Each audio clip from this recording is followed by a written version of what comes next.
Hey, what's up, guys? Welcome to Law-Splaining the Interwebs. I am your host, Nick Rekieta of Rekieta Law, a small law firm in central Minnesota, and we're here. Oh my gosh, mute your... What do Brianna, I have? That was my text support. Okay.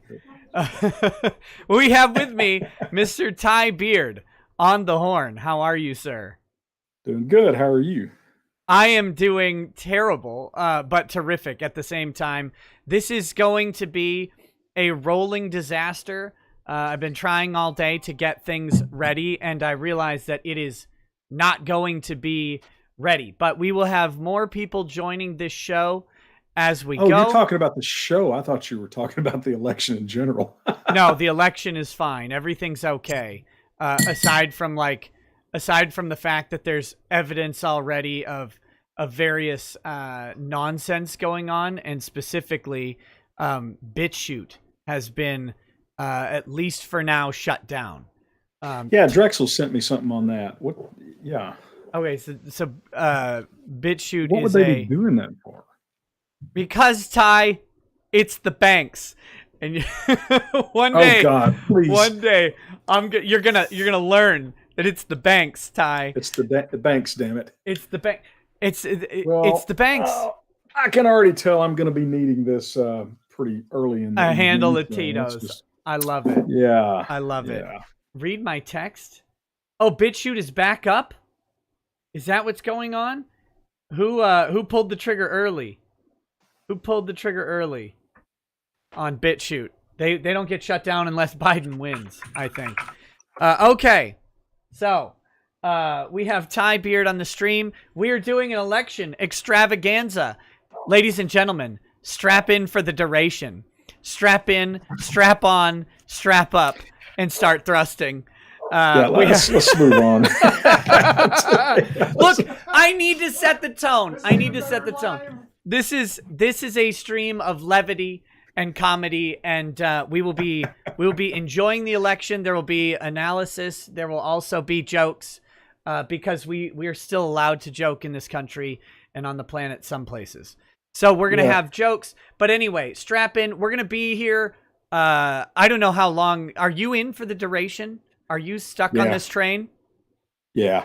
Okay. Yeah, I committed to that. You were probably too drunk to remember, but no, listen. We're not talking about it. I told you I'd back you up the whole way, Nick. Well, good. If I leave the stream to go drive the bus, you'll know why. We have, so we will be going for the duration tonight. Hopefully we will have at least a clear idea of who has won the election. We will be pulling in other live streams as we go, from various news channels to maybe get reactions, to maybe get poll results and stuff. We'll be watching all of that. I have a feeling we're going to be just talking for hours and hours. There are lots of people who are invited to this stream who may pop in at any time. Won't really have any control over whether or not they do or when they do. But there will be that.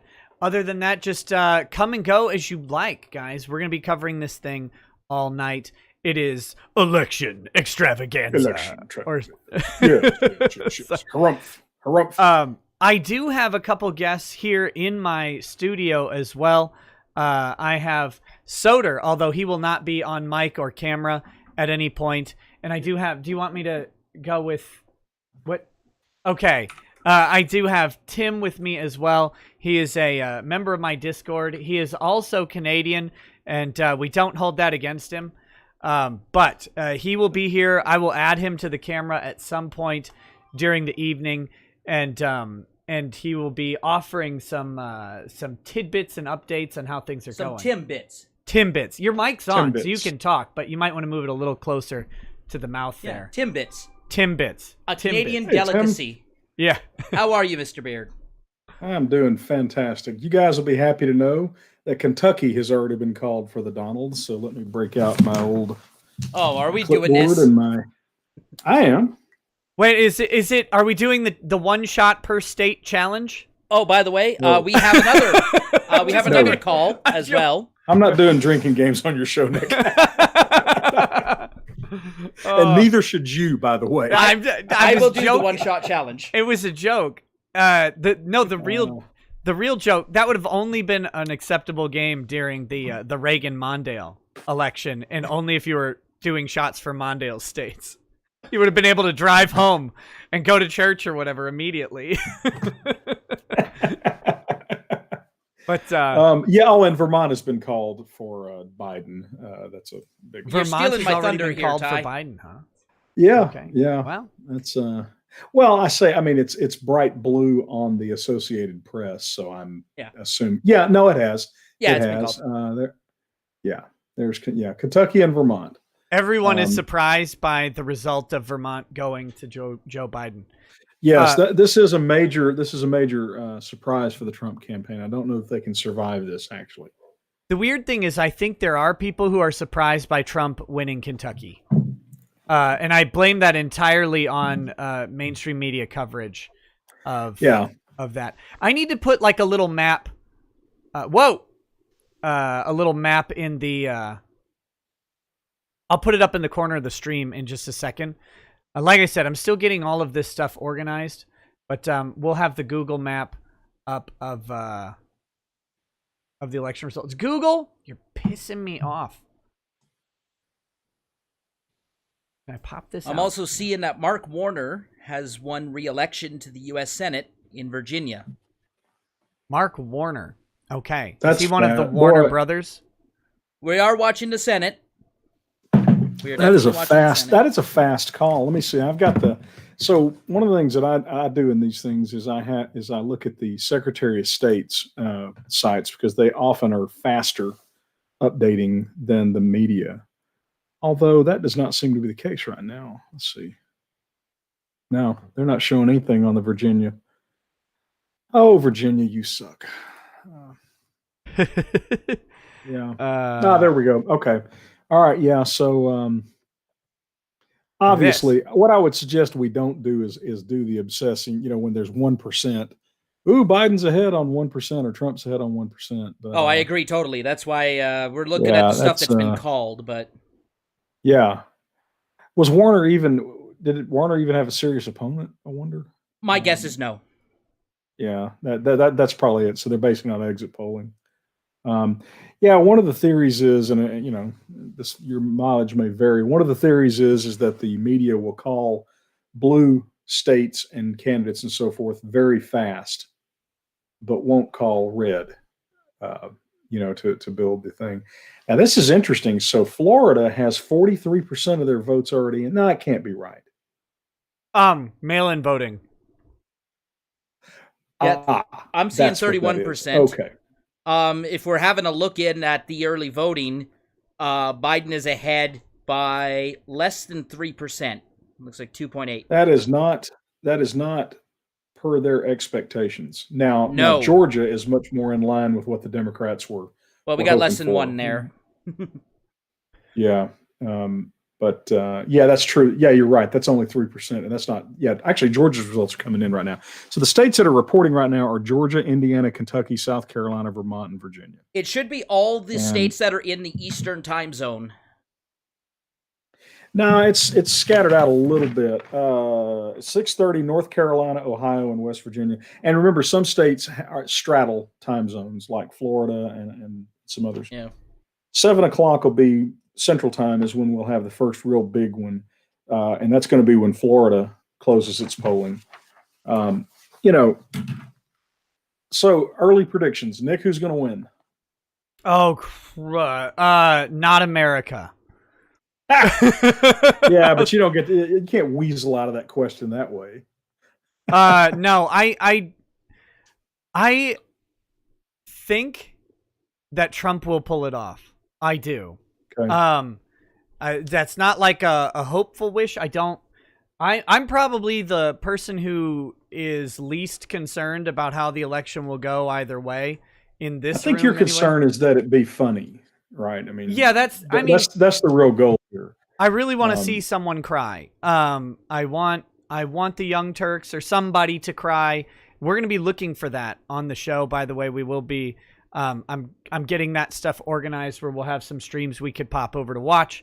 and see if they are crying. If there's a call and a meltdown, hopefully we'll have that ready to go. Yeah, so that's what I want. But like, if I'm not a doomsayer, so if Trump doesn't win, I don't think the world is over. I think everything will end up being okay. I haven't bought the whole most important election in history rhetoric ever. I mean, it's as important as any election in recent years. But yeah, guess what? The sun's going to come up tomorrow, regardless of who wins. And, I agree. You know, it's a lot of the hysteria on both sides on this is a little tedious. I mean, it would be a solid triumph for the right if Trump wins.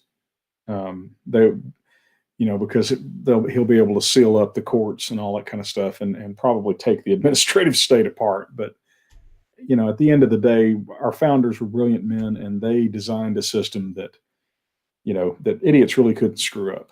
I mean, right. Hey, we're gonna put that hypothesis to the test. You understand? I gotta take you off camera for 1 second. Oh wait, no, I don't. Never mind. I lied.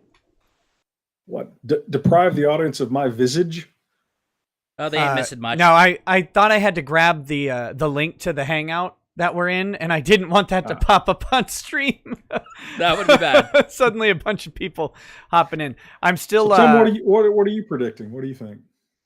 Well, actually, I have no prediction. I am a foreigner, and I do not want to interfere in this election. I want everyone watching this stream to know that. Yes, we want to make very clear that he has no influence on anything or anybody in this election, and he has no prediction. He is merely here in an advisory capacity, and we will definitely not be participating in anything beyond the election stream tonight. By the way, I'm catching a lot of flack from Discord.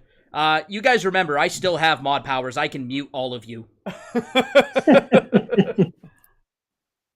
Well, spare the rod, spoil the child, I always say. Well, Nick, I sent you my map. I was going to fax it to you if you want me to, but I don't have a fax machine. What's wrong with you? Well, okay. So the second one is what you sent me. Well, you sent me two. Which one you want me to show that? Yeah, pop the 316, the one that says 316 on it. Pop that up. That's hold on. Really, 316. For God so loved the world, he sent his one and only begotten Trump. Is that just hear me out. Hold on. Hear me out. I'll pull it up on stream in just a second here. Let me. We'll look at that, and then we'll look at the other one, which will explain the madness. I have to rotate it because you're a boomer and took it the wrong direction. So good grief! I have an iPhone. How could there be a problem with an iPhone? Are you a woman? Here we go. Let's see. That's a joke, ladies. Love your iPhones. So if I can interject with some drilling down Florida's results, 84% of Miami-Dade County has reported Joe Biden is not leading by very much there. That's bad for the Democrats. In Miami? It looks about 9%. Yeah, about 9%. Okay. Is his lead. For how many votes come out of Miami-Dade County if Trump's over 40? That's a huge blue area, and they need. I mean, they need to win that thing by about 2/3, 1/3 kind of. See, Broward County is Joe Biden's winning by 50%, but there's only 100,000 votes there. Okay, Ty, I've got your election map pulled up, and yes, by the way, to the chat. I will be going through super chats very often, and as they come in, I'll try and stay on top of those because it's just at this beginning part, I'm still getting everything organized. So we'll be hitting all of these chats that have come in already, and I'm going to try and keep on top of those tonight as well. So we don't have a big thing at the end will be the goal. Just as acknowledgement that I do see the chats there, and we will be getting to those. Okay, so here's your map, Ty. Talk to me about it. Yeah, so I can't see it, so I'm just looking at it on my you have your own piece of paper. Oh my god. Guys, he didn't scan it. He sent me a photo of it. You know, We got the I told you Boomer I'd fax it Olympics. if you wanted me to. I'm surprised you didn't mail it. Well, overnight it anyway. Yeah, so basically what this map is, guys, this is essentially the Trump map of 2016, and I tossed Minnesota in. That to me is the most aggressive call. Based on two theories. Number one, Minnesota has suffered pretty heavily from the riots, but I think it's also somewhat likely that Nevada and New Hampshire, which have the same exact number of votes as Minnesota, so you can see it either way. But the critical thing here is now with a minimum of bitching and whining, can you pull the other map up? Oh my God. You know, there are things about you. Oh, come that, on, Nix. Listen, I have made peace with who I am. All right. While you're doing that, Nick, Trump has taken the lead in Florida. 43% of the votes in. He is 1.2% up. Well, let me rotate this. This is all got to be early voting, and if that's the case, then Florida has got to be a disappointment for the Democrats. Well, I mean, 84% of Miami-Dade County, and he starts with a 9% lead. There was no chance that was going to last. I'm looking at the other blue areas. I think they're actually reporting the results. So the deal about Florida is Florida straddles two time zones. So in the Panhandle, the polls aren't going to close for another 35 minutes. That was the whole thing during the 2000 kerfluffle with Gore and Bush. And I thought the press wasn't going to call Florida until all was in. I think that's incorrect. No, that's definitely incorrect. So what we're getting is the Panhandle is going to be a Trump bastion. Oh, yeah. Anything outside of the big cities. Like Jacksonville. Yeah. Like I've got Duval County, which is Jacksonville. 75% reporting. Biden is in the lead by less than 9% there.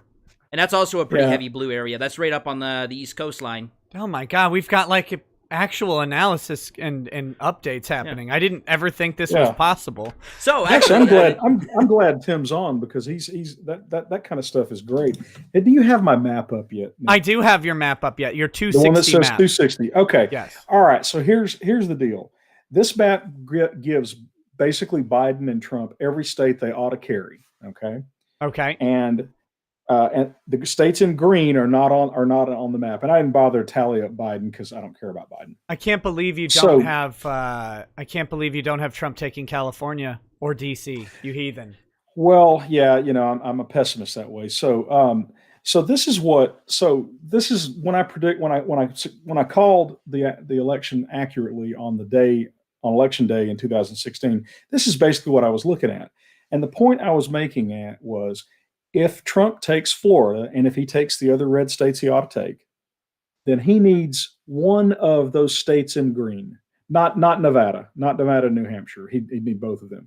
But that's the whole thing, right? There were 5 states that were considered possibly up for grabs. He needed one of them to win.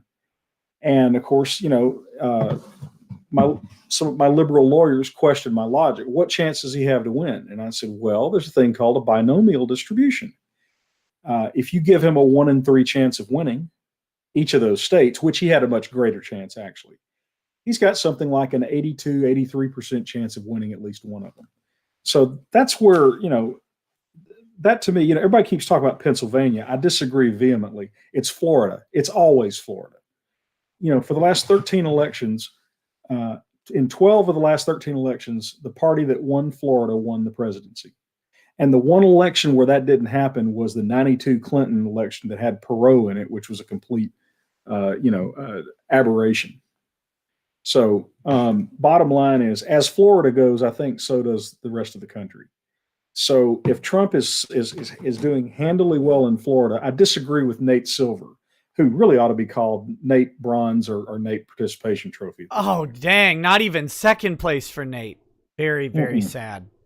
Well, Silver came out and gave Biden a 90% chance of winning, and now he spent the last week trying to walk that back without walking it back.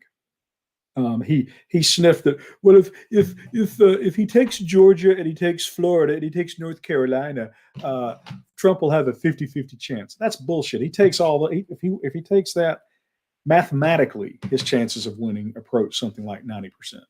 I mean, just math. So, so for the Democrats, they should be watching Florida hard. And I have it on good authority, for what it's worth, friends in Florida that are real wired in, that they're pretty comfortable that Trump's going to win Florida. The greater the victory in Florida, the greater the probability that Trump is going to take the Midwestern states. Because Florida tends to correlate, especially with Wisconsin and Michigan in the last few elections. Yeah, so So just a quick update on the Florida races here. So Biden has retaken the lead in Florida, 57% of the vote in. And the places they're pulling votes from, Tallahassee was his big, not Tallahassee, Tampa. Tampa and Broward County are big contributors to Biden. But if they are, Broward County, 57% of the vote in, right? If he's opening up this tiny lead with the big cities already counted. Yeah, this ain't gonna be. It's gonna be a long night in Florida for the Democrats. Oh yeah. Hey, what side are you looking at? Yours are updating faster than mine. Oh, he's got special Canadian electioneering site going. This is super secret Canada stuff, huh? Yeah, trade secret, Ty. So, fair enough. Okay. So here we go. Let me hit a couple of these chats that have come in early. And guys, there, like I said, other guests will be joining later in the show as well. Okay. So Michael Wheeler says, due to the utter insanity of my state, Colorado, Democrats, and the continuous lies of the media, I pulled straight R for the first time in my voting life. Enjoy the dumpster fire. I'll be drinking some cheap tin cup as the night goes on. Cheers. Cheers to you, Michael. I will join you in drinking as soon as I've finished eating. Diesel Mechanic 88 says Biden's chance of victory is about as good as Drexel announcing he married a black chick. Okay. Seems unlikely. Well, I hope you're right. I don't really want to get in the middle of that, but I hope you're right. Derpy Jew says, tell Lost F bagged milk. Bagged milk is disgusting and degenerate. Ooh, there is such a thing? Yeah. He's got a bad experience with milk because the milkman, I don't need to finish that sentence. Yeah. Oh, we've got an update. Like West Virginia has just been called for Trump. In a no one is surprised announcement. Although, weren't I watching stories about how West Virginia was going to tip to Biden? Yeah. Here's the thing, right? If Trump wins this election, and it doesn't matter what the margin of victory is, then the polling industry has completely beclowned itself and shown that they're nothing more than just Democrat Party shills. Mm-hmm. What I was saying, what you can learn about things like West Virginia, if the actuals come in, sometimes you can learn something based on the margin of victory. But obviously, the exit polling must have been just totally, in West Virginia's favor. In the chat, it says Nate Silver uses Common Core math to get his polls. Okay. Well played, chat. Well played. Suppa Sandwich says, Nick and Ty, mostly Ty, thank you both for doing the stream tonight. All the election streams so far have been absolutely hilarious. So thank you. Thank you to Ty for that. I do appreciate it very much. And he said mostly thank you. Wait, Ty froze. Ty, are you there? Well, your camera froze on the smuggest grin. Do your part, Nick. Your camera froze on the smuggest grin I've ever seen. I can see you still. Can you hear me? Oh, there you're back. You're back. Maybe. Oh no. I got plenty of smugness. Yeah. Gary Miller texted me and said we're looking great early on election night. Oh, thanks. Bueller. Hey, Gary, how's it going? Bueller. Stop saying the Bueller joke, Ty. You're glitched out on audio. Hold on. Your internet is bad. I'm blaming you. Well, no. We have so much downstream that there's no way. There is no way that it's related. There shouldn't be a problem on mine either. Looks like the problem is you're back. You're back. Yeah, has it cleared up? Yep. Hey, Brad, you see my red marker? There it is. Sorry, I lost my red marker. We were going to lose the election. if I couldn't color in the states. All right, so we got West Virginia. They literally had no votes reported. They just called it. Okay. Yeah, well, Vermont's probably the same way. I mean, yeah. Okay, EM79 says if we can take one thing from this election, it's that we've seen the very best, but also the absolute worst in humanity. Usually. That's every election, though. Yeah. Yeah, that's why I said usually. I think that's true. I mean, yeah, it's... RZEQDW says, hey, Lost, is Alberta a free state yet? I can neither confirm nor deny the existence of a movement to make Alberta part of the U.S. Well, by the way, game over. With 2% of the vote in, Trump has a commanding lead in Virginia. So there. Well, it's leaning pink. I don't know if you remember in 2016, the Young Turks, they were actually calling 2% and 3% type things as though they mattered. And it's like, Oh, of course. I do want to let people know that if the stream it may have temporary hiccups. Look, a lot of people are streaming on YouTube, and a ton of people are watching. There's a live election map from NBC, I think it is. It has like 220,000 people watching, and it's just a map. So there's literally just a map. So there's a whole bunch of stuff, but if the only thing that will shut us down is an act of Susan or God, although today I think she probably thinks those are the same thing. Well, Nate Cohn, hardly a right-wing firebrand, says that this is a very disappointing opening for Biden in Florida. Yes, I'm looking at. I'm looking at it. I just saw Orlando flip red. Which county is Orlando in? Orange County. Orange County flipped red. I've still got Orlando blue on the Google site here. If so see, that's the thing that we can tell by these early returns, right? Is we can sort of get some idea of trends and so forth. Look at oh, go ahead. Sorry. Well, I was just going to say, because there. Yeah, I'm looking at it too. Orange County is less than 1%, but still, I mean, it's just funny to look at. Yeah. So I've got the Orlando map pulled up. What I love about how this works is you could just see how voting plays out rural versus urban on the map of Florida. You've got blue counties: Tallahassee, Jacksonville, Tampa, Orlando, West Palm Beach, Miami. Almost the entire rest of the state is red. Mm-hmm. And it's and the only other blue counties are the ones immediately adjacent to where those cities are as well. Well, Minnesota's got the same thing going for it. I think it's almost every state. It's even close to that in California. Would you guys like to hear some serious revisionist history going on right now? Going on right now? Yep. Wait, who's saying that they said Trump would win all along? New York Times, despite having Biden ahead in their polling, is now claiming there's a 94% chance that Trump will win. No. No. It gets better. God. It gets better. Georgia, which according to their polling, was Biden plus 5 or 6. They're saying there's a 60% chance Trump takes that state.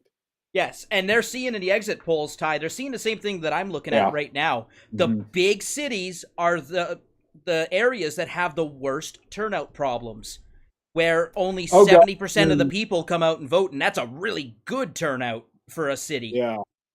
Well, we're doomed, because with less than 1% in, Texas is going 85% Biden. So we're in trouble. Well, you know what? Sorry, go ahead, Ty. No, I was going to agree with you.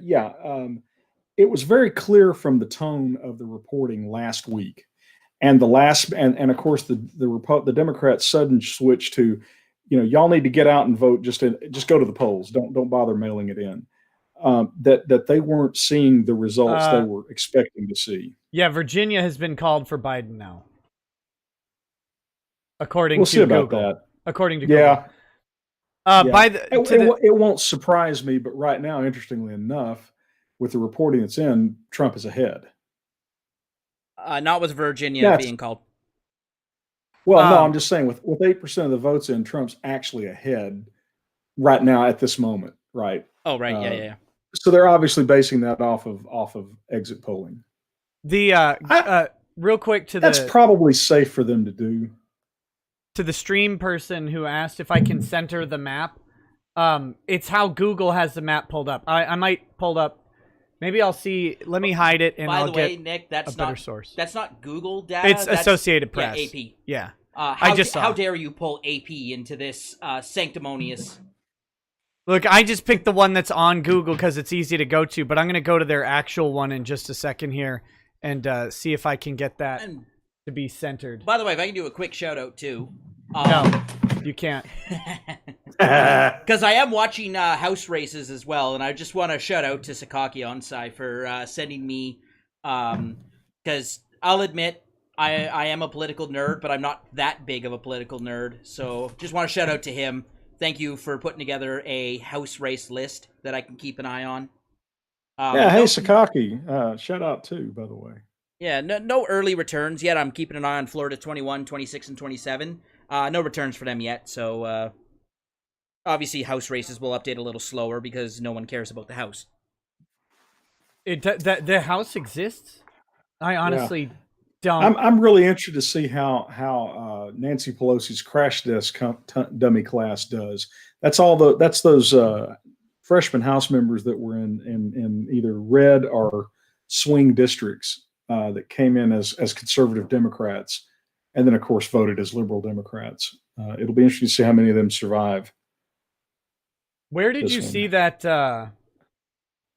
94% chance Trump to win from New York Times, by the way? NewYorkTimes.com, their interactive map. Oh, I have the map pulled up now. I believe you scroll down to the bottom. Scroll down to battleground states to watch. Okay, so yeah, 95% Trump on Florida, 62 Trump on Georgia. Yeah. I thought you were saying 95% on the whole election. Oh, no. But I predict, I say Florida is the whole election. I do. I truly do. And the stronger the Trump margin in Florida, the worse it's going to be tonight for the Democrats. Because I think Florida is still very much a bellwether. You know, they're a reasonable analog for a whole lot of those other states. And if this turns into a rout, then it's going to be a long, long night for the senile, creepy derelict. I just got, now this is not my analysis because I don't have this info right in front of me, but according to an update from the New York Times, Trump is outperforming in Miami-Dade County by over 120,000 votes compared to his 2016 total. Holy crap. Like, Miami-Dade County is light blue. Biden is only barely in the lead, and they're pulling north of 1 million votes out of that city. Oh, they're dead. I mean, election's over. If that holds, the election is over. Yeah, Miami-Dade. And it's going to be a Trump slide. Biden is 54 to 45 over Trump right now in Miami-Dade, though. But it's been stuck at 84% for a while. Yeah, it's actually light blue on their map. Yeah, because it's only a 9% lead. Right. But it should be the deepest blue imaginable. It should be the blue of the darkest, deepest ocean where the heart of the ocean lies. Right. After the old lady from the Titanic threw it there. So we will oh god, their interactive map is pissing me off. Have I mentioned that? Yeah, the next big surge that'll tell us the Florida story. Boy, Florida is powering through their reporting. When the Panhandle comes in, that's going to be seriously strong Trump country. So, I do have to take issue with that hand-drawn map that you drew, and yes. I'm gonna pull it back up for just a second so the chat can see what I'm talking about. Which one? The 260 analytical? Or it doesn't matter. Why did you draw me into the northern tip of Minnesota? Well, Look at this stream. Look at this. Look at how much nose he gave the northern tip of Minnesota there. That is not even fair. That's look, I just call it like I see it, Nick. Yeah. Would you like to say it's kind of funny? This I don't know if I'm proud of this or not, but because Minnesota hasn't really had much history in the areas of history that I like, I don't know that much about Minnesota. So I was putting this map together and I went, they don't even holy crap. Oh, sorry. Minnesota butts up to Canada. I didn't know that. You didn't know? Well, They call it I wouldn't say that I didn't. Well, no. I didn't think that it didn't. Okay, I just didn't know. We're the northernmost state other than Alaska. We're farther north than Maine, Washington, Montana. Yeah, in hindsight, that's something I probably should have inferred. But I was like, huh. Oh my gosh. It's amazing. Listen, I pride myself on being able to learn even at my advanced age. I'm glad. We have made Nick an honorary Canadian up north of the border. I'm a Canadian He joins suburb the ranks of John from Toronto. Shout out to John from Toronto. Keep it real, boy. All right. So let me get some more of these chats. Sakaki Onsai says, anyone and everyone who makes a call early / projection is a moron. People seriously need to wait for votes and information to drop before doing that. No, he means calling for the election, not predicting, but to actually This is our job. No, he's not criticizing us as commentators. Okay. He's criticizing the people who the news organizations who are actually calling states early. That's what I think calling Virginia on the basis of 8% of the votes is extraordinarily optimistic. Trump ran very tight and actually was in the lead in Virginia until the last 10% of the vote came in 2016. So I'm a little skeptical of that call, but maybe their polling is, maybe their exit polling or something's really strong. I don't know. Okay, so Oh, he follows up with people seriously need to wait for votes and information to drop before doing that. The media is all about wanting to depress people. Period. I think so. Yeah. Alex Brown says, fellow Earthlings, please listen. We need your energy now. Raise your hands up, I beg of you. R.W. Bimby says, Ty, brass frame cap and ball 51 Colt Navy revolver. Smash or pass? Smash. Biden the cold one says, hello, Nick. Good to see you. Hey, you too, buddy. Nice. The great thing about a cap and ball revolver, real quick, is not only does it fire a gigantic ball that will just tear arms and stuff off, but it spits out flame about 1 yard or 2 yards long. You could probably seriously burn somebody just from the fire that comes out of the front. I love those guns. Sorry. Go ahead. No, that's fine. He says, I'm not sure what will be more interesting, the election of the alcohol or the alcohol lubricated stream. Remember, Biden is not running this year. No matter how much you wish it were so. Ty, always a pleasure. Yes. Oh, thank you. You're very kind. People confuse him. Whenever he hears Biden, he has to do the double take. Like, oh, did they say Biden? But, oh my gosh, who is this hideous person on the Young Turks channel right now? Oh, you're gonna make me go over there and no. You can if you want. We have some results coming in from Ohio. 17% reporting. Looks like the majority of the early voting reporting is coming out of Cleveland and Columbus. Okay. So Joe Biden is in the lead, but not by very much, considering we're Cleveland is 42% reporting, Columbus, Franklin County 51% reporting. Let's see. Okay. So, again, you need to open up a enormous lead in those big cities and then just cross your fingers that the rural people didn't come out. Guys, it appears to me that the rural people have come out. I just want to let you guys know that the Young Turks is talking about the important subject of gaslighting right now on their live election coverage. That's the top quality coverage you get over at the Young Turks. Well, it sounds to me like the Young Turks have I don't know, I guess what they were trying to do with all that push polling, assuming that Trump does win and it turns out to be push polling. I always felt like they weren't trying to influence voters as much as they were trying to influence squishy Republican staffers in Congress. But, I remember reading, some months ago now, there was a whole lot of talk that Trump would just quit the election. He wouldn't dare run and risk being beaten. Maybe that's what they had in their mind. That's the dumbest thing I've ever heard, but yeah, just so you guys know, I'll show it on stream for a little bit. I am monitoring Young Turks there. But we're not going to have it up the whole time, and so we'll see. Here's a brave one. Nate Cohn says, if there's any consolation for Democrats, this Miami-Dade result, way worse for Biden than expected, is not something we expect to see repeated elsewhere in the country. There's a classic episode of The Simpsons called Deep Space Homer, where Homer's in space on the space shuttle, and they get in trouble, and Marge goes, I'm sure your father will be fine. And Lisa goes, what are you basing that on, Mom? And she log pause. She goes, who wants ginger snaps? Yep. This is Nate Cohn going, who wants ginger snaps? Oh yeah. An absolute disaster. I don't know if I'll send Quartering an invite. I don't know if he has any interest in coming on, but we'll see. Mike Mysterio 13 says, Hail Inquisitor Rackets and Primarch Beard. You're right. The sun will come up tomorrow, and God is still on the throne. At the end of the day, may God's will be done. May you two have a blessed night. Hey, you too, Mike. You too, man. Thank you.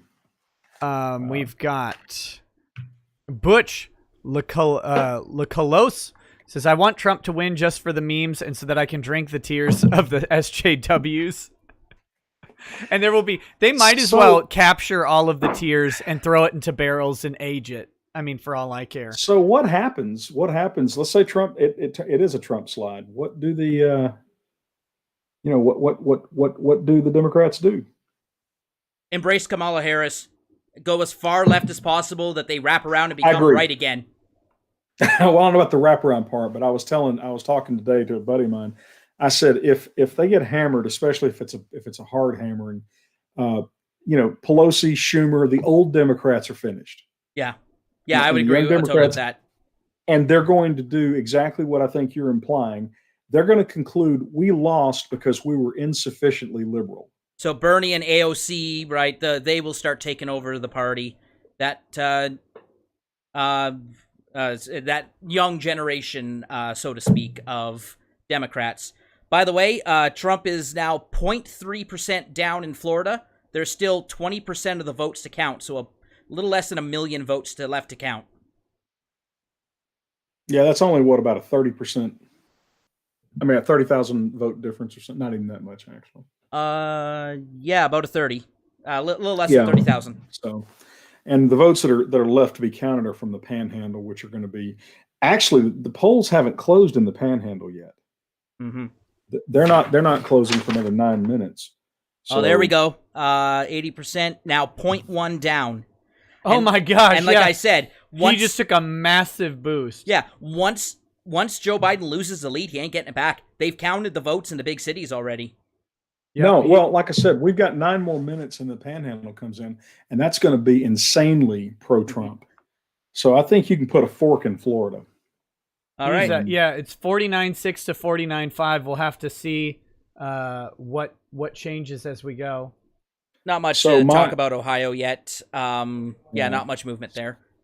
So so here's the deal. In my opinion, Trump accomplishes what he needs to accomplish by taking Florida. It doesn't win the election for him or anything. Wait a minute. Good start. I don't think you're considering the very, very likely outcome that Texas goes Biden. Yeah, well, listen, that is on a razor's edge because we were assured that it was basically within the margin of error. I notice, what I find interesting again is these Georgia results from the New York Times where they're saying 65% chance Trump takes Georgia.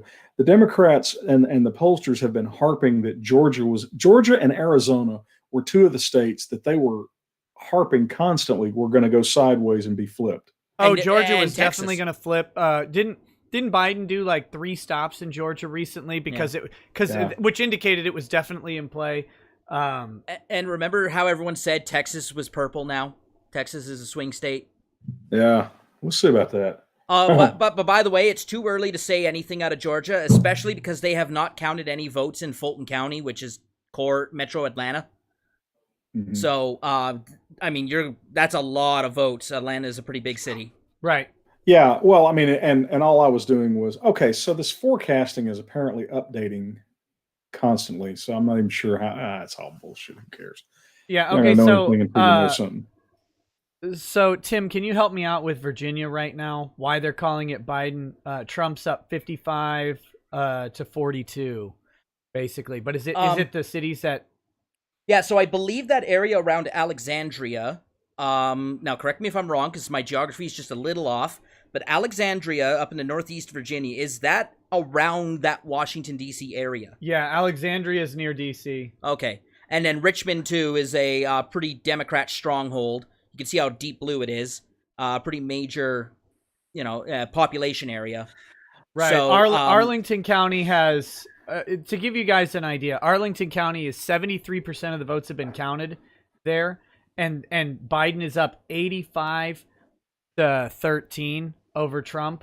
That's the same area as DC. So then you've got Alexandria County has only 3% of the votes reporting. It's up 63-33 over Trump. So the reason being these counties, Fairfax and Alexandria, haven't reported their voting. Those are going to swing heavily in favor of Biden because they're the DC circuit counties. So last time around, 2016, Virginia was a very late call because Trump built a huge lead in the western area of Virginia, and they were waiting for the votes to come in from Alexandria and Richmond. Eventually, Hillary had enough votes come out of those two population centers that she flipped it at the last minute. But it literally stayed red most of the night. Yeah, that was a heartbreaker. I remember that because I was the reporting wasn't going over well to the media either. So I was on the Virginia Secretary of State website and just hitting refresh, and getting a little bit faster. But like let's see, Alexandria, yeah. I still think it's a little thin to call it on a 13% edge, but it doesn't really matter. I mean, no one seriously expected Trump to take Virginia anyway, so it's not like this is some devastating. By the way, Trump is down less than 6,000 votes in Florida, 81% reporting. Yeah. Yeah, we're on virtual tie in the percentage. We're on a knife edge there. And the Panhandle has not closed their polls yet. Nope. So I mean, this is you can say bye-bye to Florida, and Trump's chances of winning this election go up immeasurably. By the way, I actually did. If I'm coming into, if I'm like interjecting too often, just let me know there. I'm watching. No, keep it up. No, you're here for your analysis, so interject and help out, because I'm here for memes and jokes and laughter and engaging people as much as possible. I have another result. Franco has won re-election for the Democrats in Florida's 21st House District. Okay. That was one of the ones that we were keeping an eye on. The best night possible, we would have won that seat. I see. So that was on a Republican hit list, and it didn't make it. Yeah. Now, wait a minute. So Franco is a Republican or a Democrat? Democrat. Laura Loomer was the opponent in that race. Oh, that's Laura Loomer's race. Yeah. Okay. So we expected that probably was going to stay Democrat. But yeah, it's official now. She did not win. How close was it? Not at all. It's 63.5 to 34.8. Yeah. Not close at all. Yeah. Biden gained some. Oh no, wait. Trump's up over Biden in Florida now. Yeah, we've gone ahead 0.2%. And the polls still we got 3 minutes for the Panhandle polls closed. Florida's gone. Yeah, so what I'm actually going to kind of look at the county. If you look at the counties, West Palm Beach, light blue. So it only edged to Biden.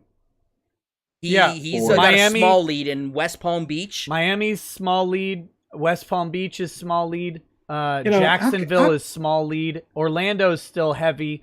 Tampa is a small lead as well. Yeah, Tampa. Trump is behind Tampa 8%, with 90% of the polls reporting. That's Hillsborough County.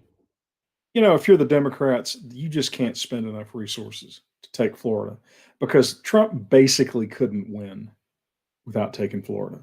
Right. I put together a map. I'll fax it to you later, Nick. But it just I put together tell a the map runner just to try tell to- the runner to make it to get it here. Okay. The bicyclist can deliver it, but Hey. yeah, I mean, if I'm the Democrats, you got to take Florida. Quickly, I mean, it's just that simple. Excuse me. Quickly, does anyone know the population of Ohio, the whole state? I don't know No. the population. Oh, rough They've ballpark. got- Is it 10 million over or under? I think over. I don't know. You got Cleveland, Let's see. Columbus. Toledo, Cincinnati. Here, I'll check it real quick. I've got Yeah. this thing called the interwebs, and I'm gonna Yeah, do just what's called because a search. I'm a little concerned 11.7 about million. What, 11.7 million. Okay, because I'm a Yeah. little concerned about Ohio. 24% reporting, and Biden has a massive lead there. Yeah, huge yeah. one. Sure does. 22%.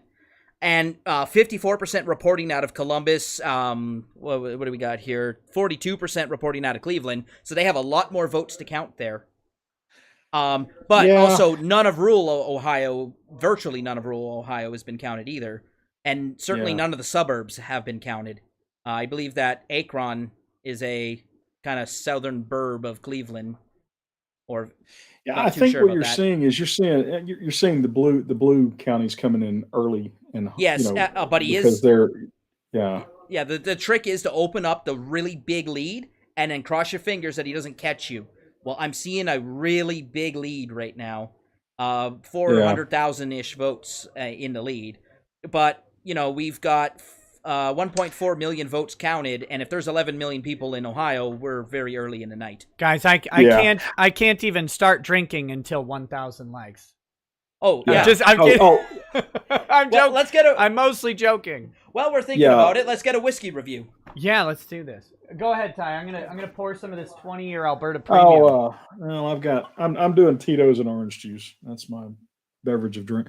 No, I was going to say Ohio tends to correlate pretty well with Florida for the I really can't see a scenario where Trump takes Florida and doesn't take Ohio. That would be weird. Not saying it wouldn't happen. It would just be weird. It would be weird, but it is concerning me just a little bit. Just enough to point out. Yeah. Well, take a look at it when it gets to about 40%. If the same percentages are holding, now all of a sudden I start squirming. Well, what I'm going to be looking at actually is the reporting in Cleveland and Columbus. And guys, I know you know your counties very well. I don't, and I can't pronounce some of these county names. Oh, me either. I'm just going to say city names. It's Georgia Georgia figured out. Georgia just got bumped to 77% likelihood for Trump in New York Times. Oh, let's looking at it. So here. Cuyahoga County is heavily Cuyahoga, Yeah. however the hell you say it. Well, we only have Anyway, 42% reporting, right? So again, that's part of the 42, concern. There's a lot more to count there. Yeah, Well, if you extrapolate out, I think I see your point. You're looking at a couple 100,000 additional lead Mm-hmm. just from that county alone. Florida's now over 95% going to Trump on the New York Times.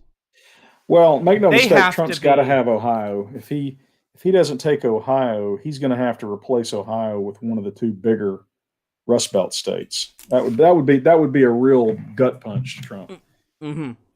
It would cut dramatically the paths he's got.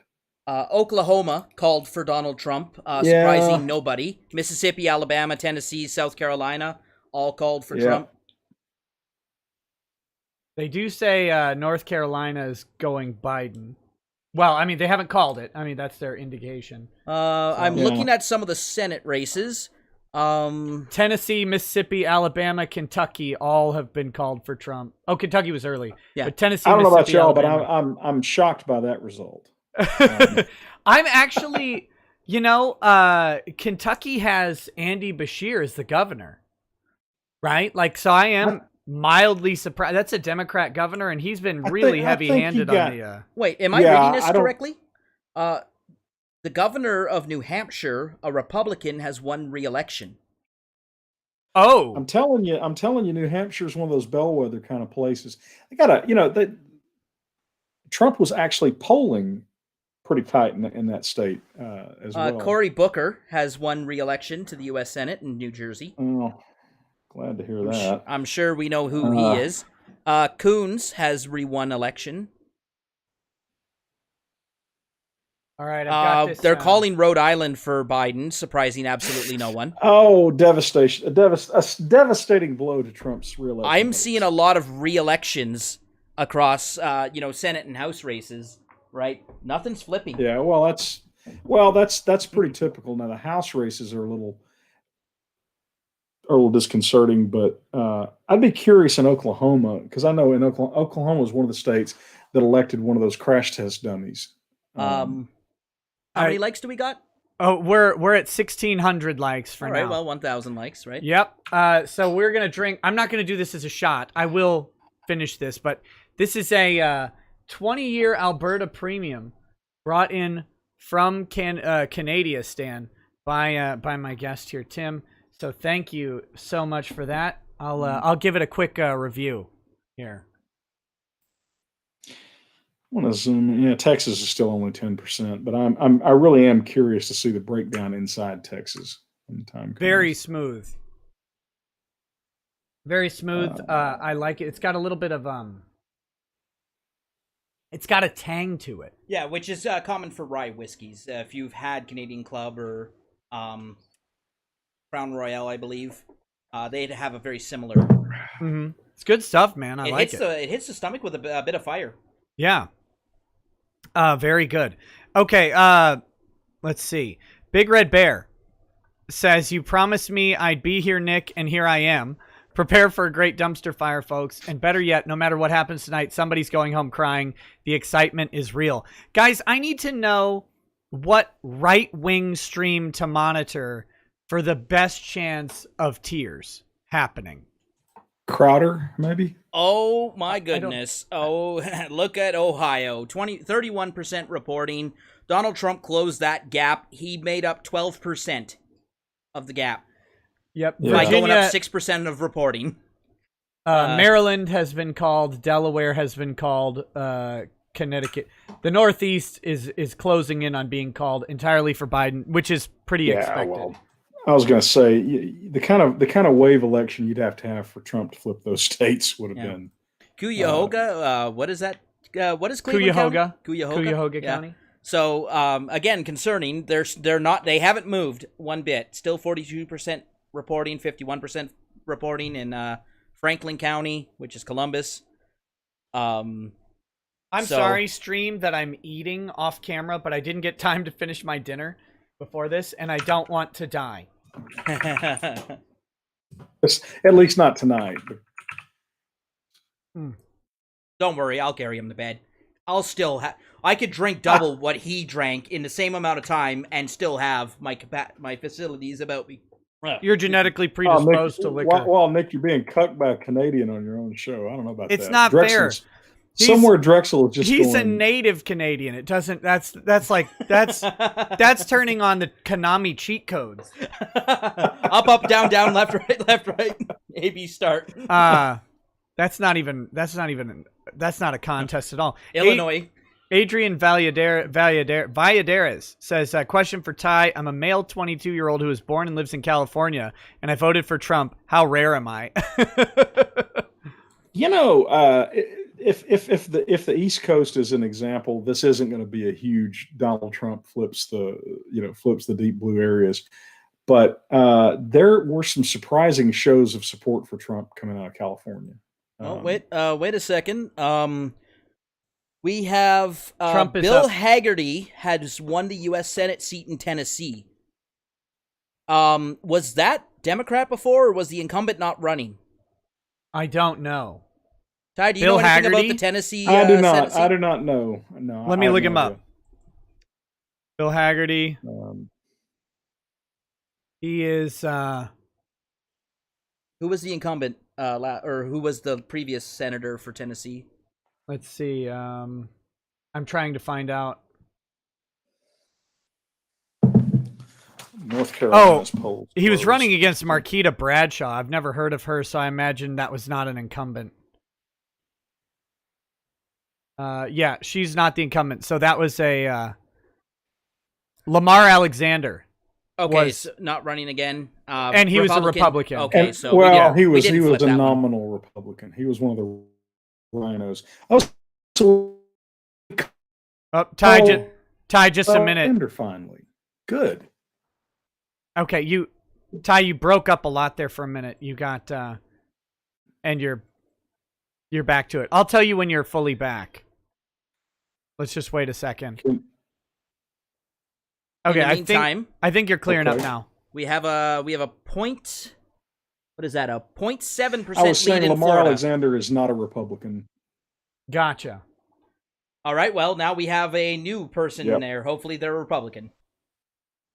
They are. Well, I mean, I see what you're saying. Hopefully, they're actually there. Not a Yeah, rhino. Alexander was a rhino. He was one of the few rhinos we hadn't culled yet. So that's another one bites the dust. My guess is his replacement will be a genuine conservative. But Lamar did vote to confirm ACB though, and as far as I know, the other Supreme Court judges, so reliable in that sense. You know, the one thing that actually matters. Yeah, but Alexander's had a long history of being a rhino. He has. I shed no tears for his departure. All right, we are 7% down in Ohio, so we have again made up a lot of ground, but we gained 3% of the votes reported. Texas Yeah. is leaning Biden right now, but you got to understand, Dallas County has reported 81% of its votes. Oh, That's why Now- Texas is leaning towards Biden. If Dallas is reporting 88% or 81%, it's broken 66-32 for Biden. There's a lot of state left. Well, and also Austin's very deep blue, so we can't really determine what Texas is going to do until the Austin results come in. So Collin County, Houston. I would look at Harris County too. That's going to be a big Democratic. it's not reporting yet. Oh yeah, Ty, you should know the area. Yeah, Harris County, Austin, and probably El Paso are blue. Travis County would be the one I'd Bayhart watch. County, San Antonio, basically all the cities. I mean, Yeah, Travis County is the one I would watch. That's the one that, like, Joe Biden will win or lose the election on the turnout of Travis County. Okay, so Kansas and Michigan have started up. They've started reporting votes. But you got to remember, a lot of the early reporting, if they're factoring in early votes, a lot of early polling is going to skew towards Biden. Yeah. Every news source will tell you that Democrats were voting basically 2-1 by mail over Republicans. Well, the Democrats were hoping that would be the proportion. I don't know that it actually turned out that way in a lot of cases. It's going to be interesting if it turns out the Democrats suppress their own vote. As you know, I've felt that was a possibility for some time now. The Florida Panhandle is still reporting, but the counties that are reporting are red, leaning red. Well, right. and Trump's up a 1.1%. Yeah, So like I that think- lead is getting bigger every time the percent goes up. Yeah. Right. So Like Trump once Trump you take has the done lead, has done the primary thing he needed to do. Number one on the list, take Florida. Okay, he's accomplished that. by the way, I have a House result. Is it a good one? Yes, with 92% of precincts reporting, it looks like the Republicans will flip Florida's 26th House seat over to the incumbent Democrat, leading 51.6 to 48.4. They haven't called it completely, but 92% reporting, and that's a pretty sizable gap to make up. So the Republican is going to flip it. Flip the 26th House district in Florida. Which, again, thanks to shout out to Sakaki for that one. That was the race we were really watching. That was one of the toss-up races. Who are the candidates? I was hoping you wouldn't ask me that because I can't pronounce their names. Well, who is the incumbent? The incumbent was Mercaricel Powell, Never heard of him. and the GOP challenger was Jimenez. Jimenez. Jimenez. Or it's a G, not a J. I'm doing the French thing, but Jimenez. Oh, maybe? yeah. I have no idea. Mitch McConnell won re-election. I know everyone will be happy. Oh, thank goodness. McConnell, we can work on. Listen, man, cocaine Mitch forever. You know, Mitch came through clutch. You can't be mad about it. The one time that it mattered for Mitch McConnell to grow a spine, and as an amphibious creature or whatever, it's very difficult for him to do that. He did go ahead. Yeah. He put forth the amount of backbone necessary. He stood up and said, I know what I said in 2016. I know I'm going to get hammered on it, even though that's not really the same thing. Care. It's not the same thing. and I'm gonna do it anyway. And he did it, and Mitch pulled through at the one. And honestly, like without much irony, that's one of the most important decisions Mitch McConnell has made in his entire career. Figuring in the rejecting Merrick Garland was the other one, and he was in charge of both of those. Mitch McConnell has cemented a relatively conservative Supreme Court for the next 20 to 30 years, which is crazy. Outside of crazy stuff like packing the court, which, we'll see about that. Right. By the way, so on Ohio, Tim, I was reading the New York Times. You're probably already aware of this. Ballots, it says that that ballots cast before Election Day will be reported by 8 p.m. That's 14 minutes ago. So these numbers, this is heavily swung by the mail-in ballots, and of course those would be expected. Those would be expected to be. Where is that in Texas? Strong. No, Ohio. Oh, Ohio. Okay. Yeah, that may be part of the surge, the apparent surge. Biden is the surge. Biden's up 350,000 votes in Ohio still, and it's 40% reporting. But there's enough room to make up the ground. But again, I need to see the bigger percentages. I'm gonna, you know what, Cleveland. Cleveland. I'm kind of with you on that. It trips me up every time. I'm just gonna say Cleveland. Deal with it. There you go. Yeah. Whatever, how the hell you say that counting? I agree with you. It's stuck on 42.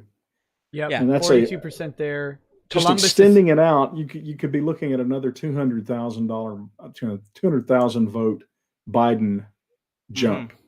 But you could be looking at quite a few Republican numbers in there as well, though. No, that's net. Oh, you're saying an additional 200,000 for Biden net? Yeah, if the percentage is roughly the same, yeah. So no, I think Tim's onto something. That's a troubling. But I don't know that we can say that the percentages will be the same.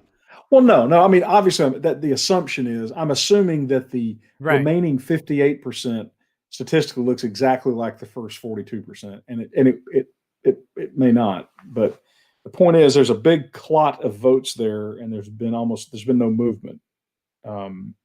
Let's see. So that's going to be worrying. Now, right now, it looks like Trump is still less than 400, but a little bit over 300,000 behind in Ohio. In Ohio? So. Yep. And let's see. Yeah, he's just a little over 300,000 behind. It just jumped up to 41% there. Florida is just breaking towards Trump. He's up 130,000 votes in Florida. Well, the Florida race was the race that I had the most anxiety about because, like I've said, if Trump doesn't take Florida, school's out. So we'll see. So Biden does have a commanding lead in Kansas right now, although it's 20% in. So we'll have to see how that goes. Yeah. 32% in Texas. Biden still leads. So maybe they will flip Texas. That would be an immediate. If Biden flips Texas, he wins hands down. The Democrats would win here on out for a very long time. I think we picked up 3 electoral votes for the next election. By the way, fun fact: if we repeat the map from 2016 and lose Texas, Trump still wins. Wait, what? Yeah, he had a 30. I think it was a 37 electoral vote lead over 270. That'd be that would 36 be electoral votes Texas. 37. Right? If he repeats the last result and loses Texas, he still wins. Yeah, that. Let's see here. So, Could you imagine, Ty, the Texas flips? No, I can't. I think actually Texas is 38, isn't it? So yeah, you're just slightly off. I think it was 36. Trump won. It's 38 now. No, it's 38. And it was 38 in. Yeah, it was 38 in 2016. They switch them after a census, so. Yeah, it'll switch, and yeah. So Texas was 38. Trump had 306, so it would have been 268, but pretty darn close. Yeah, so he would have to pick up another Midwestern state, right? So Minnesota. Yeah. Did he lose New Mexico or Nevada? He lost New Mexico and Nevada. Harry Reid was a very effective campaigner in Nevada. That's why I was saying at the very beginning, in my opinion, the two states most likely to flip would be Nevada and New Hampshire. And I'm just going to toss Minnesota in there just for the hell of it. I think there's a possibility of Minnesota flipping. I really do. Yeah, and if that happens, losing Texas is of no consequence. Yeah. He's not going to lose Texas. If Minnesota goes red, and Texas goes blue, I will never stop making fun of you, ever. I'll have to change my name and move far away. I mean, I don't know what would happen. Georgia's now 54-44 Trump over Biden, with 15% of votes in. They've moved Georgia to 85% for Trump on New York Times. 13% of the votes counted in Atlanta, Fulton County. So still early there. Still early. Yeah. But very. I'm surprised they haven't moved Indiana. Let me read a couple more of these chats. We've got RH says, "Can we keep an eye on the Canadian immigration website? It crashed in 2016 when Trump won.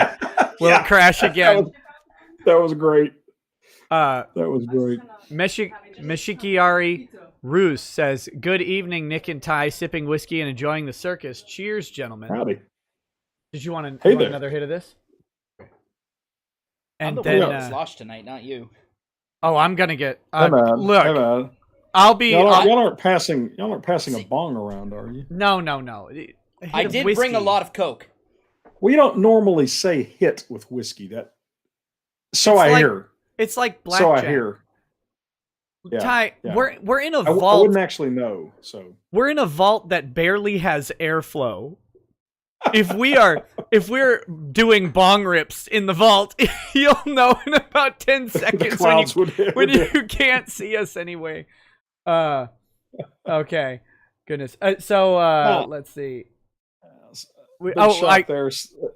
I was going to read Carolina, I'm going to read some chats here. Swarm069 says, "Like Tim, I'm Canadian and I don't really like either candidate, but like Nick, what I want is funny and I hope Trump wins just to see more SJW crying compilations on YouTube." 4 more years of the media breaking down and having no idea what to do. Gosh, that's all I want. Yeah. Well, and I mean, how much more crazy do you got in you? I mean, it's I'm hearing Trump's ahead in Texas, but it's not being reported yet on this New York Times map. So, and I'm certain that the New York Times would be scrupulously honest in its reporting on how well the Republicans. They just haven't updated their. It still says 32% of the vote. So, they haven't updated the numbers. I'm just seeing in chat that Trump is leading in Texas, but I can't report it yet on the map that I'm seeing. And the Florida results have stalled. We haven't had an update there in quite a while, so I'm thinking they might still be ripping open the mail-in voting. Yep. Not quite sure, but all right. That hasn't moved in a while. Tony K, I think is the next chat we've got here. Yo, Tony. He says, "Ty, so last night I was talking to this guy, Carl Jobst, who's reports on competitive video gaming or whatever.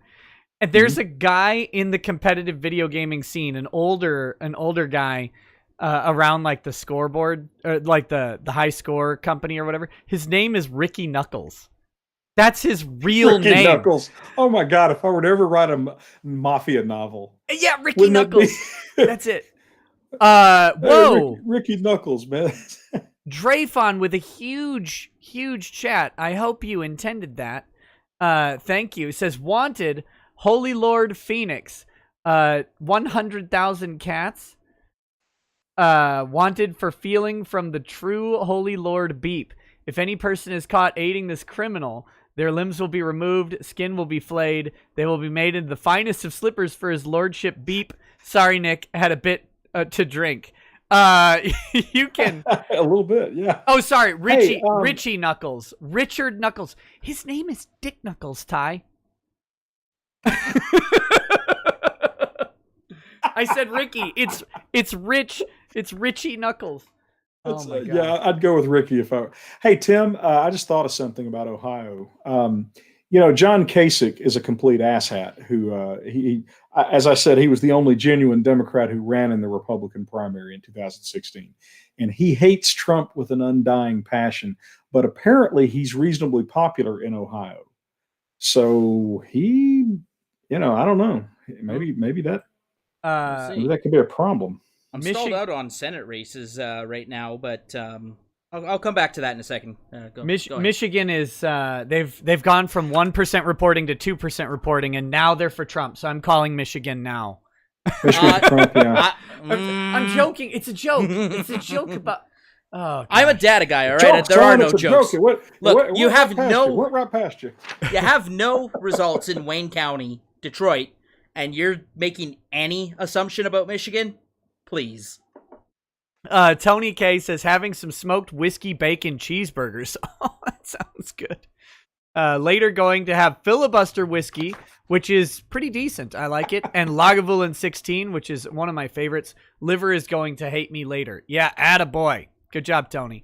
Puggernaut says, looking forward to Nate Pyrite going completely bald this year. How can you ride off being right once in 2008 for over a decade? He's been working it. Arctic Pride says, I don't care if I have to find work in BFE. If Texas flips for Biden tonight, I'm moving back to Alaska. Major disappointment if it ever happens. I for what it's worth, I think it's very unlikely. Yeah, I wouldn't bet on that. North Carolina is troubling, though. Right now, at least, Biden is, what are they, 60% of the votes are in now? Yeah, 6% in, and Biden's got a 54 to 44.8 lead. That's okay. Well, they have North Carolina at 56% Trump on their prediction. Yeah, though, so 82% reporting in Raleigh and Charlotte. So that's the extent of the Biden vote. So they're tapped out. Yeah, okay, I see. Yeah, you're right. And there's a lot of, I'm looking at a lot of blank counties outside of the big cities in North Carolina. So, well, see, the reason I bring that up is that was one of the big, North Carolina and Georgia were two of the big Democrat, we're going to flip these states. So if that looks like that ain't going to happen, then again, you see the Democrats not getting the results they were hoping to get. That's what I take from that. Let's see. Looks like Trump's just about going to polish Florida off, 50.4 to 48.6. Yep, but we're still at the same 89% of votes reported. Yeah, that hasn't moved at all. It hasn't updated in a while. Oh, okay. Well, I first time I looked at it in a while. Bad Vibe says, hello, boomers and Canadian influencer. The salt mine in 2016 gave till it hurt. I think 2020 for some will feel like they were wrapped in wet salted leather and left to dry in San Antonio. I have an update, Nick. Michigan is now at 3%, and Trump has a commanding lead. So I really think we just go ahead and call Michigan, don't you? Yeah, he's dominating. He's dominating. Tim's over there just twitching, going. He's dominating Junior Joe. Junior Joe can't carry Michigan. What a chump.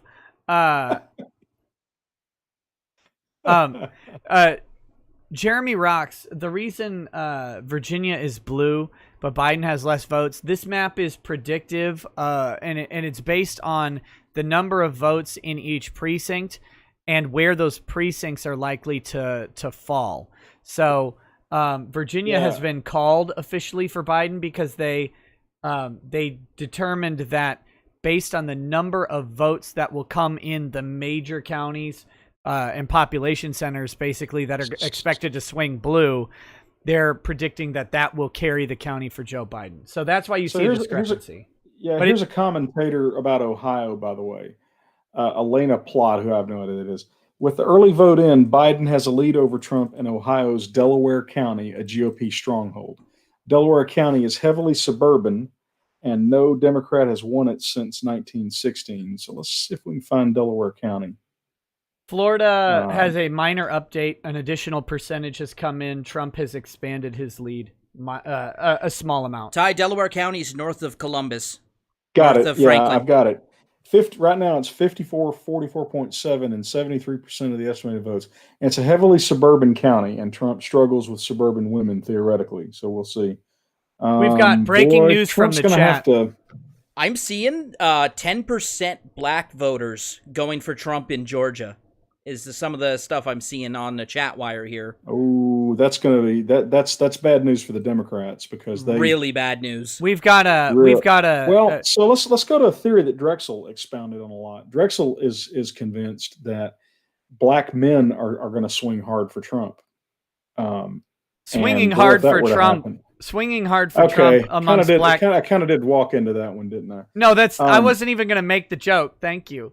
No, it was. I was just saying, swinging hard for Trump for black men is like 5% of the vote. Like it's actually crazy how low that is. Yeah, I was telling Drexel about a poll I read that had 31% of black likely voters saying they'd vote for Trump, and I was like, this can't even possibly be rational. And he's like, and he found it credible.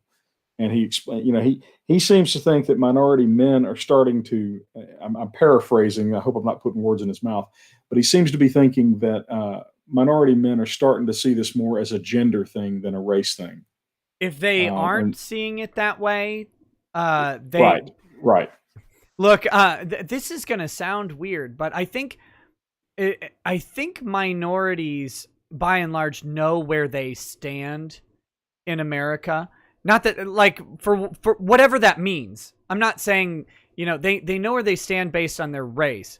But I think there are a lot of people who don't see where they stand based on their gender yet. And I don't think that's relegated to minorities. But I think that's where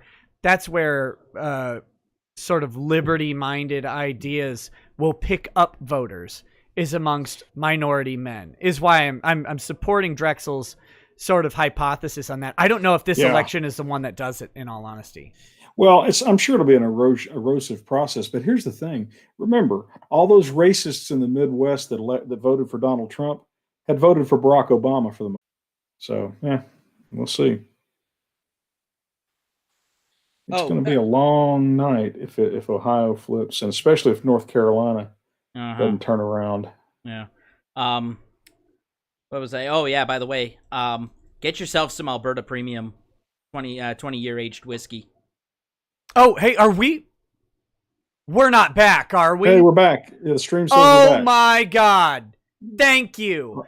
Let me take a moment. Let me take a moment to tell YouTube to eat a whole bag of all of the cocks or whatever. They can die in a fire. Yeah, we're back according to Discord. No shit. What was the... Well, I don't guess it matters.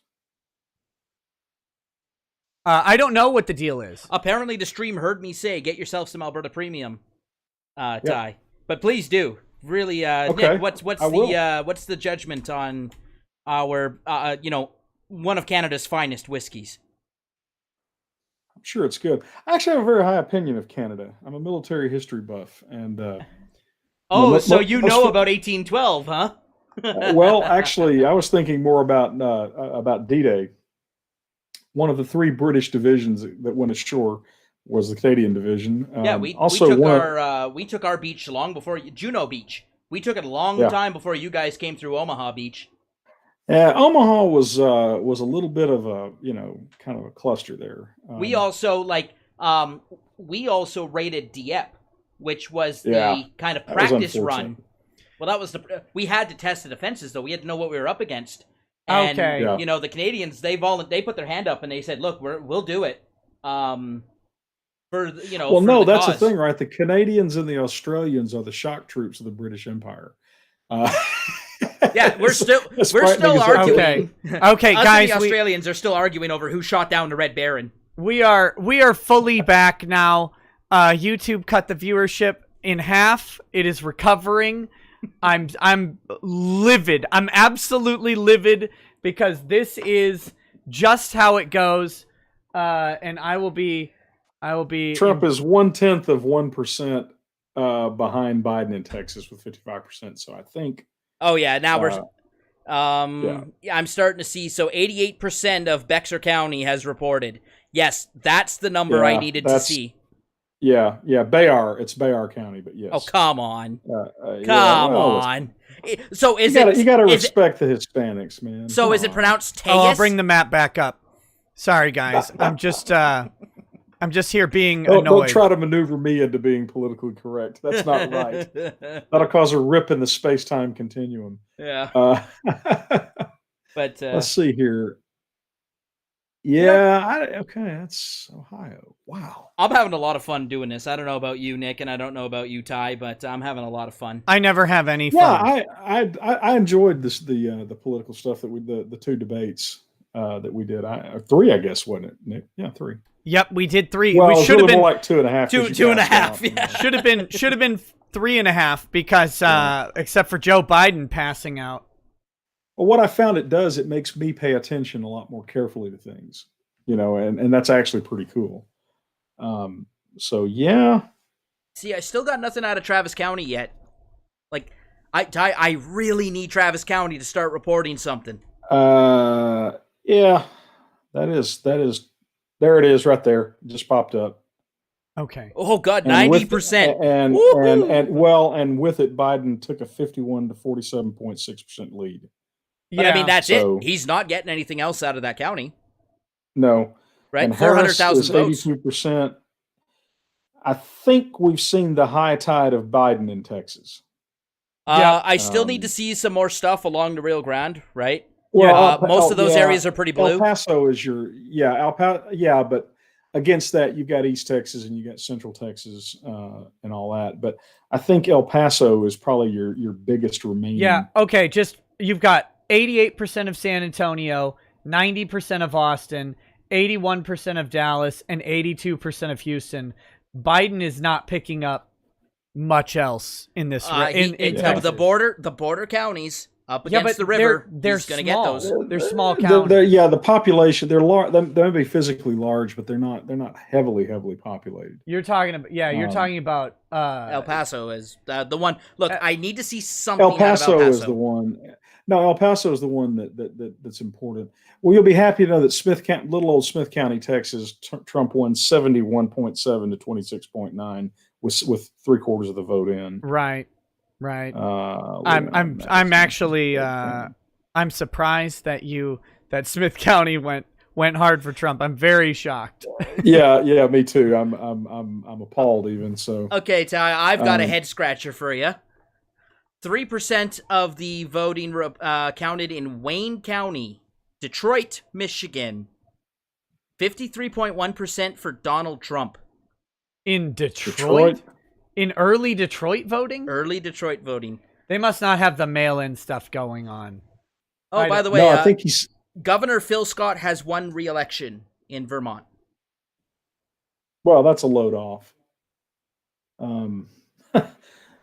Yeah, this is going to be. I think I'm beginning to get the sense this is going to be a weird election.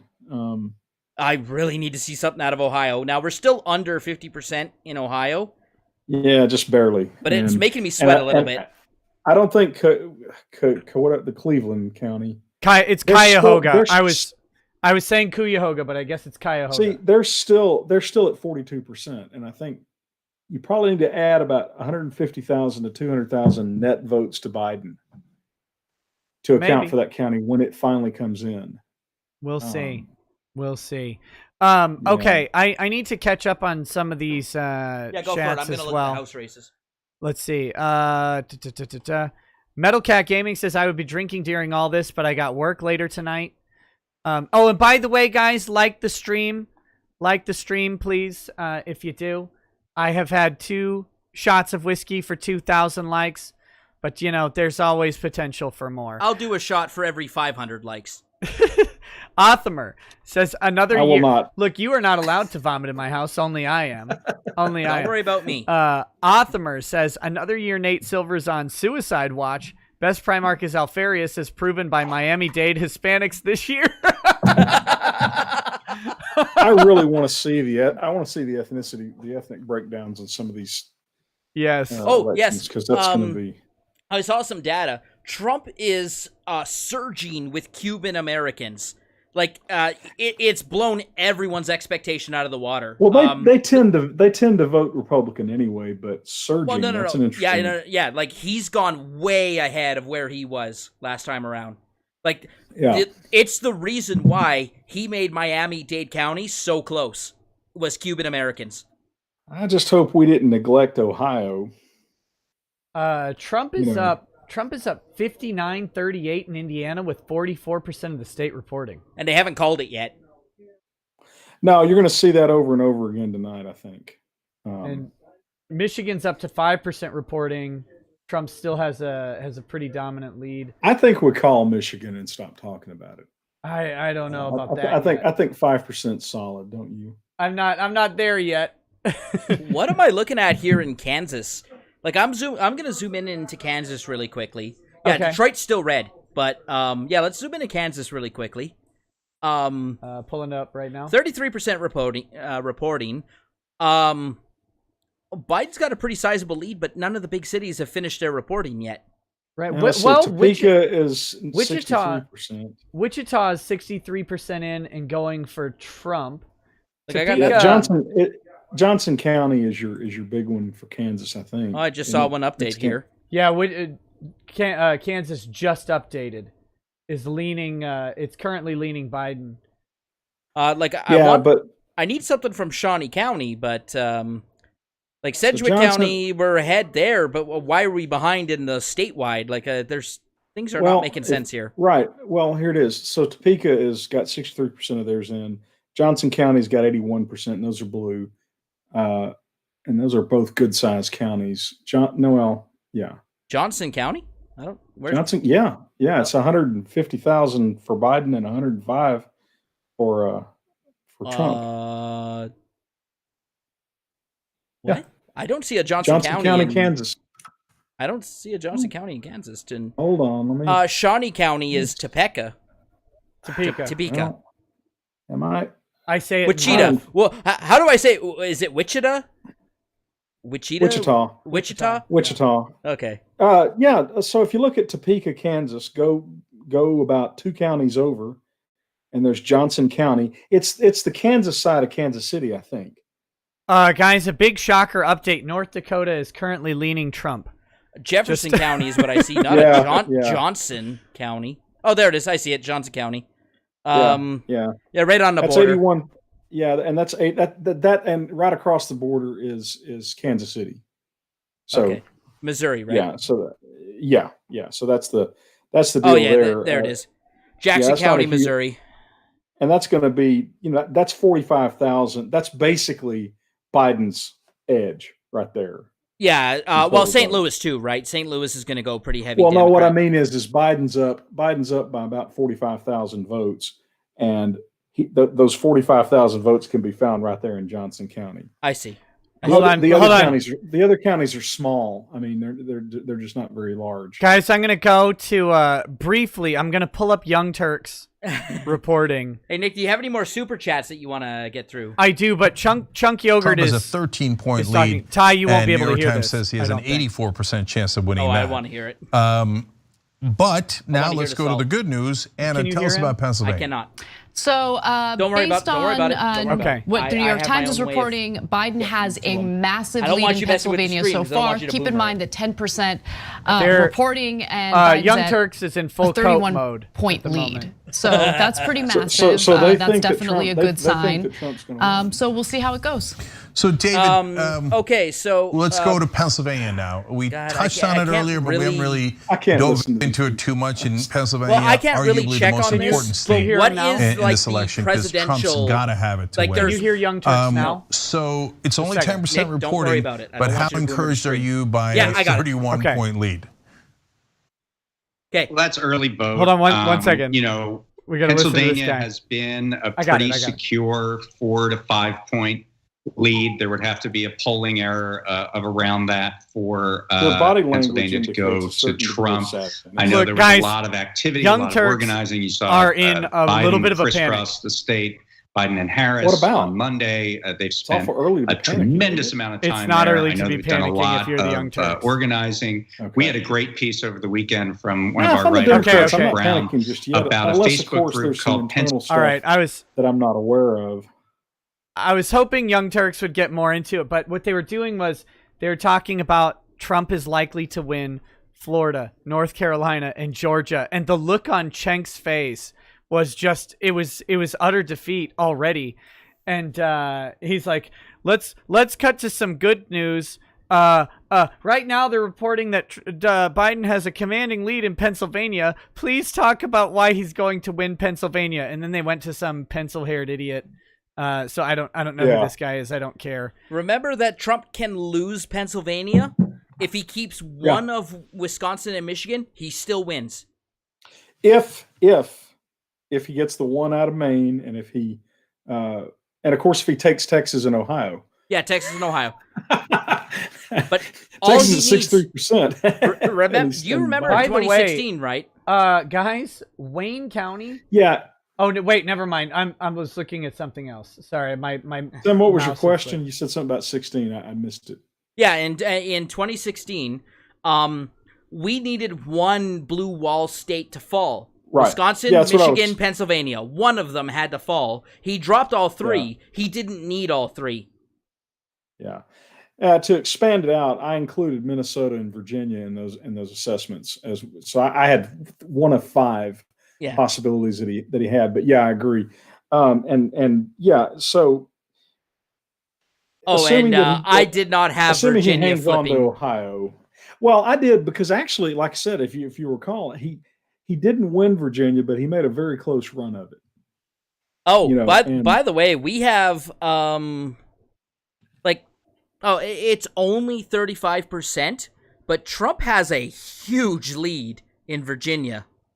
Now, a lot of the places that I'm not seeing reporting, like the places that haven't reported yet.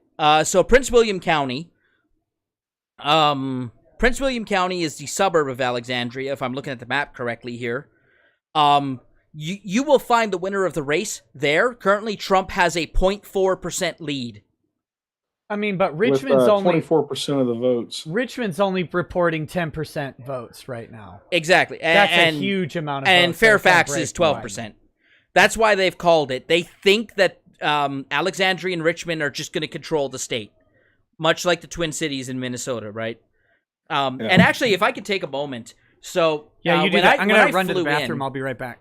I'll take over. Yeah, I'll take over. Yeah, there you go. Ty, you and I take over. So when I flew into the Twin Cities, I had a lot of time to waste before I got picked up to come out to here in the compound. So I just rode the Metro Transit buses. I'd made like 4 bus transfers going all through West Minneapolis. And the number of Biden-Harris signs I saw was astounding, incredible. But then I got into uptown Minneapolis, and I saw businesses boarded up, and ACAB sprayed painted on the boards, and we will be no slaves no more, and Black Lives Matter signs everywhere. But then I got into a part of Minneapolis that's a lot higher income. Beautiful houses, Lake Ridge or Lake View. I forget the name of the area, but that's when I started seeing more Trump-Pence signs. And I'm like, you have to be a brave person to put a Trump-Pence sign on your house in Minneapolis. Well, that's why I obviously it was a stretch, but that's why I went ahead and awarded Minnesota to Trump in my little hypothetical thing. Indiana has just been called for Trump. I saw that. That was long overdue. Agreed. He needed to win that one though. That I think that race was a little closer than I would like it to be, but yeah, he still won. I mean, that's all that counts. I already knew that. Yeah. Well, I'm going to take a I don't know about you, look. but I was shocked that Illinois was called. I'm not. I mean, okay. I'm joking. I'm joking. Oh, it's a joke. Look. I can't see your face, so I can't see your facial expression. I can't tell if you're being. Yeah, no. Yeah, it's a joke. It's a joke. Yeah, no. Chicago is what, America's third or fourth largest city. Cook County, you win or lose an election in Cook County. As the Canadians would say, no doubt about it. Yeah, let's see. Yeah, so I flipped over to the Young Turks. Chunk looks like he's eaten a badger whole. And is that Anna Kasparian? Is she still? Yeah, she's like a really skinny. You know what? I can't. She's kind of beginning to. She looks like she's on an organic kelp diet. Yeah, she looks like get a little scruffy there, Anna. Don't care, but anyway. But you know what? I have respect for people who are willing to put their emotions out there. Okay, Ty, whether you're right or wrong, this is what I can't stand about the media: is they pretend to be neutral. Right. Well, you know what? They've actually stopped pretending, I think, for all practical purposes. Like, okay, you could look at Jim Acosta and be like, oh, well, he's not neutral. No, but go to Wolf Blitzer, right? Or Piers Morgan. Go to people who pretend to be neutral. Jake Tapper, that's another one. Well, Jake Tapper does not pretend to be neutral. What are you thinking? Yeah, well, he used to be very good at pretending it. He seems to have gone sideways. I don't listen to these shitheads, man. Oh, and by the way, if we've got some Canadian viewers in here tonight, we do not have a Fox News in Canada. We have no one to counter that left slant of the Canadian television personalities. In terms of newspapers, we have the Post Media Network, which their news sites, they get good carriage through Canada, but I mean, they don't have a TV station. Like, we don't have a Glenn Beck. We don't have... The stream is down again? Are you kidding me? Is it? No, it's back. It's back. It just... Right as I looked at hiccup. Sorry. Okay. Right. So, I mean, to my Canadian audiences, you do not benefit from a media empire that slants so heavily to one side. Now, you can say, I prefer CTV, for example, or CBC. That's fine. But if you don't have the choice, the whole country suffers. And I leave it on you. This is your challenge. What is even happening here? We're in some unmitigated Canadian rant. I'm just. Oh my God! Make it better. All right. Like Ty. Hoping it'll just. How would you feel if you didn't have Fox News? If the only TV stations you could choose from was MSNBC, NBC, and CNN? Well, that's what things were like before Fox News came along. Exactly. And it sucked. Oh, and by the way, Nick, I do need to correct something that you said on the stream. You and Ty a few nights ago, you were talking about polarization. Okay. And I did a lot of research on this in one of my elective classes when I was going to college. Minnesota polls just closed, by the way, so we should start seeing results very soon. 8 p.m. is Minnesota poll closure. I've got a little bit of filler here while I'm waiting for more results. But anyways, so one of my elective classes, I looked, for my final project, I submitted a report looking at polarization in politics and how it influenced the perception of media reporting. Not the actual bias of the media, but how people perceive the bias of the media. I think you would love to read a report like this, but it turns out, according to research that came out of the United States, while the number of people who identify themselves as partisan has gone down, the slant, the distance between the Democrats and the Republicans has gone up, right? The right became more right, the left became more left, and a lot of people got turned off by that whole thing and said, you know what, I'm out. The moderate Democrats said, you know what, I'm an independent now. I'm out. I don't want to deal with this anymore. Okay. Let me hit a couple chats. That was a bunch of Canada distilled into one place. And we need a quick breather from it. Don't give us COVID. What is wrong with you? The polls are still open in some states. Hey, just put your paper towel mask on and it'll be okay. Oh gosh, Wyoming, South Dakota, and North Dakota have all surprisingly broken for Trump. Very big news. If I may, Nick, and Nebraska just flipped. Oh, Indiana's been called for Trump. Yeah, we already did that. Yeah, that was. Well, I wasn't here. Okay. No, you were here. You were the one who said. Anyways, if I can really quickly, I've driven through North Dakota before. Absolutely beautiful state. I believe that's where Minot Air Force Base is. Only if you hate the ground and groundwater, you fracking bigot. AGK says toasting an epic stream even though I'm stuck at work. Also, Ty, my friend does the Bueller gag, so don't let Nick bully you into submission. Bad Nick, bad. Brian Lip says, hey, rackets, love it. And Pennsylvania is Trump all the way. We'll have to see. Right now, it's not looking good for that, for the hero Donald Trump in Pennsylvania, but we'll see. Brian Lip says, hey, wait, no. I read that one. Saul Good says, how did a Canadian escape? I'm still stuck here. Look, by swearing under every penalty possible that he was just here for fun. Stooge Muffin Stubbin says, Nick, have you had Hibiki Japanese Harmony? It's a really good whiskey. It is. The Suntory Harmony whiskey is really good from Hibiki. I like it. It's kind of hard to get around here, so I don't buy it often, but it is good. Eric Ragnarsson, first super chat. Hey, thank you. When finally catching a live stream, greetings from Trollhättan, Sweden.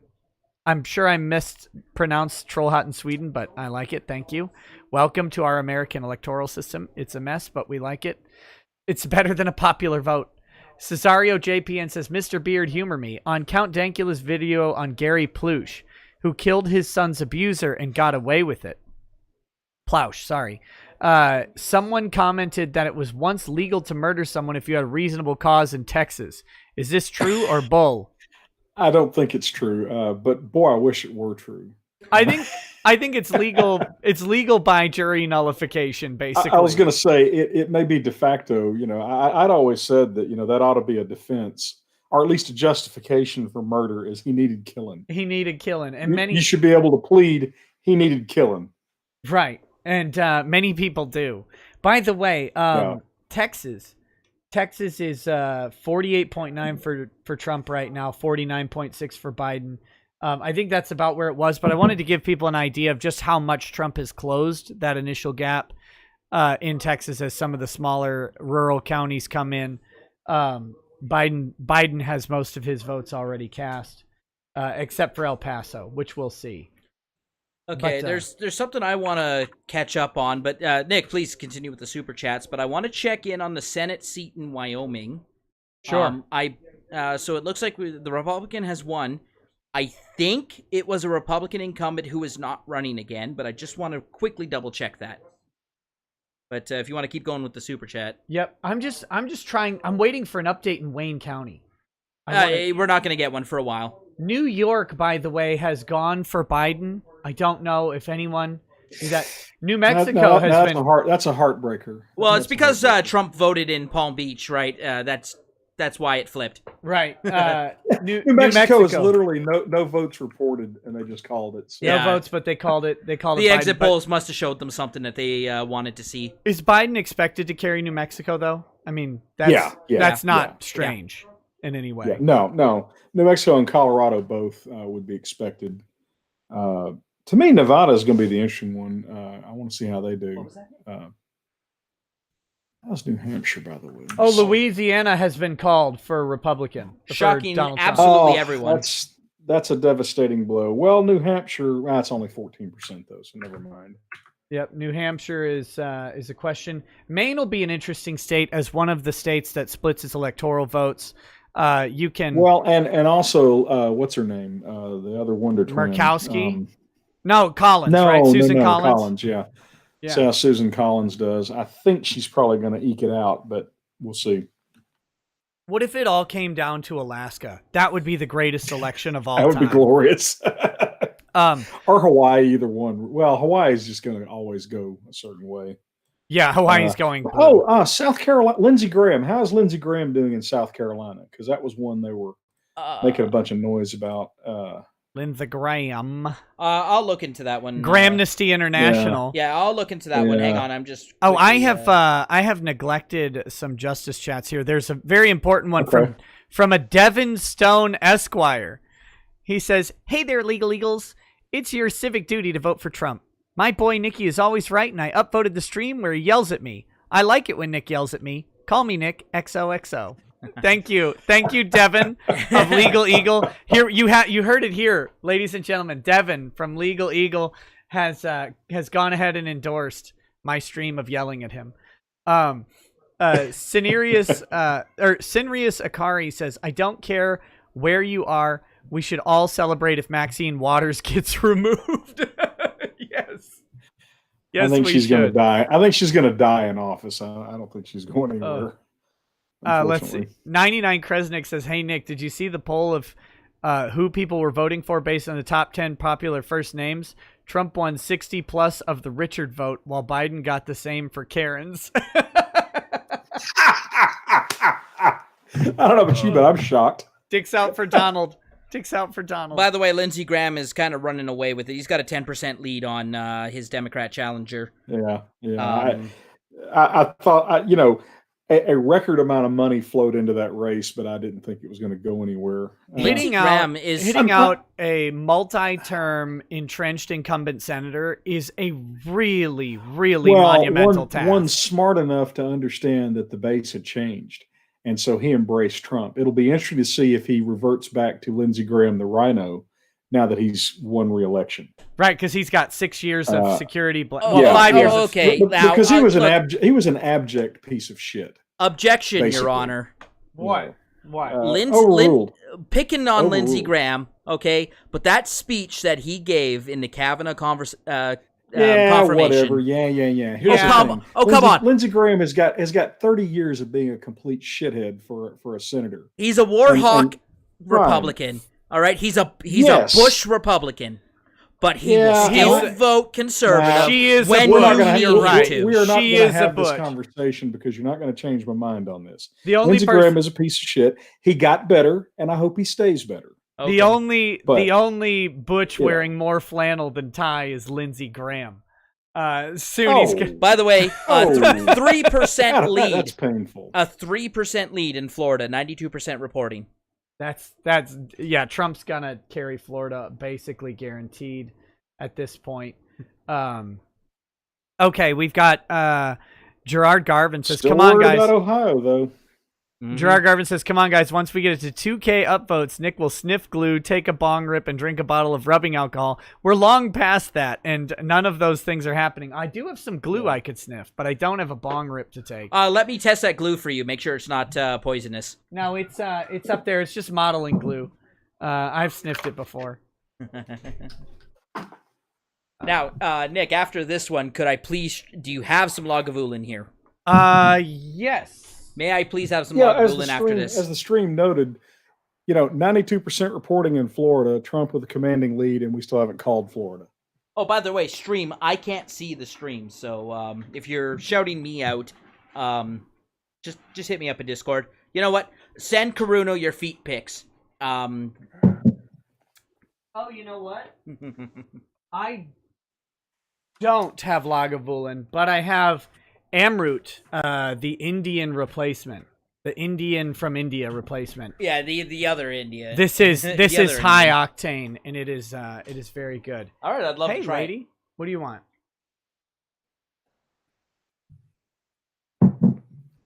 Give her some Alberta Premium. Oh yeah, this is a new. Here. This is very important, ladies and gentlemen. Okay. Please, I need your feedback. I went through a lot of trouble to import this. Didn't you just walk across the border with it? Actually, I did a rain dance across the border. Please. Oh, okay. There you go. Texas is firming up. Trump is still behind, but it's getting a little less. Oh crap. Ohio is still stalled out wherever it is.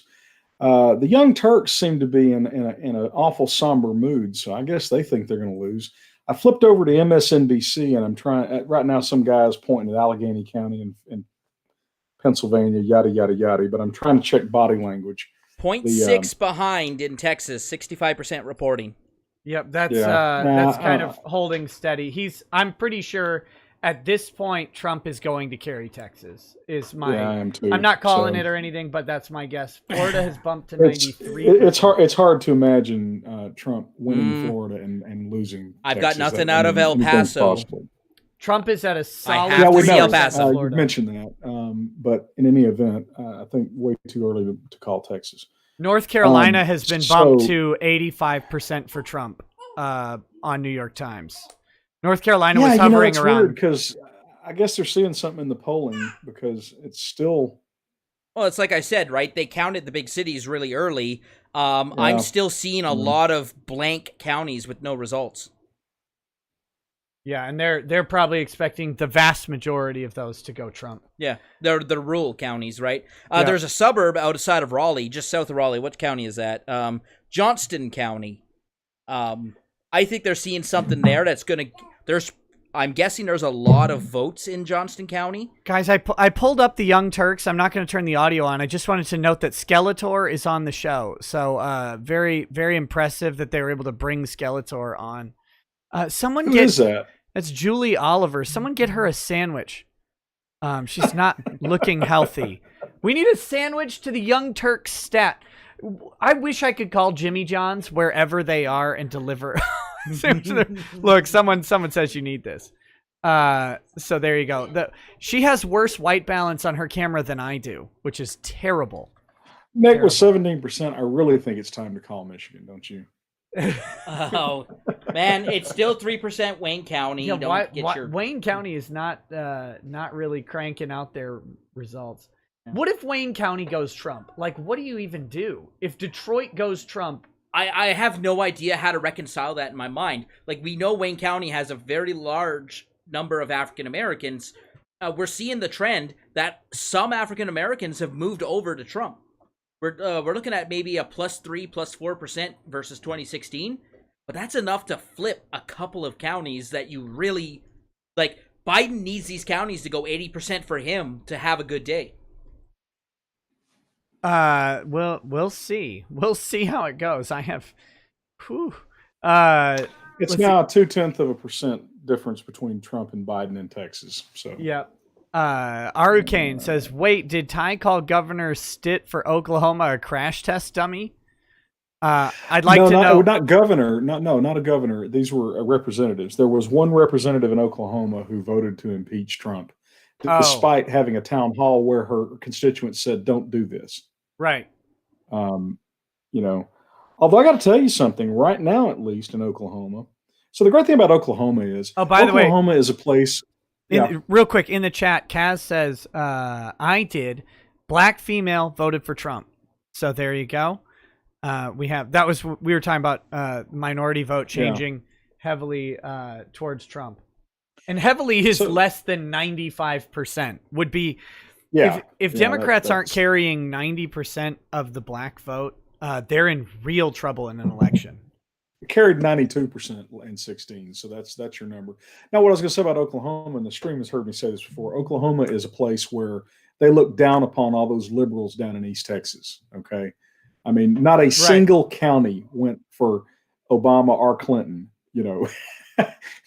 And so I'm looking at the county maps. Of course, temporarily with a small number, with about a third of the votes in, maybe a little more, there are some blue counties. But Trump has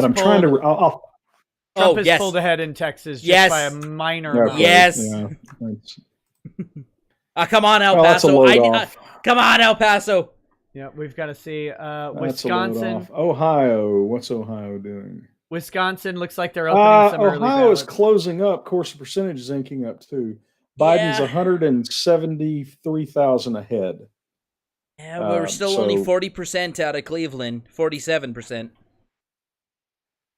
New York Times New York Times still doesn't even have a predictive indicator on Ohio. Because they have no clue either. Right. And that's, I think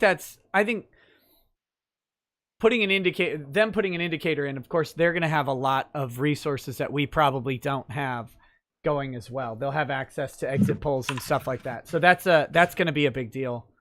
Trump 538. You know, they have that. They have that. I assume they do. They did last year. That recurring. You know, Trump's got this percentage chance of winning in real time. So let's see where they are now.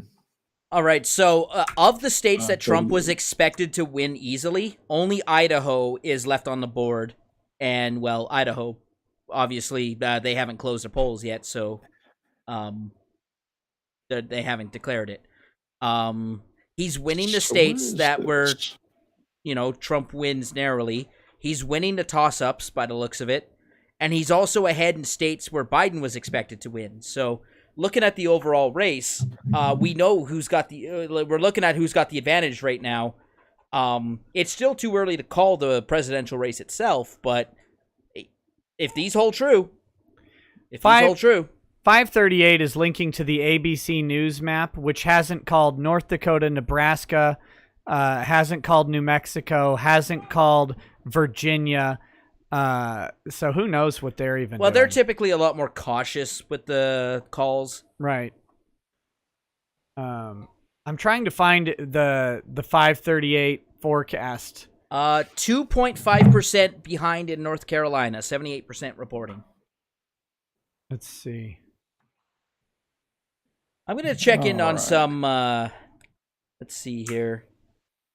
Where is the presidential? New York Times has a predictor for who's going to win the president, and that changes. And I know the Young Turks are watching that closely.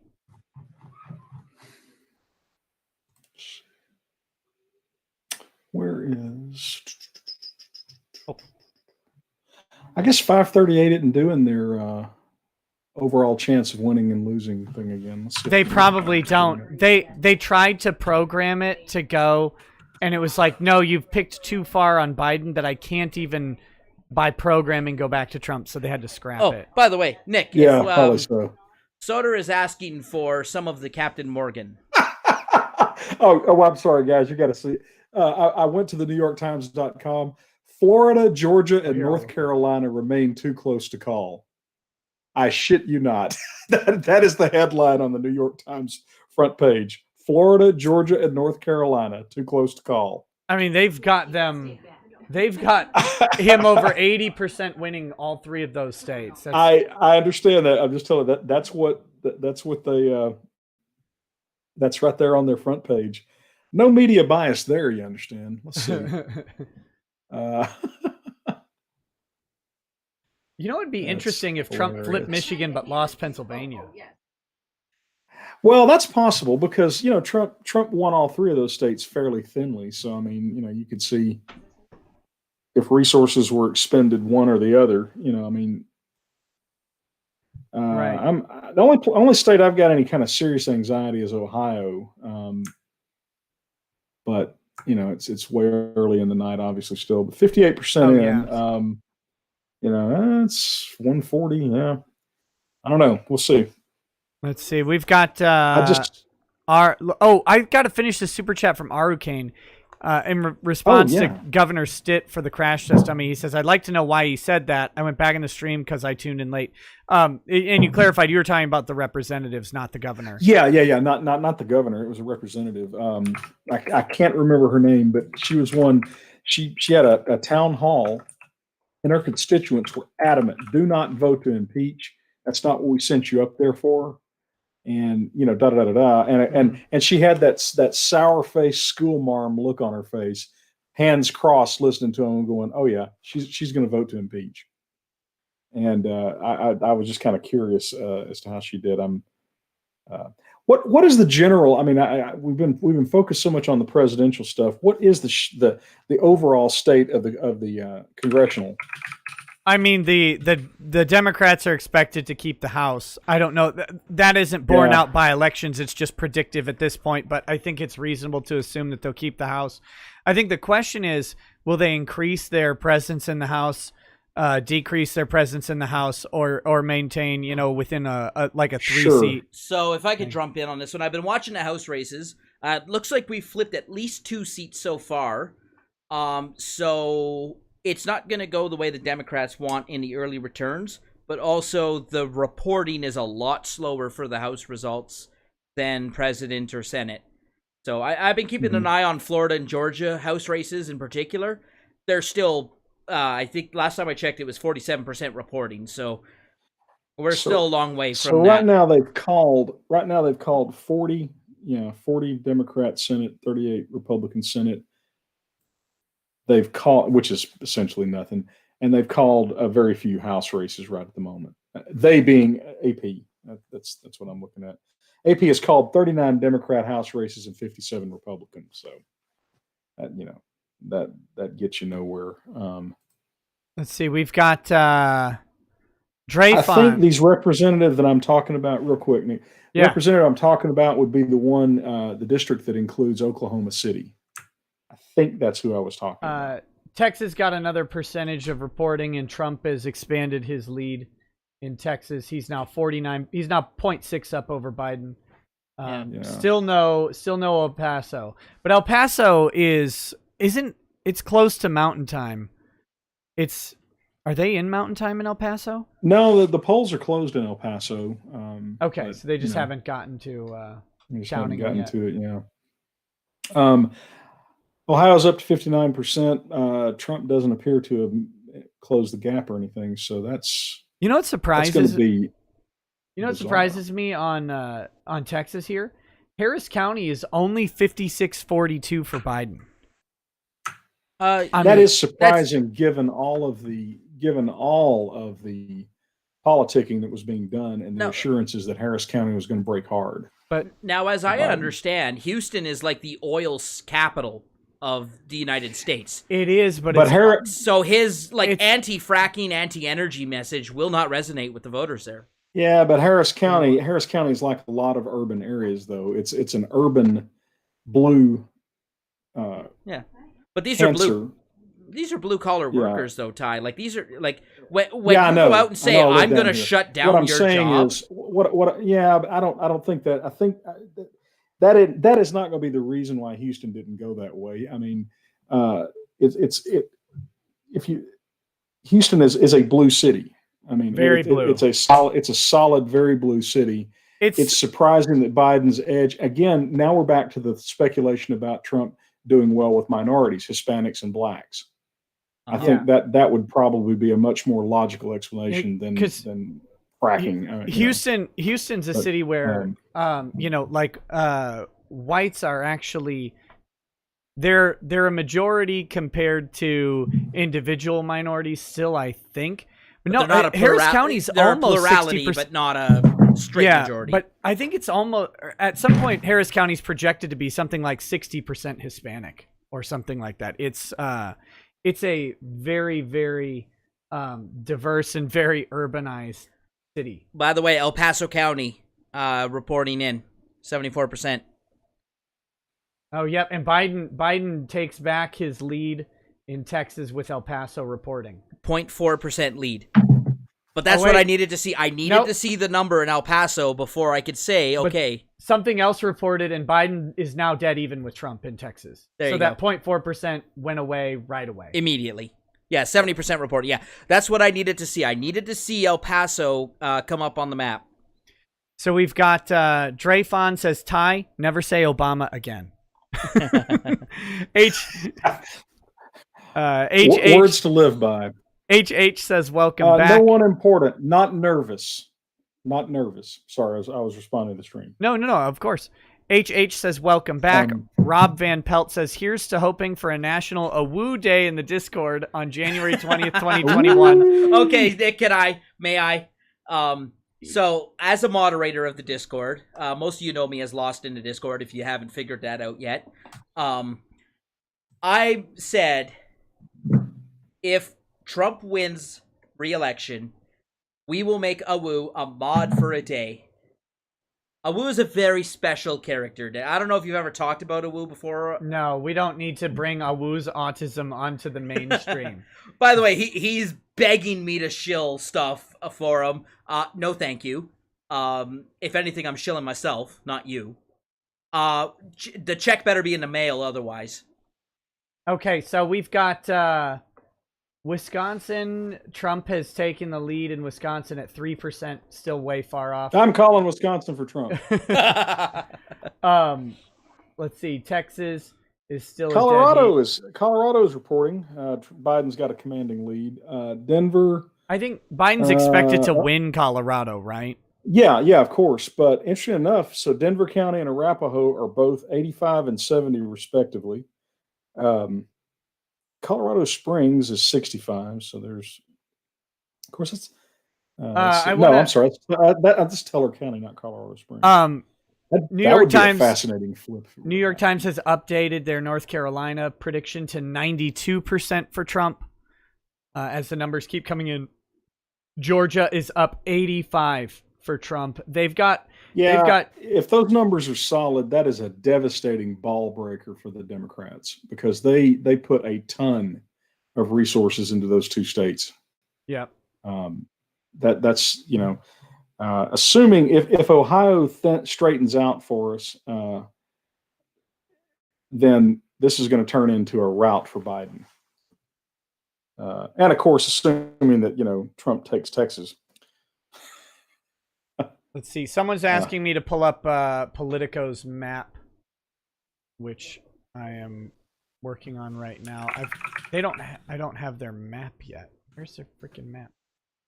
Politico is showing 131 votes for Biden, 93 for Trump. I'm not sure what they've called for. Yeah, I'm not. That doesn't really. Well, they haven't called. They're not calling Florida. I'm just trying to find where their map is. I don't see their map either. I see a lot of text. Surely they gotta have. Oh, here's the map. Here's the map. Where'd you find it? It's the next It's the next result down on Google. They're tentatively calling New Hampshire. They're calling Pennsylvania and Ohio tentatively, but they're calling Michigan and Wisconsin for. I think they might just have them leaning that way. What have they called for? Oh, they've called Colorado for Biden. That's the big difference, is that they've actually called Colorado for Biden at this point. Right. They have Maine leaning Trump.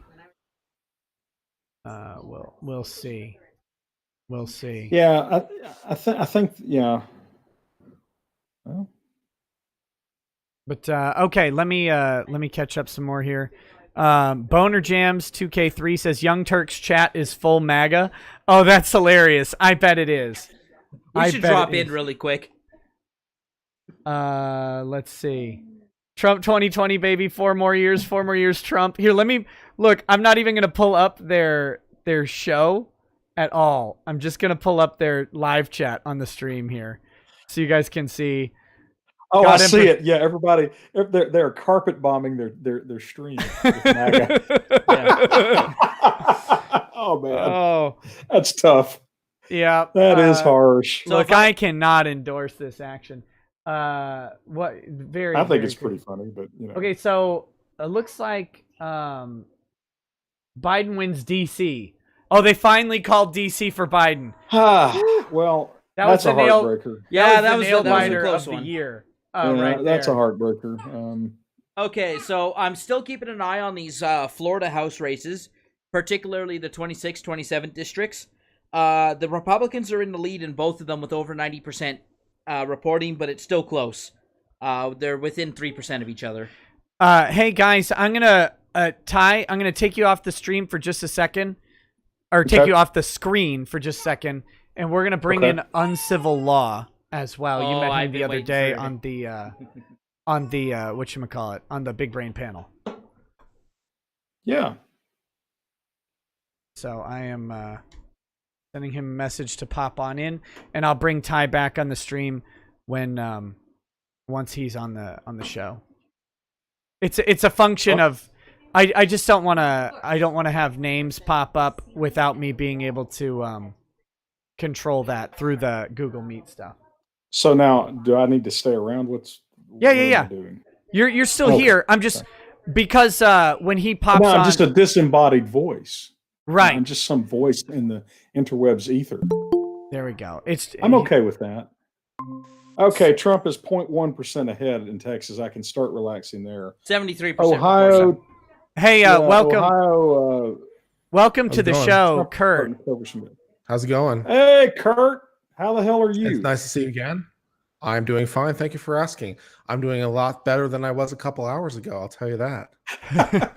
You just got to take it easy, man. What was going on a couple hours ago? Were you just nervous about how the? I was pretty convinced that it was going down in flames. My hope has been somewhat restored. Yeah, it seems to be going fairly well for Trump right now. Well, no, yeah, the way I've been playing with the map based on the various projections and based on what we're seeing right now, it looks like about even money. Do you want me to fax you my map, Kurt? I have a map. I can fax it to you. Does it just involve your middle finger? Oh no, it's all drawn up with markers and stuff. But Nick was giving me a hard time about it. Yeah, no, I was pleasantly surprised, very surprised, in fact, that according to the New York Times, Trump is outperforming in Florida compared to what he did in 2016 by quite a bit of margin. And it seems to be due to a lot of the Hispanic vote seems to be swinging in his favor based on what I could tell. So that's a nice, pleasant surprise. That's absolutely true. Go ahead, Ty. Oh, I was going to agree. I was going to say that, the Cuban vote has always been, very Republican, but a big chunk of the Hispanic population in Florida is not Cuban. And DeSantis has been a real effective governor there in Florida. Oh, yeah, I'm a big fan of him. And I don't even live there. I don't even live in your country, and I'm still a big fan of him. How's Austin doing, Kurt? Well, Austin is fine. I did notice quite a few more businesses have their windows boarded up than this morning, including my own apartment complex boarded up its windows. So I suppose they're expecting a little civil unrest in the great city of Austin. And I noticed also on the news that quite a few businesses in D.C. were boarding up its windows. And, I'm having a difficult time imagining the Republicans in D.C. because there's such a huge proportion of D.C. would be rioting in the streets of D.C. So it must be that they're worried about left-leaning violence. But that couldn't be, could it? That couldn't be. The left isn't violent. No. Hey, I wanted to ask you something. No. Williamson County is a reddish county, isn't it? Normally? Yes. Well, Biden eased Trump out 50.6%. Trump to 47.4 with 98% of the votes reported.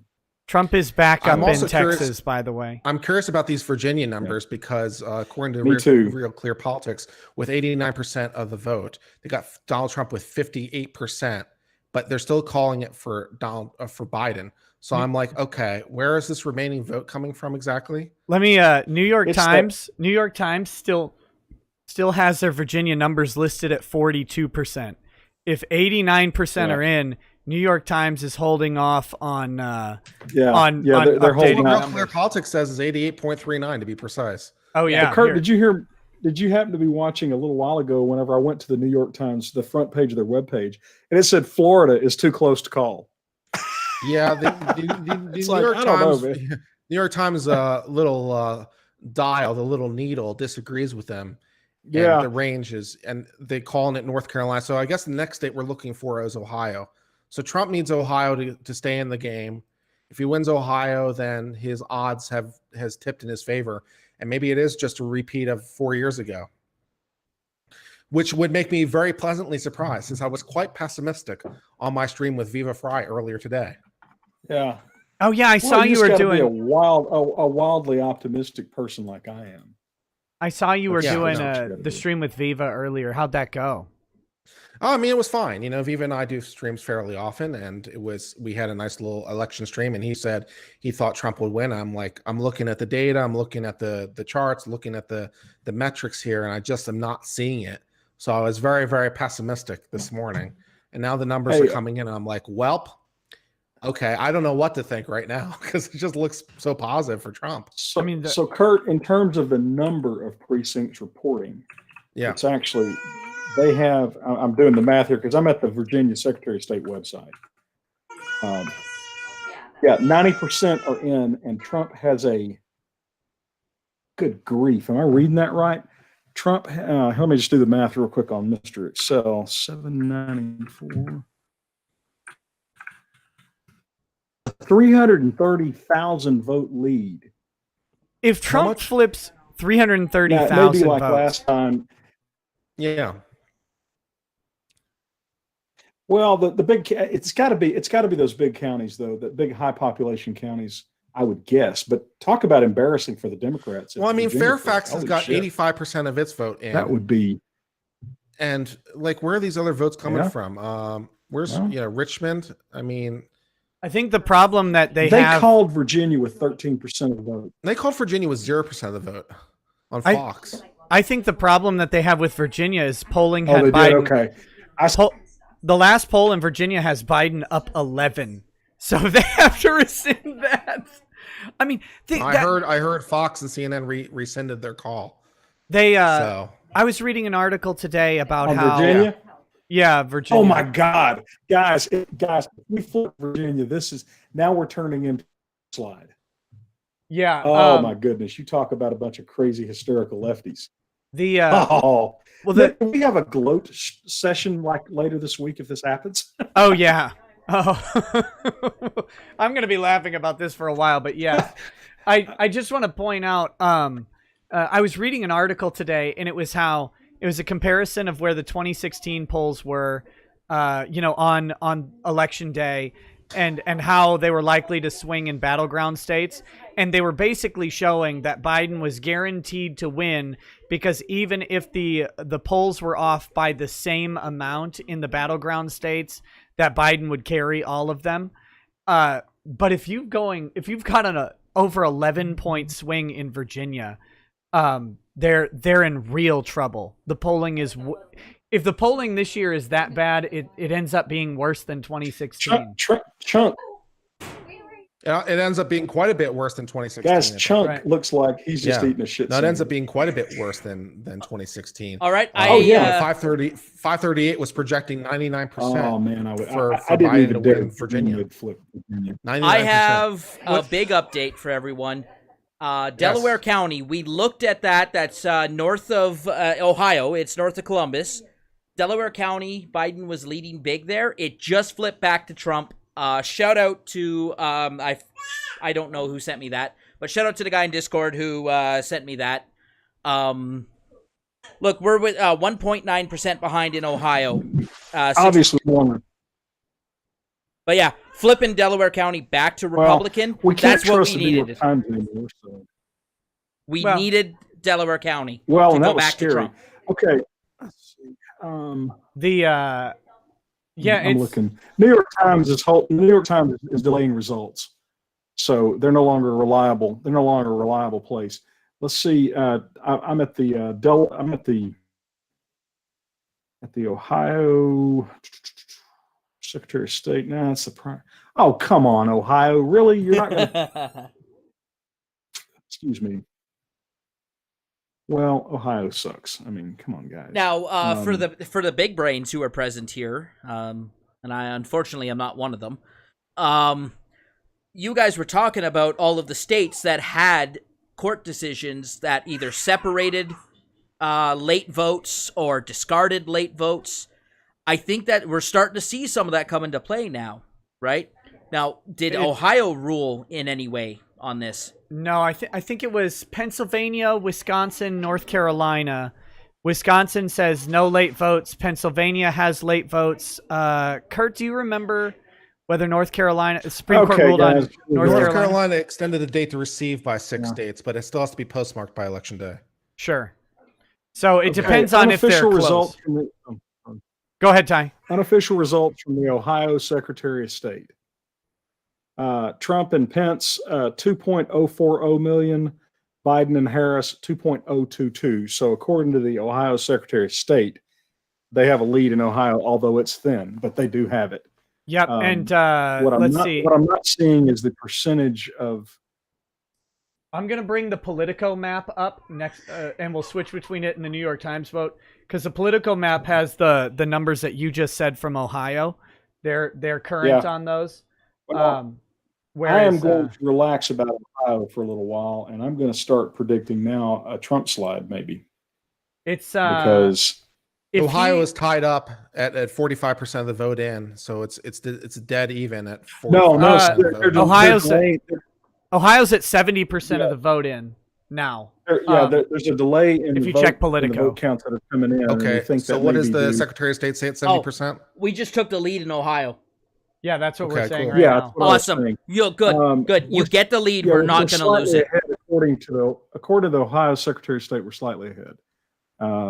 Roughly 25,000 votes ahead in Ohio. Yeah, and we're starting to open. Believe it or not, Ohio and Pennsylvania, I think it's over and Trump wins. If Trump went, what, Ohio and Pennsylvania? Yeah. Yeah, I think so. Well, Ohio was always the assumed. But actually, if Trump wins Ohio and wins where he should, all he needs is one of Virginia, Pennsylvania, Michigan, Wisconsin, and Minnesota. All right, Nick, I got a result for you. What's that? Hennepin County, 32%. I'm sure you're familiar with that place. Yeah. 70% Biden, 27.8% Trump. Oh, yeah, well. Okay. But that's where, that is the only county Biden's going to run away with, right?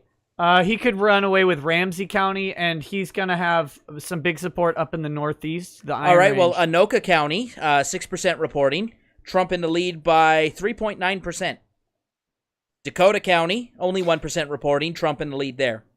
Yeah, the New York Times map is way behind. Yeah, okay, so I can switch. I think I'm going to switch over to Politico. For that matter. Yeah, I'm going to switch over to Politico then. Politico is keeping up. Politico has Minnesota at 23% of the vote reported, whereas New York Times has them at 8%. Okay, yeah, I'm going to switch over there. This is why it explains why Chunk looks kind of bad. We are the Senate isn't looking so good right now, gotta say. Let's see. I think if Trump wins this, the salt might be even more real than it was 4 years ago. Where are we expecting potential losses in the Senate? Too. I'm still watching Ohio with an eagle eye here. I really need to see better out of this. Let's see. Okay, we've got I've got the affiliate says to Nukes. Have you invited Nick, Ty, and Drex to an Among Us matchup with the virtual girls? I'd pay money to see that one. What were you saying, Ty? Uh-oh. I was saying that the Senate, according to Politico, they've called 43 Democrats, 38 Republicans. Hey, Ty, can you reconnect? Can you reconnect to the Hangout, Ty? Because your audio just desynced completely. Yeah. Okay. Well, I'm very pleased by these numbers. It's a little bit difficult to believe in the numbers and how things are going. I mean, if you look at New York Times and look at the shift on some of these things in terms of where things are going from 2016, says majority black plus 2% Republican, urban areas plus 6% Republican relative to 2016. These are relative to 2016 numbers. Yeah, but still, majority Hispanic plus 12% Republican. These are all very troubling trends for the Democrats. Yeah, because the Democrats seem to believe that that race is destiny. They seem to believe demographics is destiny. Well, if we just have more minority people, they'd vote Democrat. And it's like, well, that doesn't seem to be quite happening right now. Well, I don't know if you saw earlier, Kurt, I was telling Nick about a conversation Drexel and I have been having over Facebook for the last couple of weeks.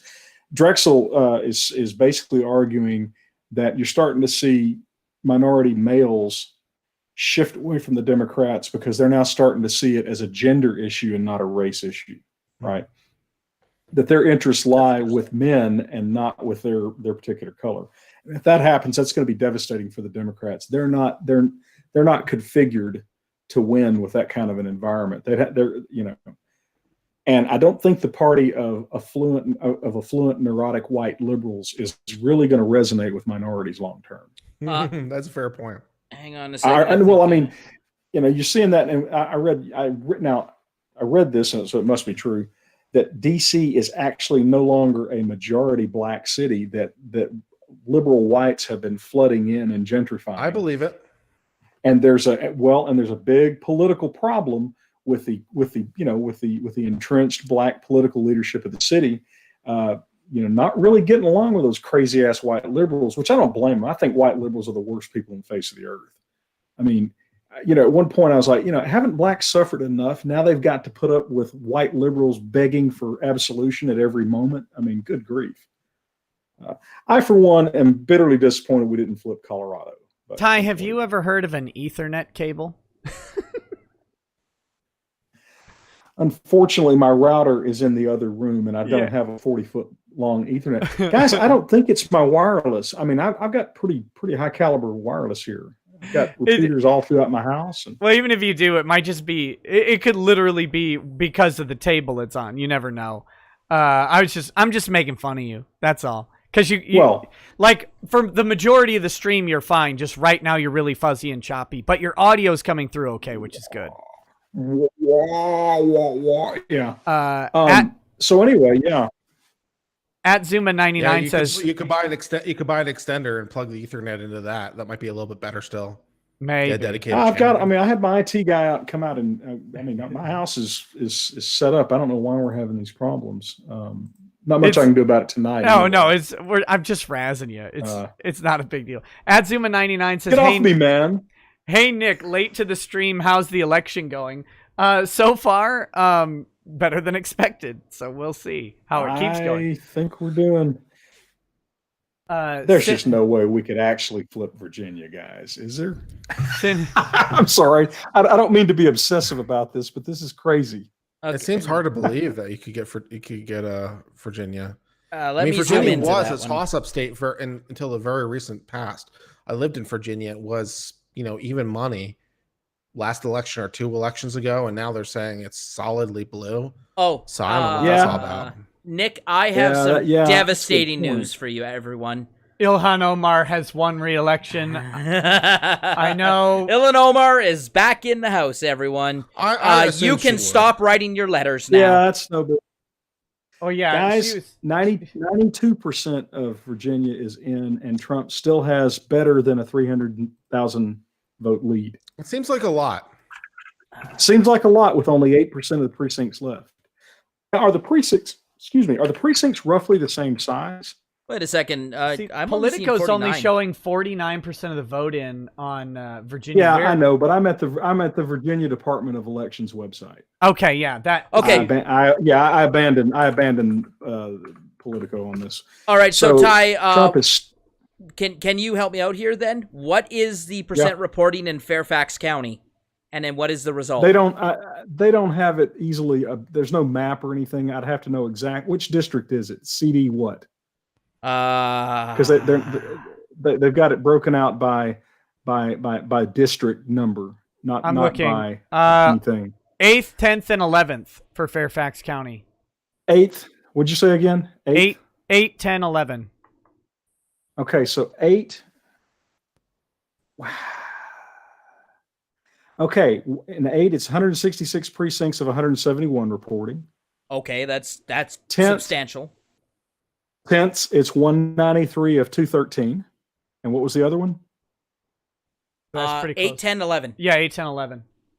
154 of 164. So those guys, so those are all north of 90. I think we just flipped Virginia. That's unbelievable. Like Fairfax County is Alexandria. That is the. It's a Trump slide, folks. It is the Trump slide. And what do you have for Fairfax County? Fairfax County was what we just reported, right? It was 8, 9, and 10. 8, 10, and 11. Yeah. All of these counties are actually higher percentage reporting in than the whole state. Okay, Nick, and what is Richmond County? Richmond County, Virginia? Yeah. What number is that one? Checking. Richmond County, Virginia. Here's the problem. Number 1. Here's the problem with Virginia. Absentee ballots may be accepted until noon on November 6th. Oh, BS. But I don't know, man. Overcoming 300,000 or 400,000 votes. It's a lot of votes, man. I mean, that's a lot of votes to manufacture. All right, Ty, what is we the may first... have won Virginia outside the... Huh? What's the first congressional district in Virginia? What's that reporting? 220 of 244. Trump 62%, Biden 35. Trump's up 2 points in Texas now. He's up 2 points, and with the major cities reporting, he's likely to carry Texas. And he's running, and he's this is a Trump slide, fellas. We'll see. I mean, this would be the very tail end of what the polls were predicting. I mean, you'd be on the far end of the distribution. Ooh, okay. Or it could be what the polls were actually saying all along, until they were corrected by a bunch of left-wing pollster shills. All right, so Hennepin County, my 88% reporting. Biden only has a 300,000 vote lead. Hennepin County has been 88% counted. That's now, Hennepin County is Minneapolis, right? That is like Minneapolis downtown, West Minneapolis, Northwest Minneapolis. That's basically all of the Minnesota. That's all of the lead that he has. He's up. Yeah, he's exactly. up 600,000 votes to 311. So if Hennepin County's done, he has the Iron Range is still a big Trump area. The northeast of the state. Like I see enough votes to flip the state. I want to see where Duluth goes. Duluth should be a Trump county, whatever county that is. St. Louis County. St. Louis County should be Trump. And if it goes deep red, there's enough votes there to flip the state. We'll see. I mean, this county you're in is going to go non-election related. Are you a gamer at all? A little bit. Tabletop? Do tabletop? Yeah, I used to play a lot of D&D back in the day. Okay, well, you got to play a lot. I played a lot of 3.5 edition. I'm trying to get a Traveler game put together to run on Nick's show. You interested? Sure. Now, lots of automatic weapons fire. Now Ty's recruiting. That's great. Yeah. Disaster in the making. Okay, I've got a Sinek 8 says, so what's the deal with Virginia going to Biden with Trump winning votes? Also, I'm glad that Ty is jealous of Oklahoma. It sucks that you live in a blue state. Yeah. Touche. Well, you deserve that. I love Oklahoma. At least the parts of it I've been to. I hate it. You know why? Because I'm always driving down to Texas in the summer, and we get out at a rest stop in Oklahoma. It's like 120 degrees. It's like, oh God. It's like, children, quick, get into the building before you burst. Before I die. What is going on with Virginia? 2383 of 2585. So we're only missing 200. That's less than 10%. That's what I've been telling you. Precincts. And Donald Trump is up 17%. Holy crap. Oh my goodness. No, I can't believe it. Can't make it up. This is unbelievable. That's what I've been saying, guys. Can I get the population of Virginia really quick? Population of Virginia. Hold on. I'm pulling it up. That's what I was saying. That you can't mathematically make that up, I don't think. 8.536 million. 8.5 million, and we have 2 million who've already voted.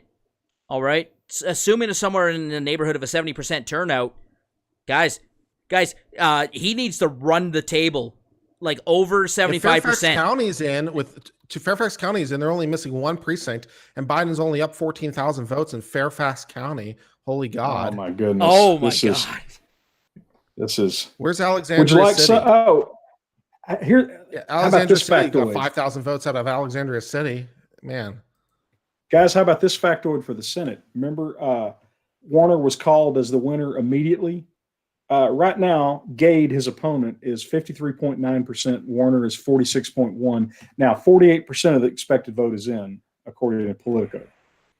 Which race is that? Let me see if the Secretary of State has got that. Let's see, Congress. Okay. While you're doing that, Ty, someone just quickly hit me up in the Discord saying that Maryland, Trump is up big there, but we only have 4% votes counted. Baltimore's not counted. Maryland.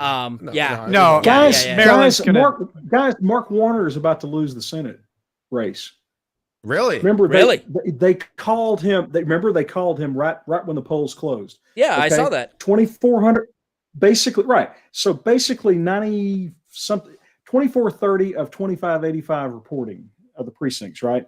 Warner is 47.27. His opponent is 52.62. Trump's up. They're going to have to Yeah. Oh, go ahead, Ty. Well, if we knock off Warner and take Virginia, dude, I mean, this is getting, That's unbelievable. Okay, now I've got some bad news. Looks like Hickenlooper's going to win the Senate seat in Colorado. That's a flip. That's a Republican loss of the Senate seat. Yeah. Trump was kind of expected. Trump's up 2.5 points in Ohio, and Ohio is 74% of votes are in. Also, Alabama, Jones is going to get hosed there. That's going to be a flip back to the GOP. So that'll offset the Hickenlooper loss. I just had Ohio go back blue. A short salt feature. You had Ohio go back blue. What percent? I had 71. So Washington Post 71%. Ohio went back blue. Politico has them at 74% in Ohio. And I'm looking. If you look at the unofficial results, let's see where we are. Secretary of State still has Donald Trump ahead at 50%. Yeah, 50.75 versus 47.92. So we're still only 52% of the votes counted in Cleveland. Like, come on. I need more numbers there. But the gap is now opening up to the point that's not as scary as it was. It's still a little bit scary, but anyway. Well, he's not running the board on Cleveland either. Oh, never mind. He is running the board on Cleveland. 74.6 to 24.5%. Well, here's the thing. I mean, we're not even really at halftime, but here's the bottom line. Across the board, with very few exceptions, Trump is way overperforming what he did last time around. And of course, he's made a complete mockery of the polling. Yep. If this trend continues, this is going to make my 316 electoral vote prediction seem conservative. Right. It's I mean, he is, again, especially Nick, do I need to refax that to you? No, I've still got it. So Trump's lead in Florida is about 380,000 votes. That's his lead in Florida. So we got to find where in these counties he's going to get 380,000 votes. Miami-Dade is 94% counted, right? They're just being hardheads to not call Florida. If Trump flips, he's expected to win North Carolina. If he wins North Carolina, Virginia, and Ohio, I mean, it's over. It's over. If he wins Virginia, man. Tallahassee is the only place. Tallahassee is the Pennsylvania only place. Just Leon flipped County. Red. By the way, Trump has made headway in Pennsylvania. I was just pulling up the Secretary of State's page on Pennsylvania. Secretary of State has Donald Trump up at 52 to 47. So what's the percentage reporting? Nick, I'm looking at this Politico map. I'm seeing a lot of red. Lindsey Graham has been declared victor in South Carolina, by the way. Yeah, okay, well, that was not doubt in my mind.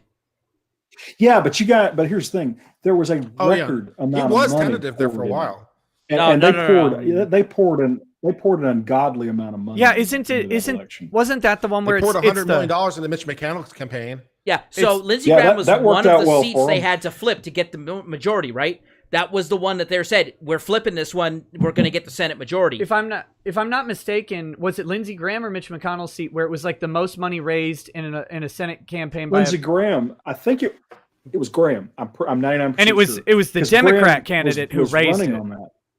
It was the Democrat candidate who raised it too. Yeah, Graham was actually on Rush. Was it on Rush or was it on Hannity? Anyway, Graham was out there begging for money, saying, I've had a record amount of money raised against me. And they did raise a ton of money against McConnell too, but good luck. I mean, I'm glad they did. By the way, Broward County, which is one of the deepest blue areas of Florida, right? 97% counted. If Biden was going to make up 300,000 votes, it had to be there. It had to be Broward County. 95% counted in Tampa, Hillsborough, where 95% counted Orange, Orlando, Orange County. Like, these are these deep blue areas. Like, you're not getting another 300 votes out of that. And they're still not done counting the panhandle. Politico just called Florida. No, they didn't. I'm sorry. They're just trending it. My bad. Yep. Trump is still ahead in Rhode Island, even though it's called for. Oh God. But I mean, how's he doing in New Hampshire? Oh, actually, though, they have him. Weirdly enough, they have Biden winning Rhode Island. Oh no, he's up on the map in Never mind. He's up on the map in New York Times. Guys, I'm going to step away for a second. I shall return. Yep, I'm going to check in with my family and take care of some business. I'll be right back. I think if I can get some of that. Which one do you want? The Amrut? Amrut, whatever it's called. Yeah. What you drinking tonight, Kurt? At the moment, I'm just drinking a Yellowtail Shiraz. Nothing fancy, but just something to sip on. I was just making fun of Yellowtail wine yesterday. Just because it's okay, it's nothing to write home about, but it's all right. No, it was. I wasn't making fun of it because it's a fine. I'm gonna just have some wine or whatever. But it was in a scene of like a B independent horror movie, and it was like a rich guy's house or whatever, and there, and on the table his white stripper girlfriend had a bottle of Yellowtail. It's like, this guy's supposed to be loaded. Why is he rolling Yellowtail? And like, of course, all the liquor in the rich guy's liquor cabinet was all just like Jack Daniels. It was great. I just loved that. Nice. Okay, we've got the Big Red. Wait. We got Utah reporting there. I got some Utah results. Well, I think Utah's going to go Republican. I've got. He's going to take his gas. Mike Walters. Mike Walters says, "Hey, Nick, I had not heard back from you about the interview I had proposed with you and Ty about the comics y'all grew up reading. Sergeant Rock. Figured I would check in with you about it. Yeah, I'll send a message to Ty and see." Adzuma99 says, "What do we got to do to put Odin on the ballot for next election? I'd vote for Odin. He abolished frost giants." Very powerful platform. Big Red Bear says, "Nick, I just want to apologize. On the call show, I said I thought Biden would win. I didn't think there could be a swing this big in these states. I just want to say..." No, I said it this morning. I said the same thing this morning. I didn't think it was going to happen. Yeah, he says, I just want to say I now believe Trump will win tonight. This is incredible. I was saying the same thing in 2016, watching the map go, for Trump one state at a time, going, he's actually going to do it. The madman's going to pull it off. And here we are again. And it's like the media did not learn its lesson last time. The media, so the media has, especially people like Nate Silver have been like, "Oh, we corrected our mistakes. We know what we did wrong. We corrected it." Yeah. Guys, if anything, already this is a huge, huge blow to that establishment media, to mainstream polling, right? The polls that Nate Silver said, well, they're junk. I'm not putting them in my forecast. Right now, they're more accurate than he is. What's with Politico saying that North Carolina is leading Democrat when New York Times is saying 95% chance Trump is going to win? What's up with that? Politico goes, they're leaning on Politico, as far as I can tell, is based literally on number of votes that each candidate has right now. So Biden on Politico's map still is edging out Trump by about 3,000 votes. New York Times has Trump expected to win North Carolina, but Biden's been leading the actual vote totals the whole day. And again, so Kurt, I don't know. I don't know if you Cox wins in Utah, by the way. Okay. Governor's race in Utah. Good. And they just called Kansas for Trump. Yep. Kansas has been called. So, I mean, that made me a little nervous, but the numbers didn't make sense there. Anyways, Kurt, I don't know if you were listening before when we were just getting started with the stream here, but I was talking about how, generally speaking, the Democrats build up an early lead and then they cross their fingers and hope that the other guy doesn't catch up and take them over. So what happened in North Carolina is that Biden built up a lead in Raleigh, Greensboro, Charlotte, right? Those three big cities. And then he's got his fingers crossed, hoping that the rest of the state doesn't catch up. And it looks like that the exit polls, the early voting results, they're saying he didn't win those big cities by as big a margin as they were expecting. I'm looking at Wake County, which is Raleigh, North Carolina. 83% reporting, 65.3 Biden, 33% Trump. You're talking about Raleigh, North Carolina, and Trump, he stayed. He stayed competitive. Same thing happened in Miami-Dade County, right? Miami-Dade County is going to be the news tomorrow morning when they look at the Miami-Dade is unbelievable too. Yeah. I mean, how is it that close to Miami-Dade? Because he is surging with Cuban Americans. Like, it's Hispanics I understand in general. It's not because Cubans, New York Times is saying, in general. Compared to last year, Cuban Americans plus 14% Republican. But what's that about? I mean, the Cuban Americans have always been. They're talking 55 to 59% total. The majority Cuban are going Republican. Mm-hmm. But remember, Florida has got a large non-Cuban Hispanic population. I suspect you're going to find that they're breaking hard for Trump. The Cubans have always been a Republican strong. You know, what would be an interesting survey would be to see immigrant populations. And even first and second generation immigrant populations who historically fled communist or socialist regimes and see polling data on where they lean. Well, I'll give a huge shout out. There's a Canadian politician in the city of Calgary. He's from Poland. And Poland was under Soviet... I bet he's got some pointed views. I bet he's got some pointed views. I mean, this I'm not going to name him just because I don't want to cause him any grief, but... he's got a framed portrait of Margaret Thatcher hanging when you walk into his front door. This guy is very, very conservative. Now, in Canada, conservative is the blue color, so I sometimes get that mixed up. But Trump has pulled ahead in North Carolina on raw votes now. Yeah, there you go. They've now got him leaning red on Politico. This map is a disaster. Oh, Chunk just looks tragic, guys. I wasn't watching. I'm just watching. He looks like he's about ready to start hitting the whiskey hard. I'm looking at here. I'm pulling him up for the stream. Let's go. He looks rough. That looks like me after about a 48-hour bender. Here you go. We've got Chunky Yogurt on stream here, guys. If you want to take a peek, he's sweating heavily. He looks dour and sad. Yeah, things are not looking good for the Chunk. The orange man is going to return, and that is going to be tough. Hey, Nick, Becker County, bit north of here. Yeah. What's their deal? I have no idea. Because they're 32% reporting, and they're going for Biden. Yeah, there's outstate Minnesota isn't entirely red. It really depends where you are, but these counties are small as well. Yeah, I'm checking back in on Hennepin.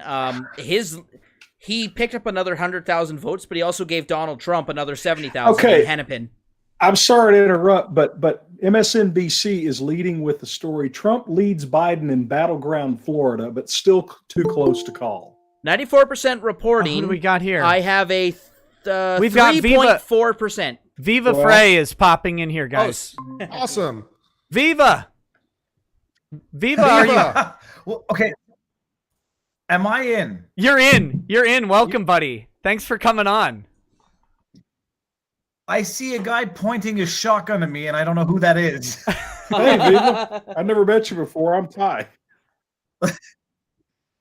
Oh, yeah. Nice to meet you. That's going to be me. Yeah, Ty's camera's popping in and out. His connection's a little janky, so he definitely does point shotguns at people, though. Hey, Viva. Also, Tim here. I'm providing the election analysis and commentary for tonight. Yeah. Fellow Canadian. So only if they need it. Viva, it looks like I might have to eat my words from earlier today. Yeah, things are going. Don't jinx anything. Don't we say it? Just so you know, I'm doing a simultaneously. We're doing a live chat on locals, and we have 830 people on the local chat. Yeah, tell the locals it looks like I'm going to have to eat my words big time. Hey, what? On this. I was going to just say, go ahead. What's up to the locals audience? Welcome. Thank you for joining us as well. And the locals. There's no video on locals. Locals thus far is only live chat, so I'm chatting and reading it. Someone just says Viva live on Requieta. Also, Viva, I have to do this, and Nick's probably going to strangle me. But bonjour, comment ça va? Aujourd'hui. Très bien, et toi, monsieur? J'ai oublié ton nom déjà. Ah oui. Hey, je suis ça va bien. Je suis Canadien. I automatically speak French. Get out. What's up, talking to me that I don't see? That's Tim. He's Tim. A Canadian who drove down here I'm flew from the down great here. city of Calgary, Viva. I'm a huge fan of yours. I watch your content. Big fan. I just wanted to say hi. Keep doing what you're doing. He didn't say he was a big fan of mine. I just like to point that out. Okay, Kurt, I don't know you nearly as well, but I did catch you on the Big Brain panel. All right, I'll give you some love. You want some love? Here, have a hug. It's a Canadian hug, though, so there's a good chance you'll get pregnant. It's a government-mandated hug. It's only 80 cents on the dollar. Okay, so Viva, what's going on, man? How's your life? How's your night going? Okay, so I've been torn between multiple children, the live chat on locals, trying to follow what's going on Fox. I'm screenshotting everything. I don't believe anything that I see is going to be there in 5 minutes. So I'm screenshotting all of the Fox predictions, which are bouncing. See, they've been bouncing up and down, but mostly down. But so I'm not necessarily up to date, but I think I know what things are going right now. It's been wild. I mean, Trump is. So someone in the chat said it's not over till it's over, and that's very true. But what I want to express is that even if Trump were to lose the election at this point, the polling data is so badly skewed that it's actually embarrassing. Like, it's so wrong. Their methodology. They have beclowned themselves. It's either a function of their methodology just not being effective because people are underreporting to polls. They just, like for me, if you're a pollster, you call my house, I don't answer. Or if I find out you're a pollster, I hang up. So actually, one of my capstone projects when I graduated from college was examining polling disasters. Now, unfortunately, I couldn't do the United States because in order to make fair comparisons, I needed parliamentary democracies. So Canada, the UK, Australia, New Zealand, right? But a lot of the same issues carry over into the US. Number one, most people have cell phones now, and a lot of people have disconnected their landlines. Now, in Canada especially, you cannot purchase a phone book of cell phone numbers as a pollster. You have to rely on people giving you their phone number. Whereas on the opposite side, you can purchase a book of landline phone numbers from the government if you're a pollster. So I just want to interject. Arizona is running heavy Biden with 70% of the vote in. Biden's up 10 points, which is a little bit unexpected. They've been saying they were going to flip Arizona.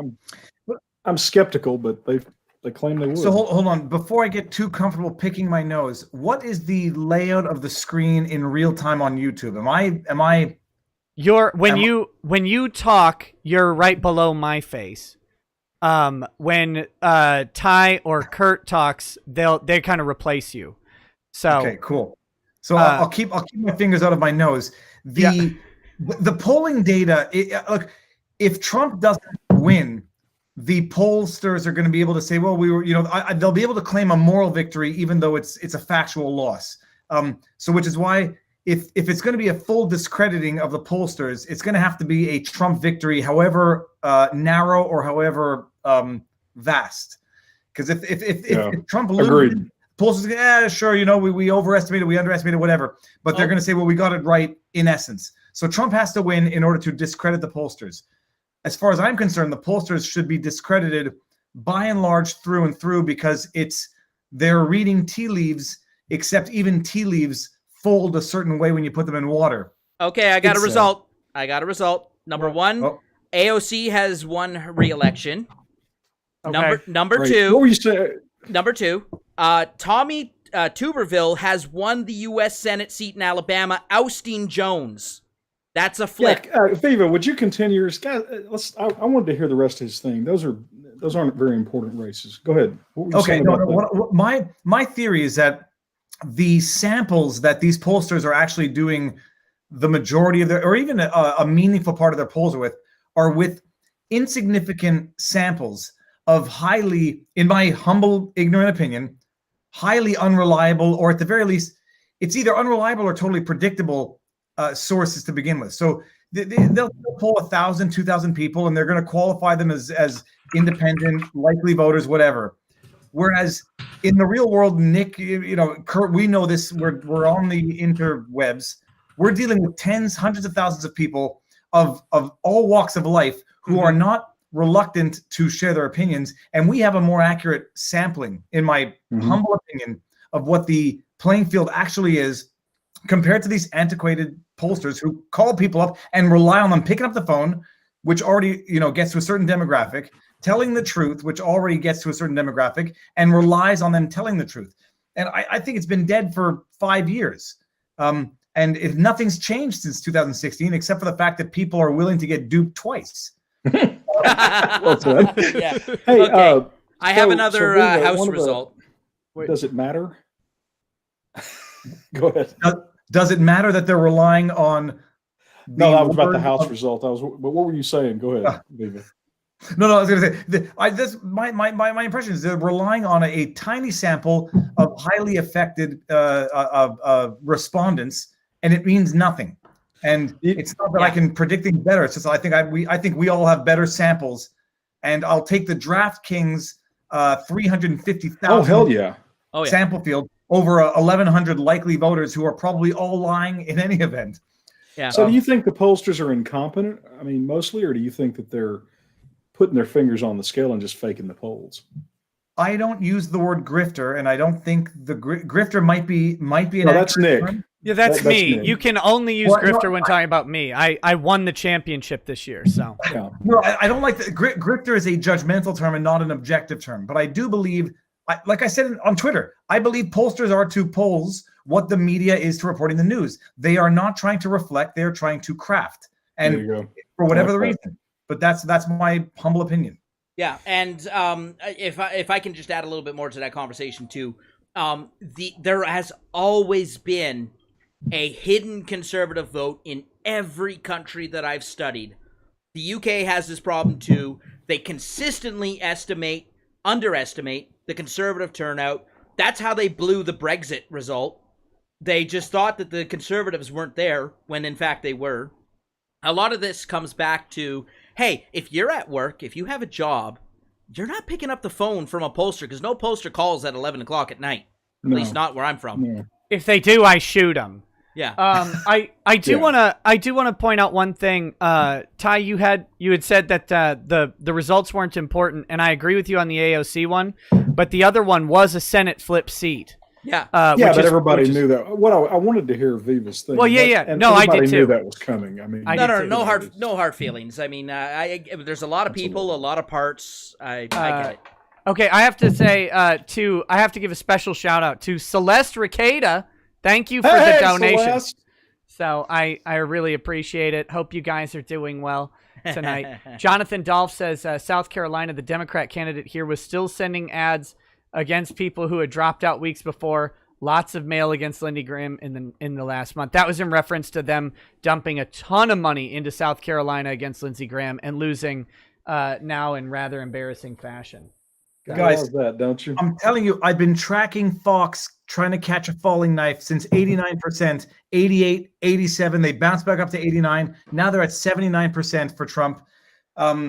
Is that their estimate of his chance of winning the presidency? From what I understand, that is their national likelihood. So I don't know if you can see when I talk them. They have 70. You say you have 79% for Biden, right?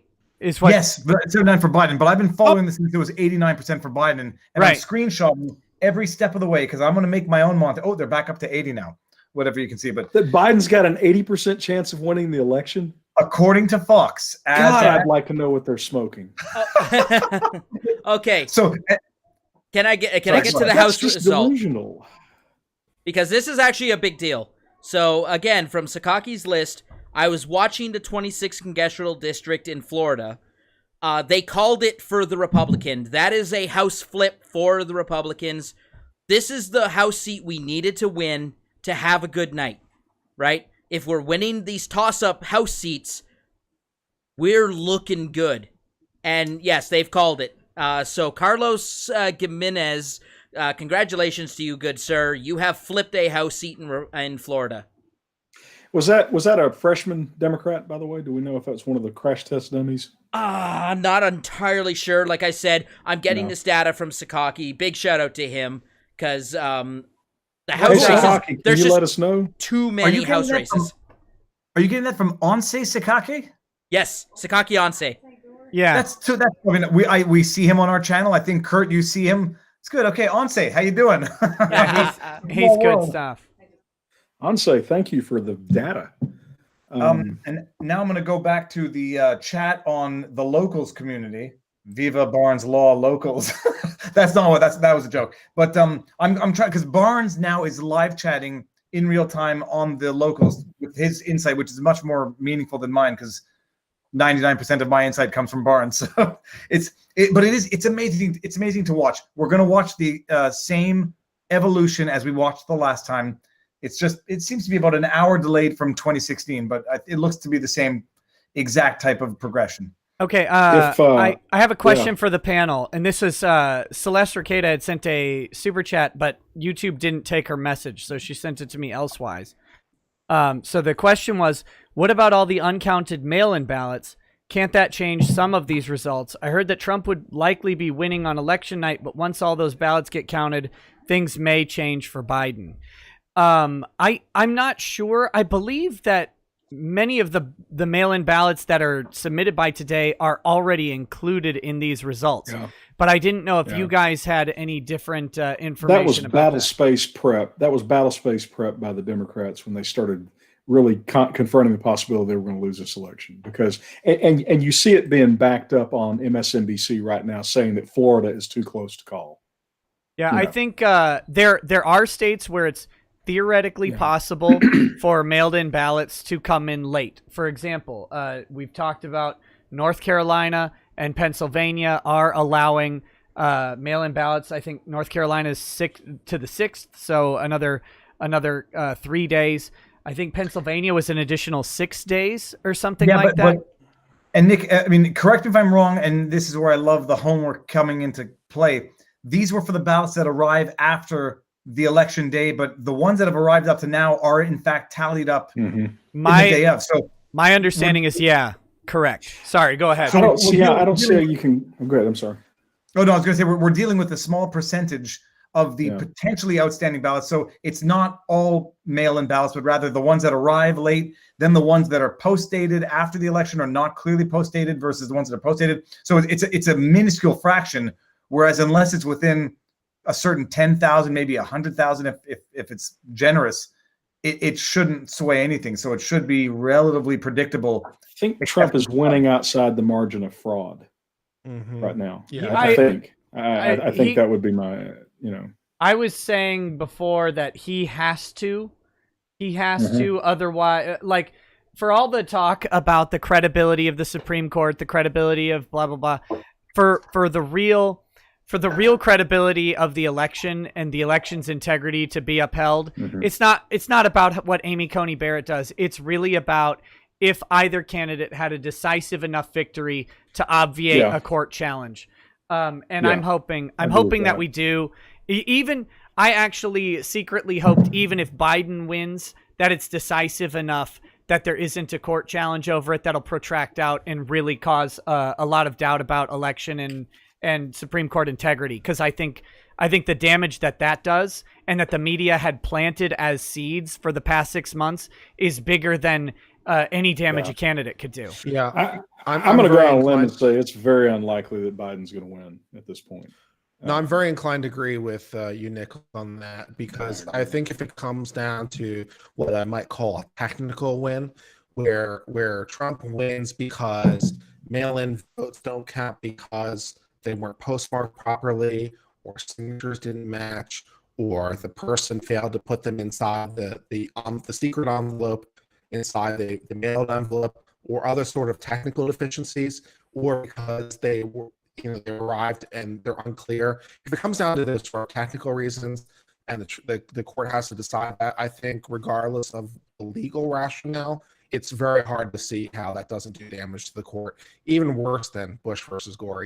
That was a video I did today on my channel, it's Bush versus Gore, and I think this would be even more amplified because of the passions that are involved now. Yeah. Kurt, you look a little pixelated, so I don't know if it's just me, but he's roboting out. He's roboting out. Oh, I felt like it was Matrixy, but no, I first of all, I was just thinking today, it really, when hindsight is 2020, Kierkegaard, life can only be lived forwards but understood backwards. Now I'm starting to think about what Mark Zuckerberg was saying 2 months ago, we have to prep people to the idea that they may not know the winner on election night. It's like, why on earth would Zuckerberg, a CEO of a tech company, be prepping the world for that a month and a half ago? Whereas now you can sort of understand that in conjunction with the media. I don't want to sound like I've been drinking the Kool-Aid. It makes sense in retrospect, but I think we're going to have. I think we're going to have a decisive winner tonight, if not by tomorrow morning.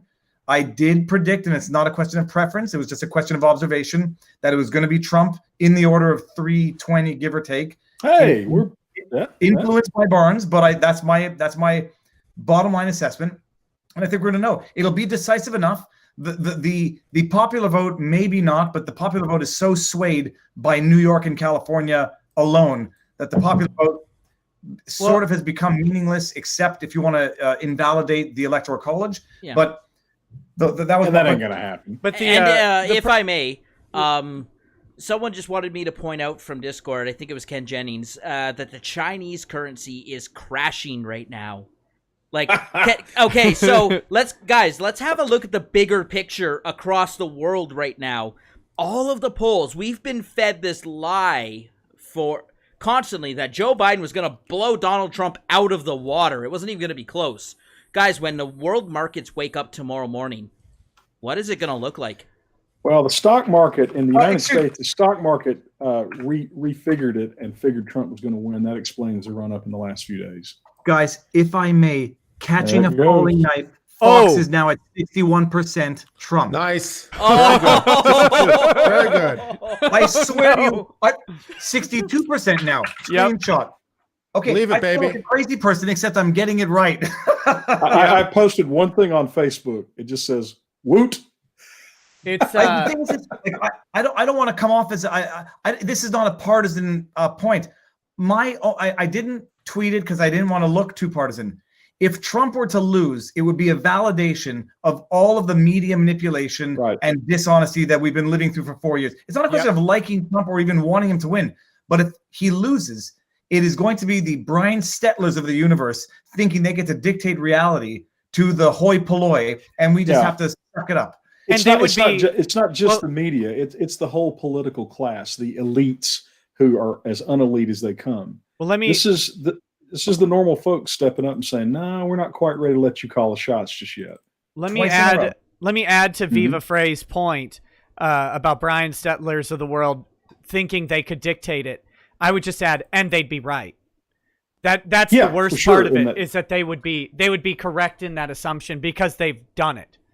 But and you know what? Like, I'm going to go on a roll of madness tonight. Yes. When I saw Lady Gaga waving her hand in a manner which I thought was visually unappealing because it looked like a type of hand gesture that I don't much approve of. Sure. When I saw her doing that in front of a crowd of 12 people or 50 people or whatever, and she's got 3 million followers on Twitter, and I see guys like Styx Hexenhammer, Tim Pool, and I'm going to take the smaller peeps like us, Kurt, Nate, Robert, when we've got hundreds of thousands of followers, but people following for the meaningful discourse and the meaningful knowledge, who are more likely to subscribe to the political or educational leanings of those people as opposed to a celebrity, you realize that the celebrities now, I think, have gotten to a point where we've realized the use of celebrities, and it's not for political influence, and we've realized the use of a gang like us, which is not for celebrity influence, and the world has sort of made a little more sense. I can't even fathom a gathering that has Lady Gaga show up and pulls less than 1,000 to 2,000 people pretty much anywhere. And like just by nature of who it is and the sheer volume of support, and where people are like, oh, Lady Gaga's going to be there. That's only 50 miles from my house. I'll drive in. No question. And they're going to say, oh, well, it's the COVID-19 business. You can't social distancing. Bull crap. You would have people busting down the door to see Lady Gaga. You'd have paparazzi busting down the door. You'd have more paparazzi busting down the door than attendees at that concert.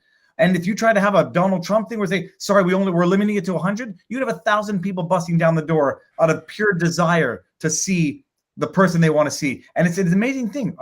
When I saw Lady Gaga in front of an empty audience, part of me hurt because I feel bad for everybody. The other part is like, we are finally realizing where the value is and what value people bring to the world, and celebrities should not be dictating ideology. Well, I fully agree. I don't want semi-literate idiots lecturing me about really anything. Hey, here's a great quote from Politico. Okay, here's Mark Caputo quoting a top Miami Democrat that says, "We must have gotten obliterated by Hispanics. Defund the police killed us." And then Caputo, in a rare moment of clarity, says, "Yeah, waving Che Guevara flags, even though it was just a few, got lots of attention in a community that sees him as a symbol of totalitarian butchery." Yeah, I can't imagine running into a Hispanic rally waving a Che flag. Yeah, there you go. There, he's got the picture of it. I mean, this is, and I would add, the guy's Che is a symbol of totalitarian butchery because he was a totalitarian butcher. He's not just a symbol, But and somebody else on Facebook said Trump is leading the popular vote. Of course, California hadn't weighed in, but the left coast. Once the left coast gets counted, he's going to lose it. No, I was going to say you get California, and it just sways everything. The one bet that I was not bodacious enough to make was California was 10-1 going Republican. So you bet $100 to get 1,000. I mean, it's a wasted bet. But the mere idea that you can have a meaningful gain in California, as you can have a meaningful gain among African Americans, as you can have a meaningful gain among Hispanic Americans, people are getting wise to what's being not spoon-fed to them, but jammed down their throat. But it's an amazing thing to witness. Yes, we've had a giant tantrum by the elites, and I don't think they're going to get their way. 1 second, I agree, and Viva. I wanted to say earlier, you were talking about the popular vote in how they win it in California. If I'm not mistaken, the entirety of the popular vote margin of difference between Hillary Clinton and Donald Trump was comprised in Los Angeles County and wherever San Francisco is. Like it's that heavily skewed on the popular vote in San Francisco that the entire 4 million vote disparity was in those two cities. Well, it's the popular vote is basically decided among LA, San Francisco, and New York, and Chicago, and maybe Detroit to a lesser degree. But it's decided, the popular vote, among major hotspots. And there was a hilarious, astute meme on Twitter, which was like the Keke guy, or not Pepe, maybe it's Pepe the Frog map. And the only missing links of the Pepe the Frog map were California and New York, and the rest of it was Pepe the Frog's face. It's an amazing thing. Like they want to people want to invalidate or discredit or eliminate the Electoral College because they want to go by popular vote, when they realize it's extremes, and literally polar extremes, trying to govern the rest of America. Now, Viva, you know this very well, because in Canada, as you know, we don't have an Electoral College. We are governed by Toronto and Montreal, regardless, right? The common knowledge is that by the time the election hits the Manitoba border, we already know the result. And it's why, for anybody who doesn't know, in Canada, we have what is now an ever-emerging movement called Wexit, which is the Western Canada wants to exit from Canada because they don't want to be governed by these liberal individuals, for lack of a better word. And you're talking to a guy from Calgary. Like, I'm very well tuned to that movement, guys. It's a real thing. I haven't seen a feeling this strong ever. Like, we talk about NEP and Pierre Trudeau Senior, Trudeau Senior, Pierre Trudeau. Yep. I haven't seen anything like this. Now, I haven't lived in Calgary very long, only 7 years now. But that's a long time. I have not seen anything like this. How, just passionate people are. And the stuff that the Premier's talking about, like making our own police force, talking about making our own pension, right? Like, man, the next 10 years is going to be interesting out in Western Canada. Go ahead, Viva.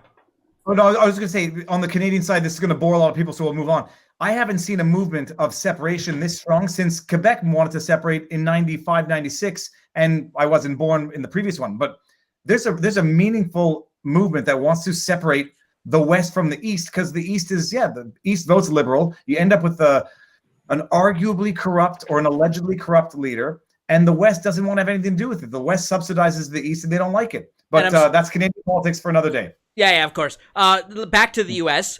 Missouri has been called for Donald Trump. No surprises there. Right. Guys, I'm looking at Hennepin County in Minnesota. So Biden still has that 300,000 vote lead, but Hennepin County is 94% counted.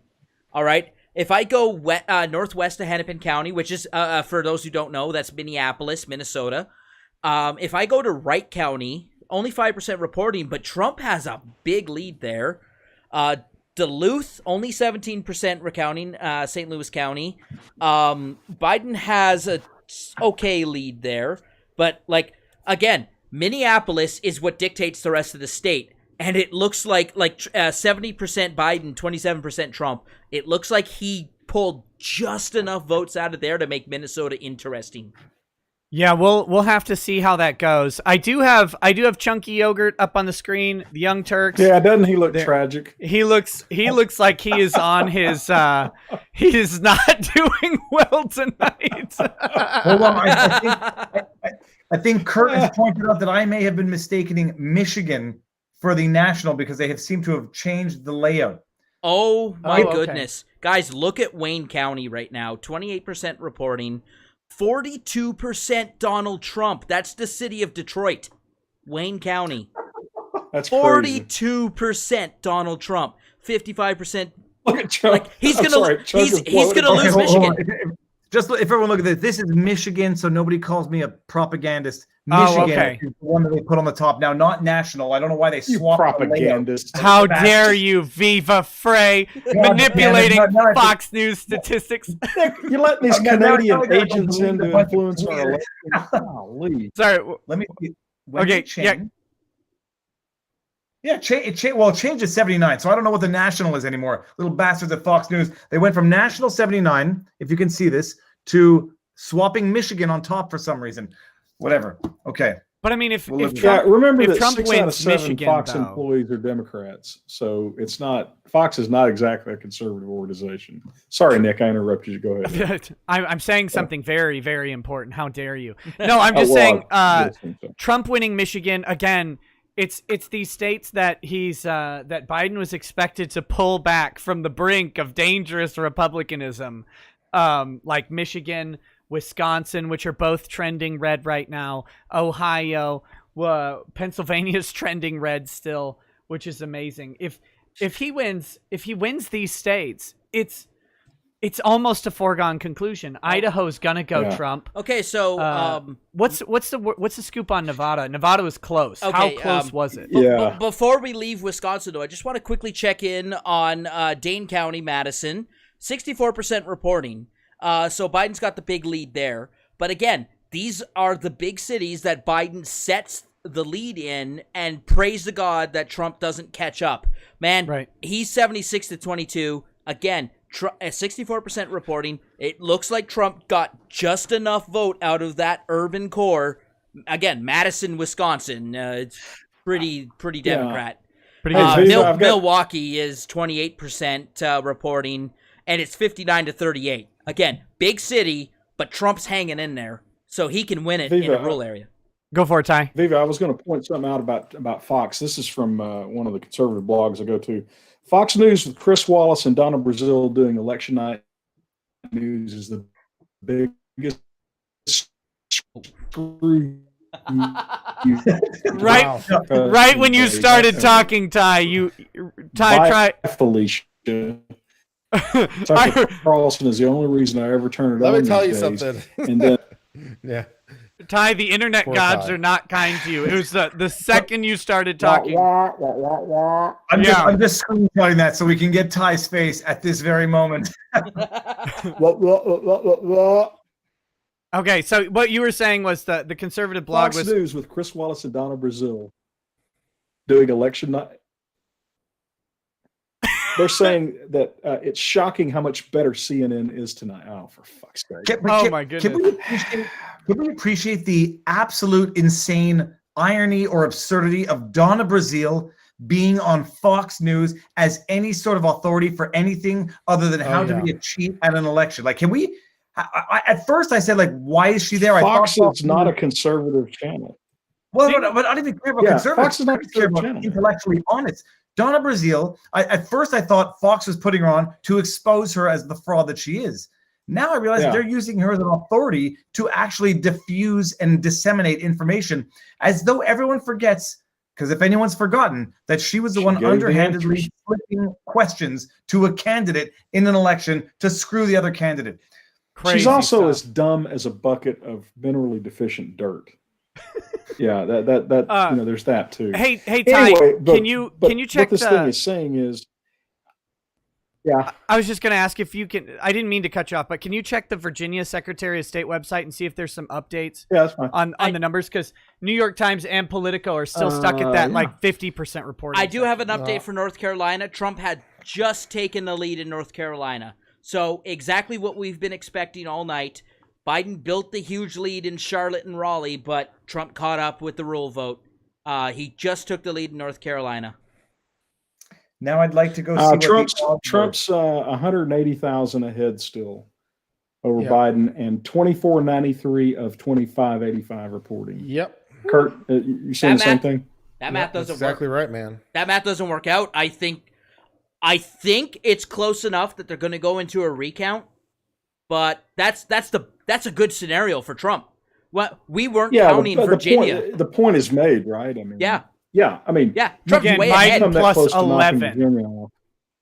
No, you're looking for 90 precincts in Virginia among 2585. So you're looking for what's that? 3% of the precincts not reported, and you want to catch up 7% of the vote. Good luck on that, man. I mean, it's possible. It depends on which counties, right? Hey, wait. Well, I think what's the population of cemeteries in those counties? There's Arlington Cemetery, right? Yeah. Military vote overwhelmingly for Joe Biden after Arlington Cemetery. Okay, guys. So, ignorant Canadian here. I've been following Pete Buttigieg for whatever the reason on Twitter, and he has been on a tear for the last 3 days about how Trump does not like the military. And is trying to disregard their vote. And I'm just sitting there thinking, I don't know much about the military, but I know that typically they would vote Trump. Why on earth would anyone think Trump would be trying to discredit or discount the military ballot? It's bullshit. That doesn't even make logical sense, because Trump has no power to disregard or regard them, because they go to state level authorities. So this is the argument. This was the argument that I got into, where the argument is why he's trying to disregard the military ballot is that he doesn't want to count the ballots that come in after election, which, according to Pete Buttigieg, are disproportionately military or even significantly proportionate military ballots. But Trump has literally no power to count or discount any ballot, because it's a state level matter on the counting and discounting of ballots. So Trump has zero power here.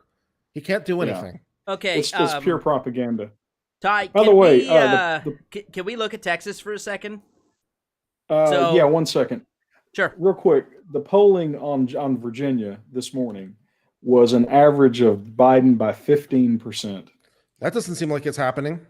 And that seems like the polling might have been a tad off, just a little. Well, bit. It seems like it might have been off by about 20%, or give or take. Yeah, it kind of does, doesn't it? It's gonna. What did you want to look at in Texas? What's going on in Texas? Okay, so I'm looking at Harris County right now. 82% reporting, 56% Biden, 42% Trump. Ty, that's devastating is that surprising to you? Yes, absolutely. Absolutely. Look, that should have been about 1/3, 2/3. Yeah. Look. If Houston is going to go Republican from now, or look, if Houston is not going to get if Democrats don't blow the Republicans out of the water in Harris County, how can Texas be a purple state? How? I don't see it. It can't. 81% reporting. Trump's got a lead now. He's got a 4% lead. Texas, guys, go ahead. Viva was giving the pollsters much more benefit of the doubt than I am. The polls are basically propaganda. Okay, we have these pollsters were just making shit up. This wasn't the result of a defective model. This wasn't a result of flaws in the methodology.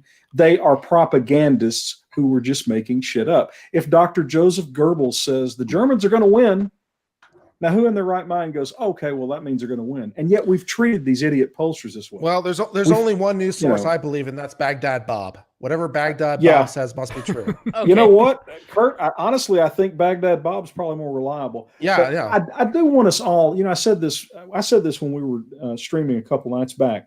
Let's all remember if Trump wins this thing, and it sure looks to me like he's going to. Let's all remember just how confidently we were told Biden was going to mop the floor. Let's remember how. Let's never forget that, so that next time around we just laugh at these idiots. So there won't be a next time. They will never be. No one's ever going to look at them again the same way. They're going to go to algorithmic polls. They're going to go to like pulling comments from YouTube channels to get the feel for hundreds of thousands. They're going to go straight to AI because. Like I said, I agree with you, Ty. So they're just going to find a new way to make shit up then. They're going to find a new way to try to get more of an authoritative impression for what they want you to believe. There's no question. It was never a question of actually polling what people think. It was a question of manipulating them to tell them what they should think. Right. And I sound crazy for saying it, but it's like anyone who denies this now doesn't appreciate that they're being told what to think. That's the bottom line. But Viva, I've seen data come out of Twitter and Facebook, and they're saying, the Democrats are storming Facebook and Twitter. I don't know if YouTube will ever publish that kind of data, but that's just as fake as every other poll. Well, I don't think it's fake because that I think is probably true. They are storming Twitter, but you have 5% of the people out there storming a platform that purports to represent 95% of the people out there. Yes. Oh yeah, absolutely agree on that one.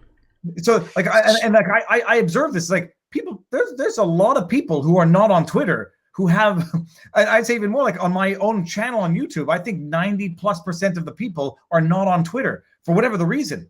And so like the Twitter world thinks they control and dictate and reflect and represent the world when they're an insignificant margin of what is actually out there, and the rest of the world doesn't care about it. Well, and Viva, you're like a likable person. So, how's your troll meter on Twitter? Like, how much trolling do you get? Because I get an absolute ton of it, of people who don't like me, right? Which is fine, but there are such people. But the crazy thing is the volume. What the point I'm trying to get to is the volume of trolling that I get. If I filter it down by user, I have like 15,000 Twitter followers, and I have probably 5 to 7 people who generate the absolute the overwhelming majority of negative stuff that I get.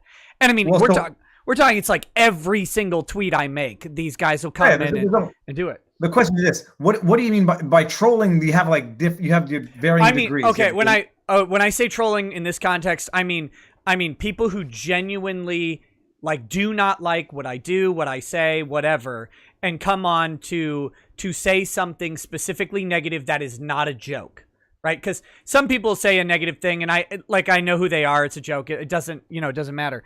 But my point in this is like of responses, like you get a disproportionately high amount of negativity from a dedicated few than you get of positivity from the overwhelming majority of people who follow you. Yeah, and there was a study done that like I forget the percentage. It's something like 80% of the political posts are controlled by 10% of the Twitter accounts. Mm-hmm. I forget the exact numbers. Don't quote me on those, but you guys, that you've read that study, right? Yeah, well, that's pretty typical. Like 80-20 rule or 90-10 rule, same kind of principle. Yeah, it's disproportionate. It's too close to call too. Yeah. I mean, Florida, Trump is up 400,000 votes, and it hasn't moved in a long narrative. time. If they call Florida, it's over. So this is the narrative. This is the media narrative. But it's amazing, and you have those jerks at I should not say jerks. I should say les incompetents at Axiom, saying that they're not going to call it for Trump, but if Biden is the mathematical. Oh yeah, no. If Biden was going to crush this thing, they call it and they shout from the heavens on all the rest of it. I think what's crazy is we don't see if Biden gives any kind of speech tonight. We don't already have a declaration of Biden victory. and we've got literally we've got 2/3 of the country reporting, and the remaining third contains California, Oregon, and Washington, and they haven't declared victory yet. Like it's not an accident that that Fox has dropped off the indicator for the national prediction. You don't go from 79 to not on their freaking website, you bastards, because I was keeping track. Michigan it's laughable. Although I did see before they apparently dropped it off, they were saying a 90% chance of Republicans keep the Senate. So that's also very good. I mean, it's great. It's worth, but we're going to see, this is not a silent majority anymore. This is just going to be a majority who is not vocal. It's going to, you had your silent majority. This is just going to be your anti-vocal majority. Like people who don't feel the need to do the things that the vocal minority do to make a point. But we're going to see it, and people are going to call it what they want. You're going to see CNN spinning it undoubtedly through identity politics or racializing it, whatever is going to happen. Oh, you mean like the white lash? That's exactly what I was thinking. I'm just not saying it. But you're going to see they may not be able to get away with that anymore, because you're going to see an overrepresentation, or at the very least a massive gain in African American votes for Trump, Latino American votes or Hispanic American votes for Trump. You're going to see a massive increase where you can't write it off as white supremacy anymore, despite your 4 years of narrative of telling everybody that it's white nationalism, white supremacy. It's by the way, say it again. Go ahead, Ty. Oh, I was going to say, I'm actually okay with the Democrats holding the House, because that means that Trump will spend most of his time polishing off the judiciary and taking the administrative state apart. Yeah, Politico and NYT have both called the House as a Dem win. That was a really steep hill to climb. I don't think there was a realistic expectation of Republicans taking the House. Again, I think the big indicator of the House is, will the Democrats maintain their majority with plus minus 2 to 3 seats, or will they make a significant gain of up to, I think there was a question of up to 10 or 11 seats that they could gain, or will they take a significant loss? Those are the big things. But I didn't expect a Democrat flip on the House, and I'm actually okay with Congress being relatively deadlocked. I am for a do nothing Congress. Please. Oh, absolutely. Our country's gridlock is a feature, not a bug. We've been begging for stability for the past 12 years prior to 2016, and we finally started to get it in 2016 to 2018. We really needed that. we need it to continue. So does anybody think that if the Republicans had held the House in 18, that we would have gotten all the judicial appointments blown through that we did? No. Or would we have been jerking around trying to get, stuff done, stuff passed? That's what I'm saying. The Democrats might want to just cede the House, because what Trump and the Senate are going to do for the next 2 years is polish off whatever remaining judicial appointments there are and chop. Well, if Trump maintains the White House, he can always offer to stack the courts, because it's what the Democrats said they wanted to do, right? So Trump just has to come up with the stacking the court plan. Yeah. But how about they come up with for the Republicans to have make it HR 1, the stacking the court like the Democrats said bill. Go ahead. Can they not pass a law to prevent future stacking now that the Democrats they already technically have a law preventing future stacking, so they would have to actually. Yeah, they would have to modify the Judiciary Act to allow for stacking, or they would have to make the constitutional argument that the Judiciary Act is unconstitutional, which Kurt and I have discussed. The restriction on Congress is unconstitutional. You can't pass legislation that says that Congress can't pass legislation. Right. Congress can pass legislation in the Constitution. So you can't say like future modifications need a supermajority. No, because that restricts Congress, and the Constitution already sets out the requirements. So it is unconstitutional to say, you need more votes or something. You can't do that. Okay. Kurt, don't you think it's a constitutional limit, isn't it? I'm just reading the text, man. Just reading the text. No, I'm asking you. Do you think? So are you saying that it would be a constitutional amendment is the way you would make sure there was no pact? Well, that would, the constitutional amendment always does everything. This is a personal pet peeve of mine on my channel because every once in a while, someone will in my chat or something someone will ask me a question and I'll say like, no, you can't do that, and then someone will say, well, what if it's a constitutional amendment? I'm like, that's a stupid question because the constitutional amendment. No, I was asking if that was big red screw the world button. It's like, of course you can do it with the constitutional amendment. What are you asking me? This is stupid. He was asking if the constitutional amendment was the way to solidify 9 justices for and prevent Congress. And the answer, I have no problem with that. I wasn't mocking Ty. I was mocking my chat. Just that's Nick's job. That's Nick's job. And Nick will not tolerate anyone. Don't you step on my toes.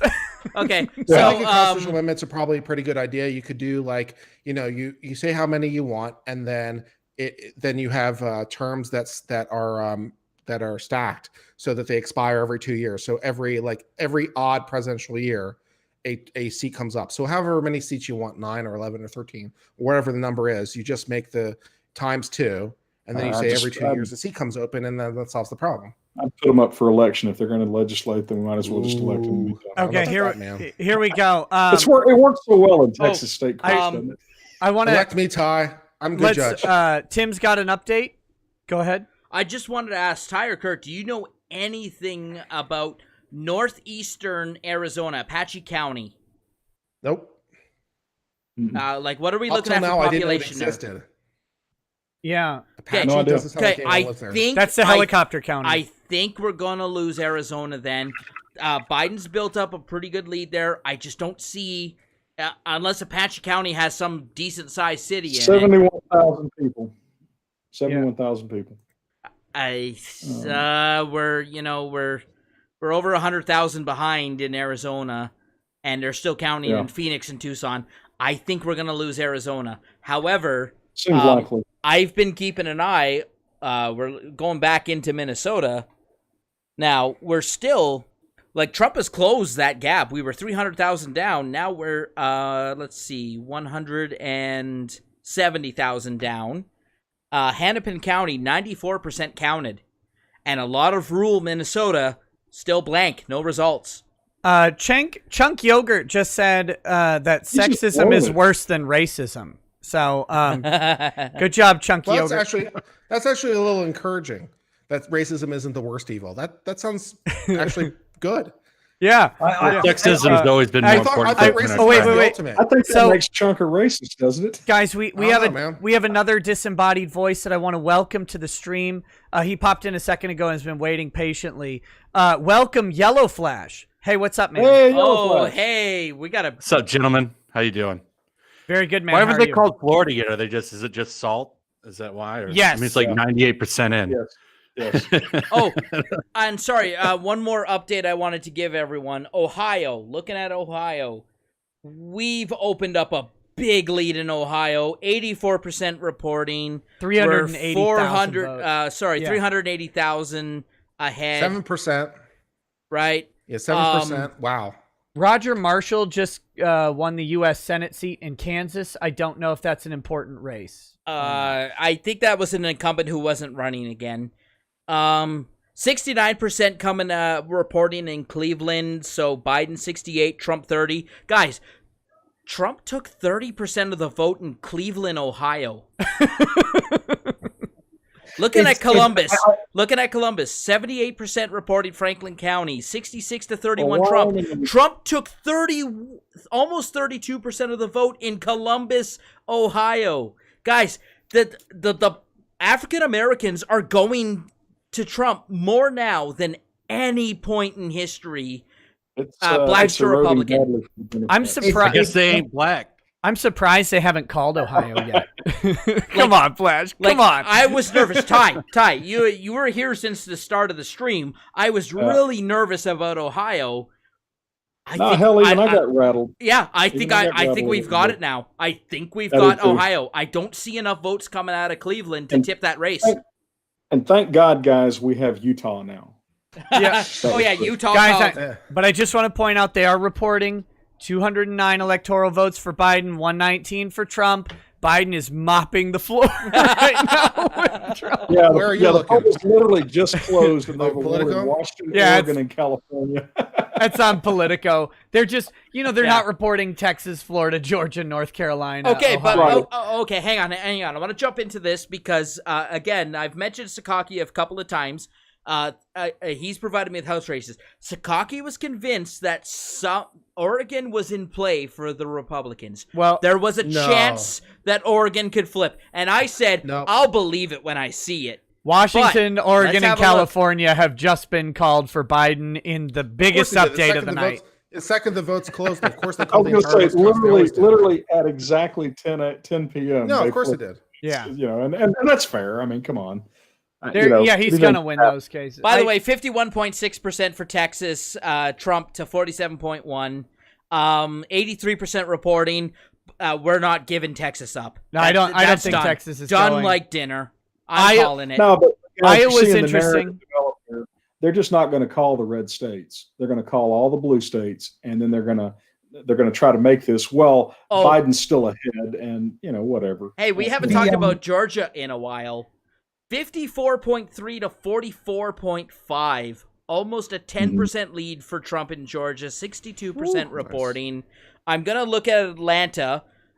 Fulton County, 43% reporting. But Trump is 25% there. Again, Atlanta, a very, very heavy African-American population. If Trump is pulling a quarter of the vote out of the city of Atlanta... Georgia is still 83% predicted to win on New York Times. So I know we just mentioned Florida, but I was just taking another look at these numbers.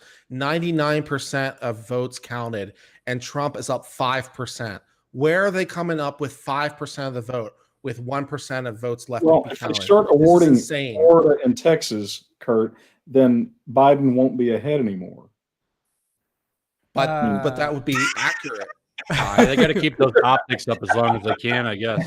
Okay. Yeah. So let me, guys. I just want to point out that a precinct in Orlando has reported 105% voter turnout. So good job, Orlando. Okay, but that's America. Yeah. So I just want to quickly let's zoom into Florida a little bit here. West Palm Beach. All right. West Palm Beach, a very Democrat area traditionally. 43.2% for Donald Trump, 92% reporting. Nice. 43% for Trump in West Palm Beach. Look at Miami-Dade County, 95% reporting, 46% went for close. Trump. That's a close call in Miami. That's crazy. 1.3 million people in that county. 46% voted for Trump. Man, he is way ahead. Like, hey, Nick, he may have given up gains in Jacksonville, Orlando, Tampa. Doesn't matter. It was instantly wiped out by that Hispanic vote in Miami-Dade County. What was that, Ty? I was saying, have you read any super chats? Not for a while. Okay. I'm just going to look at the more racist, Nick, if you want to go for super chats. I do want to say real quick that North Carolina is 95. It's over 95% chance to win, predicted by New York Times. With 95% of the vote in, Trump is up 1.3 points. North Carolina is one of those states that does allow late voting. But we're talking about him pulling into a massive victory there that'll be beyond the idea that outside the margin of fraud. Outside the margin of votes that were literally postmarked within the yesterday and today are the only votes that aren't there yet. Let me read some chats there. Gentlemen, feel free to interject if any of these things rouse your interest. Jonathan Dolph says, South Carolina, the Democrat candidate here was... Oh, wait, I read that one. Rock Spirit says, hey, Nick, I'm black and male in Florida. It is hilarious on Twitter. Demon rats are seething, saying they won't send aid next time Florida has a hurricane. Sadly, some are happy that we now have a $15 an hour minimum wage. I'm opposed to that. Oh, we've got Mr. Birch joining the chat. Hey! We got a full group tonight. Our man on the ground in Florida, Mr. Birch. How are you doing, buddy? You're muted. Oh, You're muted. Birch, you're muted. Unmute yourself and then interrupt me. Birch, unmute yourself. Oh, well, that helps. This is pretty much Florida voting is my ability to log in. This is our man on the ground reporting live from Florida, dodging alligators and cannibals left and right. How's it going, man? It's going. It's interesting. I'm as surprised as 2016. This is weird, but I like to say Florida did its part. We've done what we had to do. It sure did. It's going very well for Trump there. Very well. We're going beautifully, tracking beautifully in Florida. My home state. My home away from home. It's perfect. It's wonderful. Visit the Mar-a-Lago, please. Guy says, or Guy maybe, says, Venezuelans in Florida heavily favor Trump. What does Cuba and Venezuela have in common? Yeah, that's a question. Broly Fan 24 says, great stream, guys. Keep up the good work. Trump 2020. Low Ghost says, it's appropriate that Ty looks like Al from Home Improvement because he's like, I don't think so, Tim. Skeet Neat says, type T for Trump to give him energy. Perception Check says, can we talk about Virginia and why it's still called for Biden? Why hasn't this been rescinded? I think I'm going to give them the benefit of the doubt. They're in disbelief and denial over Virginia. Yeah. They just called, New York Times has just called New Hampshire for Biden, by the way. Oh, so that's just called Florida for Trump. They're 98%, and it's still sitting around on some places. Fox called for Trump. Yeah. That's good. Okay. Yeah, if you don't, it's the optics are getting kind of hard for them to handle. My goodness, the Orange Man did a whole lot better than the pollsters said. He did a lot better than the polls predicted. As I said before, we're on the tail end of the distribution at this point. We're in rare territory at this point. I'm sure this will prompt a review, an internal look at how news media pollsters report on politics, right? Okay, I don't think it will. I'm just kidding. I think genuine question. Do you gentlemen believe that this will benefit the idea of the push for an elimination of the Electoral College? Like, do you think that they will take this as a sign, reinvigorate their efforts? And then the follow-up question is, how effective do you think that'll be?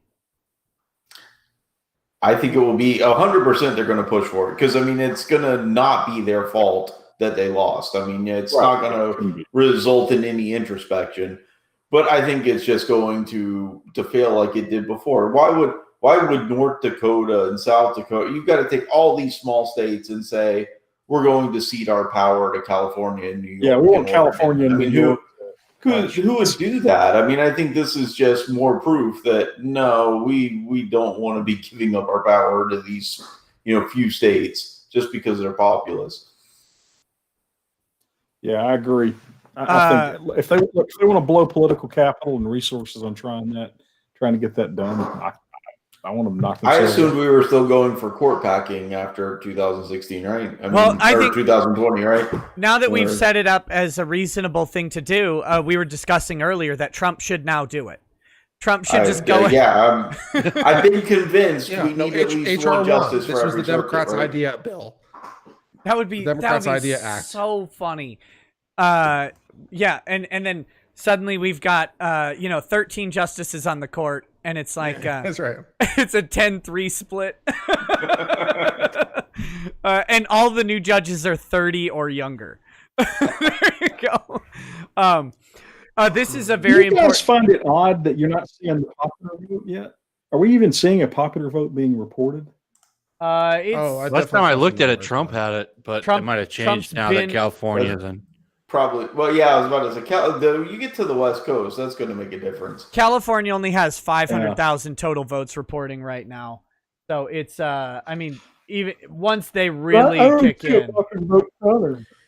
I don't see a popular vote. 538 has Trump at 45 million, Biden at 41 million right now. Yeah, and California is going to make up that difference real quick. Easily. Yeah, it will. Okay, I have a very important question from Omnishambles. How could Biden lose with Richard Spencer's ringing endorsement and a custom Fortnite map? Also, how you doing? It's been a minute. Good man. Welcome back. I don't know. Probably the same way we lost when we Pokemon Go to the polls. You know what? Yes, Pokemon Go to the polls is funny, and I'm not talking about that, but AOC, was on Twitch. That's been the new thing for AOC. And that was good. Yeah. She, Ilhan Omar, and then they roped in Pokimane to do it. Yes. Many people suggested that was election interference by Pokimane. I don't think so, but I think it's funny to level the accusation. No, I didn't watch playing Among Us. It was fun. I liked it. I'd play with her. With who? I gotta say, I think people who undermine AOC, regardless, I don't agree with her politics, but I think it's like undermining Trump. Like, she understands people, and at least her base. Guys, she motivates a lot of people. I just pulled up the Young Turk stream for everybody. It's still muted, but their guest has a mask on. You're on a camera. Take off your mask so we can see what you are saying. Oh my No. We wouldn't be able to virtue signal if we did that. Put on our mask. And that's great. Real quick, guys. This is a congressional candidate. Sorry, go ahead. Nate Silver, in a desperate attempt to regain some of his flagging credibility, is quoting somebody on Twitter, Charles Bethea. I have no idea who the hell he is. Says Georgia won't be decided tonight, even with partial reporting from Atlanta coming in the next few hours, which will narrow the margin a good bit. Large counties, Fulton, Gwinnett, and DeKalb, have said they won't be counting tens of thousands of votes until tomorrow. Silver, another sign we're not going to know enough to know who won tonight. Yeah, Nate, I think everybody knows who won, and it ain't your guy. So Charles Bethea has all of 4. He's got 2,000 Twitter followers. So obviously he's a major player. Nate, you pathetic weasel. Good grief. Viva, can you Barnes fill us on Nate Silver? Participation trophy at this point, not Nate Silver. He's muted now this time. That's not my fault. Viva, you've muted yourself. No, he's never mind. I got tired of hearing myself talk. I know nothing of Nate Silver except what I see on Twitter, but I like the comments in this feed saying, "Why is she wearing a mask?" There's been enough. There's been a bunch of other seemingly troll comments. This is crazy. What was I just going to say about 2 seconds ago? Nate Silver. I lost my thought. It doesn't matter. He's trying to regain credibility, basically, by saying Georgia's not going to get called. Or Nate participation trophy at this point. Oh no! It was the popular vote. We'll see what the actual aggregate popular vote is, but one thing is for certain: this is illustrating why the popular vote is a thing and why it actually has a purpose. Is so that you don't have let me just see what his name was here. I forgot your name now. Sir on the bottom right in Florida. I apologize. Oh, Stephen Birch. Birch. Yeah. Oh, there it is. Okay, Stephen. Okay, it was blocked. Though this illustrates why you have it. It's like so you don't get governed by big cities who are going to dictate 100% for the middlelands. The country wouldn't exist if we had a popular vote system because the smaller states would never have joined the United States to begin with. I mean, this is crazy. You might as well be whining about the yardage in football games versus the points. Oh, yeah.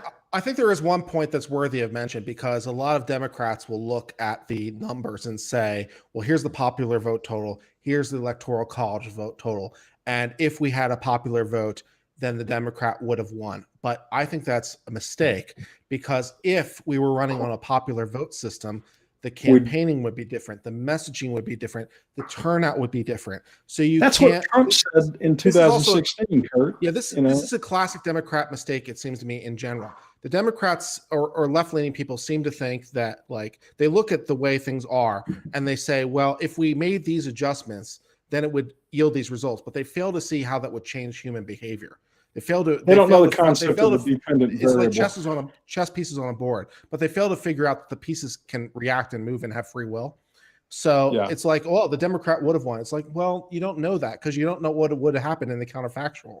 Well, Trump said when he was confronted with the popular vote back after the 2016 election, he said, if it was a popular vote, I'd have won that one. But I didn't campaign. The campaigning would have been different. The messaging would have been different. Everything about it would have been different. So you run the election that you have, and they say, well, if it had been this way, it would have been that way, and you don't know that. I always hate the argument, we would have had this, we would have done that. It's like, you don't know that. I go back to an argument I had a long time ago. You don't get to hold all variables static and change one. Right. I was complaining about labor unions years ago on Facebook, and someone said, well, without labor unions, you wouldn't have had an 8-hour workday. Like, who says? Like, why? There's no reason that we wouldn't get to an 8-hour workday without a labor union. It's just ridiculous. Go ahead, Beef. I kind of hope that they almost do abolish electoral college, and they make that national vote interstate compact, so that all the states pledge to cast their electoral votes according to the national popular vote. Because I'd love to see California be forced to cast its votes for Republican, even though like 60% of the state voted Democratic. I'm sure that'll work out super well for California. That would be hilarious. I just love to see it for the ownage. Yeah. No, but the whole argument about eliminating the electoral college vote, it's not a question of like, it's a question of just trying to play by two rules and then pick whichever system you would have won by but for the other one. So you double your chances of winning and double your chances of calling cheat for the opposing party. It's like, if we win the electoral college, the system works. If we lose it but win the popular vote, well, then the system doesn't work. We should have gone by popular vote. If we lose both, then we have to figure out another way to try to claim victory and go wherever. The bottom line is the rules of the game are the rules of the game, and they weren't established 10 years ago willy-nilly. There was an amazing system put in place given the history of the country, and those are the rules, and you don't get to play with them like the court packing. Like the idea, like the Senate appoints the Supreme Court replacement. They say, okay, well, we'll play with that rule until we don't like it. Then we're going to just pack the courts. So we'll play by electoral college until we lose. Then we're going to want to go with popular vote until we lose that, and then we'll just pick another system. It's the inability to live by the rules and lose by the rules without trying to change the rules. And that smells kind of partisan, but it's not partisan. It's just like, it's an observation of what I've seen over the last 4.5 years of American politics. Yeah, it just seems to me that there's a lack of historical reality and a lack of foresight of being able to figure out how people will react to things. Because the United States used to have a 90% marginal tax rate. Did anyone pay 90%? Of course not, because they made different choices with how to allocate their money in order to avoid the taxes. No one paid it. But the Democrats act like, well, if we raise tax rates, we'll automatically get this much more money. They fail to account for human behavior and the human equation and things. And so it's a lack of foresight that's very weird. Okay, so can I jump in really quickly with some Senate race updates? Sure. So now, Ty, I don't know if you were following Ossoff and Perdue in the Georgia Senate race. Perdue's running away with it. So he's likely going to get reelected for the Georgia Senate race. Tillis just overtook Cunningham in North Carolina. 93% reporting, 48.7 to 47%. Really, really close race there. Cunningham needed to win. If the Democrats were taking the Senate, Cunningham must win. Right now, he's just a tiny bit behind, 1.7% behind. Very, very close race there. But guys, it's looking really good. In North Carolina. Looks like Collins is going to win re-election in Maine. Good. And unfortunately, we're going to lose an Arizona senator. McSally is way behind in Arizona. She's weak anyway. She's been trying to prop her up for years. If I'm not mistaken, Razor Fist hates her. Yeah. And also, so, I mean, that's going to follow the trend that we're losing Arizona to the president's race, too. I don't know if you guys noted that Utah has been called yet. Sorry, I had to step out for a second, but Utah's been called. Real Clear Politics finally called Florida for Trump. Took a really long time. Really? Yeah. Wow. Yeah. 98% reporting. He is up 3.5%. That must have caused them a ton of pain to do that. They still haven't called Texas. Yeah. Yeah. 84. Well, it is still close in Texas. Hope springs eternal. But okay, so 82% of Harris County reporting, 42% Trump, 56% Biden. Ty, please tell everyone, how big is it that Trump is pulling 42% of the votes out of Harris County? Pretty big deal. I think that's pretty substantial. Wouldn't you agree, Kurt?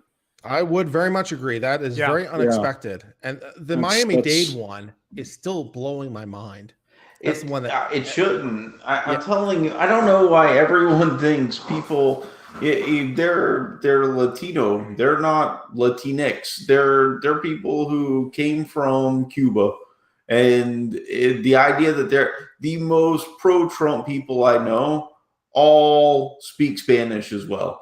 I mean, they are the big pro-Trump people in Florida, and it's not that surprising to me. But as compared to last time, as compared to 2016, according to New York Times, they're talking about a 12-point swing according to the Republicans by Latino votes. So you weren't there last time. So whatever changed between now and then, I mean, it's a huge swing. And he's 12%? He's going to get almost a 5-point swing among African American voters. Like I know that's a huge deal. Yeah, I mean the Democrats are built on the African American vote. They expect 90% plus. Yeah, to Ohio. I'm just telling you, it's not they weren't there in 2016. I'm just telling you, since 2016 in Florida, a large portion of the Hispanic community has gone pro-Trump, and if they like what he's doing, I don't know why. I can't tell you why they do, but I'm telling you, the biggest pro-Trump people I know in Central Florida are all Hispanic. And if you want to if you want to highlight what the black vote is doing, let's look at Ohio. Okay, I'm ready to call Ohio. I've got 86% reporting. You know, we're up. I think it's 8% there. It's 92% on Politico. Oh yeah. And he's up. He's still up 8%. Yeah. Cleveland, 78% reporting. Trump took 32% of the vote out of Cleveland. All right. Columbus, Franklin County, 82% reporting. Trump took 32.5% of the vote out of Columbus, Ohio. Like, that's, again, if we're looking at where the black vote's going, Columbus has a very significant African-American population. Cleveland's got a very significant African-American population. And Trump's going north of 30 in these urban centers. Let's have a look at Wayne County, Detroit. Yeah, how's Still Wayne County? 28% reporting. So this will be a repeat. It hasn't moved. But Trump is 42.8% in Detroit. Guys, Virginia is probably not going to go with Trump. Why is that? It's close. Well, it's now down to about 87,000. I think that's within the margin of fraud. Yeah, and 61%. It's 3% right now with 50 precincts left to report. Yeah, it's close. It's close. Yeah, it's close. Very, very close. And I think they'll find the votes they need. Yeah, I think they'll find it in Richmond. I still see Richmond as a low total I think reporting. They'll just find it in the mailbox, in the graveyard. I do have 1.8% left. 1.8% left, and Trump hangs on to percentage-wise, it's still a substantial lead. 1.8% left, and it's 3%. If I may inquire, I think I understand what you're saying about the finding the ballots or finding the votes. Yeah, within the margin of fraud. Explain to lay jerks like me what exactly you mean. That's been a theory that Republicans have had for a long time in a lot of these states, that we have to win more than just 50%. We have to win substantially more because we've got to get outside the fraud. Thing.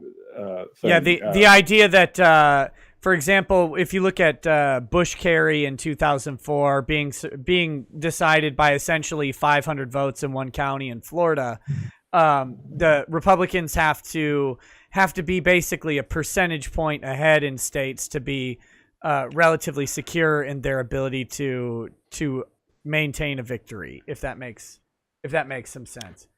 It makes sense. I mean, if I'm playing devil's advocate, it makes sense on the presupposition that Republicans don't also play the same finding ballots game. So I guess the question would be, why don't the basis against probably because that, they're a lot more straight-laced. I mean, well, no, I don't base it actually on any actual behavior. I base it entirely on the media suggesting when there is literally any attempt to maintain just a normal voting rule, it is considered a Republican victory. So you look in every single state where they say, actually, no, ballots are supposed to be there on election day by a specific time. And they go, oh, the Republicans won that one. It's like, wait, why are we only assuming that Democrats mail in ballots late? Or when we talk about voter ID issues, it's like, well, you have to have an ID to vote. If the Republicans won, or if that passed, it would be considered a Republican victory. So I base my supposition that Republicans have to beat the margin of fraud entirely on how the media reports election issues as following rules only benefits Republicans and not following rules only benefits Democrats. And if you look at ballot, it's disproportionate. It's not. But that's the way they report it. And same thing with ballot harvesting. Upholding a ballot huge ahead, Fly. Crowd. I was going to say there's a huge crowd in DC of Antifa right now because they where they're going, but it's big. I'm sure there is. That's the people who I saw a YouTube video that was they should have stayed in Las Vegas and go to businesses. They saw the real results. They knew what was happening. Yeah. Okay, so let's. No, I saw a YouTube video recently that was posted. God damn it! Go ahead. What's up, Kurt? No, I was just saying that I saw a YouTube video recently that was posting a whole bunch of TikTok videos and otherwise that was showing these planning and coordination from people that were planning on storming the White House and other capitals, looking at where the police stations are, looking at where the army bases are, and so forth and so on, that they're planning these active riots, active seizures. They're basically planning a coup. And so it doesn't surprise me at all that Antifa's out in DC. I think we should equip the White House walls with flamethrowers. A flame tank, Ty. Go back to Command and Conquer. Let's get a flame tank going. What's up, Viva? I was thinking about this. Just rolling those army trucks with the gunner on it. Wait, what's up, Viva? Oh, no, I was going to say that I would say the best visual I can have for the sign of the times. Let Antifa take over the White House, trash it. Yeah. Let rioters and whomever take it over. I don't even care if it's Antifa or whatever. Let the White House be taken over, trashed, so that the next 6 months are spent rebuilding and restoring an icon of American democracy, and see where that plays, even if it happens. It's like I heard some under Donald Trump. Well, no, that's the thing. I heard some people saying like, "Oh, Antifa or someone might take it over, and then they're going to pretend that it's a base of power." No one would view it that way. It would just be desecrating. When I went to Washington, I said Washington was amazing because it was like a religious. It was like a religious environment for politics. Let someone desecrate the holiest of sites for American politics and see which way that sways the needle of American politics. It would be the worst thing to happen to the movement that would do it, for whoever that would do it. Okay, they've done a fine job of that all year. Two things. One, if Trump rebuilt the White House, it would be the gold leaf house, and it would be glorious. It would be huge. It would be huge. Second, it is fitting to have a Canadian come on here and talk about letting someone burn down the White House. Come on. Oh, come on. Hey, my people were instrumental. Wait, we're letting hosers on the show now? Yeah. Man, the Canadian content of this stream is quite substantial. One of my favorite movies is a movie called In the Loop, and it's got Peter Capaldi as the basically the fixer for the Prime Minister of the UK, and he is just a foul-mouthed, mean bastard. But at one point, it's a great movie, and there was a series. It was actually came from a TV series, but he goes to DC and he's talking to some little snotty 20-something-year-old little functionary there in DC, and he goes, "Listen, we burnt this tight house city to the ground in 1814, and I'm all ready to do it again." I just want to point out Iowa has flipped red. There's 76% of the vote in Iowa. It is flipped red for Trump. Michigan is still holding with Trump with an 11-point lead with 48% of the vote in. Ohio at 94% of the vote in. Trump has a lead of over 400,000 votes. He's got the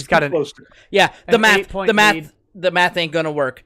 He's got nothing like 78% of Cleveland has already voted and counted. 83% of Montgomery County and Dayton.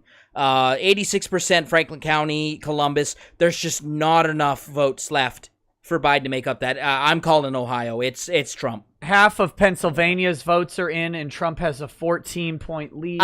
Good. I want to talk about Pennsylvania. No. Hang on, guys. I want to talk about Pennsylvania for a second. Okay. All right. Allegheny County, which is Pittsburgh, only 17% reporting. And that is a deep, deep, deep blue county. All right. Let's go over to Philadelphia, right? Philadelphia County, 33% have reported. 29% of Montgomery County has been reported.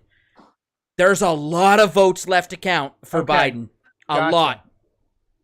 Okay, so thank you for the reality check on that one. I don't know who Raphael Warnock and Kelly Loeffler are, but they have advanced to a runoff for the Senate special election in Georgia. That's a good one. Yes, that's good for us. So, Florida's still too close to call, even though I really don't think it is at this point. Trump has a 400,000 vote lead in Florida. I don't know. What are you thinking, Flash? How's this thing going today? I think it's going great. They spent the past 6 months burning the country down, and they thought they were going to get a landslide. Look, well, of course, we were told by top men that they were going to, though. Top men. None of those men are tops. None of those men are tops, Ty. hey, so Nick, which county are we in? Candy, Ohio. Candy, Ohio's we're like 2/3. We're like a 2-to-1 advantage over Biden. Do you want to see the number for us? Yeah, what is it? 42% reporting, 72% for Trump. Yeah, 25.7. This county is huge. Oh, how's the Colin Peterson race going? Are there numbers in on that yet? Colin Peterson versus Michelle Fischbach. Oh yeah. Let me look at the Senate race in Minnesota here. Just give me a minute. Jason Lewis is the Senate race. Okay. Oh, sorry. Yeah, you were talking about the House. But I'm also talking about Jason Lewis. If you've got those Jason numbers. Lewis and so let me look on those really quick. If you wanted to hit some super chats. Yeah. Bryce Byerly says, I demand the FBI investigate this live case of Canadian interference in our election right now. No, that joke comes up relatively often. When I make a video, I'm waiting to get accused of electoral interference. Viva, if you only knew how hard the Department of Homeland Security grilled me at the border. Yeah, because he was coming here to Minnesota to help me cover the election from Canada. So DHS is sitting there very suspicious act. DHS is like, what are you doing? He had to get DHS to subscribe to the channel. Which, literally. Okay, I really hope the DHS is not watching this right now. No, I hope they are. Guys, please. You guys are great. I only report the facts and the data. I have no intention of influencing. The polls have closed. I have no intention of influencing the election. But boy, oh boy, they made me. He looked up Nick's channel on YouTube and watched a video. No, but people don't appreciate the borders are still closed. To get over, you have to have a compelling excuse, a work reason. If you're going over there for a YouTube channel, I expect you to get grilled for questions. Did you get to choose the video? No, Viva. Yeah, did you just pull up a Drexel video? No. Viva, that's actually not correct. You can go to the U.S. for pleasure tourism, but you must fly. You cannot drive, you cannot cross a land border, but you can fly wherever you want. Then let me ask you this.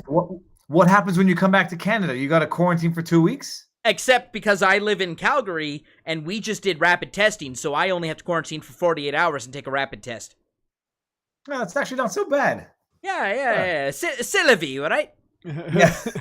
Okay, that's enough. That's enough retreater talk on my channel. Anyways, go ahead. Back to American stuff. Sorry, I'm so sorry. Tet but says, Viva, we're.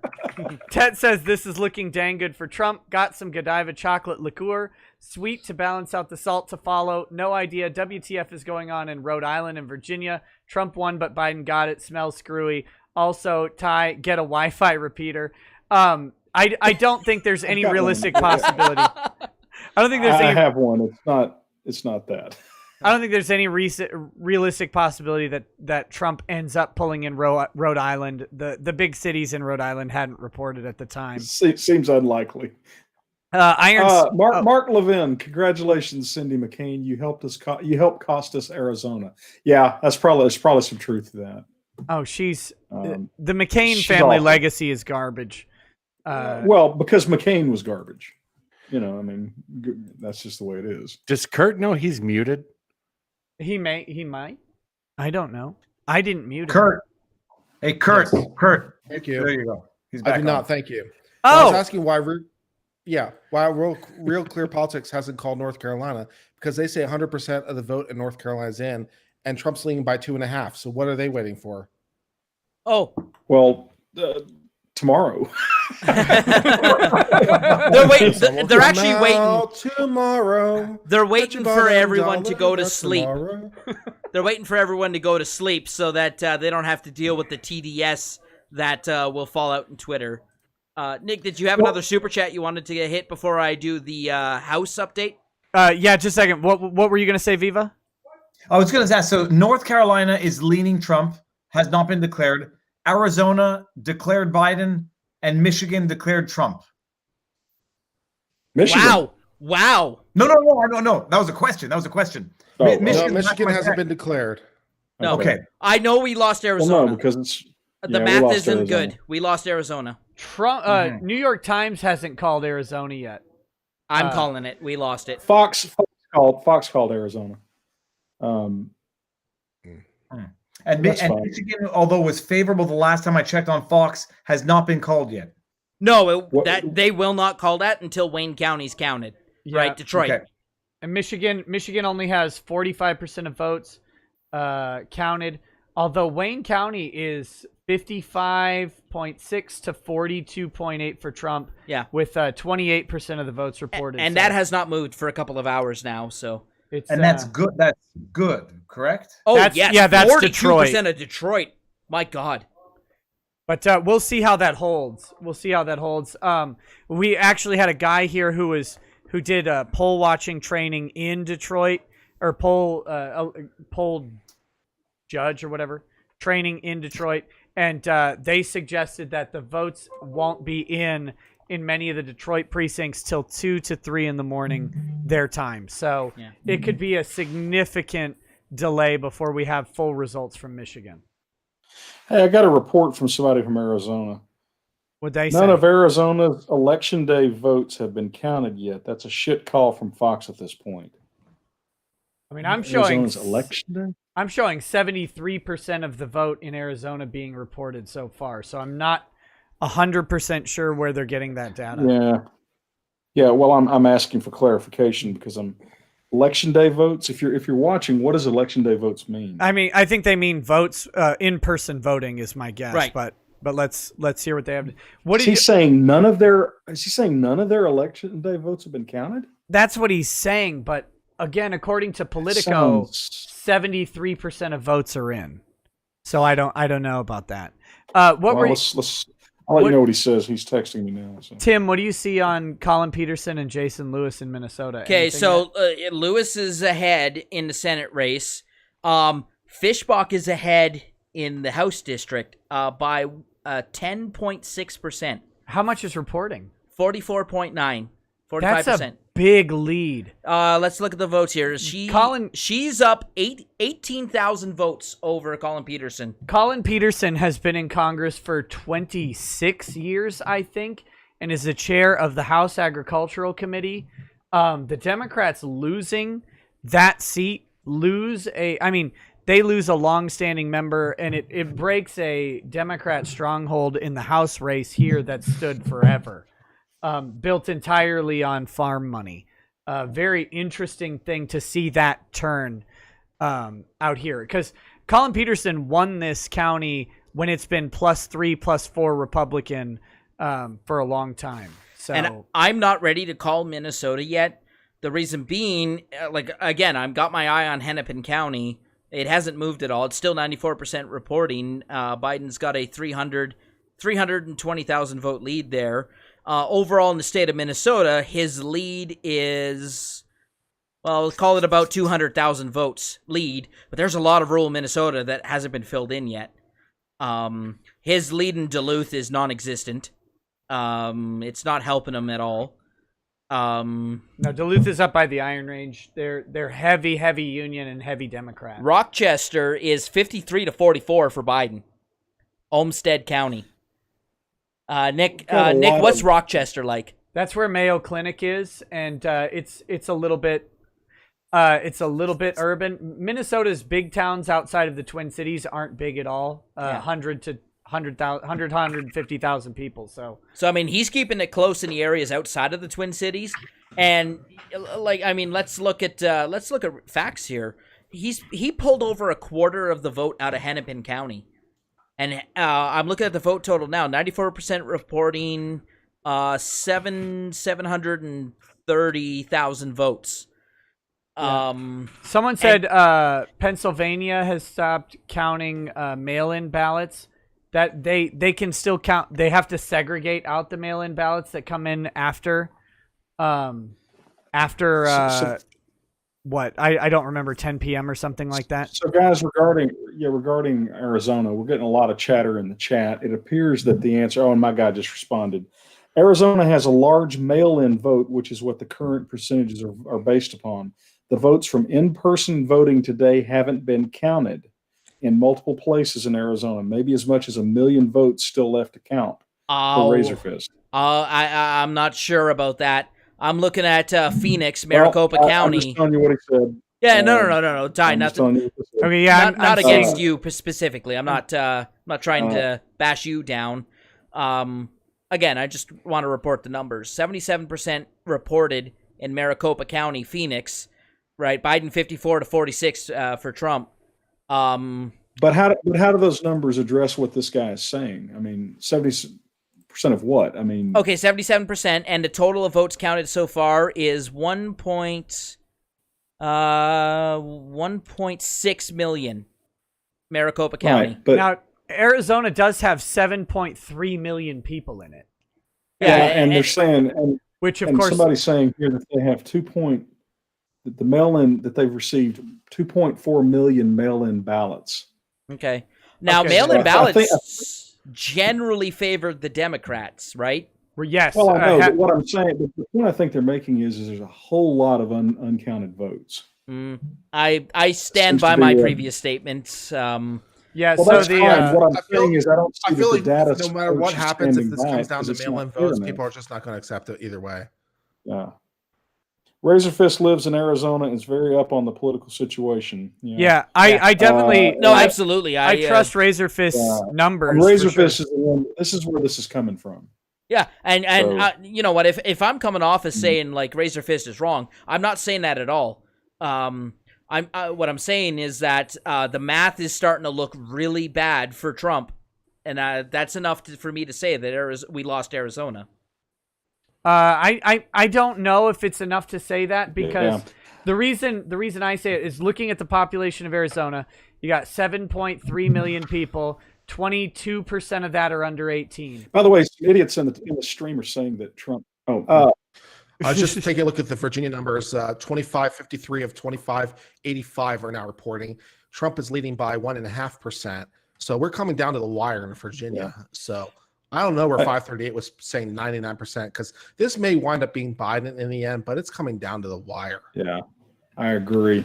So some people in the chat keep insisting that Trump's in bad shape. I agree. Having to live in that rundown, crappy old house in Washington for another 4 years is a real bummer. Chat idiots, I agree. Well, as the sober voice, and I say that loosely. I'm sorry. No, I understand. It's meant to be funny. Yeah. It's funny. I think that these numbers are even money for Trump. If we could get Pennsylvania for sure, that would be great. These numbers are even money. They're very optimistic. They're a lot more optimistic than we started the day with, but I wouldn't be one to call this for Trump at all. Guys, I think we're in a much better position than we were this morning, though. You have to remember that Trump was expected to have lost 2 hours ago. I mean, without a hint of irony, Trump. Maybe 2 hours is an exaggeration. An hour ago, they should have called this election for Biden based on the numbers that were being stated in many of the states that he's ended up either contesting or winning.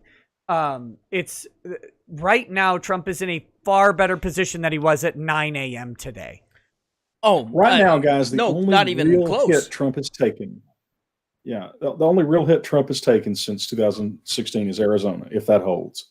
But Trump could lose Arizona, and if he just replicates the rest of his performance, he wins the election. Yeah, exactly. I think we may cough up Pennsylvania by the end of the night. It's possible. I think. But he loses Pennsylvania and Arizona, he still wins, right? Yeah, he still wins. Michigan, Wisconsin, if they go Trump, he wins, hands down. I've got my clipboard out, so just hang on. Trump is pulling away in Iowa. The votes in Iowa, Trump is now up 51.2 to 47. As much as the Democrats wanted Iowa to be in play, I don't think it ever was. I don't think so either. Yeah, I've got Trump still winning by 15 electoral votes if he loses Arizona and loses Pennsylvania. Yeah, exactly. He didn't need Pennsylvania, but it was the nail. It was the nail in the coffin when he won Pennsylvania last time. But that was a really, really close race, and I see a lot more concerted effort. He won. Mathematically, he really won when Fox Business called Wisconsin. They called Wisconsin before Pennsylvania. Yeah, exactly. And that gave him, assuming he won the places he should win, that was the 270 he needed. Yeah. Guys, how many times will by the end of the night will Biden ask his chief of staff when the campaign starts? How many times Well, I guess it starts again immediately. You can always run it 4 more years, right? Oh, that's Biden. Biden would be doing that one on an equity line of credit, I think. Also, he was already planning on running in 4 more years, of course, surely. So Trump just fell behind on the popular vote. Oh, California must be coming in. Yeah, exactly. Again, surprising absolutely no one. Yeah, but, half of California's in, and Biden's up 6 million votes to 2.5 million votes. Like it speaks to the foresight of the founding fathers, because they said this is exactly what we didn't want. We didn't want New York, California, Houston, and Chicago to determine how you ran this country. Well, a lot of them are going to move to Texas and you. Maybe they're moving next door to you. You understand at the time of the founding, some of those places didn't yet exist, right? Yeah.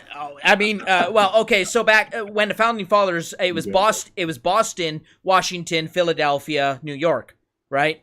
Yeah. But it was still the same intention. They didn't want those cities dictating what the rest of the Union was going to do. And interestingly, and maybe it's inappropriate to bring up because we're not the Young Turks, but wasn't it the slaveholding states who fought hard for the Electoral College? Mainly because they didn't want slaves counted as they wanted slaves counted as population, but they knew they wouldn't have the votes from the slaves. So literally a product of at the time rural community. But that is one of the attacks on the Electoral College. Is it is a function of the slaveholding states and their desire to have a modicum of say over the major cities at the time of the founding. I believe. I could be wrong on that, but I'm happy to be corrected. Well, I think it's just part of the general compromise as part of the general system. One half wanted a popular system, one states. So you had the Virginia Compromise. The Electoral College was part of that. It's part of the compromise of things. And I don't know if there was any grand plan. Also, because they're Republican, they just didn't trust people to vote. And also because at the time, you had to travel by horse. And so when you arrived at D.C. to cast your votes in person, things might have changed. So, it never really panned out. But there might have been a lot of motivations. Do I have a strong feeling about the Electoral College one way or another? Not particularly, because I don't know what would happen in the alternative. If we didn't have the Electoral College, I don't know what would happen. Neither does anyone else, because we don't know how you don't know. Some people in California didn't even bother to vote, I'm sure, because they knew that it would go Democrat no matter what they did. And so there are some Republican votes that are undercounted. So you don't know what would happen if it was a pure popular vote. You have no idea. I agree. I find the whole thing very interesting. I actually, from a conceptual standpoint, I prefer the Electoral College, not because I think it guarantees victory. Like you said, I agree with you that you don't know how the vote would go if there wasn't an Electoral College. I just like the idea that it does give power to places where population density does get rather small, but are still really important.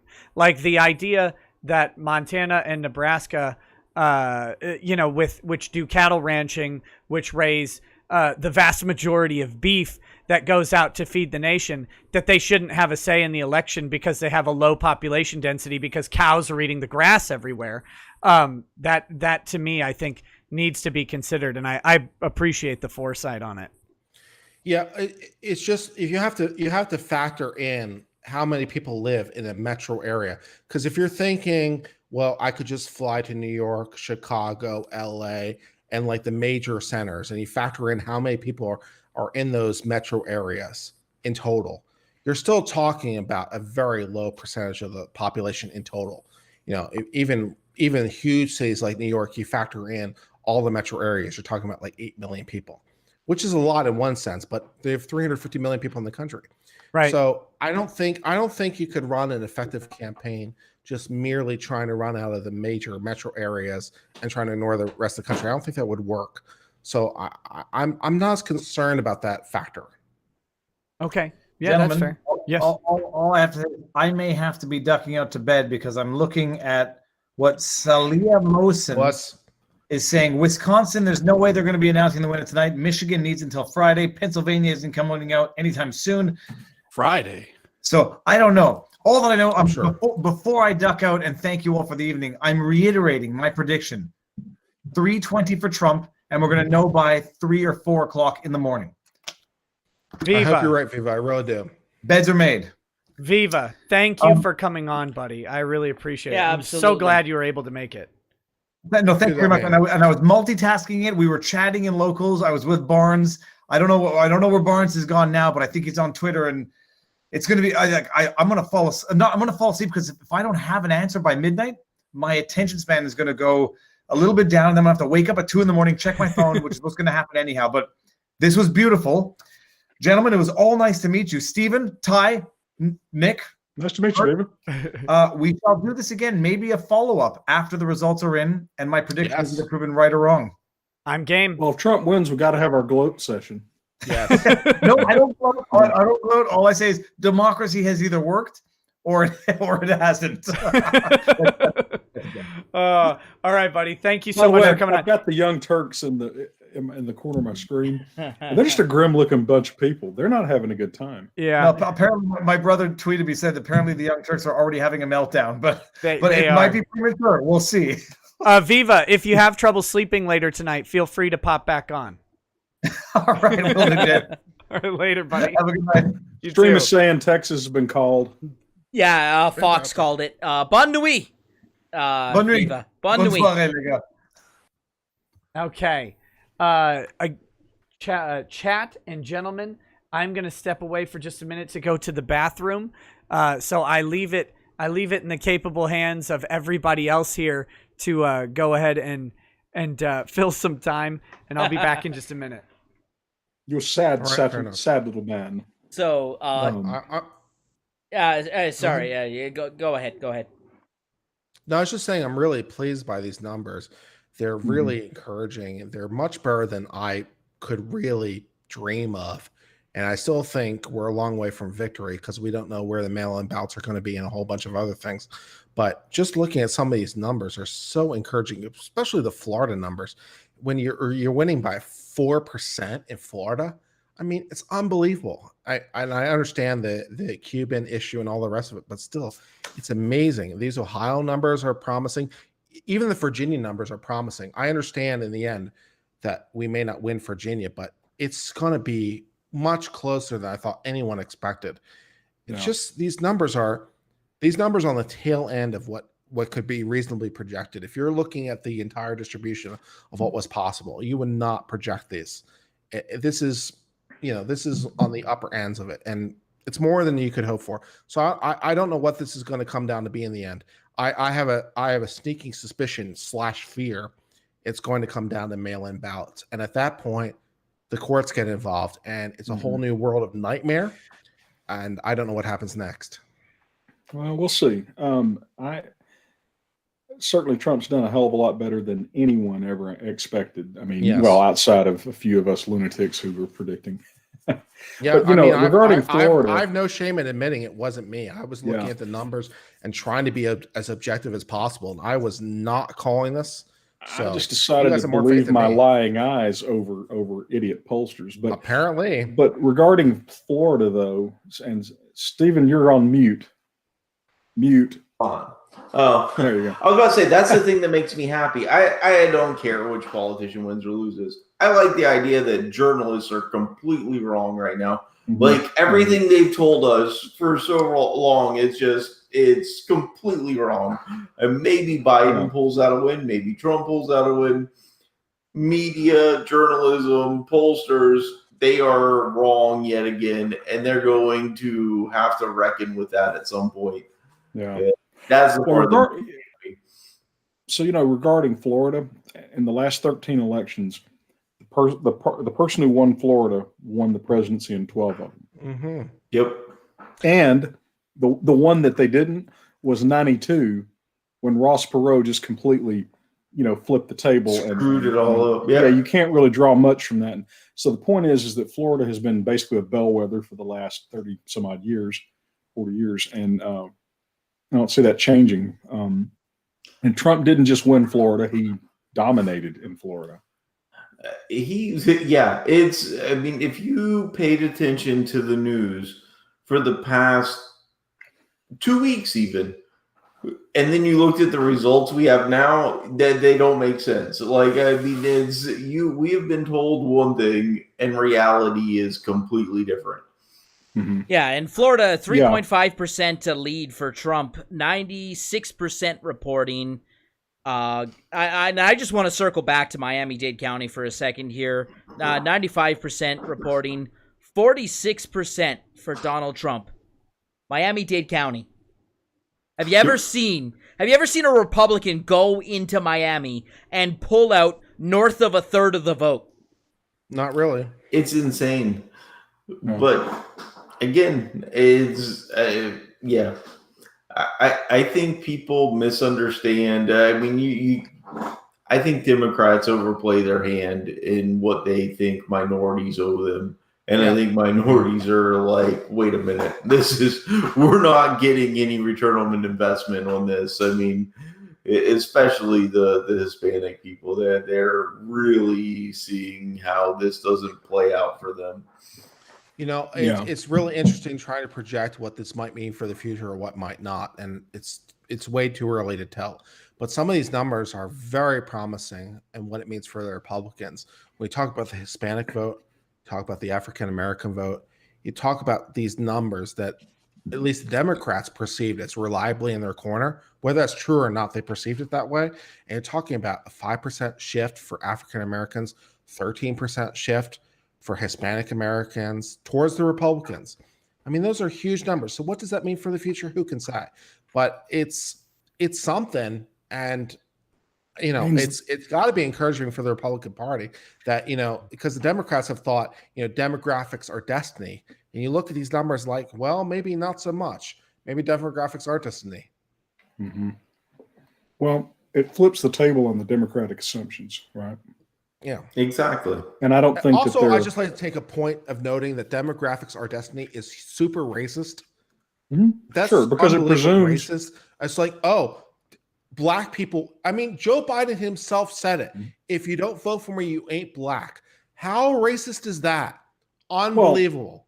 Well, Kurt, did you see with 5th edition Dungeons and Dragons that there's been a whole hoodoo because orcs apparently are racist because I have heard that tell. And it's I don't think it's a 5th, but I've heard the tell that orcs are apparently it's like, do you not understand the racism of making that statement?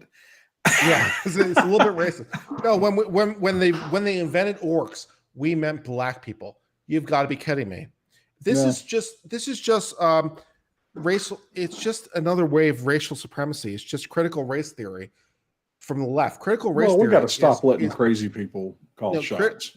Critical race theory is the most racist thing I can think of. It says certain qualities belong to certain races. Merit is whiteness. What kind of idea is this? Merit belongs to whiteness. Like black people can't have merit? What freaking idea is this concept? It's unbelievable. Critical race theory is like the most racist thing I've ever thought of, which I maybe shouldn't be that surprising because the Democrats who invent the Ku Klux Klan. So, but it's just, it's amazing to me. It shouldn't be, but it is. Yeah, I agree totally. I mean, your philosophy isn't good on the whole racism, sexism part when it's like it starts with we need to redefine racism and sexism because otherwise this gets really suspect as you get down. I thought we had a nice definition for racism and sexism. Racism is when you make certain assumptions based on race, and sexism or legal is when you make certain assumptions based on sex. Yeah. But no, apparently now it has to do something completely wrong. So that means that and also because I'm a white person and also white male and also white male straight, that makes me inherently sexist, racist, homophobe, and all the rest of it, no matter what I do. Also, and also that whole philosophy that I'm inherently sexist, racist, and homophobe, if you really think about it, is an uber destructive philosophy, because if I'm inherently that, if I can be nothing but that, if I'm unavoidably that, then why would I try to be anything else? Because apparently you're missing the escape hatch. Am I? Yeah, you are. You see, if you're a far left loon white person, then you're not any of those things. So you see, as long as you're just a neurotic. The far left told me because I'm white, I'm racist. Well, that's true. Racist, but see, you redeem yourself by being a lefty. No, because I'm trying to use logic. I'm trying to use logic, which I know. Well, there you go. I understand it's a mistake, but I'm trying to do it anyway. That's just crazy. If all A is B and I'm A, therefore I'm B. That's deduction. It's logical deduction. It must be true. So if all white people are racist and I'm white, that must mean definitionally, according to them, I must be racist. And nothing I can do to change that. So why should I try to do anything else? Because it's unavoidable. Kurt, it's not that you're. I think you lost us when you started with the whole logic thing. Kurt, there's way too much liquor. It's kind of tell, actually. Kurt. No, I did logic in school. I had the whole upside down U and the 3 dots and the whole shit with the logical trees. I understand all this. The crap. swung Kurt, dash. You're missing. Your premise is flawed, Kurt. It's not that you're white; it's that you're redhead. Well, also there is way too much liquor in everyone's for logic to work. Another ginger. Look, I didn't call you ginger. I said you were a redhead. I would never use. You implied it. Look, you're a horrible person. I would use ginger. He's a racist, is what he is. I do not hard R a ginger. A ginger. Ginger is what I would say. So yeah, ginger. I want to have a look. Ginger. On that note, guys, I gotta head out. I've got to pretend to go to work tomorrow. Okay, good to see you, Steven. 6 little letters all jumbled together. See you guys later. Catch you later, birds. Peace, buddy. See ya.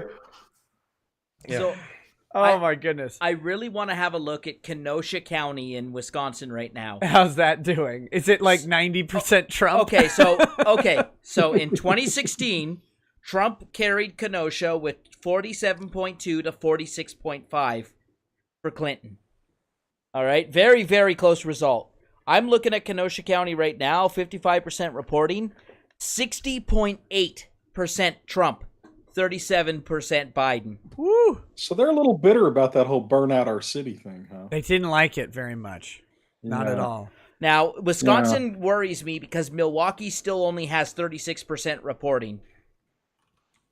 Yeah. However, Madison is 82% reporting. That's good. Also, Green Bay. Green Bay is red right now. Brown County, 45% reporting. Trump, 58% of the vote there to Biden's 40%. Green Bay, Wisconsin, looking very red right now.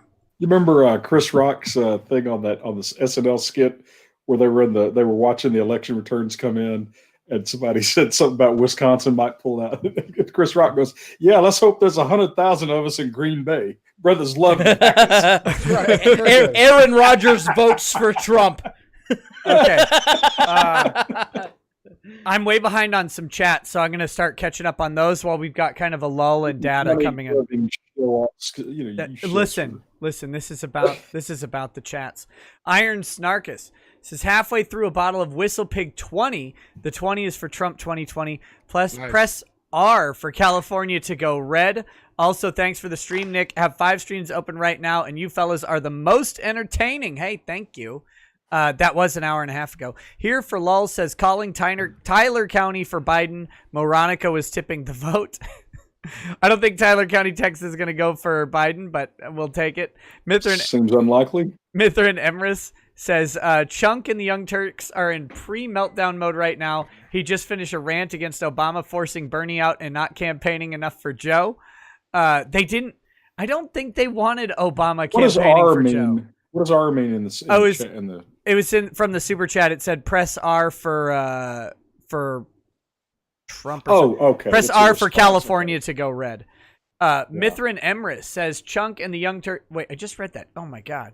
Mithrander Marauder says, are we going to talk about Virginia where Trump technically has the lead even though it's a blue state? We've been talking about it all night. We'll keep watching on it to see what happens with it. I find it very interesting that Virginia has remained called for Biden. But maybe there's something that we're missing in the data so far. Cal Clay says, Nick, is it true that a president can have a third term if he runs independent? No. I know a previous president tried it, but Trump has better popularity. Also, Democrats failed. If they cheated by putting Trump's name, Biden could have won. No, the only way to have any semblance of a third term would be to assume office 1 day short or less of 2 years into a presidency. Or 1 day more than 2 years into a presidency. So 2 years and 1 day passes of this president's term. They die or retire or whatever. The vice president comes in and takes over for the remaining just under 2 years and then wins 2 terms. They can effectively get up to about 10 years. The Anon Imanx says they can't get 38 states to approve it. That is the we're talking for the Electoral College Amendment, I believe. Blaine 20 says, have the left coast wildfire refugees been able to vote in the states they landed in, or is there a minimum time residency requirement in order to vote in most/all states? I don't know the answer to that. I think it's state specific, and typically states have some sort of requirement for how you determine your domicile or residency. Kurt, do you have any info on that? Not particularly, no. Okay, I thought you had said something. Go ahead, Ty. Update from Fox News. So they've got their dials working again. They're now projecting 68% chance of 71% chance of Trump winning. Oh, okay. They had the dial chance of holding. Yeah. The dial maintenance man came out and hammered on it a little bit and yelled at it in Russian or whatever. Yeah, I think they had some. Ty, you know what? I did see Politico called Ohio. I don't know if they called up with that. Yeah, they did call Ohio. I was gonna jump in with that one. Yeah, Ohio's been called. Ty, you were here since the beginning. Ohio was making me really nervous. But you look at Cleveland, 80% reported. Trump went into Cleveland and pulled 32% of the vote out. Yeah, there is no way the left spins this as anything but an absolute ass kicking. I don't know if they win in the end. I'm sure they can bury it under the table. So yeah, I don't think they're going to win though, Kurt. I really don't. There are too many. There are too many knobs they'd have to turn at this point. Yeah. To actually pull off. They're pretty good at I could be wrong. I could be wrong, of course. They're pretty good about denying reality.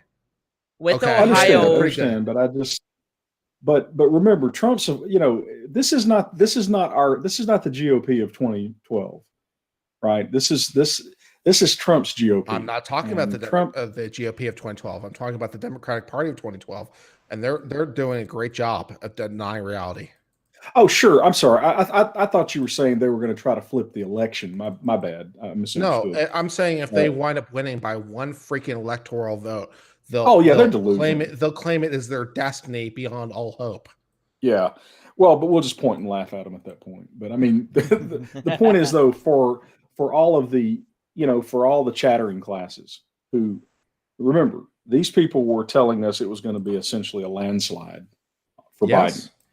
And it ain't anything like that. And yeah, they can play the little chicken shit games and not call states and all that kind of stuff. But at the end of the day, by the end of the week, Trump's still going to be president, and they're going to be looking at 4 more years of the Orange Man. And that'll be hilarious. I will. That's okay. Nick wanted funny. I think he's going to get funny. I think so. Okay, Hawaii has been called. Called. Oh crap! Do you guys want to know who? Oh, tell me. Like I didn't know. Tell me. Have they called Alaska yet? Look, Biden edged out. He just edged out Trump in Hawaii for the surprise snatching victory. Breaking news. Yeah.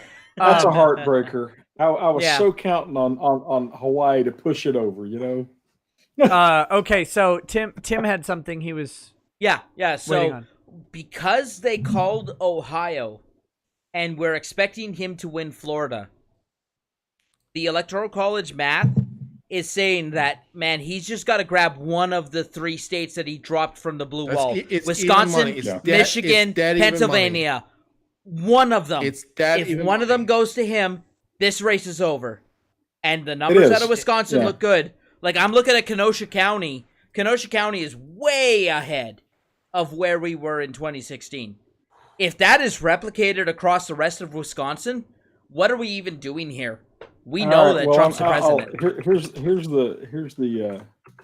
Here's the math. So what you're saying is we need one of 3 states, right? Yeah, Wisconsin, Michigan, and Pennsylvania. Would we all agree? To flip. Would we all agree that Trump, on average, has at least a 40% chance of winning each of those? Oh states? Yeah, at least.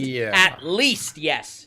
Yeah, okay. Let's rig it. Let's rig it in favor of the Democrats and say 40%. Okay, I go to my handy dandy binomial distribution Excel spreadsheet.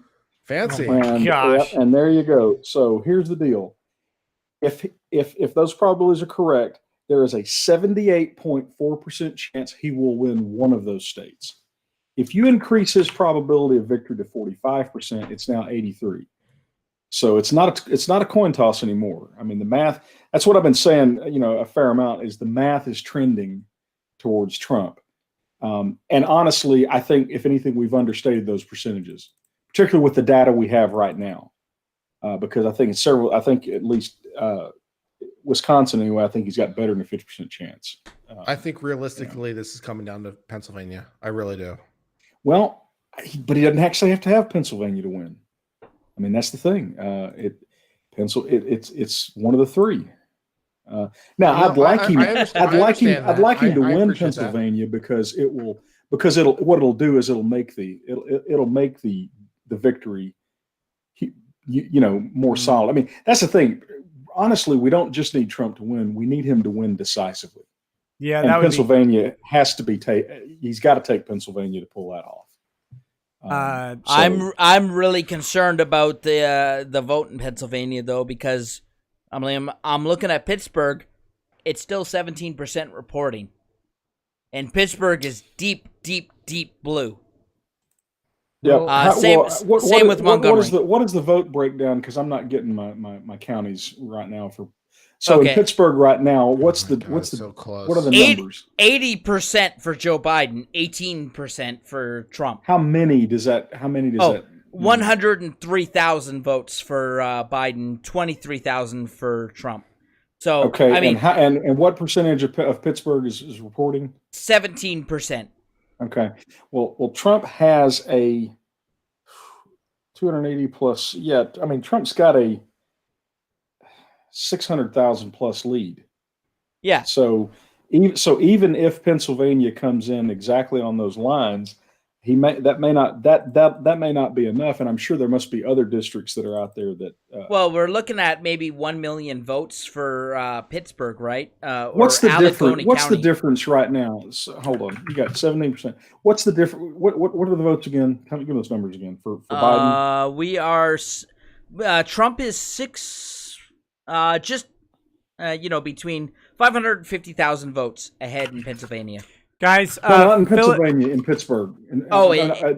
Yeah. In so 17% reporting, 103,000 votes for Biden, 80%. So how many for Trump? And 23,000 votes, 18%. Okay, I do want to say Pennsylvania has an issue, sort of. Philadelphia has stopped counting their mail-in votes for the night. So, guys, can you please stop saying that Philadelphia has stopped counting votes? They've stopped counting mail-in votes. So they've counted 76,000 mail-in votes. They've received about 350,000, and those numbers will likely skew towards Democrat. And that's Philadelphia County, that's right? That's just Philadelphia. Okay, yeah. So Philadelphia is 248,000 votes for Biden, 75% versus Trump's 25%. Yeah. Right. So just talking back to Pittsburgh, my point was right now Trump has a greater margin of victory in Pennsylvania if you extend out Pittsburgh, right? To if you assume the same probability, the same proportions are going to apply across, Biden will pick up. Let me see what my spreadsheet says. 470. Yeah. I'm sorry. Biden will pick up 605,000 votes. Trump will pick up 135,000. So the net result is 470. That's not that alone is not enough to clear the gap, although it'll obviously narrow it a whole lot. No, certainly, and that makes Trump's got him a solid lead. It's not insurmountable, but it's solid. Guys, go back to Philadelphia County and Montgomery County, right? Which Montgomery County, just north of Philadelphia, the northern suburbs of Philadelphia. Again, deep blue, 63% for Biden's, 36% for Trump. We'll find there's enough votes in there. I have to welcome someone to the stream. He joined quietly and has been waiting. Mr. Q, how are you, my man? Hey, Q, how the heck are you, sir?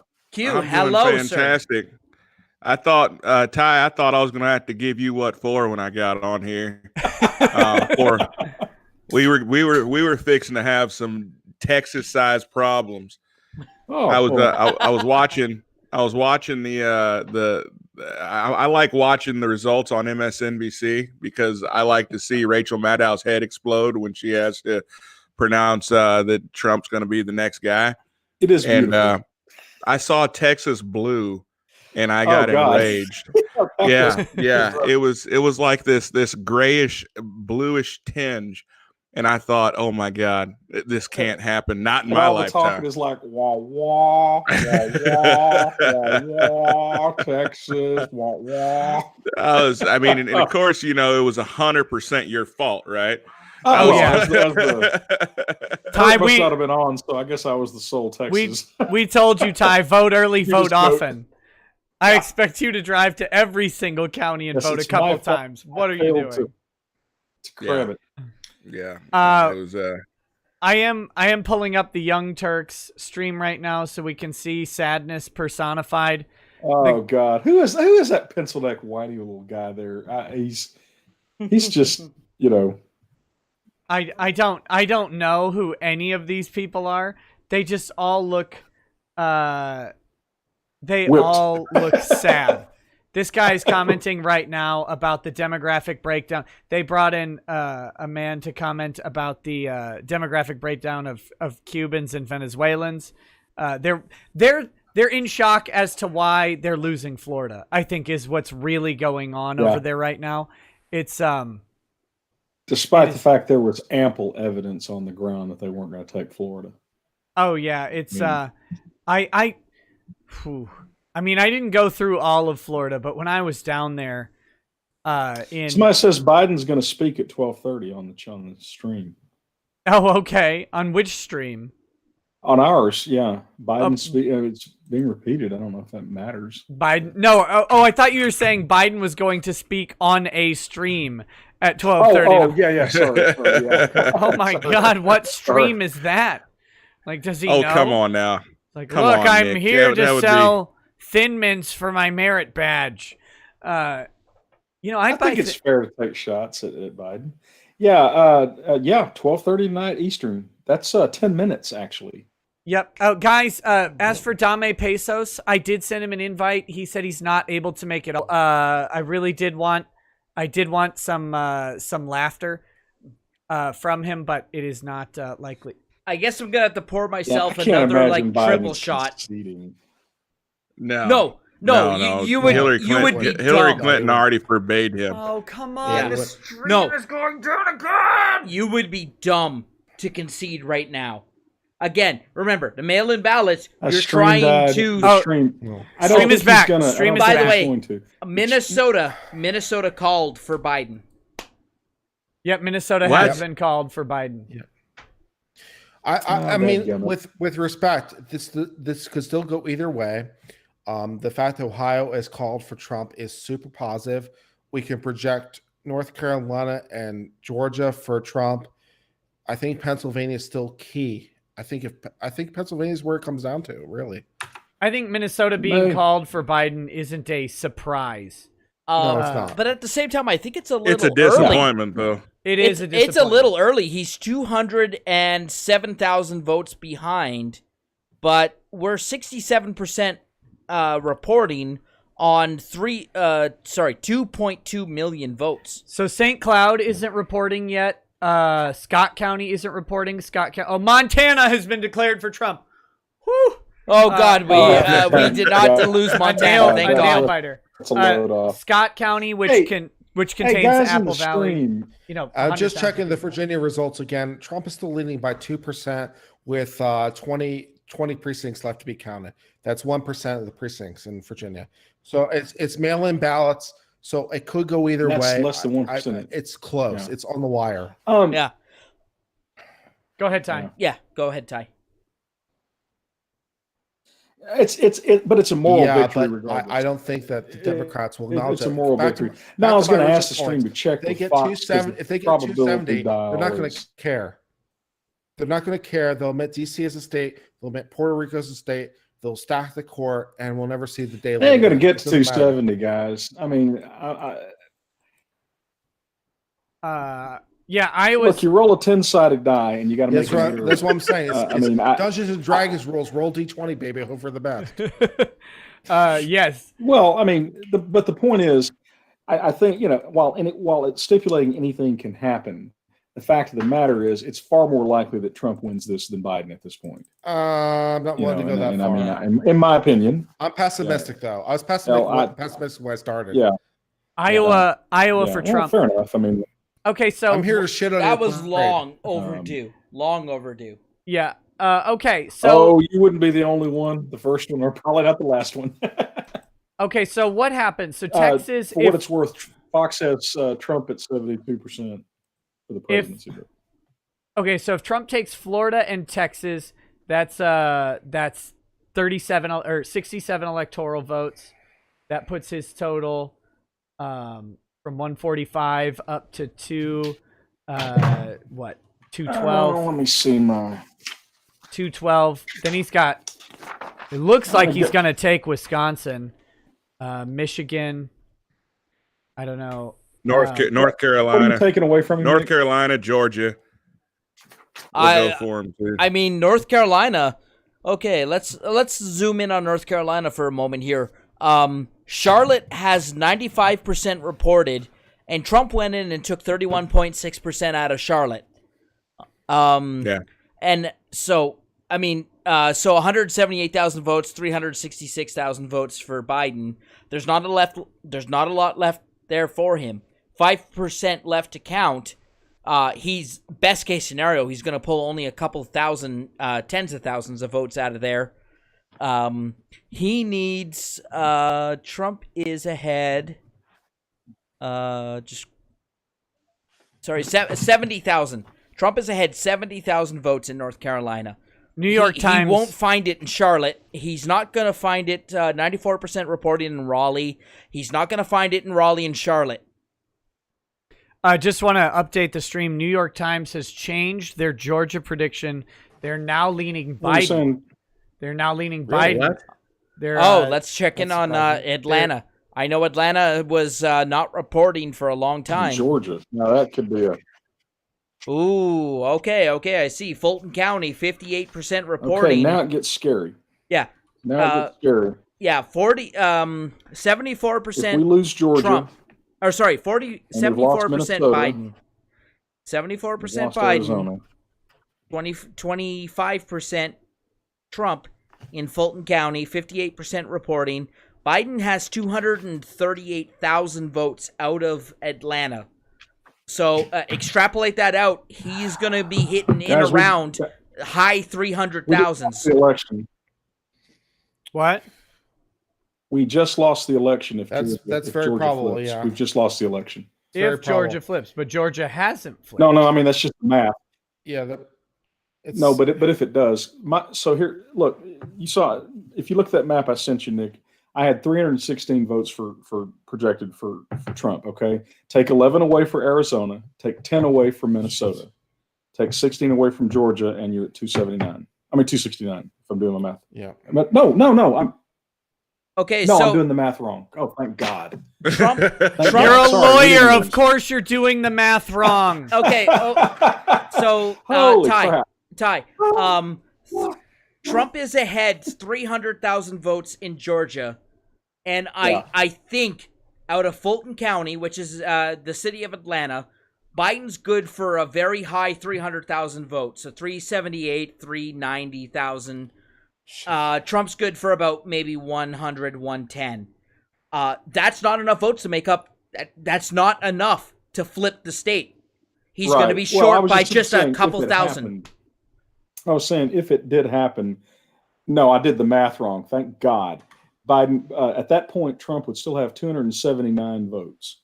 Yeah, so which he's means still solid. Yeah, which means he needs Wisconsin and Michigan, right? If he loses Georgia, must get Michigan. I'm counting Michigan and Wisconsin and Pennsylvania. Okay, they counted. Did they call Ohio for Trump already? Yes, Ohio has been called. Yeah. Okay. Ty, what happens if you take Pennsylvania off? How many electoral votes is Pennsylvania again? It's 20. It's 20. Are you taking Georgia as well? Yeah, Georgia and Pennsylvania off. Oh, Trump loses. Okay. Trump loses. What happens if we win Georgia but lose Pennsylvania? I think 41. Likely Biden. It's 316 minus 41. Yeah. No, we make it. It's 316 minus 41 is the calculation. So we win. We win if we keep Georgia but lose Pennsylvania.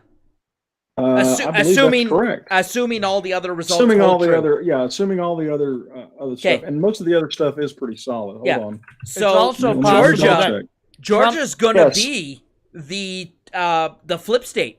Who wins Georgia wins the presidency. That's it. It's not necessarily amazing. true. No. Arizona could actually still be in play. In all honesty, that's only even close to being true if you lose Pennsylvania. If Trump takes Pennsylvania, I'm just saying. Yeah. If Trump takes Pennsylvania, then Georgia is irrelevant. I mean, it's not irrelevant, but he can give up Georgia without losing any points. Yeah. Absolutely, 1,000% agree with you there. But Ty. I mean, I'm just not convinced. The question is what are the odds of Trump losing both of those states? That's the question. Losing both of them? I think those odds are very low. You mean define lose? Like, well, he loses the electoral. He loses. I'm saying if they happen to find 400,000 mail-in ballots. I don't know. I mean, that's. Oh, by the way, something truly amazing about Trump doing better in Florida than he did previously, and doing worse in Georgia. That's amazing. Yeah, well, you have to take into consideration Georgia, though. The Cubans' hatred for Biden. Well, and turnout is a big thing too. For what it's worth, Fox in their thing are projecting Georgia to win in their dials. So I mean, just because the New York Times says it, I don't know how much I'd credit that, but Fox is projecting Georgia. Trump will win it. Guys, I'm moving to Oregon. Yeah. They have gone both libertarian and completely left at the same time. They have decriminalized possession of all drugs, including cocaine, heroin, and meth for personal use. I'm on the bus. I'll see y'all later. I want all of our addicts to go. Yeah. Sakaki, you are full of shit. I will call you out right now. You said Oregon was in play. I said I will believe it when I see it. It looks like ultimately I am the one who comes out on top of that. Send a super chat if you want to respond to that call out. Yeah. So mathematically, if Virginia's flipped and projecting a Biden lead now. Yeah, I was never 20 precincts left to report. They're projecting Biden at 51. So yeah, it looks like Biden's going to win Virginia. So that was a false hope, I guess. Yeah, well, it happened last time. Yeah. So assuming Arizona holds and Minnesota doesn't somehow pull their head out of their asses, the odds of him he would need to lose both Georgia and Pennsylvania. And if you say he's got a 50-50 chance of winning each state, then it's only a 25% chance he'd lose both of them. So the math still supports him being more likely. But now we're talking about a non-trivial chance of not doing it. If he loses Georgia, it's over. Well, no. I'm with Birch on that one. If he wins North Carolina and Pennsylvania, and then he'd have to have a clean sweep. I mean, that would be truly shocking. At this point, it's not beyond pale. But if he wins Pennsylvania and North Carolina, loses Georgia, I mean, I don't even know what the fuck that means at that point. I agree with you that the breakout is weird. Again, Fox, for what it's worth, is predicting 79% that Trump takes Pennsylvania. So figure that what Fox says 79% take Pennsylvania. Mm-hmm. Wow. Mm-hmm. They're dials. Yeah. I mean, he's way ahead in Pennsylvania. Georgia. I'm just really concerned. He still wins. I'm really concerned about Philadelphia, Montgomery, and Pittsburgh. Montgomery County, which is the North Philly suburb. If he wins Pennsylvania and he loses Georgia, he winds up with 279 electoral votes. Yeah. I'm shocked. I'm shocked that you lose Georgia and get Pennsylvania. That's shocking. Yeah, but again, I mean, remember the parties have expended their resources very differently. It could be that Trump might have neglected Georgia a little bit. Shit. Who thought Georgia was in play? Oh, well, I don't Georgia. I don't know that Georgia is in place. But I'm not. But remember, guys, we're making a. First of all, the New York Times, ignore what they say. They're not even. It's literally the DNC propaganda ministry. So why would we listen to anything they have to say? I'm seriously. They still haven't called. They still haven't called Texas, and he's ahead. Yeah, they haven't called Florida either. But So let's right now, FYI, right now, Trump's up 300,000 and some change, 310,000 roughly in Georgia. Yeah. Let's zoom in on Wisconsin for a moment, because I think Wisconsin, there is no path to victory for Trump if Wisconsin goes blue. Well, no, I mean. He's 86% projected in Wisconsin. I was going to say exactly. You can say that about a whole bunch of states. I mean, actually, that's not true. Wisconsin's only 10 electoral votes. But if he loses Wisconsin, but takes Pennsylvania and takes Georgia, he's fine. What I'm saying is that if you lose Wisconsin, there is no chance you get Pennsylvania. Well, he's ahead by 100,000 votes. That's like 80% of Wisconsin's population. I don't see anything to base that assertion on. I'm looking at the demographics of both Wisconsin and Pennsylvania. Both are heavy blue-collar workers. These are people who fled those states for Trump in 2016. They broke the blue wall down. These unionized workers, Wisconsin steel workers, of course, the Great Lakes, the whole economy of the Great Lakes. If he loses Pennsylvania, if he loses Wisconsin, he's got to lose Pennsylvania. But if he gets Pennsylvania, he doesn't have to get. It doesn't work the other way around. Correct. What I'm saying is that the demographics, right? Pennsylvania being a huge steel industry town, heavily unionized blue-collar workers, they went for Trump. I certainly think it's feasible that Pennsylvania and Wisconsin might vote differently. It's possible. I think the probability we're going to court has just increased dramatically, boys. Guys, no, listen, this is okay. This is a bunch of bullshit we're talking about, okay? Right now, No. I totally get where you're coming from. They're two different states, two different people. Right now, Amy Coney Barrett to decide the election, people. That's where we're going. ACB! Yeah, you know me! Yeah! Right now, Fox is saying Pennsylvania 79%. Okay? Hang on. And I think that's a credible thing. Wisconsin, 86%. If you want to say that doesn't happen, we lose, fine. But that doesn't get us anywhere. Okay? Sure.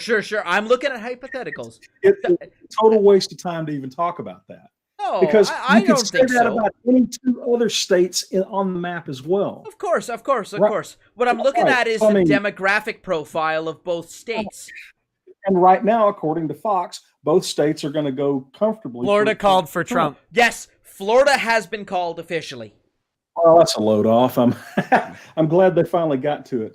So, was there an actual doubt about Florida? No. Yes, okay. I was like, wait a minute. Was about Georgia. Are you freaking kidding me? Yeah. I would have bet 10 days, 20 days for Florida over Georgia. What is this? No, we don't have any evidence that Georgia is actually all that big a deal. Fox says Georgia's going to go. We do now. Okay, we've got the New York Times as reported by Nick. That's the only source we've got. No, I'm reporting Politico, but on Georgia, you're saying? Yeah. I said Georgia. They now have Georgia as 67% for Biden. Right, and didn't the New York Times also say that the Holocaust didn't happen? The New York Times. I mean, let's.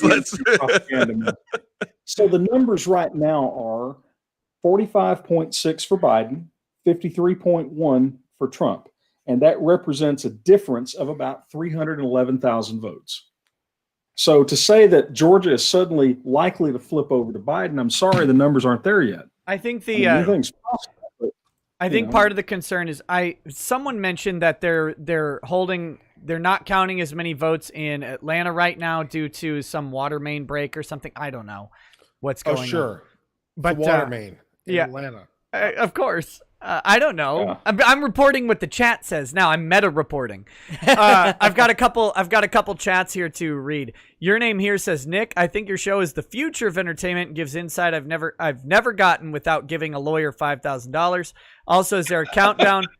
Is there a countdown to 18-year-old clock on the beard girls yet asking for a friend? Oh, stop it. Shut the F up, Tim.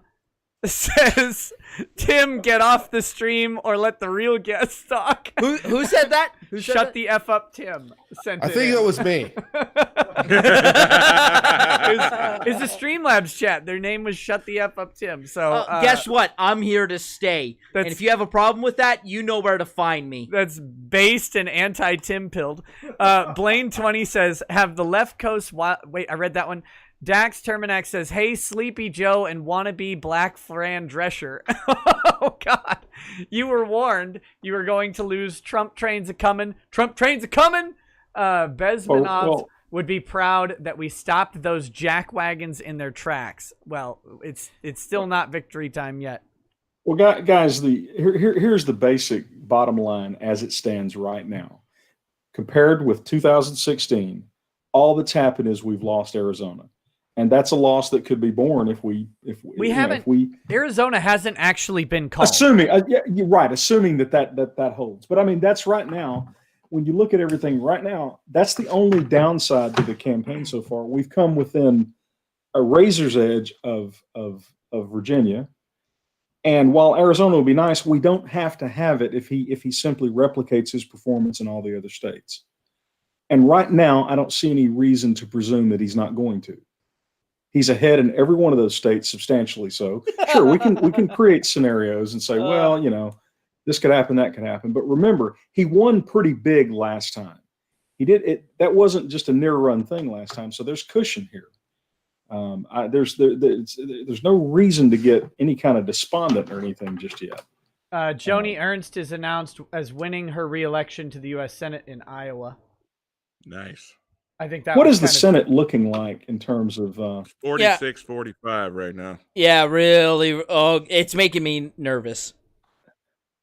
Yeah, Fox had originally been projecting 95% chance the Republicans keep the Senate. What I don't like about it being on a razor's edge is you put idiots like Murkowski in. I think New Mexico. So New Mexico has been called for Lugin over Ronchetti. I think that's a Democrat pickup. Someone help me out with that one. I don't know who the incumbent was there. Yeah, I don't know.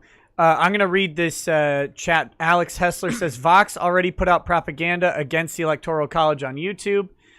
They plan to scream about this tonight, but a couple days ago. Love the streams when I can catch them. Trump 2020. Thank you. Cloudfire181 says, hey, Viva Frey, who is now absent. Love your channel because of the Flynn analysis. Glad you found Nick. Ty, you left late last time before Drex read my chat about Hillary Clinton. Nick, great to see you are not Sorry white girl. That. He says, glad to see I'm not white girl wasted. So yeah, me too. James Spoon says, with the insanity, whatever that means, I'm glad of that for you too. With the insanity of the election, the perfect soundtrack would be the Benny Hill music. Lightning Lunatic says, hey, Nick, voter in New Hampshire here. Even if my state goes blue, my vote's still red. Trump 2020. Here's hoping we don't have the blue zombie in the Oval Office. Justin Watkins says, if Trump wins, do you think he will clean house at the intelligence agencies? FBI, CIA, NSA all need serious restructuring. I think the president finally has a perspective on how dangerous the deep state is. Yeah. Hopefully. There's going to be there's going to be some sphincters tightening up in those places if he wins. Unfortunately, New Hampshire went blue, but have a look at Maine right now. They haven't called Maine yet. Yeah, it's only 4 electoral votes, but yeah. Aren't they split? It's 2. It's 2 now. Yeah, Maine... Trump took one of them. Oh, wait, no, it's 4. Why did I think it was 2? Trump took one of them in 16. So, I've personally been to Bangor, Maine. Maine is a beautiful state to drive through. Bangor is a nice, I talked to business owners there, and they were decidedly Republican. It was none of them sympathized with any Democrat talking point. And I'm looking at Biden's talking somewhere. Yeah, what is Biden saying? We probably ought to listen to that. I'm going to see if I can get it pulled up. Yes. Anyways, the fact they haven't called Maine yet is Let's stay tuned to that one. Good guys, he's still talking? He's been going for like 30 minutes, apparently. Are you talking about me or Biden? Here we go. I'm putting it on. Arizona, but we're confident about Arizona. That's a turnaround. We also just called it for Minnesota. Good. And we're still in the game in Georgia, although that's not one we expected. Yeah, baby. And we're feeling real good about Wisconsin and Michigan. Are you? No, he's not. And by the way, it's going to take time to count the votes. We're going to win Pennsylvania. Okay. He's Michigan. To the folks in Philly, those Michigans. Allegheny County, Scranton. Michiganders. And they're really encouraged by the turnout and what they see. Look, we could know the results as early as tomorrow morning. I can't believe that rational people are wanting to put that crazy bastard in charge of anything. It's not my place or Donald Trump's place to declare who's won this election. That's the decision of the American people. Yeah, well, I don't know if you can really classify anybody on the left as rational, but True. Anyway. Every one of you came out and voted in this election. And by the way, Chris Coons and the Democrats, congratulations here in Delaware. Chris Coons, that sounds racist. Hey, John, the GOAT, yeah, the whole team, man. So basically, Trump is giving a non-victory speech to prevent Trump. I mean, Biden's giving a non-victory speech to prevent Trump everyone from who giving participated in this victory democratic speech. process. Chat is disabled on Biden's stream. And all across Well, the you nation. think? Thank you. And folks, you heard me say Well, before. I'm Every time I walk out of my grandpa's house up in Scranton, not overly worried yet. Keep the faith. Although Arizona really is a Grandma, when she was disappointment. alive, you'll know, Joey, spread it. Would like to have seen. Keep the faith, Interesting guys. enough, Wisconsin now, yeah. Pennsylvania and Wisconsin are both. What? Your patience is great. No, Biden's Are you just listening to dumb. him? Yeah, I'm listening to him. Sorry, you got. I'm not piping it through, so I was listening to Biden. He just got done. His whenever I was up on my granddad's farm up in Scranton, he'd say, "Joey, keep the faith," and my grandma would say, "Nah, Joey, spread it." So let's keep the faith, guys. I'm like, wait. Nick, your IQ is going to drop. You got to be careful, man. He botched his own story. Don't expose yourself to Joe Biden. I was really hoping for some more corn pop stories. Back when I was up in Scranton, Pennsylvania, my grandpa's farm, hanging out with corn pop, being bad dudes. The parole officer came up and said, "Corn pop, spread them." I didn't know what he meant, but I learned what roaches were that day. Yeah, everything I learned about roaches, I learned from black people. Okay, so I'm zooming into Wisconsin again. Oh, God. We've already talked about this a couple times. Milwaukee County, still stuck at 36% reporting. But you look at the race and, Biden's over 100,000 votes behind. And I don't think there's enough votes in Milwaukee. Trump taking almost 40% in Milwaukee. I don't think there's enough votes there. That's the thing, man. I mean, you'd have to assume that every last one of the votes coming out of Milwaukee were going to go for Biden, and that's just not going to happen. I need to see just a little bit more out of Milwaukee County, but I'm almost ready to call Wisconsin. 71% reporting overall. I wanted to point out that Arizona's weird. I was looking at the numbers on voter registration data in Arizona. There are 4.281 million registered voters in Arizona. They have had historical turnouts around hovering between 47%. Well, okay, we'll look at presidential election years. 75%, 74%, 77.6, 77.1. So in those cases, we're looking at a voter turnout total of coming near 3 million votes, or actually over 3 million votes.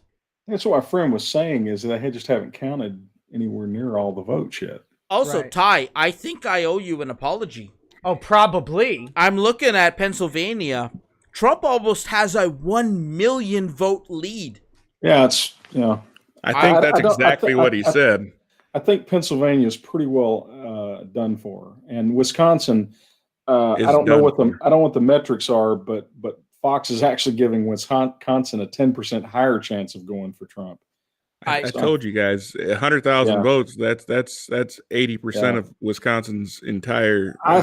I feel good that we're going to win. It's not going to be it may not be the kind of victory that we would like, but because Georgia, Georgia's a little bit soft. I still think the odds are Trump wins, but I'm nowhere near as confident. There are a lot of counties out there that are far left counties that are not showing high percentages. I did a county look at Georgia. Looks like Crowder's stream got hit, by the way, is what I'm hearing. So we'll see. Well, they wouldn't be shutting us down if they were winning. No. The Young Turks stream has not even had a momentary hiccup on it. I want to point out they have lost about 20,000 viewers though. From the Young Turks stream. They're at 65,859. We're going strong at over 8,000 live viewers. How much of their pissing and moaning would you want to put up with? None. I unmuted them for 12 seconds and I regretted it, and I considered buying a hand grenade to eat. So I will only unmute it again if they're saying something really important or weeping openly. Like if Cenk declares war on Armenia, then I will unmute the stream. Yeah. So bottom line here, guys, is if Georgia were to flip, Crowder is back up apparently. But we went out like we should in these other states. You're looking at Trump having 279 electoral votes. If Georgia doesn't flip, then Trump's got 16 more than that. That's good enough.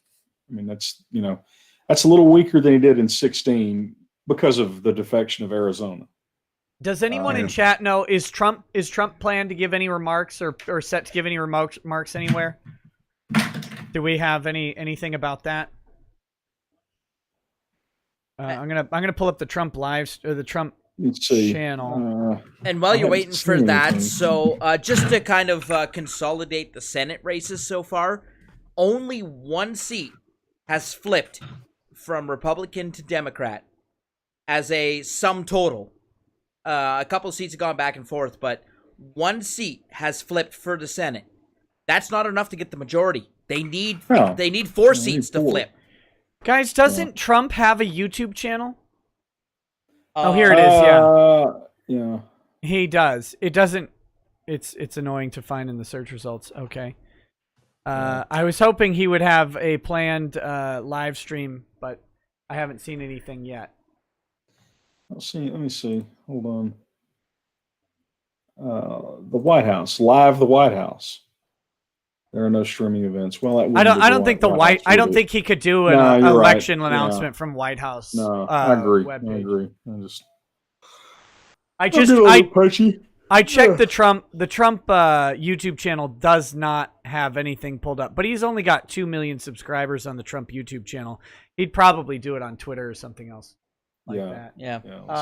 I wonder if we're going to get we haven't gotten an update from Arizona in a long time. So what I was saying is Arizona's going to come in around 3 million votes if they have historical numbers on pulling 75% of registered voters. It'll actually come in over 3 million votes. Right now, 2.45 million votes have been cast, which means that we've got just under 1 million votes to go. Biden has a 200,000 vote lead. If those votes are early votes from mail-in voting that have come in, Biden is expected to have like a 2-to-1 lead on those votes. Mm-hmm. Therefore, if they break heavily for Trump on the in-person voting that hasn't been reported yet, that's why they haven't called Arizona. They'd have to break really hard for Trump, though. You're talking, they'd have to be like a 60-40. Yeah, and that's what I was talking about. Maricopa County, which is Phoenix, Arizona, only 78% reporting, but Biden, basically all of Biden's lead is accounted for in Maricopa County. So 200,000. I do want to say, by voter registration numbers for this election, Trump has a 35-32 lead on registered Republican versus Democrat voters, so Trump would have 1.5 million to Biden's 1.3 if everybody voted. Obviously, they're not going to, but they have a 31% other listing on Arizona as well. So it's hard to determine what the actual breakdown will be. The mail-in voting has really kind of made election results very, very difficult because I mean we're seeing in some places, and I believe Arizona is one of them, that the mail-in votes that came into Arizona are more votes than came in 2018, which was not a presidential election, but they were close to the total votes cast for 2016 just by mail ahead of time. Yeah. So we've got a lot of mail-in voting going on, which is making this early stuff difficult, and I think concerning. Right. And I think I think to credit the news stations who have been hesitant to call stuff early a little bit, I think they are dealing with a new animal in voting here that they are not really prepared for. So I think that's got a big thing to do with it. A buddy of mine says, and he says that Martha McSally has rejected Fox call of her race for the challenger and demands that every vote be counted. And he says there are another million uncounted. And he makes a comment, funny how Democrats only want every vote counted until they win. Yeah, that's true. Okay. Well, so McSally is down 140,000 votes in Arizona. Less than Trump's down. If 75% reporting. She wins. Yeah. So. Yeah, Fox calling Minnesota with Biden with only 74% reporting. Well, that's. Oh yeah, Minnesota was called a while ago. Q, did you have Jason Lewis on your show earlier? He wasn't able to. We weren't able to grab him out of the meeting. He told us he'd be there. He was supposed to be there, but he wasn't able to come out of the meeting. So I was curious how he was feeling. His race is not looking promising right now. I think that had a lot to do with him not coming on, to be honest with you. I would imagine so. Yeah. For what it's worth, I voted for him only because he said he should be able to call women sluts. That was once I got the mailer from the Democrat Party advertising for Jason Lewis saying that he should be able to call women sluts for his free speech. I was like, this man has my vote. I agree with him 100%. Speaking of Lewis, speaking of Lewis, looks like he's going to lose the Senate race to Tina Smith. He's down, let's say 7.8%, 87% reporting. The math really stacks against him there. I think ultimately Lewis is going to lose the Senate race. Let's get a number of reasonably intelligent people from Arizona that I know that are saying it ain't over in Arizona, and I'm not getting the sense it's just defiance. I think they actually think that it really isn't over. That'll be interesting how it plays out. So Trump has a tweet that says, "We are up big, but they are trying to steal the election. We will never let them do it. Votes cannot be cast after the polls are closed." Twitter has put a content warning on it. Some or all of the content shared in this tweet is disputed and might be misleading about an election or other civic process. Learn more. I'm going to like and read. Why I can't even like it, and I can't retweet it either. Although, hey, let's check in on the Michigan Senate race. So, Nick, did you hear about Facebook burning my stream? No, that Facebook burned your stream? They burned my stream midstream. I went off on a tangent about abortion, and click, it was over. God, they just shut it down. They shut it down. So, guys, oh, go ahead. No, I'm sorry. I realized that I interrupted Tim. Sorry about that. Oh, no, that's okay. He deserved it. Guys, this is more important. I've retweeted Donald Trump since his message was censored on his own page.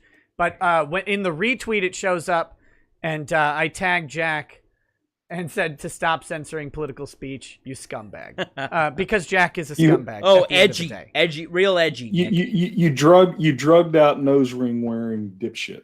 Yeah, who looks like Hunter Biden on a meth bender. No, I'm just kidding. That was rude. Yeah, that was rude to Hunter Biden. Truth hurt. The truth is sometimes rude.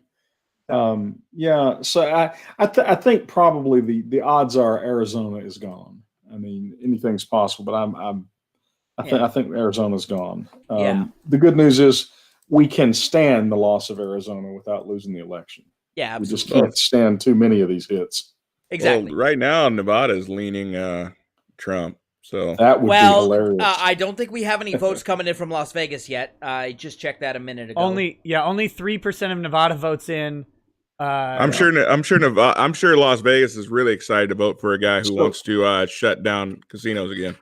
Yeah. So the funny thing about Nevada was Trump was polling very, very close to Biden. Yeah. But to this morning, according to the polls I saw, in fact, it looked to me like the states that were most likely to flip were New Hampshire and Nevada. I booted Minnesota in mine just out of because I like it. I was hoping that they had gotten tired of their not going to happen. Situation, we love communism here. Hey Nick, have you seen the tweet from Trump on Pennsylvania's decision. No, not yet. I'll look at it in a second. What were you saying, Ty? Oh, I was done. Oh, okay. Yeah. I'll look at it in 1 second. I just want to point out that New York Times has moved from 67% likelihood that that Biden wins Georgia to 56% likely that Biden wins Georgia. So basically a coin flip. They're not sure where to go on Georgia still. It's still they're waffling on it. Okay. And if you want to know more about whether or not Georgia will turn blue and New York Times waffling of it, you could go to bluewaffles.com. Don't do it! It's a joke! Don't do it! Please don't do it! Nick, I have family on here. I'm kidding. I'm kidding. Don't do it. Oh my gosh. Okay. Okay.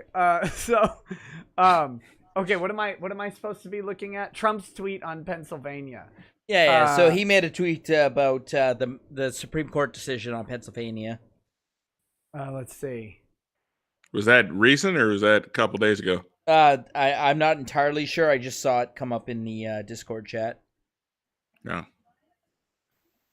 Yeah, it was yesterday. It was yesterday late. Let's see.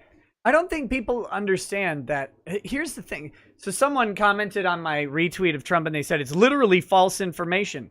It doesn't matter. It doesn't matter if it's false. Twitter has no business censoring the political speech of someone. They just don't have the business, especially with a politician. I think they're treading very dangerous ground. They are banking heavy on Joe Biden winning. Because if Trump wins in a lame duck presidency, I think we're going to see severe changes from the FCC, from the FTC about how operations like Twitter and Facebook run. I think it's a very dangerous game for them. Yeah, 2:30 BTFO. Okay, so you're seeing a Trump tweet on Pennsylvania? Yeah, it was made on November 2nd, about 7 p.m. Oh my God, I hate Twitter. In the meantime, while Nick's looking for that, I just wanted to quickly update a Senate race in Michigan. So Peters is down 330,000 votes in Michigan, 60% reporting. So that could be a Republican pickup in Michigan. Well, John James is up right now too. So yeah, John James is the challenger to Peters. Yeah, John James is up pretty big. Yeah, that's exciting. I like John James. I was hoping he was going to win last time, 2 years ago. Yeah. No. Okay. Update 2 minutes ago. 2 minutes ago, this update came in from Arizona. 113,000 electoral day votes now counted in Arizona. Trump winning over 64% of those. Yeah, he closed the gap. He closed the gap pretty big there. I don't know. I'm not convinced it's enough. Well, if the percentages hold and there's a million extra votes, it is enough. If it holds. Yeah. If it holds. Yeah. It really only need to be 60%. Well, there's never been a situation where a state's been counted for someone and then later it went the other way, right? Yeah, that never happened. That never happened. I mean, never happened. Yeah, that could never happen. Yeah. Some shithead on my Facebook page got every now and then a lefty will slip through and he's like, "How you feeling now?" I made my prediction of 316, and again because I didn't think Arizona was gonna go for Biden, and I said, I did something I rarely do. I unfriended him and just said, "Bye, my dumbass tolerance is limited tonight." Oh, so yeah. So. I have almost unlimited dumbassery tolerance. So it's amazing. I don't. I can tolerate a certain amount, but just just being a shithead, it's like, yeah, goodbye. Somebody's ranting on the Turks. That's the chick now. She's doing something. Not. Who is this lady? I don't know. I don't know. If I can update, the Turks have not had the night they want to have. No, definitely Chunk not. hasn't even been on in the past hour that I've seen. They've got other people. Chunk's hitting the whiskey at this point. Yeah. Well, just as hard as we have been. Speaking of which, guys, we are closing in on 4,000 likes. If you want to, go ahead and hit that like button, I would really appreciate it if you'd enjoyed the coverage, and it'll also give me another glass of whiskey to Cheers drink. to that. While you're pouring that, Nick, I just want to say the North Carolina Senate race, so Tillis versus Cunningham. Tillis has opened up almost a 100,000 vote lead over Cunningham, 93% reporting. Again, Cunningham had to win this one. No, they haven't called it, but Cunningham had to win this seat. The path for Democrat Senate majority was through Cunningham. He's losing right now. Yeah. There's a lot of money that was sent into that race. Oh my gosh. Q, you should get in the car and come on over. I'll give you some whiskey. Oh. Well, like some whiskey. I'm tempted, but I'm tired. It is late. I didn't even realize it was midnight. We have a Chunk sighting. We've got a Chunk sighting in the wild. I'm going to bring him up on stream just so you guys can see. Chunk is still alive. Thank God. Your prayers have been answered. The health and safety of Chunk, the health at least, is still, for now, a good sign. He really needs a brow mop, though. He needs an assistant to come in and polish off that glare from the sweat on his forehead. It's not looking good. He looks a little nervous. I fear the back stains on his suit jacket. Like, can you imagine the rings of back sweat? Ugh. All right, hey guys, I'm gonna shut off here. Hey Nick, hit me up when you get up in tomorrow afternoon sometime. I'm gonna come over and have some of that whiskey though.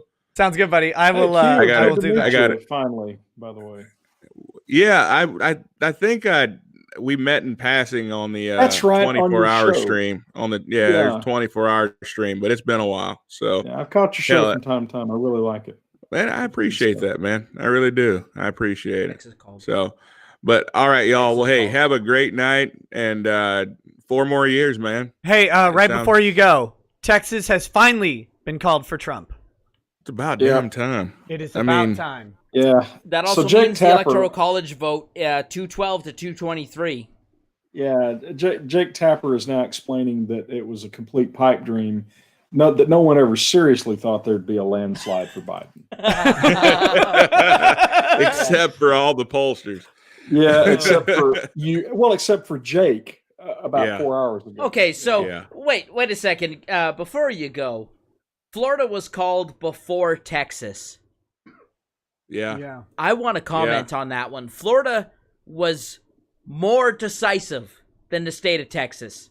That's because we got a bunch of idiots moving in from California, but not in numbers. Not in numbers. No. Texas, Trump is more ahead in Texas than he is in Florida. Getting their stuff out, wasn't it? No. Yeah. Well, and they Texas was busy suppressing black voters today. So you know what that tells me? They literally dispensed the Texas Marshals. They're like, you can only use nightclubs, but aim for the kneecaps and keep them from getting to the polls. But we know they only walk or take buses. Don't let them get there. So you know what that tells me, right? What's up, Q? Go ahead, Q. Well, it was crazy because I got a whole bunch of people called me today saying that there was a group of Black Lives Matter folks. They're wearing Black Lives Matter T-shirts, and not the pollsters, but the judges told them they had to turn around. They couldn't come in. They couldn't vote, so they kicked them out of line. And of course, that was voter suppression because they were wearing Black Lives Matter, and Black Lives Matter is not a political affiliate. It was stupid. It was 100% stupid. But so I'm sure that'll be the reason why they lost Texas for the 120th time in a row. I want someone to genuinely challenge, and if Kurt's still there, I'd like your opinion on this, Kurt, assuming you're not muted and you're still there, because I see you connected, but I can't see you. Unmute. Is he muted? I can't see the. Yes. Oh, hey, there you are, buddy. I was curious. We need some universal unmute symbol that we can say to each other. I propose this. It's the middle finger. I was curious, Kurt. What do you think about a serious challenge to the idea that you can't wear politicized apparel at a polling place? Like, if I wanted to wear a MAGA mask or something to the polling place, it's technically unlawful. But I think that's a huge First Amendment violation. What's your opinion on that? Okay, well, if we want to do this in standard constitutional analysis, we have to decide whether or not this is content neutral or not. If it's content neutral, time, place, manner restriction, then intermediate scrutiny. But it's political messaging, so we're trying to determine what is political or not based on the content of it, which suggests strict scrutiny. So if we're doing strict scrutiny analysis, then we have to determine where it's the least restrictive means based on what we're trying to do. And it has to be a compelling government interest. Yeah, well, yeah. Yeah, what's the government purpose? What's the government purpose? Well, presumably the government purpose is to prevent intimidation of other voters and to preserve a neutral place for people to cast their votes as part of a civic right of voting. I'm sure old white women would never, ever be intimidated by a bunch of Black Lives Matter protesters. I mean, yeah. Well, that isn't the issue. The issue for the government is whether anyone or whether enough people would be intimidated by it to preserve neutrality for the purpose of casting the civic right. So I think you can probably get to strict scrutiny because the way the rules are normally defined on this is that you say you can't campaign within, say, 100 feet or 100 yards is how the rule is normally defined, something like that. Right. Of the place of election. You can't wear anything that's pro or against a particular candidate, pro or against a particular party to ensure neutrality. It's probably it's close, but I think you can get there. Yeah, I think I think for the stream. Oh, go ahead, Ty. Oh yeah, for the stream, strict scrutiny, the law rarely survives. Used to have never survived. Yes, intermediate scrutiny, it's kind of a coin toss. Yes, strict scrutiny has been called strict in theory and fatal in fact, because it's very hard to pass strict scrutiny. Yeah, we call that the standard of review, although in law school I called it the double standard of review. Yeah. But the idea that you would be forced to take off any campaign buttons or turn a shirt inside out as you're going into the campaign, it's close, but I think you could probably get there. Yeah, I when you say get there, do you mean the law? Because it's so limited. He means get to strict scrutiny. It's limited within its purpose, limited within its time. It's only on election day. It's only within 100 yards of the election site. Yeah. It's very narrow. It's very narrowly tailored to its purpose of preventing intimidation. It's neutral with respect to the politics. We don't care what you're advocating for or against. We're applying it neutrally there, and so I think you could probably get there. So you're saying get to it being constitutional? Yeah, I think you can get to being constitutional. Yes, I think it's constitutional, or it could be. Well, I mean, it's presumably. I mean, it's survived this long. I would love to see an actual, a legitimately good challenge on it, though. To me, though, the critical pieces are content. All right, guys. Hey, good night. Oh yeah, Q. Later, buddy. Hey, Nick, holler at me tomorrow. Will do, man. Talk to you soon. All right. Peace. Line out. Kurt, I think your analysis, because it's content neutral and because it's so narrow, only 100 feet or whatever the measurement is, and only on election day, I think I'm persuaded. Yeah, I think they survive strict scrutiny. Now, the best challenge for the other side would be trying to define what is and is not political, because that would be the real challenge. On trying to find that, because we can all in our own mind define what's clearly political or not, like vote Trump, vote Biden, a Democrat sticker, a Republican sticker, clearly political. But trying to actually define what is political in a very narrowly tailored way would be tricky, because if you wear a black shirt, is that indicative of a particular party? Or a white shirt, is that indicative of a particular party? So actually trying to find that would be the challenge on the other side. I wore a Biden shirt today. I wore a blue shirt to the polling place. Yeah, that's actually a really good example. If you wore a plain red shirt or a plain blue shirt without more, would that be political? And that would be actually really challenging to define. I gotta look at I can do you better. Look at how Biden my shirt is. Okay, are you ready for this? It's not just blue. It's so Biden. Zombies it's got zombies hate on fast food. It's pro-zombie. It's pro-Biden, according to the Trump ad. So I can't believe I was allowed to wear this at all. Yeah. I can't believe. The equal protection issue is probably the best counter on this, trying to define what is and is not political. That would be challenging. But I think you could probably do it with enough forethought. But you'd have to really think about it. Think all things through to make it neutral. Yeah, it's an interesting question. That's why I want to see a challenge to it. I hate the idea. I don't believe the premise that you shouldn't be able to wear clothing. I think you shouldn't be able to campaign like you're sitting out there screaming at people as they come in or flooding them with brochures or whatever. But like the idea that you just wear a shirt to go vote, or you wear a mask in 2020 to go vote, or a hat, I don't think that's campaigning in any way. And even more to the point, what does the mask say on it? Because the masks would be political. What does it say? Black Lives Matter mask. Well, I think a MAGA mask is the easy one to MAGA identify. Mask. Or MAGA hat, yeah. So there what if it says macaroni and cheese? Define it.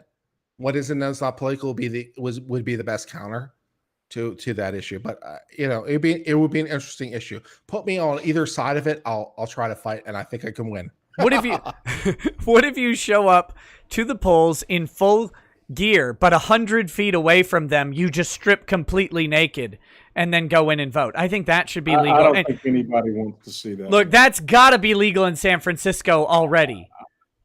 Yeah. And in Sedona. I got some bad you take news. off your top in some places, New York or Texas, Austin. You can take off your top, and it's not so you could go topless. That'd be good. I'm not sure the political message is there. Well, it depends. Feeman goes topless, and their message is overtly political. They're my favorite political activist organization of all time, actually. I kind of wish Katy Perry would go. I don't topless. even know what they vote for, but I support their message. So, guys, I got some bad news for everyone. What's that? It does appear that our government, our system of government, is in deep trouble because Sally Kohn tweeted out that whatever the outcome is, the Electoral College is a horrible, racist, regressive mechanism of repressing democracy. Repressing democracy? Oh. Anyway, so we've lost Sally Kohn. Oh, that's unfortunate. Yeah, I don't quite understand how either the Electoral College or the Senate is racist in its principle, because both are neutral. You don't know where people are going to live. You have no idea. It's racist because Democrats don't get their way. Yeah. Okay. Well, then, all right. Yeah. You see, you get this definitional problem. You think racism and other words mean what they say in the dictionary, and they don't. They just mean basically whatever Democrats like. More to the point, I'm conservative, and I like to have rules that I understand and I can apply. You sweet summer child. Never stop being that guy, my friend. Hey, Ty, do you still have the Secretary of State for North Carolina? Someone pointed out that 100% have reported. I'm not seeing it yet on any of the. I don't know that I ever had North Carolina up. I think I have it somewhere floating around. Yeah, I think we were looking at Raleigh and Virginia. No, I don't. Nova Zero. While Ty's looking, Nova Zero says they keep trying to reframe racism as needing both racism and power. I mean, what? That's a self-defeating argument. Logic. As lawyers who are word grifters, will you concede to the grift skill of the leftist loonies? No, never. No. This is where I'm going to get in real trouble with my friends on the left. Oh yeah, but they asked me a question like, "Are trans women women?" And I'm like, okay, I want to treat this question like I'm a judge. I'm a judge. Okay, define for me your terms. Right. Define for me what a woman is, and I'll tell you if a trans woman is a woman according to your definition. Right? This is paralleling a question Stephen Colbert asked in jest to Ruth Gator Ginsburg, asked during an interview, said, is a hot dog a sandwich? And Ruth Gator Ginsburg's question was, define a sandwich, I'll tell you a hot dog is a sandwich. And he defined it And then according to your definition, it is a sandwich. Great. So you define for me what a woman is, and I'll tell you if a trans woman is a woman. And I have not really heard a great definition. I was going to ask, did you get a definition? I don't know what they think it is. I don't know. I mean, I can define for you what I think a woman is or what I think a man is. I have a definition. I think a man is anyone who has a Y sex chromosome, and a woman is anything else. That's my definition. It covers every possible contingency. Yeah. You may think it's not the greatest definition, but it covers every possible case. So if you don't like that definition, provide me an alternative. And we'll go apply your definition and see how it works. They're not going to do that because they know they can't win their arguments logically. That's the problem. But I like logic. I'm a conservative. I like definition, and I like categories. I like things that are defined, and I like to be able to put things in various boxes. Yeah. So I understand this thing is in this box, and this thing is in this box, and we can argue about definitions. I'm all about that. Just provide me a different definition, and we can argue about the definitions. No, apparently not. That's what I'm trying to. Guys, and they're not going to do that because they can't win the argument. If they give you a definition, they know you're going to poke holes in it. Well, I might poke holes in definition. But is that part of the dialogue and part of the debate? If you provide me a definition and I don't like your definition, and I say here's some problems in your definition, is that part of the discussion and debate we're supposed to be having? We're supposed to be discussing this, aren't we? That animated discussion we had a couple nights ago, where I was kind of overstating the point, saying that the left isn't interested in logical discourse. But I was told my friends on the left want to discuss these issues. They want to discuss sexism. They want to discuss racism. They want to discuss trans issues. I'm like, great, let's discuss it. What are your definitions? So, and you apply a definition, and we'll go have an argument about it for a while, and we'll see if your definition works or not. I propose my definition. You propose your definition. If your definition is weak, we'll argue about it. But it's like, what are we talking about? Can we have definitions? I wish you luck trying to get that out of the other side, because the other side a long time ago decided that they couldn't win those kinds of arguments, so they're not even going to try.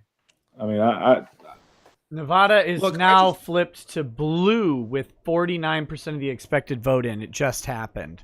It's not called yet. It's not called yet, but it is trending blue. So Nevada would have been I want to be open-minded, okay? Because I try to be as thoughtful as I can. I am not here to say my definition is perfect or is the end-all be-all.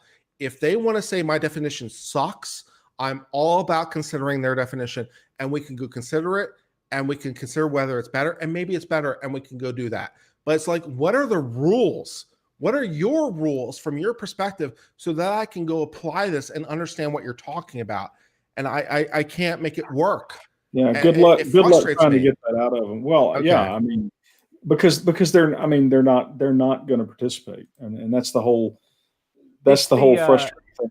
Well, it's the fundamental. Right? It's the fundamental left versus right problem with discussion. And when I used to sit around debating abortion issues on Facebook and stuff years ago, it was always okay. Well, let's define where life is. Let's just start there, because if that's a good place, right? Yeah, if you define where life is, then we can determine if a life is even terminated, and then we can determine the ethical value of doing this, and we can weigh it appropriately. And people are very hesitant to nail down these definitions. Oh well, if you have honest conversation partners, which is hard to find, you can get it. I had one good friend of mine who's a lefty, and he said, fine, it's killing a baby, and I'm actually okay with it for these reasons, where I feel like the mother's rights supersede the baby's. I'm like, well, thank you at least for being honest about at least at that point you're acknowledging that babies' rights are a thing that are in consideration, right? Or not. Either way, let's have at least define if it's a factor to be considered. Are this fetus's interests in this equation at all at any point? So, like when I have the debate on abortion, what I usually like to try to do is I usually start with the most extreme position possible to figure out if we can even agree as to that. Right. And this isn't Mott Bailey for me. It's not for me. I'm just trying to define what our boundaries are. So I'll say to a person who's pro-choice, I'll say, okay, if a woman wants to choose for absolutely no reason other than pure whim, if they want to, up to the point of birth, can they choose to have the abortion?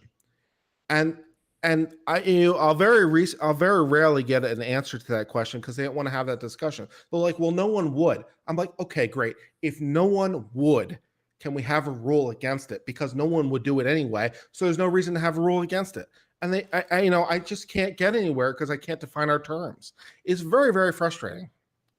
I fully agree. Let me catch up on some of these chats as we go. Ark and Eli, thank you for the donation. Blaine 20, Oregon has decriminalized street drugs. In other news, Hunter Biden last seen jetting to Oregon.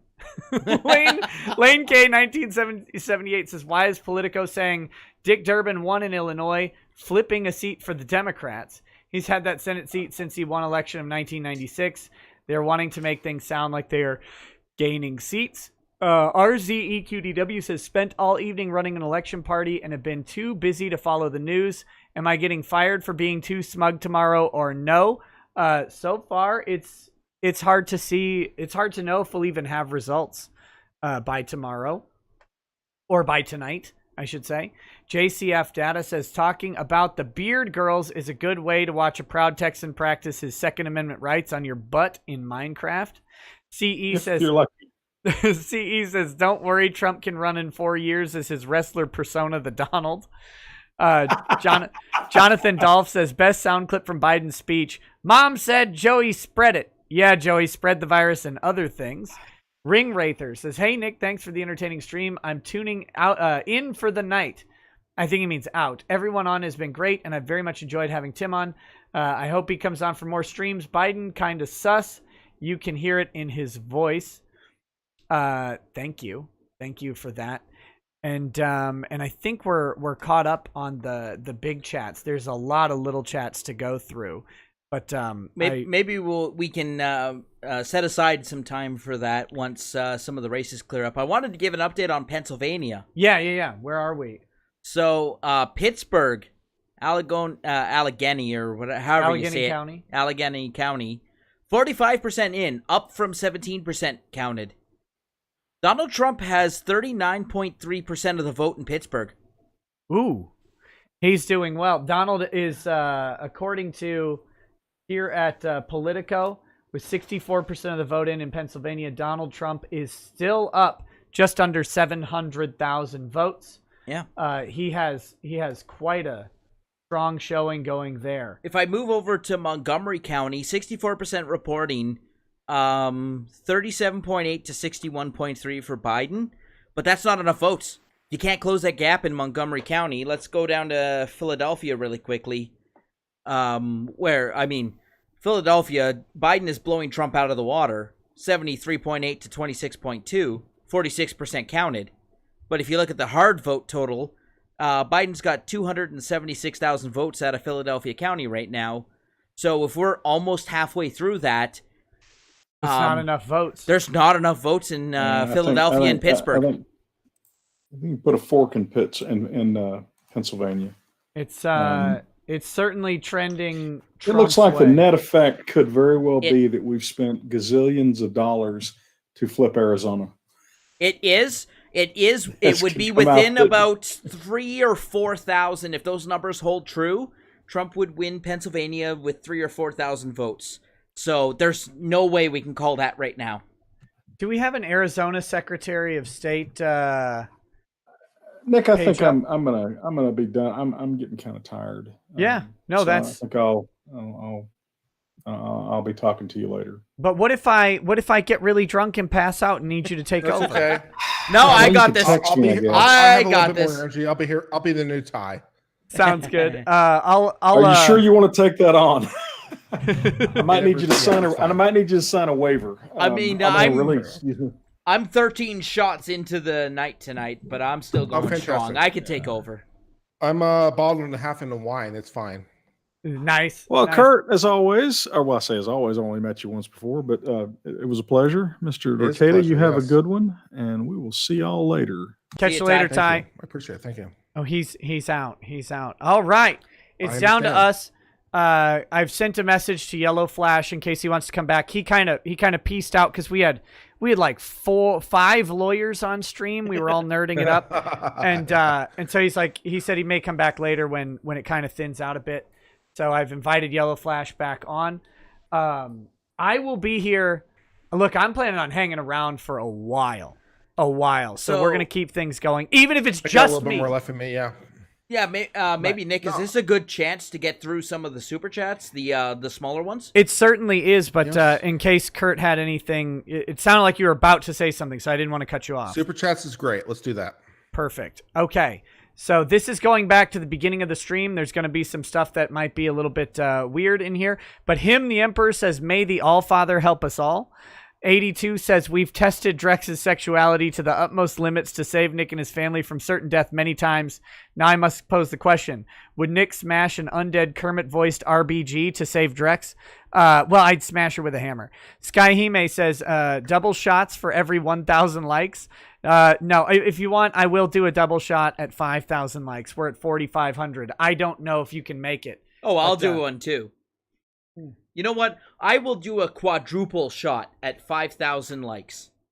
Okay, I'll call the hospital in advance. Kosk, welcome.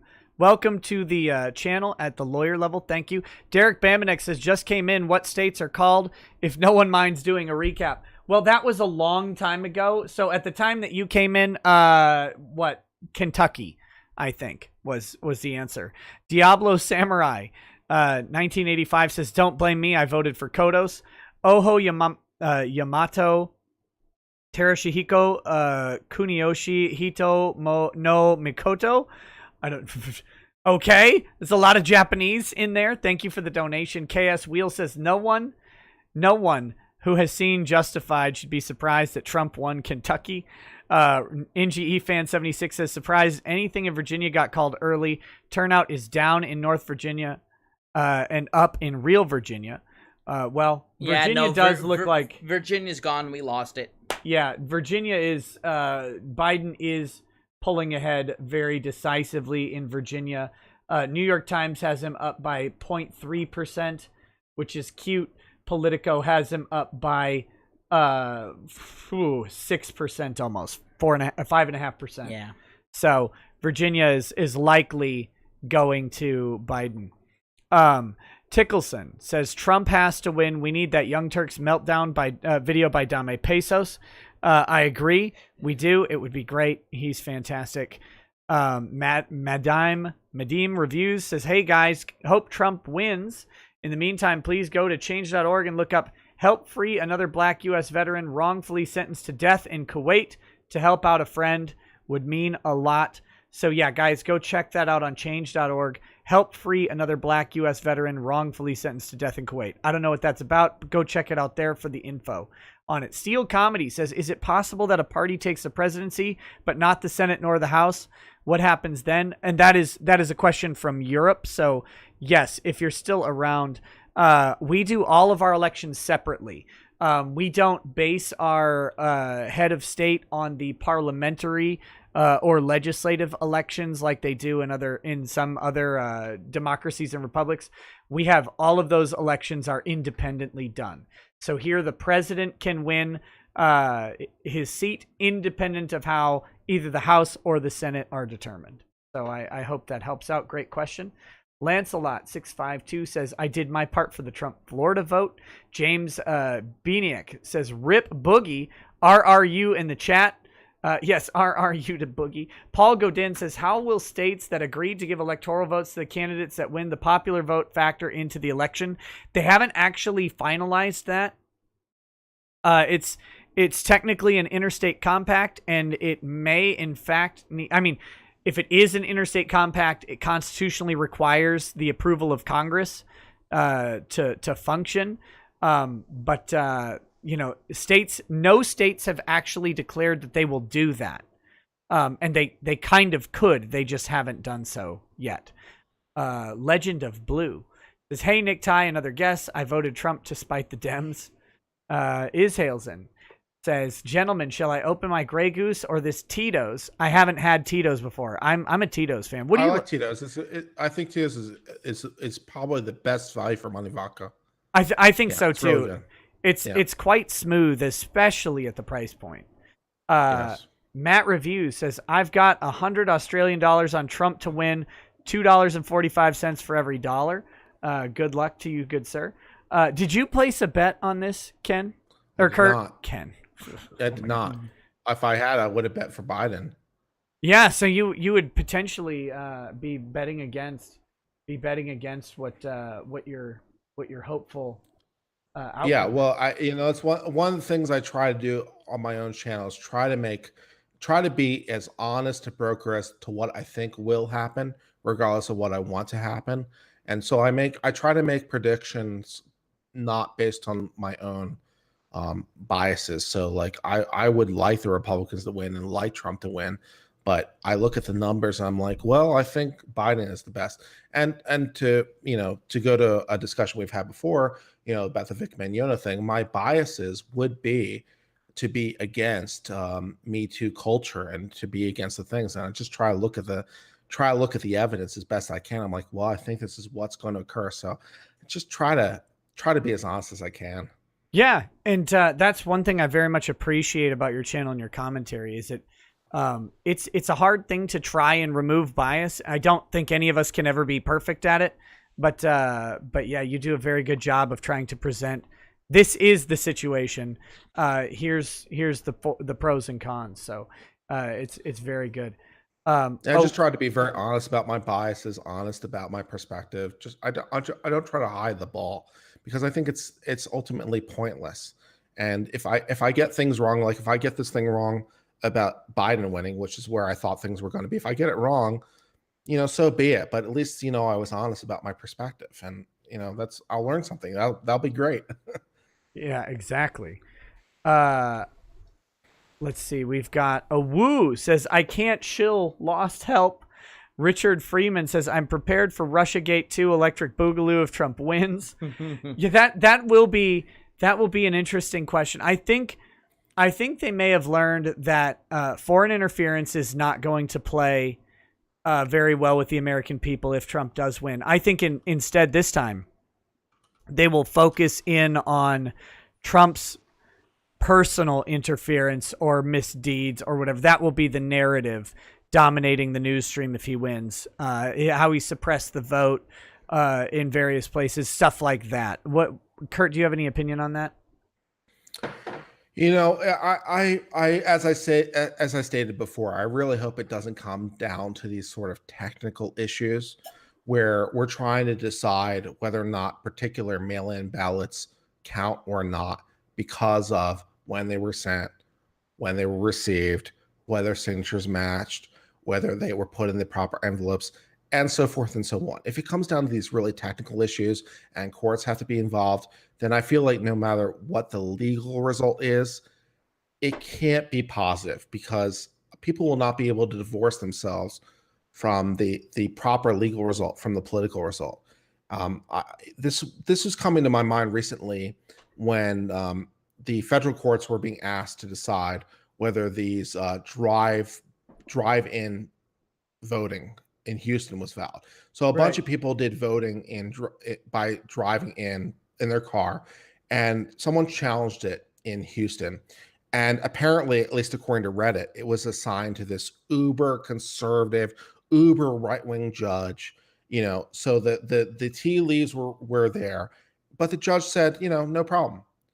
And because it came out the correct way, no one batted an eye. But if for some legal reason it had come out the other way, people would say it was politically motivated. And right. regardless of what the right legal result would be, it's hard to believe that if it didn't come out the right way, that people would be able to accept that. And that's problematic for the court because, at least in my own mind, I try to maintain this separation between political and legal as concepts. Mm-hmm. And if people don't perceive that, it hurts the legitimacy of the court. Yeah, I fully agree with that. And It's weird how the political aspect comes into court things. I think the judges themselves are much less political than the media or anybody else makes them out to be. And it's more just that their decisions are predictable based on their philosophy. And and this is an interesting point, because I watched your video dealing with Philosophy Tube's issue on Amy Coney Barrett and originalism. And I've explained this on my own channel before, the difference between political and legal for me. And one of the examples I use is, if I were a conservative Republican member of Congress and I were considering a 90% marginal tax rate, I'd be unlikely to vote for that, because that wouldn't conform to my political priors. But as an originalist, conservative Republican judge, if for some reason Congress passed the 90% marginal tax rate and there was nothing else problematic with it, that was just the only issue, I'd uphold it. I wouldn't even blink an eye, because Congress can do that. It doesn't conform to what I want, but it's not my role as a judge. It's not my role to tell you what should be. It's, well, Congress did this, they voted for it, so I'm going to uphold it. And so, like, that separation is very important to my philosophy as how we should do these things. Yeah, absolutely. I want to report that in my county, Michelle Fishbosh has unseated Colin Peterson, winning decisively, something like 7 points up on him, which is a big move there. A big loss for Democrats in the House. Not that, overall they're not losing, but that was an important seat that they've held for a very long time. I've said this before, with a name like Fishbach in a state like Minnesota, how could you lose? Good.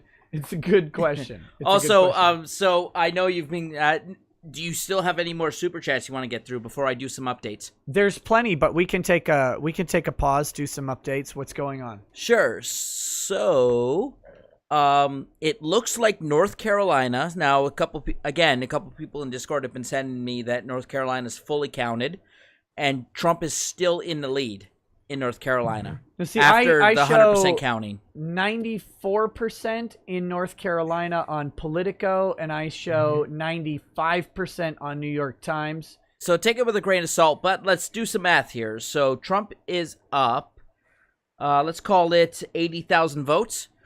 Let's look at Raleigh, 94% counted, and Trump 35.8%. So you're not gonna get much out of that. You're gonna make up 20,000 votes there. Sure. Charlotte went 66.7 to 31.6 for Biden, but 95%'s already been counted. So maybe you pull 10,000 more votes out of that in the lead. So let's look across the rest of the state, where I'm seeing a lot of over 98% reported. A couple thousand votes. I mean, Biden really needs to run the table, going over 98% with that last 2% to report. I don't see it.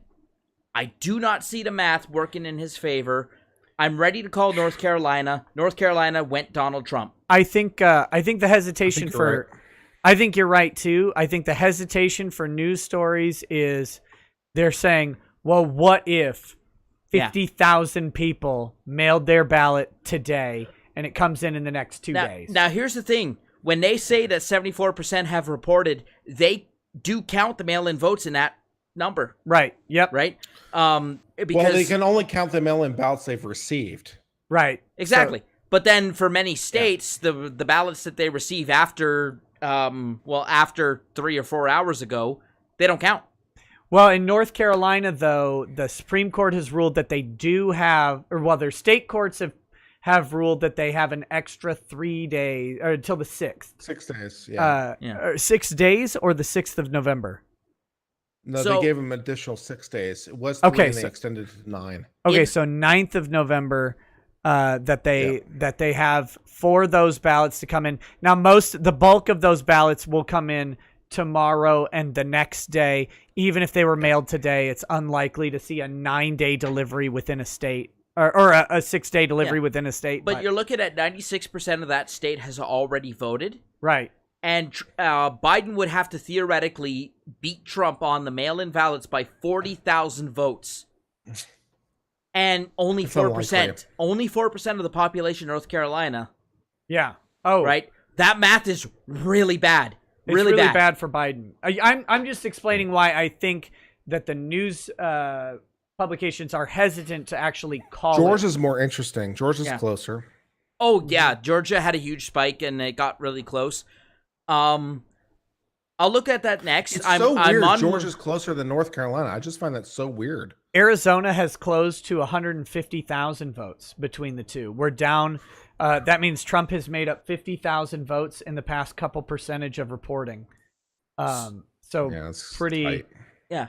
He's got 23% left of the state to report, and in 5% he has made 50,000 votes up. So it's very possible that in the next 23%, the math is there for him to take the victory in Arizona. If the trend is exactly as what's happened, we'll have to see. Arizona's going to be a tight race. I mean, I will do a quadruple shot of Lagavulin if I don't have any Lagavulin here. Well, you'll have to get some. But I will do a quadruple shot of Lagavulin if Trump wins Arizona. Call up the 24-hour liquor stores, boys. We're going to town. I'm sure. Don't tell the police we're driving. I think based on the map that we're looking at right now, this is coming down to Pennsylvania. And Pennsylvania numbers look good. I'll get there in a second. I want to zoom into Georgia because we did talk about it really quickly. So Fulton County, Atlanta, 72% reporting. Joe Biden, 72.5%. Donald Trump, 26.4%. So north of a quarter of Atlanta went for Donald Trump. A very, very high concentration of African Americans in Atlanta. Atlanta's one of the highest black populations in the country, percentage-wise. And again, going into Atlanta and pulling a quarter of that city to your side really clips the wings of Joe Biden. So let's look at some math here. Joe Biden has 289,000 votes to Donald Trump's 106. 72% reporting. So realistically, Fulton County can give Joe Biden maybe 80,000 more votes, and that's a really, really generous number. So let's look at how far he's down. He's down Georgia. 78,000 votes.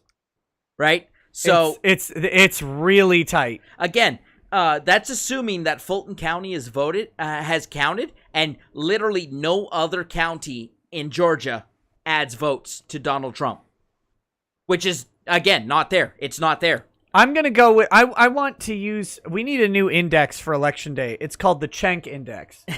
I have seen Cenk smile 0 times today. I haven't been pulling him up on stream all the time, but I have their stream open. I look for his face just to see what we can see. I have seriously seen Cenk smile 0 times. That's baffling to me.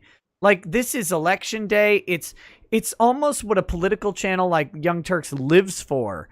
Every 4 years, this is their big day. He has not cracked a smile the entire time. It's amazing. Well, I assume that he thought it was going to be a complete blowout. Oh, because yeah. That would be what I would think from his perspective. I mean, I'm conservative, Republican leaning. I thought Biden was going to win. So if I thought that, surely he thought that they were going to completely walk the table. Oh, and yeah. That hasn't been what happened. So, you know. I know one person in the chat pointed it out to me. DeKalb County, which is just east of Atlanta, so the eastern Atlanta suburbs, which, Joe Biden has an 83% to 16% lead there, 76% reporting. But we're looking at the total of 340,000 votes out of that county, where 80% reported. Again, there's just not enough there. He would have to go 90% the rest of the way in that county to make up that gap. But it's not there. It's only been 83% for so far. So again, it's possible. It is possible. There's a path to victory for Joe Biden in Georgia, but that gap narrows by the minute. Razor Fist says Nate Silver should add lining to his surname. What an absolute clown show. Nate Silverlining. And you mentioned Pennsylvania, so let's go back to Pennsylvania for a second. So Pittsburgh, 60% reported. Donald Trump went into Pittsburgh and stole 43% of the vote. Now, that's Pittsburgh, crazy. Steel town America, right? A lot of blue-collar, unionized workers live in Pittsburgh and surrounding area, the Allegheny County.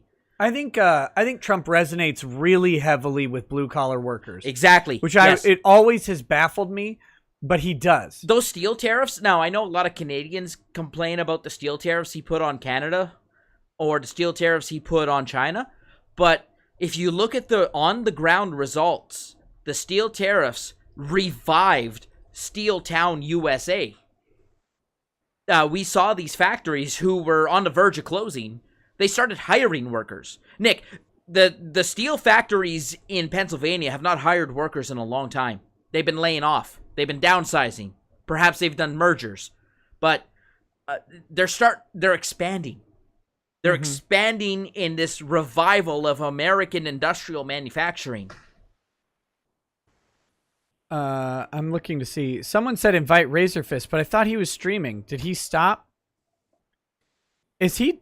He's not streaming? Let me. I'll send him a message.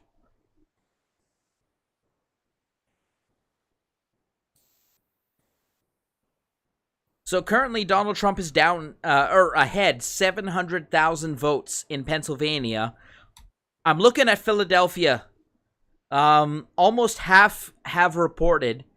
Biden 73 to Trump 25.7. But there's 289,000 votes for Biden. If those numbers hold true, he'll probably leave Philadelphia with 600,000 votes, or maybe under that, and Trump gets 200,000. Again, that's not closing that gap very much. That's only giving him a 300,000 vote deficit. And I'm looking at Pittsburgh right now. Pittsburgh is supposed to be deep blue. It's not looking that way. Montgomery too. Montgomery apparently Trump closed the gap in Montgomery County. 64% reporting. Biden's lead is now down to 61 to 38%. Again, a very, very deep blue county, but I'm not seeing it. I'm not seeing it at all. Joe Biden maybe wins another 70,000 votes out of there. Not nearly enough to make up that gap. I just want to see some actual reporting from Arizona. Well, let's zoom into Arizona for a second. Before I leave Pennsylvania, though, I want to point out Erie County. So Erie County apparently is a bellwether state. Where Erie County goes, the president goes. Donald Trump, with 70% reporting, is leading Joe Biden. Let's go 12.8%. Sorry, my math is bad. 12.6%. And Erie County, he's got a comfortable lead there. Nick, if he takes Erie County, my guess is he takes Pennsylvania. Who? Trump? Yeah, Trump. Oh, okay. Yeah, Trump's in the lead. Trump's in the lead, 12%. Sorry, my math is a little off here. In Pennsylvania, Trump's up 14%. No, I'm looking at Erie County specifically. Oh, okay. Erie County is a very bellwether county. It's a mix of... It's on the Great Lakes, right? So it's got a lot of unionized workers. There's the Great Lakes shipping center there. But Trump right now has got a pretty comfortable lead with 70% of the polls precincts reporting. Where Erie County goes, Pennsylvania typically goes. It's looking good for Trump right now. Steve Daines wins re-election in the Senate for Republicans. Oh, yeah. I'm really sad that Jason Lewis is not going to take the Senate from was it Klobuchar? No, it was the other person. Tina Smith, right? Yeah. That's depressing because that has been a mess. Okay. You wanted to zoom in on Arizona really quickly, right? So I'm seeing 80% reporting.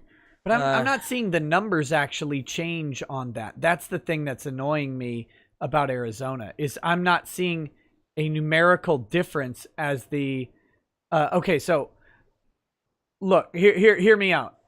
On Politico, 77% reporting in Arizona, right? 13, 37, 230 for Biden. Okay? You with me? Mm-hmm. And 11, 81, 420 for Trump. At 80% reporting, I've got on New York Times, I've got 13, 37, 230 for Biden and 11, 81, 420 for Trump. That's the same numbers of votes, but different percentages reporting. And New York Times has held those same numbers for the past several percentages on Arizona. So I'm not sure they're updating their percentage of reporting, but they're not updating the actual number of votes coming in. I would say give it time, but well, let's again, as Maricopa County goes, Arizona goes, right? Phoenix, you have to stay competitive in Phoenix in order to win Arizona. If you lose Phoenix, you have a huge deficit to make up everywhere else where there's not a lot of people to vote. So, 79% reporting in Maricopa County, Trump is down 100 and about 120,000 votes there. And then you look at Arizona as a state total. Well, there you go. He's down 150,000 votes across the state. So it's again, that's a long road for Donald Trump to make up that difference. What is really surprising so far to me is how close the popular vote is, because Biden was projected to win this by 8 points, and it's nothing like that. We're talking about 1 million votes. It's closer than the right now, and lots to be decided, of course, but it's closer right now in terms of raw vote total than it was for Clinton versus Trump. It's amazing how close this is. It's amazing how well he's performing in Florida. It's also amazing how George is apparently becoming a linchpin. It looks like he might win North Carolina and even potentially Pennsylvania and lose Georgia. Like, what insanity is this? Where Georgia might be flipping. This is strange. Georgia has always been a turnout problem for the Democrats. If you look at the hard data, African Americans turn out almost as badly as millennials in elections. And if you have a high African American turnout, years or something. And again, this will be data that comes out a week from now. In terms of the racial turnout. 538, at least for what it's worth. 538 says with 99.36% of precincts reporting, Donald Trump is winning by, what is this? 2.5%, 2.6%. So at least according to Real Clear Politics, he's winning by 2.5% with 99.36% voting, but it's still unbelievably close in Georgia. Yeah, and the reason they're not calling that yet is the population of Georgia is enough to overtake that lead. But again, but Biden must blow Trump out of the water on that mail-in ballot. It can't be close. It has to be like, let me do some quick math. It's got to be something like 80 to 20% for Biden on the mail-in ballots for him to close that gap. Yeah, with 70.5% of votes, according to Real Clear Politics, Donald Trump in Pennsylvania is leading 56.6 to 42. So it's 14% with 70%. Of course, there's a lot of things that could happen in between there, but it does not look like Trump is going to lose Pennsylvania, Michigan, or Wisconsin at this point. To me, it's close. It's close, and I think you could reasonably bet on this either way at this point. To be quite honest, if you had to hedge it, I think you'd give it a slight favor to Trump at this point, but it's close. Yeah, it's tough. It's tough. So we've got New York Times has Georgia 64% for Biden now. They cannot make up their mind on where Georgia's going. They've been farther for Trump. They've been farther for Biden throughout the night. Who does? New York Times. Yeah, because as I say, according to Real Clear Politics says 99% with the vote in. It's 50.7% Trump winning. Okay, so I don't know what New York Times is basing it on. New York Times has 91% reporting on Georgia, so they're behind Real Clear Politics on the data. But so let's say that he picks up Georgia, that'll make everyone panic less. He picks up North Carolina. If he picks up Pennsylvania, he's going to be president. Oh yeah, and right now I'm looking at Pennsylvania, Trump plus 14. Like, man, that is a huge gap that he has to. Let me say it more succinctly. It's a huge. It gap. would be huge. It would be a big stretch for Biden to pull out Pennsylvania. And we're not even talking mail-in ballot shenanigans. Right now, Trump has a commanding 700,000 vote lead. You're talking a massive amount of late mail-in ballots for shenanigans to happen. Yeah, if you're talking 70% of the vote being in, I mean, that could swing depending on where that is. Because we saw that in North Carolina too. Right. Or Virginia too. Virginia. Where it was really, really close until the last few votes. So I don't know we can project that. We've got Razor Fist joining the chat. Hey, what's up, buddy? How the hell are ya? I'm great, man. Thank you so much for coming on. I saw that you were done streaming, and we've been talking about Arizona. You are in Arizona, and so I was hoping you could give me some insight as to what's going on there. Yeah, so there's two things you have to understand about Arizona. Well, I mean, one major thing. The amount of the vote you may have noticed that has been reported or widely reported, it's actually gradually creeping up now, like 1% at a time, because they're actually counting the election day results. Right. Is that about 80% in a normal election, in a normal non-lockdown, non-pinko pox election, we are 80% early voting in Arizona. And there's a lot of reasons for that. There's lots of military bases here. We have a pretty decent machine for early voting, so it's very convenient. And we have a huge retiree population in Sun City. We have like the second biggest retirement community in the country after Florida. Right. So tons of blue hairs, right? And golf carts and so forth on the outskirts of Phoenix. So that's the first thing you have to understand. Those are the numbers that you're getting are from the early vote. Now, I'm not saying Arizona couldn't flip for Biden, but what's the story of the night? God, in Virginia, in Pennsylvania, everywhere, pretty in Florida, has been early voting breaks like cartoonishly high for Biden because he pushed for early voting. Right. And then the election day results and other, more recent votes break really hard for Trump because he pushed really hard for election day votes. So they called Arizona when basically only the Biden half of the vote had voted. So Razorfist, I got a question for you. What's up? So I'm looking at Maricopa County right now, right? Phoenix, 79% reporting. Yeah, about the same it's been for the last 4 hours. Right. Trump taking 45% of that vote. Where do you put that? Is he ahead? Is he behind? If that's the total, that's mostly early vote, then he's at least within striking distance of winning. At least. Okay. And I would suggest it may even be higher than that because we're talking about the early vote. Yeah. Right? Trump didn't even push. You may have noticed he cut a campaign ad for Arizona specifically like 2 days ago, finally, saying, oh yeah, you should probably early vote. By the way, early voting was practically over by the time he cut that ad. We were already into emergency voting by that time. Right. So he pushed really hard the entire campaign for election day voting because he was trying to forestall the fraud. and that's the big sketchy thing is if Maricopa, the biggest county in Arizona, winds up being the last one to report, that tends to be the way the voter fraud happens because the most populous county is where all the unaccounted for ballots are, and those are the ones they fill out for Democrats.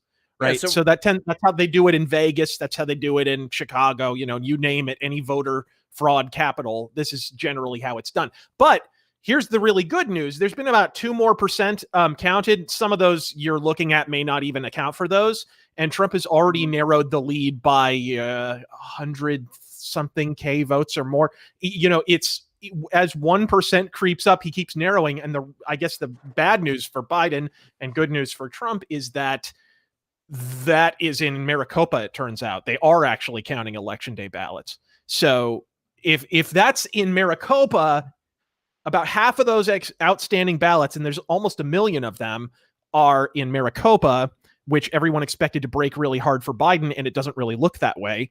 And the other half are in heavy Republican areas, which is what most of Arizona is. Then you can see it's at least going to narrow. So if it's 1 million votes, we have a potential, and everything breaking the same way, we have about a 700,000 vote potential for Trump. Assuming, or no, sorry, I'm way overshadowing the Republican heavy areas on my math. Ignore what I just said. But something like a 400,000 point swing. And the figure varies. Like it's been conflicting reports tonight. Tucker Carlson claimed there's over 1 million outstanding ballots. The chairwoman of the Arizona GOP claimed there's around 900K or so, almost a mil, basically. And those are slowly creeping in. And every single new bit, Trump has closed the distance. The first one he closed 100K. The most recent one he closed about 50K. And this is out of Maricopa, where Biden's supposed to be dominating. But this has been the story the whole night. It shouldn't be that surprising that the early vote is breaking really hard for Biden and the late vote is breaking for Trump. They campaigned on completely opposite ends of endeavor. But regardless, like whether Biden flips the state or not, Fox News calling it beforehand, it's like calling a debate before one of the guys talks. It still makes no fucking sense. So if I can kind of extrapolate these numbers, so Trump is down 150,000 in Arizona. That's a big number to be down. But if you're saying there's 1 million mail-in votes to still come in, is Trump good for 600,000 of those votes? He needs about 60%, between 60 and 70%, which in bluer states than Arizona, that's what the numbers have been for election day votes for Trump. That's been the crazy differential. Biden, again. All right. I may end up eating my words, because I called earlier that Arizona's gone. We lost Arizona. It may be, but what I'm saying is, with around 1 million votes and almost all of them being election day, Arizona's a weird state in that we vote heavily early ballot. And of course, in the middle of a lockdown, that's even more heavy. And we have this extra third factor, and this may play a factor if there's serious allegations of election fraud. You may want to look for this in the upcoming days if this turns into a national news story, as I suspect it may. We also had in 2018 when Kyrsten Sinema managed to flip a Senate seat in Arizona. We also had a situation where Adrian Fontes, the Maricopa County recorder, who is up for re-election today, by the way, he decided to declare an election emergency before the election. And so he was not responding to anything. He just planned an election emergency. And so he opened emergency voting centers, and he magically did it. If you look for all the talk of Maricopa flipping blue, the election district map of Maricopa is still a giant sea of red, right? And there's little slivers of blue here, and there's some deep slivers of blue here and there. But for the most part, you would really have to pick and choose to hit the blue areas. And wouldn't you know it, that's where he put the emergency voting centers. And he apparently coordinated with the Kyrsten Sinema campaign and told her, because she wound up leafleting only those areas and telling them where the emergency voting centers were. So they were voting for a week and a half after the election. So if there's some like hustle going on, like Vegas style hustle, that may be an issue. But yeah, that's the only other thing is the late vote here is pretty crazy. For instance, in that election, on election night, Martha McSally, who had run against Sinema and is running against Mark Kelly in this election, she was up by a point, almost 2 points on election night with 99% reporting. And then she lost by almost the same amount with just the late vote. just the emergency votes, and Adrian Fontes pulled 150,000 ballots out of his behind. And so we lose Razor? That could be another factor. I think you unplugged. Not you, Razor. I'm talking to my guy here in the office that you've been talking to, Tim. He's like, did we lose Razor? I'm like, no, I think you lost your cable. I think I bumped the cord. And so right. Razor, I know you've been running a stream last night. My name's Tim. I'm a political analyst. That's my trade. I've been so I work numbers. I work percentages. I work numbers. And man, I love these insights that you've been given in Arizona. Saying that those million votes out there and Trump's going to go north of 600,000, those million votes left to count. I mean, if I was going to bet money on it, I think I still am comfortable with saying I think we lost Arizona. It was close. It's entirely possible. It's entirely possible. All I'm saying is to call the state when there's almost 1 million, possibly over 1 million, again, conflicting reports, who knows which is which. The governor is calling it premature. The head of the Arizona GOP is calling it premature, and the Trump campaign is calling it premature. And they were saying, this is from the Arizona GOP internal polling with them. They were anticipating for the election day vote to go to at least 2/3 for Donald Trump. That's their estimation or internal mathematics. And so that would clear the amount that he needs, right? I don't know how realistic that is, but regardless, it would definitely seem premature to only call a state on an early vote in an election where the early vote and election day vote are completely stratified in terms of their partisan alignment. Okay, got everybody on the chat. I know Trump is about to speak. I've got the video pulled up on screen. He's not at the podium. When he's at the podium, I will announce it to the guests. Razor, do you want to link to that so you can watch along? Because I won't be able to pipe that into you. Go ahead. In the setup, so I'll DM you the link in case you want to pull it up, and then that way, when he's talking, we can listen to what he has to say. But did you hear Joe's very rousing and inspirational speech about his grandpappy up in Scranton?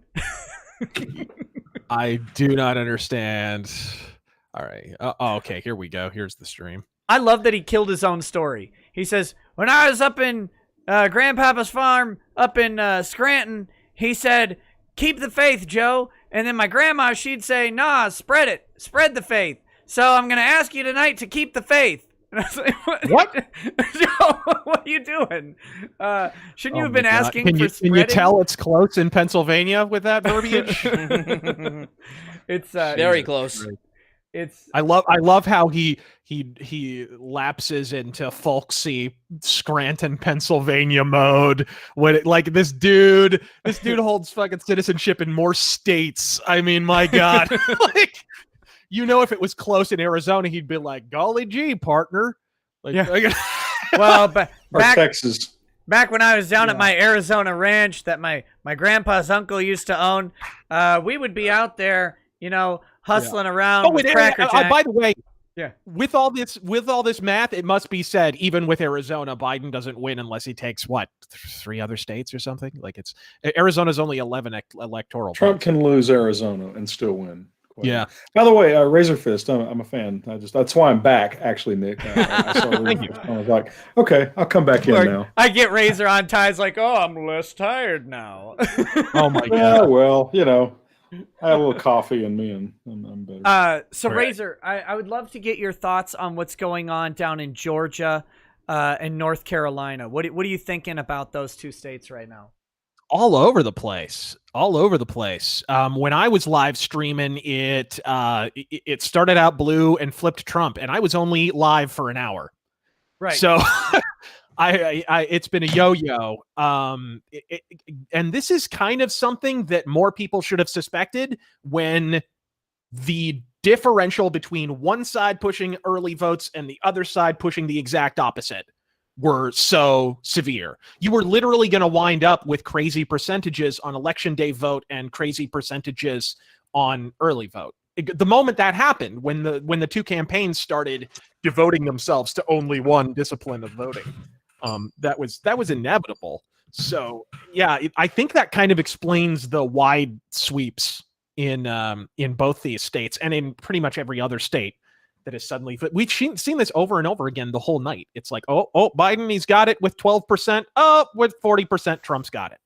And it's been entire fucking night. And do you think this is an indictment? I mean, of course it is, but how much of an indictment do you think this is of the polling industry? Because even I said this early. Polling industry? What polling? Yeah. Well, I said this early on in the stream. I mean, in some of these states, they had Biden plus 10, and Trump is pulling out victories in them, and not like narrow margin victories. We're not on a razor's edge, so to speak. Yeah.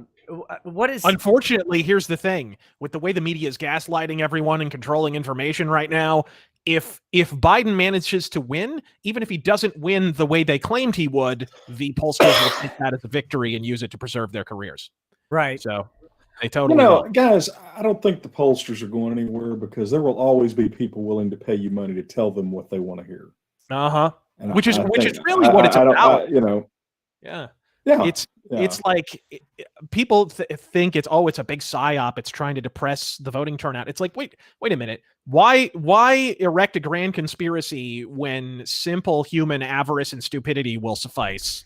I think there's room for propaganda too, but basically, Well, what we need to do is just not listen to them. If you tell MSNBC that you have a poll that shows Trump is down by 10, do you think they're going to be less likely to buy that?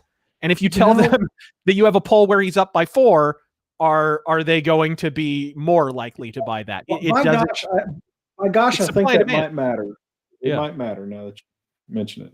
I think the other aspect of it is, I think news media and polling in general is more becoming about what everything ends up becoming about, right? It's the story being entertaining.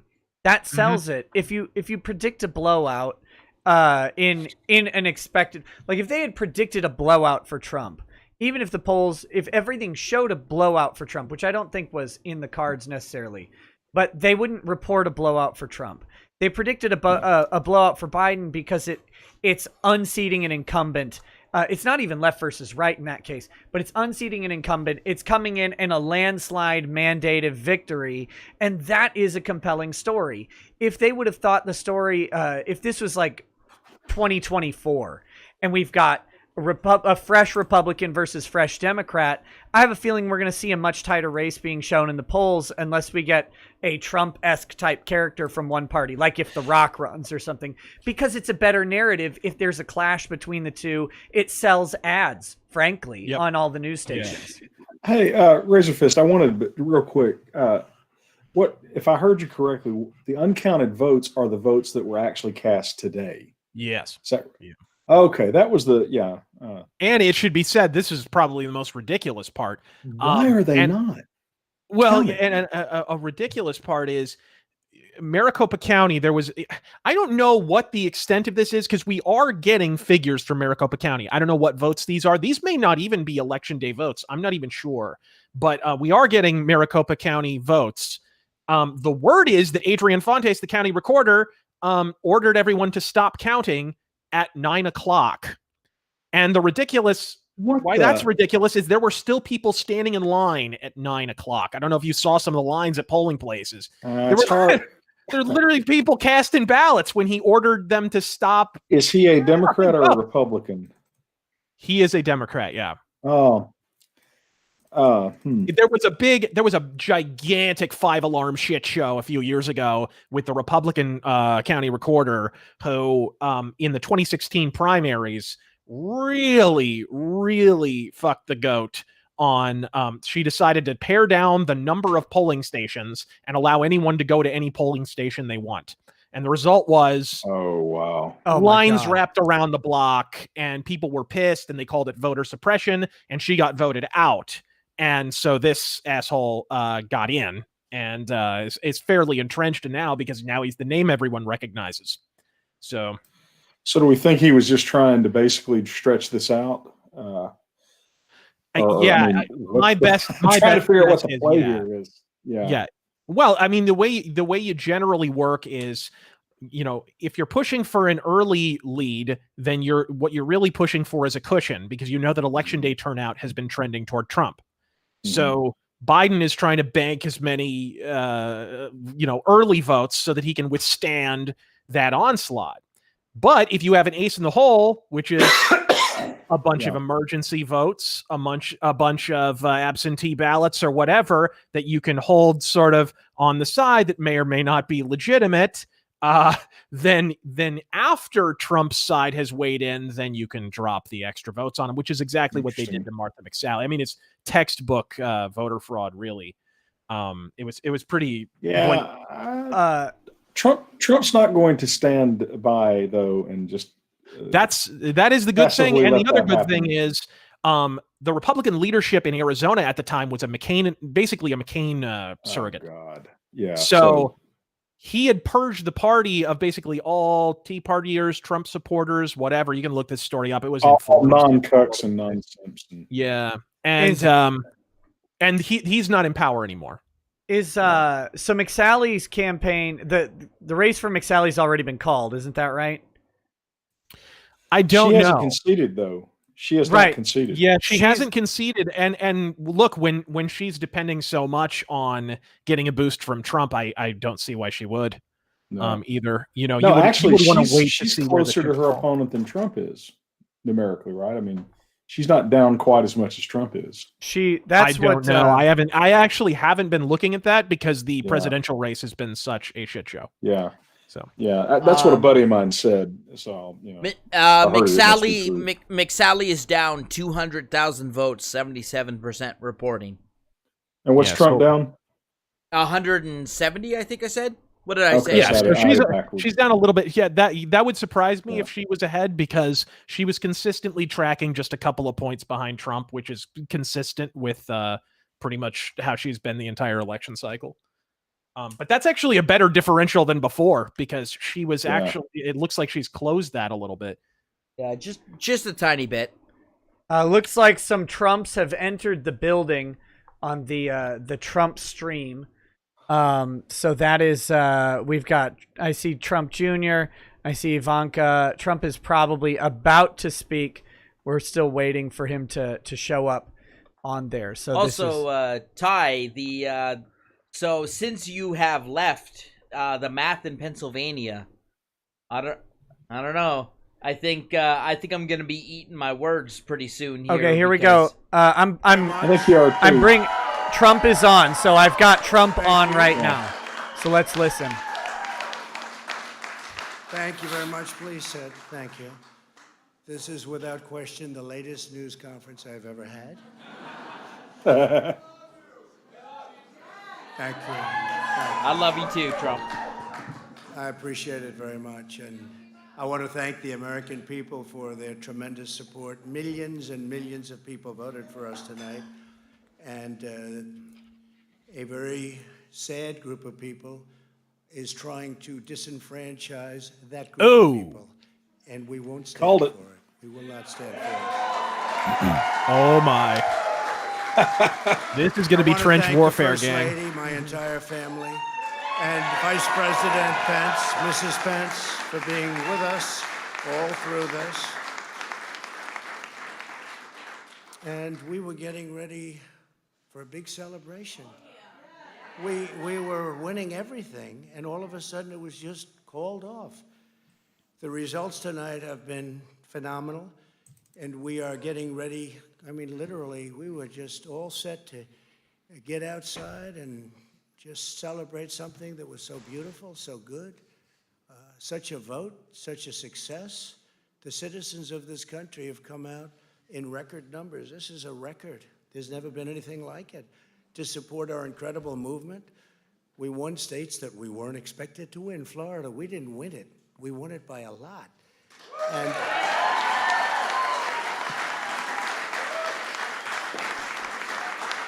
we won the great state of Ohio. We won Texas. We won Texas. We won Texas by 700,000 votes, and they don't even include it in the tabulations. It's also clear that we have won Georgia. Okay. Bold We're statement. up by Bold statement. 2.5% or 117,000 votes with only 7% left. They're never going to catch us. They can't catch us. Likewise, we've clearly won North Carolina. All right. Where we're up 1.4% or 77,000 votes with only approximately 5% left. They can't catch us. We also, if you look and you see Arizona, we have a lot of life in that. And somebody declared that it was a victory for, and maybe it will be. I mean, that's possible. But certainly there were a lot of votes out there that we could get because we're now just coming into what they call Trump territory. I don't know what you call it, but these were friendly Trump voters. And that could be overturned. The gentleman that called it, I watched what they tonight. call Trump He said, territory. "Well, I think it's fairly unlikely that he could catch." Well, fairly Right. unlikely. Are you And crazy, we don't even man? need This is it. Trump We country. Don't need that. That was just a state that if we would have gotten it, it would have been nice, Arizona. But there's a possibility, maybe even a good possibility. In fact, since I saw that originally, it's been changed and the numbers have substantially come down just in a small amount of votes. So we want that obviously to stay in play. Yeah, I should. Most importantly, we're Well, I had winning something after this. Pennsylvania by a tremendous amount of votes. Yeah. Pennsylvania.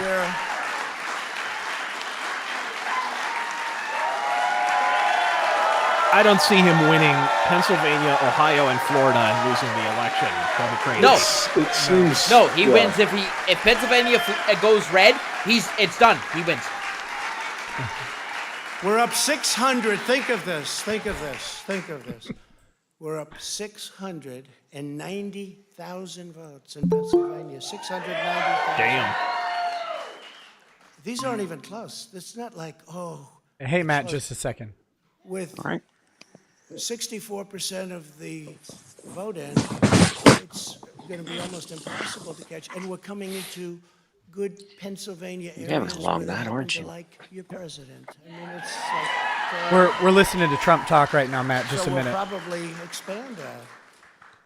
We're winning Michigan, but I'll tell you, I looked at the numbers. I said, whoa. I said, wow, that's a lot. By almost 300,000 votes, and 65% of the vote is in, and we're winning Wisconsin, so we're winning. We don't need all of them. We need, because when you add Texas in, which wasn't added, I spoke with the really wonderful governor of Texas just a little while ago, and Greg Abbott, he said, congratulations. He called me to congratulate me on winning Texas. I mean, we won Texas. I don't think they finished quite the tabulation, but there's no way. And it was almost complete, but he congratulated me. Then he said, by the way, what's going on? I've never seen anything like this. Can I tell you what? Nobody has. So we won by 107,000 votes with 81% of the vote. That's Michigan. So when you take those three states in particular, and you take all of the others, I mean, we have so many, we had such a big night. You just take a look at all of these states that we've won tonight. And then you take a look he's at breaking out the math homework. Yeah. And all of a sudden, it's not like we're up 12 votes and we have 60% left. We won states, and all of a sudden, I said, what happened to the election? It's off. And we have all these announcers saying, what happened? And then they said, oh, because you know what happened? And then they said, oh. They knew they couldn't win. So they said, let's go to court. And did I predict this, Newt? Did I say this? I've been saying this from the day I heard. I love the point they every were going time. to send out tens of They millions. definitely said, ooh. I said exactly, because either they were going to win, or if they didn't win, they'll take us to court. So Florida was a tremendous victory, 377,000. Texas, as we said. Ohio, think of this. Ohio, a tremendous state, a big state. I love Ohio. Yeah. We won by I'll give him that point. 8.1%, 461,000. Think of it. Almost 500,000 votes. North Carolina, big victory with North Carolina. And so we won there. We lead by 76,000 votes with almost nothing left. And all of a sudden, everything just stopped. This is a fraud on the American public. This is an embarrassment to our country. We were getting ready to win this election. Frankly, we did win this election. Oh, there you go. Okay. There it is. So our goal now is to ensure the integrity for the good of this nation. This is a very big moment. This is a major fraud. The facts do lend that argument. We want the law to be used in a proper manner. So we'll be going to the U.S. Supreme Court. We want all voting to stop. We don't want them to find any ballots at 4 o'clock in the morning and add them to the list. Oh my, he's calling on their shifts. It's a very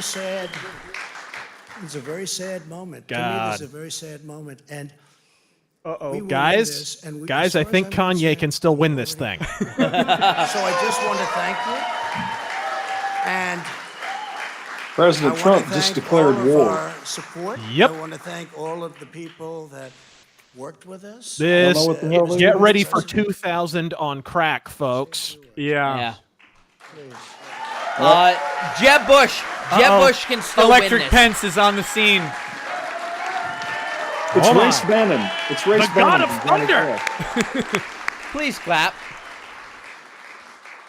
Thank you, Mr. President. I want to join you in what's Pence got to thanking say? more This than should be 60 good. million Americans who have already cast their vote for 4 more years for President Donald Trump in the White House. And while the votes continue to be counted, we're going to remain vigilant, as the President said. The right to vote has been at the center of our democracy since the founding of this nation, and we're going to protect the integrity of the vote. But I really believe with all of my heart, with the extraordinary margins, Mr. President, that you've inspired in the states that you just described, and the way that you launched this movement across the country to make America great again, I truly do believe, as you do, that we are on the road to victory, and we will make America great again. Again.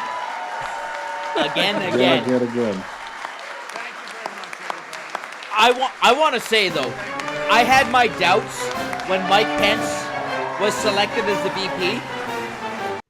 Okay, Yeah. I've muted the stream for the walk-off. That was let me briefly introduce Matt Wilson has joined the stream. Welcome. Hey, Matt. Welcome, Matt.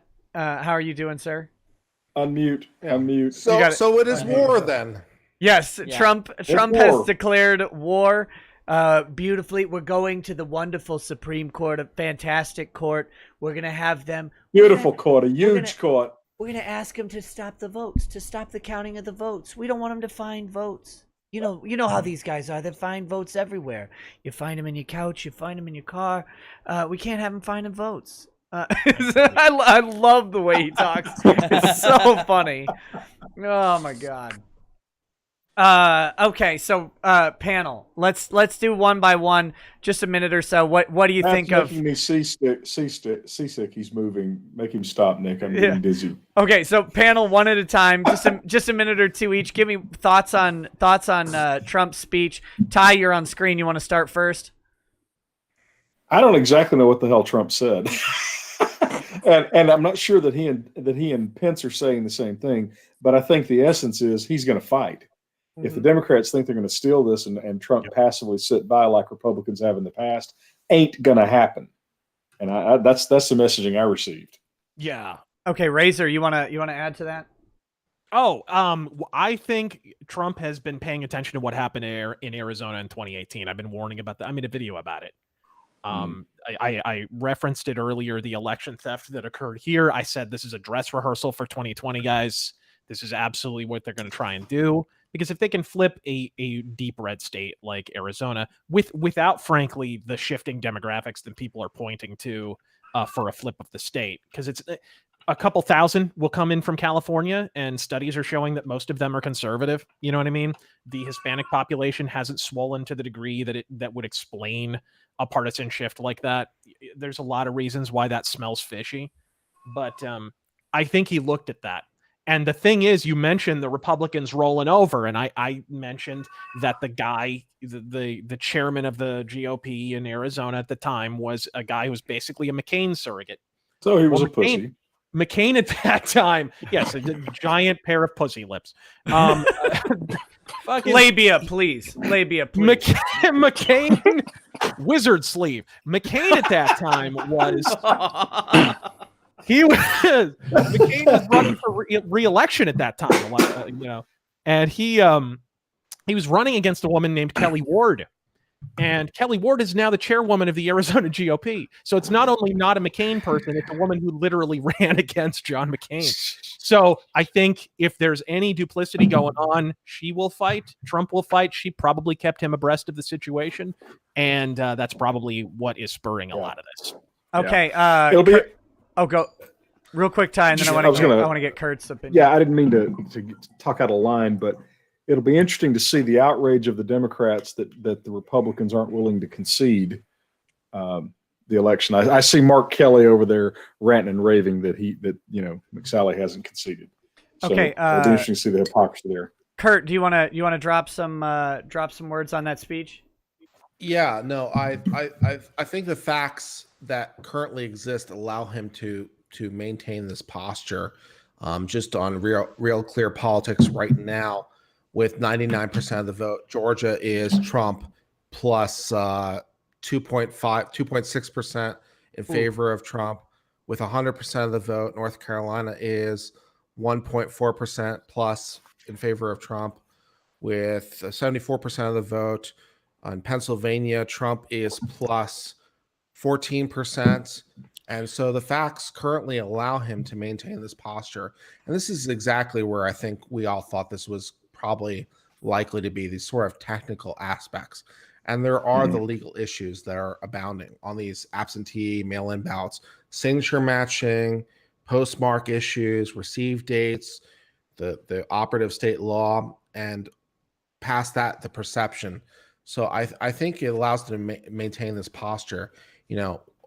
He basically declared war, and he has the facts to go to war. And I guess we're in for another 2 months of slog. So look forward to that, I guess, is my point. He's got the huge brass balls to go to war, too.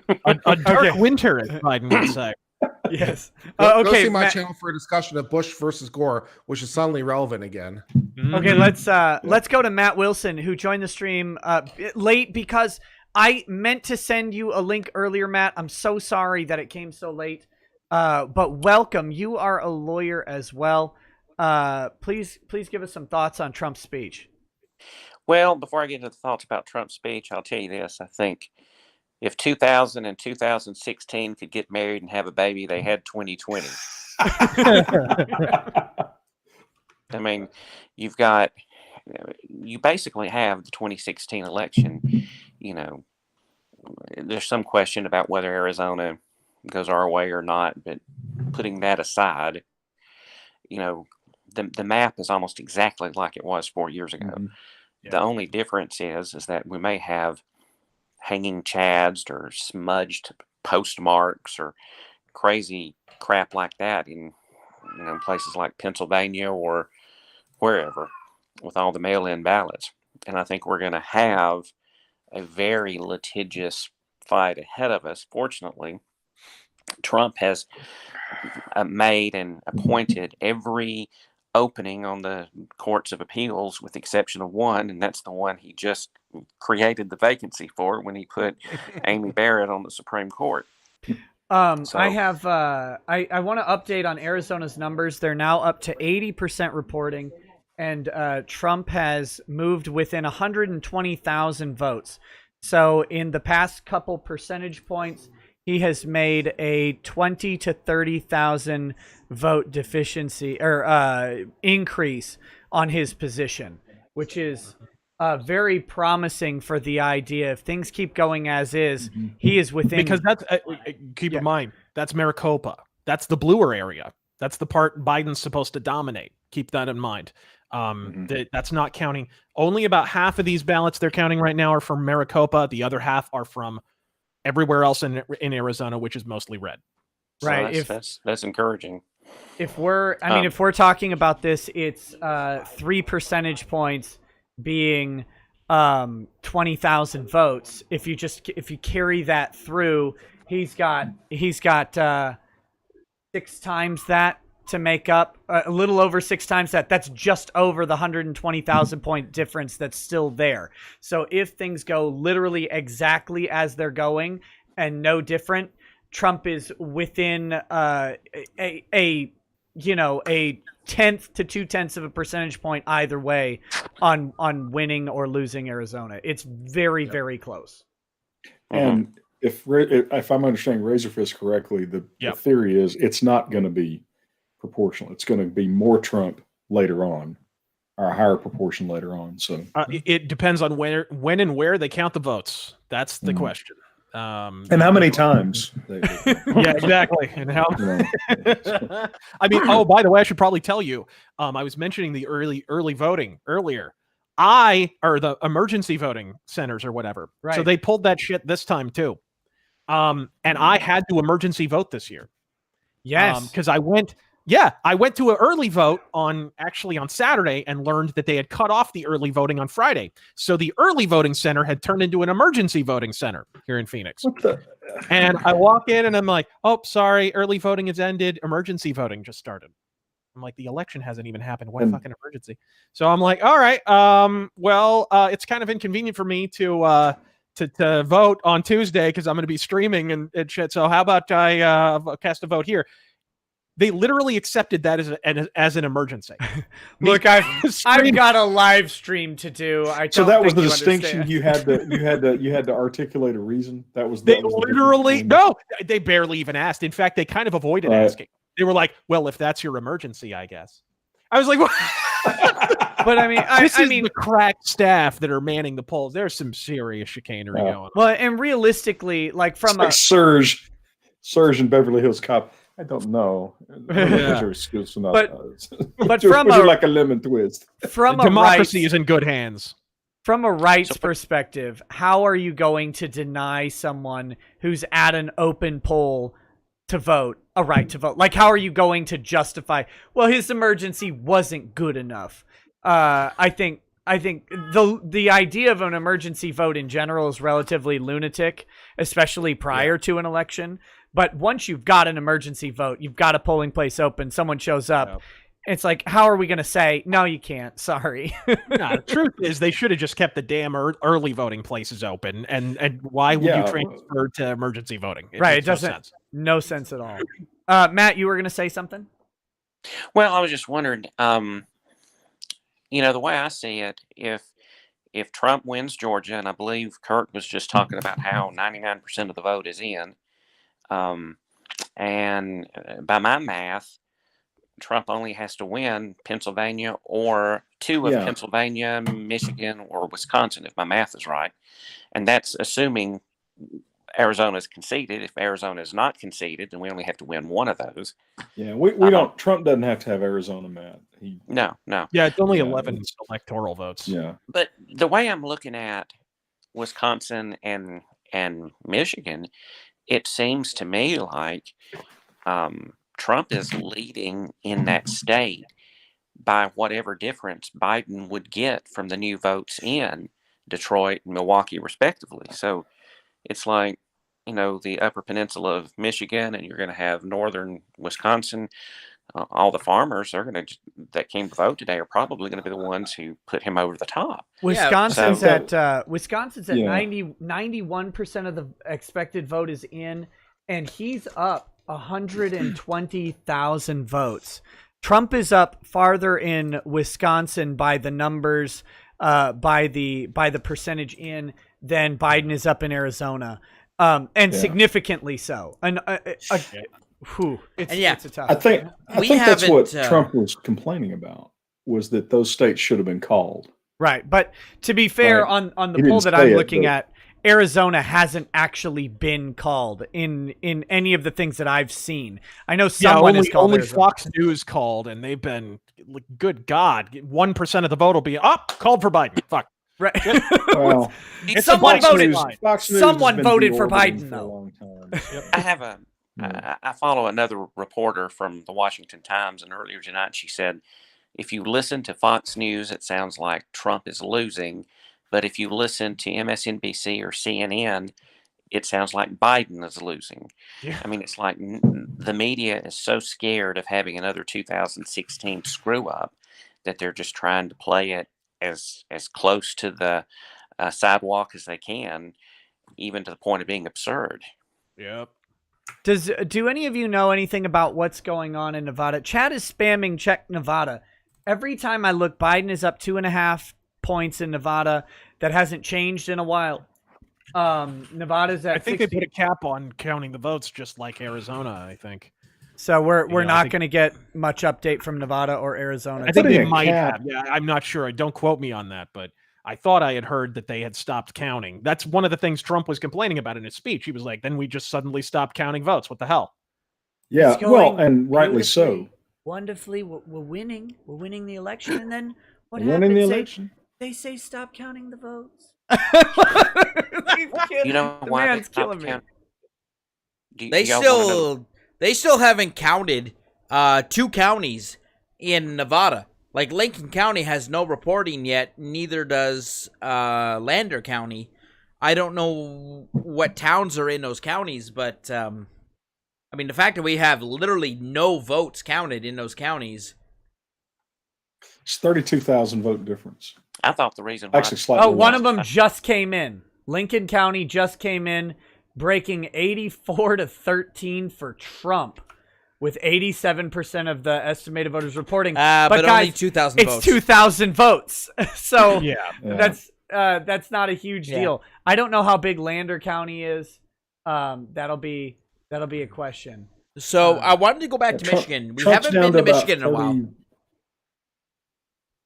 Sorry, go. One of you, go ahead, Ty, because I think Tim wants to go to a different state, and I think you were talking about. Yeah, I was just saying. I'm looking here on the Nevada election, the state website. Trump is 506. Call it 507 and Biden is 538.5. So you're talking 31,500 votes. That doesn't strike me as a lot of votes. Out of a total of over 1 million cast. So, I want to point out that New York Times still has Georgia at 63% breaking for Biden, which I think at this point is a little bit ballsy to call it either way. I think it's a coin flip between the two right now. Well, remember, 63% means that out of 100 simulations, 60-40. Yeah, right? I got like it. That is close. I think it's 50-50 at best right now, but 60-40 is basically 50-50 with a little bit of optimism. Except that it's 60-40. Okay, let's. What were you going to say about Michigan? Yeah, we haven't come into Michigan in quite a while, so we have 68% reporting in Michigan. Trump 53% to 45.2% for Biden. So Biden's running 9% behind in Michigan. That's not surprising since Wisconsin's going the way it is. That's about 300,000 votes that Biden is behind. And I'm looking at Wayne County. Now, Wayne County had a little bit of votes added. It's still only 37% reporting. But I mean, Ty, you heard me harp on this before, but for those who are just joining the stream, Wayne County, Trump went into Detroit, Michigan, and took 40% of the vote. That's crazy. The rest of Michigan is going red. Not decidedly so, but certainly leaning so. The only other notable county is Ann Arbor, which is Washtenaw County. I don't care. Learn pronunciation. These are the pronunciations of your people. This is not American words. These are native words. Guys, Nick, I will scalp you. What's up, Ty? So I'm at the Georgia Secretary of State, and if I'm reading this correctly, 98.7% of precincts are in. Okay, and Trump is ahead 117,000 votes, and as a proportion, I guess, let's see. Hang on.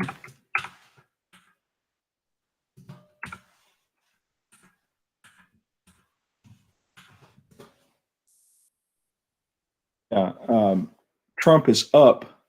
Basically, if every single vote remaining comes in for Biden, he'll be essentially tying Trump mathematically. So I think I think we're done for with Georgia. Yeah. Okay. And that's big. I was concerned about Georgia. If we lost Georgia, this was a very, very toss-up presidential election. If we get Georgia, we have the initiative. I don't give one flying crap about Arizona. We take Georgia. No, that's well, and I think that was Trump's complaint, but I don't think he articulated it. Is why the hell are we even talking about this? Yep. Where's the concession speech? Because I just won. And fair enough, he did. But they're going to drag it out, and he's like, "Okay, you want to drag it out? We'll drag it out." So, and I don't know how anybody could have expected anything else from Donald Trump, but there you go. And I do want to comment really quickly because I'm, as someone who does this as a living, I kind of get a little bit of, I get privy to the behind the scenes version of this. So if I'm the analyst on the Trump campaign and I say, Mr. Trump, you are 1% behind in Wisconsin. Go campaign there. Go get us another 1,000 votes. But on election night, my tune flips. I always tell the candidate, okay, you're 1% behind. Go get that extra vote. Go get that one extra vote that will win you that state. But then election night rolls around and I say, okay, sir, I've looked at the numbers and here's your score. So when Trump went up on his speech and said, we're going to win Georgia, we're going to win North Carolina, that's because the data analyst who works for him, and I don't know that person's name, looked at those numbers and said, sir, our internal numbers say this. The real numbers are saying this. Here's where I think we stand. I think we have this state. Yeah. Because you would risk the wrath of billionaire Donald Trump if you told him a number that wasn't true. Well, I just reran the numbers more carefully. And no, it's over. We've got Georgia because there's basically there's 1.2% of the precincts left.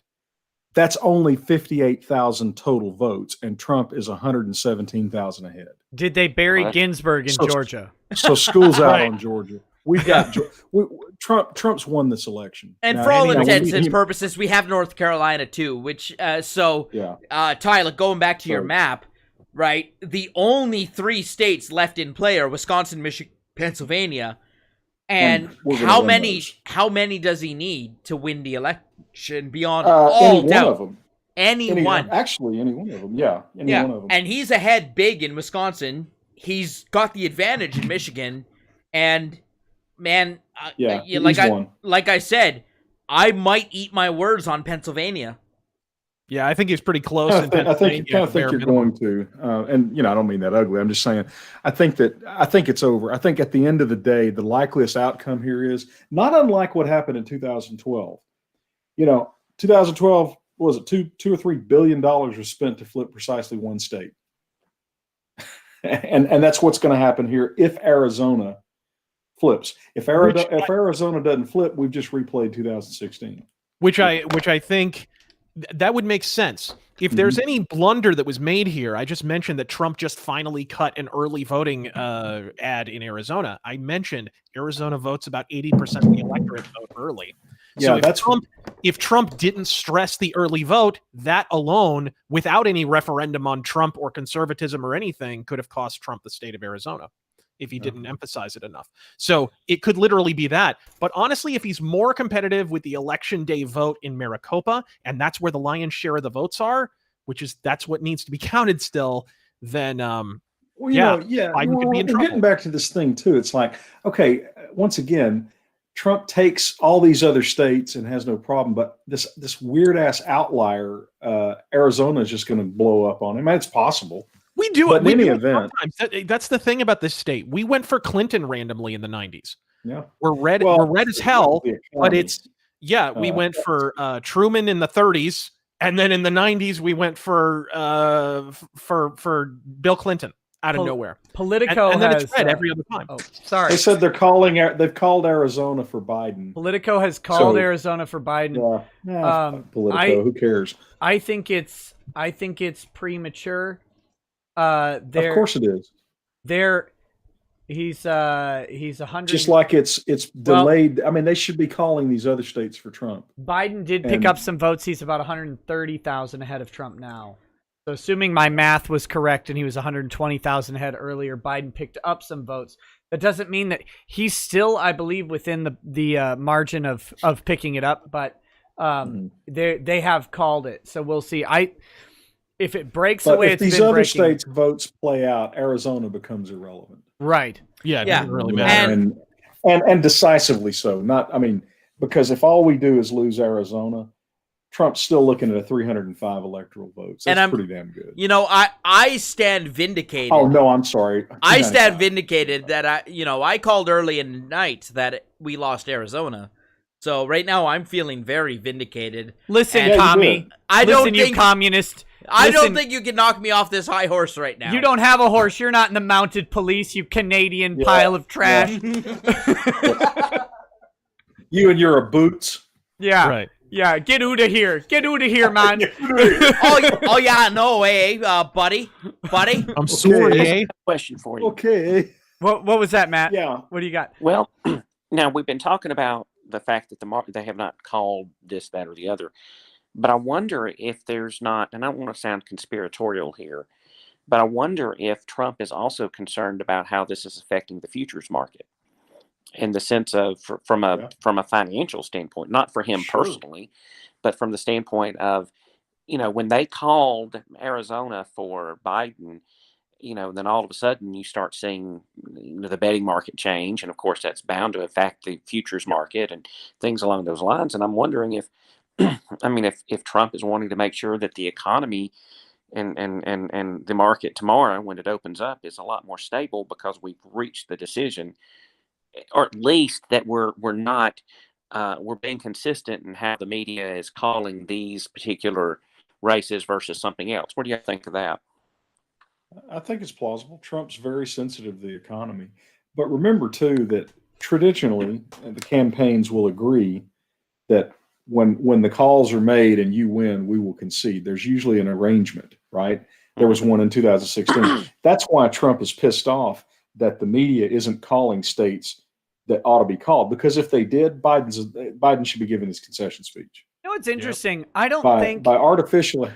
How long did they wait on Florida? How ahead was he in Florida, and how long did they wait? And they called Biden with less than 70%. They were literally saying Florida was too close to call when 99% of the vote was in. They were literally headlining that. Now, there's definitely a conspiracy here, but I think Matt's onto something too. Trump is he's always worried about the economy. I love the idea of concessions or whatever that are made. But I don't think a person constitutionally has the right to concede an election. Yeah. Because electors can still vote for Joe Biden. Well, I think what the concession is basically telling your people, thank you, now go home. Right. But what I want to see, I want to see. We got to shut this down at 1 a.m. I want to see someone concede and then win at the Electoral College. I think that would be. I think it'd be great. What a mess that would be. It's a possible or even plausible possibility these days to see someone concede, and then it turns out that due to shenanigans, bad reporting, or whatever, that they actually did have the votes. The Electoral College goes in and actually votes for them, and then they're faced with the decision, well, I conceded. Do I now renounce my seat and give it to... Do I step down and give it to the vice president at this point? Because that's all they can do. They can't actually stop the vote of being president. They could just reject the presidency, but then presumably the vice president would take its place. The other candidates certainly wouldn't. A very weird sort of scenario. I want to see it happen. The other story you guys haven't talked about is basically the Senate is safe. It seems like it's going to hold. Yeah. Mm-hmm. That's bad news. If Trump gets we were talking about this earlier, Razorfist. If Trump wins and he keeps the Senate and loses the House, that could actually be the very best possible world, because that means Trump won't have anything to do with his time except finish out with the judiciary and taking the administrative state apart, because nothing legislatively is going to happen. Right. And I'm okay with that, actually. Oh, hey, Razor, as an online commentator who may or may not be slightly divisive, right, and have experience with the possibility that some people don't like you. Me and Mussolini. What do you think? Do you think Trump winning a presidency has some real implications for social media and censorship online? Do you think we're going to see some action in FCC or FTC about how regulation or about how censorship and suppression on social media is done? I would suspect that what's probably more likely to happen than any, because you can't get the do-nothing Republicans in Congress to pass anything, and the Democrats are going to forestall any attempt down in the House. So what's much more likely is he's either going to pass some kind of executive order, or which he kind of already tried. So I don't think he'd try that again. Or more likely, you will see a correct application of the rules that are already in place, and defining what the fact that these platforms are behaving as publishers and therefore should already be regulated under the existing laws. That to me seems a much more likely eventuality. I think they should just be obliterated, destroyed, wiped out. Of course, what he also could do is direct the Attorney General to get the antitrust division of the Justice Department to start filing lawsuits on Google and everybody like that, left, right, and center, because he'll have the courts already the way we want it. Google's already got one. I think that'd be glorious. Google's already got an active antitrust case with the U.S. government. Google's in for a ride with that one. I think Twitter's on the chopping block. I think Ted Cruz is indicating that to Jack Dorsey. If the Republicans keep the Senate, they're going to keep the pressure on. I think if Trump wins the House, wins the presidency, we do see a very possible Sherman Antitrust Act going against places like Twitter, Facebook. Yeah, I think there's regulatory recommendations being made by the FCC about how Section 230 works. I think it's a very interesting time for social media. But I want to read a chat from Sakaki Onsai. He says, a little heads up. We have 14 House wins and 1 House loss, we being Republicans. We have 8 seats either tied or possible win. If we win all the seats that are currently close, the House may still be in play. Just a heads up. By the way, New York -3, JOO seat. I don't know what that means. New York 3rd congressional seat. Looks like it flipped from Democrat to Republican. But still, Sakaki, you need to answer for telling me that Oregon was still in play. Okay, he doesn't need to do that now. But that's very interesting, because I remember reading that basically the Democrats had to keep 21 seats in the House to hold it. So if they flip the next 8, that's 22 seats in the House, and the House goes Republican at that point. Is that right? That would be devastating to have a Republican Republican House, Republican Senate, and the that presidency. Is a very long road to that eventuality. Now, there's a lot of media that's going to eat their words. They've already called the House as a Dem win. I mean, still see that as a very long shot. I think they should have been. Oh, okay, sorry. I thought they should have been more prepared for the Republicans to be more competitive in House races, because it's the House races where, look, when you have a lockdown going on and riots going on, and people are more cognizant now of their local representatives than ever. They're like local politicians than ever. Suddenly they know the names of their mayors and shit. And representatives are the same way. And if you had some representative who was cozy and he had name recognition and nobody really knew what he stood for, and now all of a sudden you find out that he's supporting the guys who are burning your neighborhood down, chances are you're not going to vote for that guy. So like the populist kind of wave underneath, I think has helped Republicans be more competitive in the House than they otherwise might have been. Nick, I just sent you 2 maps. One is the current state of affairs. I actually didn't fax these. These are legitimate maps. One is the current state of affairs with Arizona and without. And you might want to pop them up for discussion because this makes the point that we've been kind of kicking around, but it puts the numbers. I will, but while I'm looking it up, I want to accurately report that Nebraska, I believe, has actually, Nebraska is Trump, but Nebraska splits its electoral votes. It's actually 4 votes Trump, 1 vote Biden, from what I'm seeing. Okay, well those maps are going to be one off then. Although I awarded, how many did Trump get in Maine? I haven't seen the split on Maine yet. As it stands, Trump and Biden are both taking 1 vote off Maine, and it's still too close to call for that 3rd vote. Okay. Yeah, so all right, so this may be off. The maps I sent may be off by 1, but it's not going to matter as to the analysis. But it shows you exactly, where we are. I'm getting them right now. It takes me just a second to do this. I apologize. Sure. Let's see. Your apology is not accepted. That's good. It wasn't really. It wasn't serious that I was it was a token apology. It was a Canadian apology. Remember, we do apologize all the time. That doesn't mean we mean it. Well, we don't mean it. Yeah, you don't actually. Okay, so here's the map with no Arizona. In just a second, I need to just shrink it down here. Ty sent me too big of a map. Here's Ty's map. At least it wasn't hand drawn, so Here you go. Here's Ty's map with no Arizona. Do you want to mention it here, Ty? Yeah. Oh, yeah. I'm sorry. I was not. I forgot. I can't see the map. Right. Is that correct? But it is pulled up. Okay. This is Arizona being blue. No, right? no Arizona. Yeah. So Arizona is blue. Arizona officially called for Biden. Sorry, Arizona officially called for Biden. Yeah. Of course it was, because now they're going to try to escalate this. But if I'm Trump, this is the map I show tomorrow. And I say, look. That is ludicrous. With 80% of the, oh man, that is ludicrous. Mm-hmm. But the point is, Trump can say, okay, who cares? I win.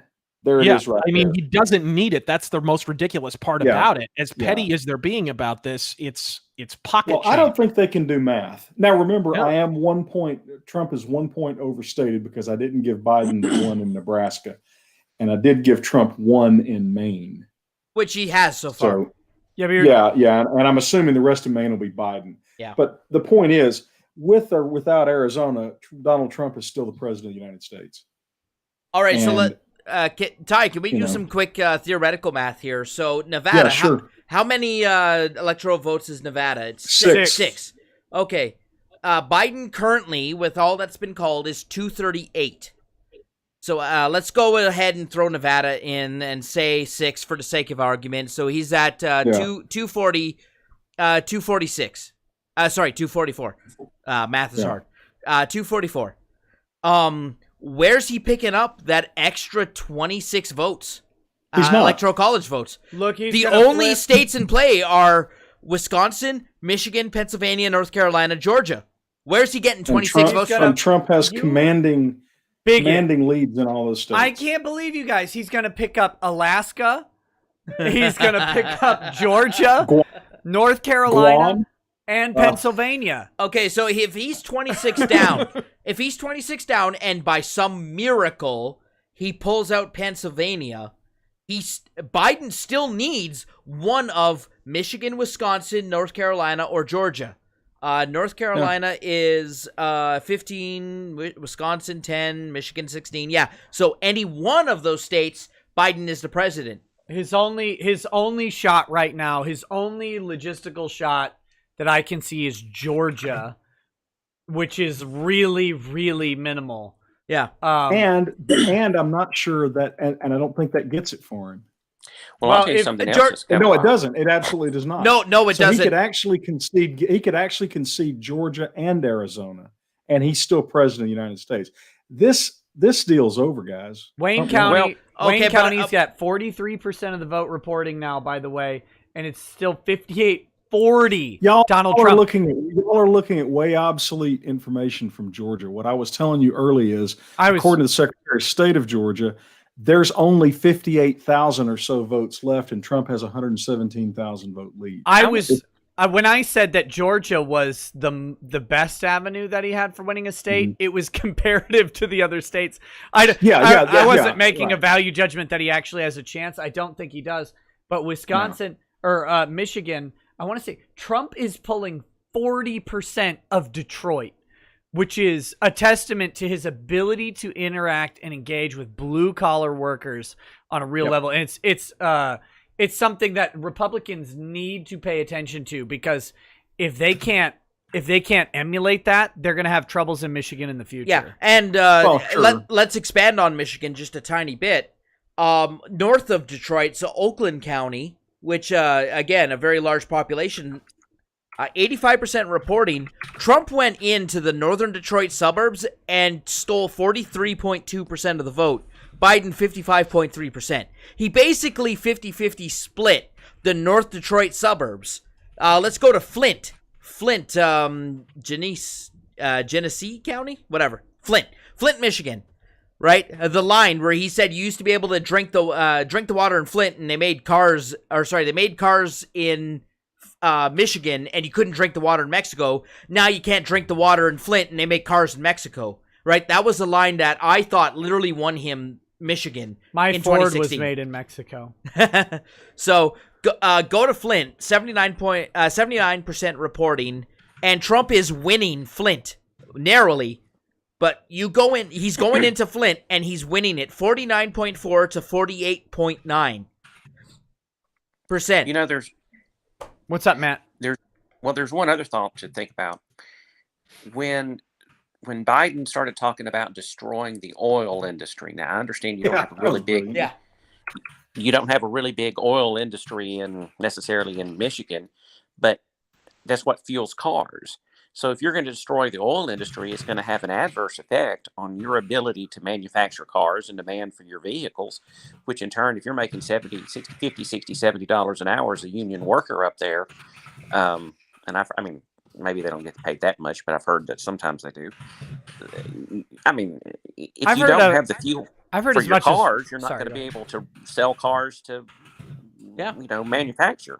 Now, I think 50, 60, 70 an hour is reasonable. I've heard of, I remember back when the bailouts were happening, they were talking about many union workers making as much as $100 to $110 an hour. I wish I was making that much money. Which is kind of crazy, but that's what they were pulling in. We're talking the outliers being like 30 years, close to retirement, stuff like that. They've had all their bonuses and pay increases, but I think 50, 60, $70 an hour is actually pretty reasonable for a veteran employee in the auto industry. Yeah. I don't think that's outlandish at all. Yeah, and I mean, if we're going to talk about oil and gas, Ty, I know we hit this earlier, but for anyone who's just joined the stream, let's go back to Harris County in Texas, right? Houston, Texas. I don't think that's why Trump did well, and I think Trump's outreach to minorities is what got Harris County. That's what I really do. Okay, I think so too. Yeah. I don't. I'm seeing now, by the way, just to throw this out there, I know it's been called, but with 70 in just the 7% of the election day vote in Arizona, Trump has made up 120,000 votes. Yeah, I don't think. What's he down? What's he down at this point? I have no idea. No idea. He's, I mean, with around 900,000 and maybe in the neighborhood of 1 million, we don't know, votes. What I meant is what he's behind, but I think I've got. Yeah, Arizona. Can I get the population of Arizona really quick, please? You got to get the voting population. 7 point something million. Trump is. Oh my goodness! Trump is currently down 130, just under 133,000. But there's Nick. There's only 2.6 million votes out of a 7 million population state. Yeah, no, that's what I was saying earlier. Trump. If the trend is the same as 2016, Trump has a minimum of 3 million to 3.2 million votes coming in, and I think I think this year you've got a polarized, or not Trump, but Arizona has 3.1 to 3.2 million total votes coming in, and they've got it's potential that they get 3.4 to 3.5 million depending on excited voter status. In 2016, they had 77.8% of eligible voters. That would be 3.3 million votes based on rough drunk math. Yeah, which, by the way, 78% of a turnout in any election is a good turnout. Right. That's above average. Well, in 2018, at the midterms, they were pulling 64%. Yeah. And the midterms, the prior midterms, 4 years prior, so in 2012, 2014 midterms, it was 47%. Yeah. So, I mean, like, Arizona has a huge turnout boost on presidential elections. This one, of course, is a highly polarized election. We can expect a lot of turnout. I think they're going to come in 3.3 to 3.4 million total votes. There's a lot of votes left to be counted in Arizona. If Trump flips Arizona back, then basically he has repeated 2016. But here's the bottom line: Trump won. Yep. Trump won the polls. Trump won the polls. Yeah. Absolutely, hands down. They're not going to be able to steal this election because Trump's not. There's too much of a cushion. Number one, they'd have to steal multiple states, and Trump's a fighter. He's just not going to. Big cushions in big states too. Yeah. That's the big. So that's the real difference in this election, right?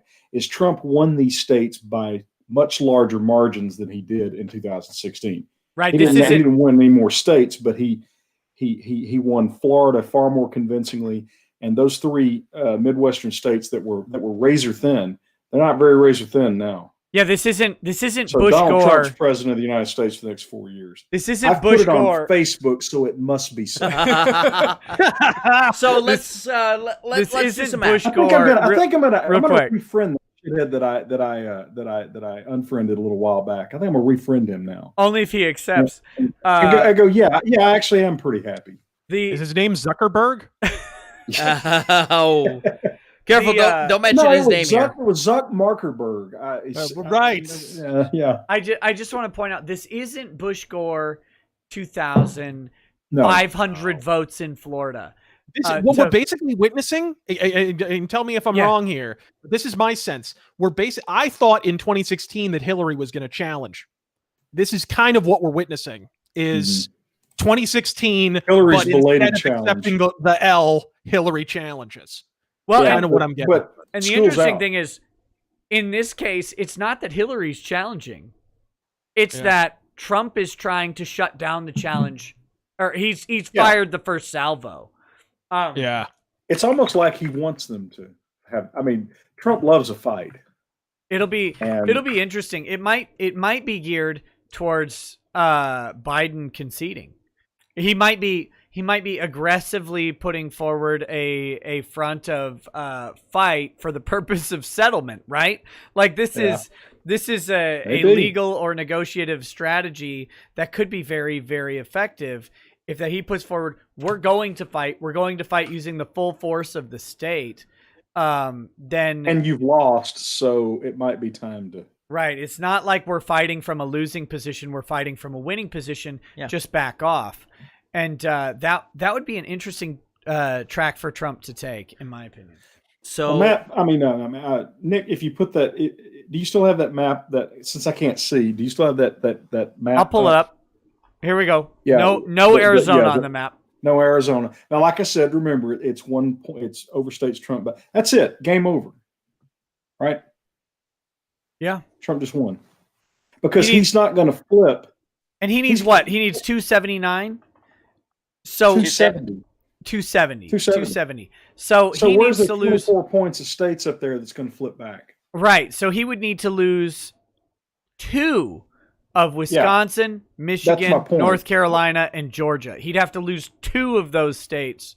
Ain't going to happen. To do it. What do you think of an alternative hypothesis with Trump's tactics here?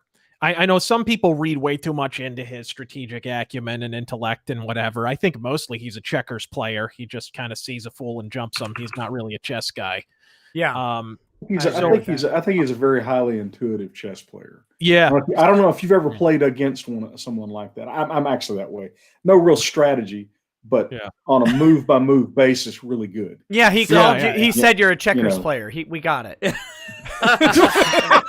So I can't play checkers. So as someone, so my thought is, I walked into that one. So what are you going to do? What if Trump? Because Trump, if he just hangs tight, these results are going to keep coming in, and he's going to win. What if he's pushing the issue in order to forestall and expose that some of the Democratic gains on down ticket races were done fraudulently?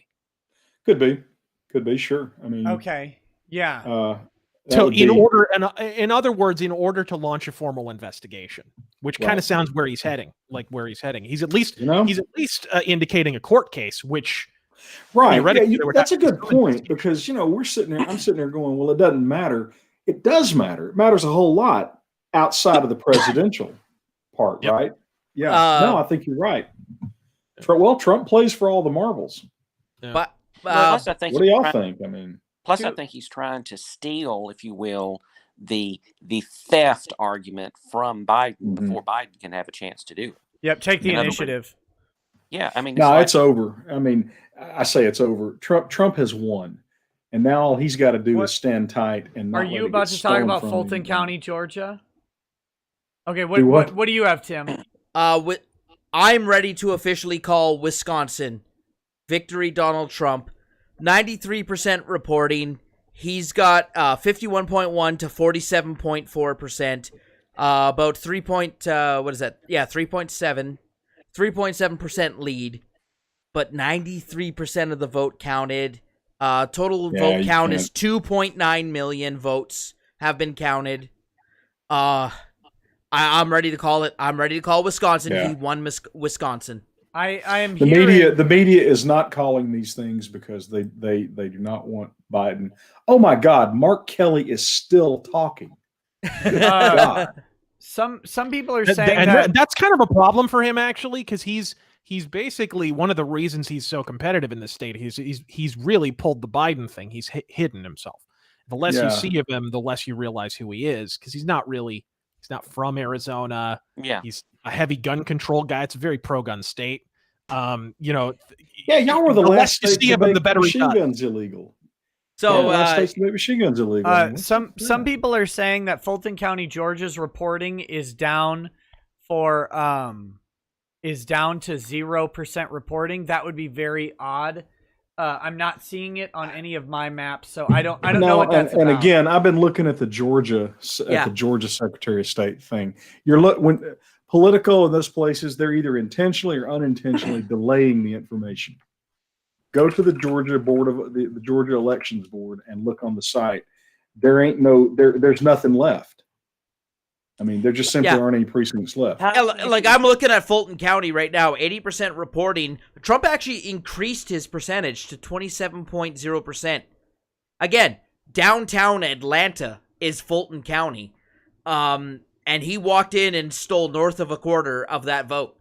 I thought maybe Biden was going to go about 500,000 votes in Fulton County. If you're the Democrats, maybe that was his path to victory. Biden needed over 500,000 votes out of Fulton County. He's not getting it. What were you saying? There are 2 out of 159 precincts left. That's it. And Trump's got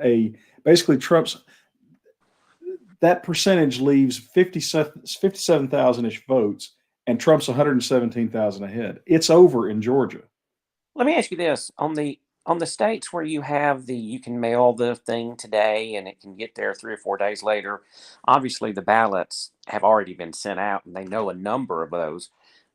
Are those being counted into the percentage of the ballots and the percentage of the precincts, reporting? In other words, like when you say 93% of the vote has been counted, does that include, the 7% also include the votes that haven't been voted yet? You have to look on a per state basis because each state's rules are different. There's only 2. Yeah. There's only 2 that have extended. It's North Carolina and Pennsylvania. Yeah. And the idea, so basically you've got whatever percentage of ballots were mailed basically yesterday and today by 4:30 p.m.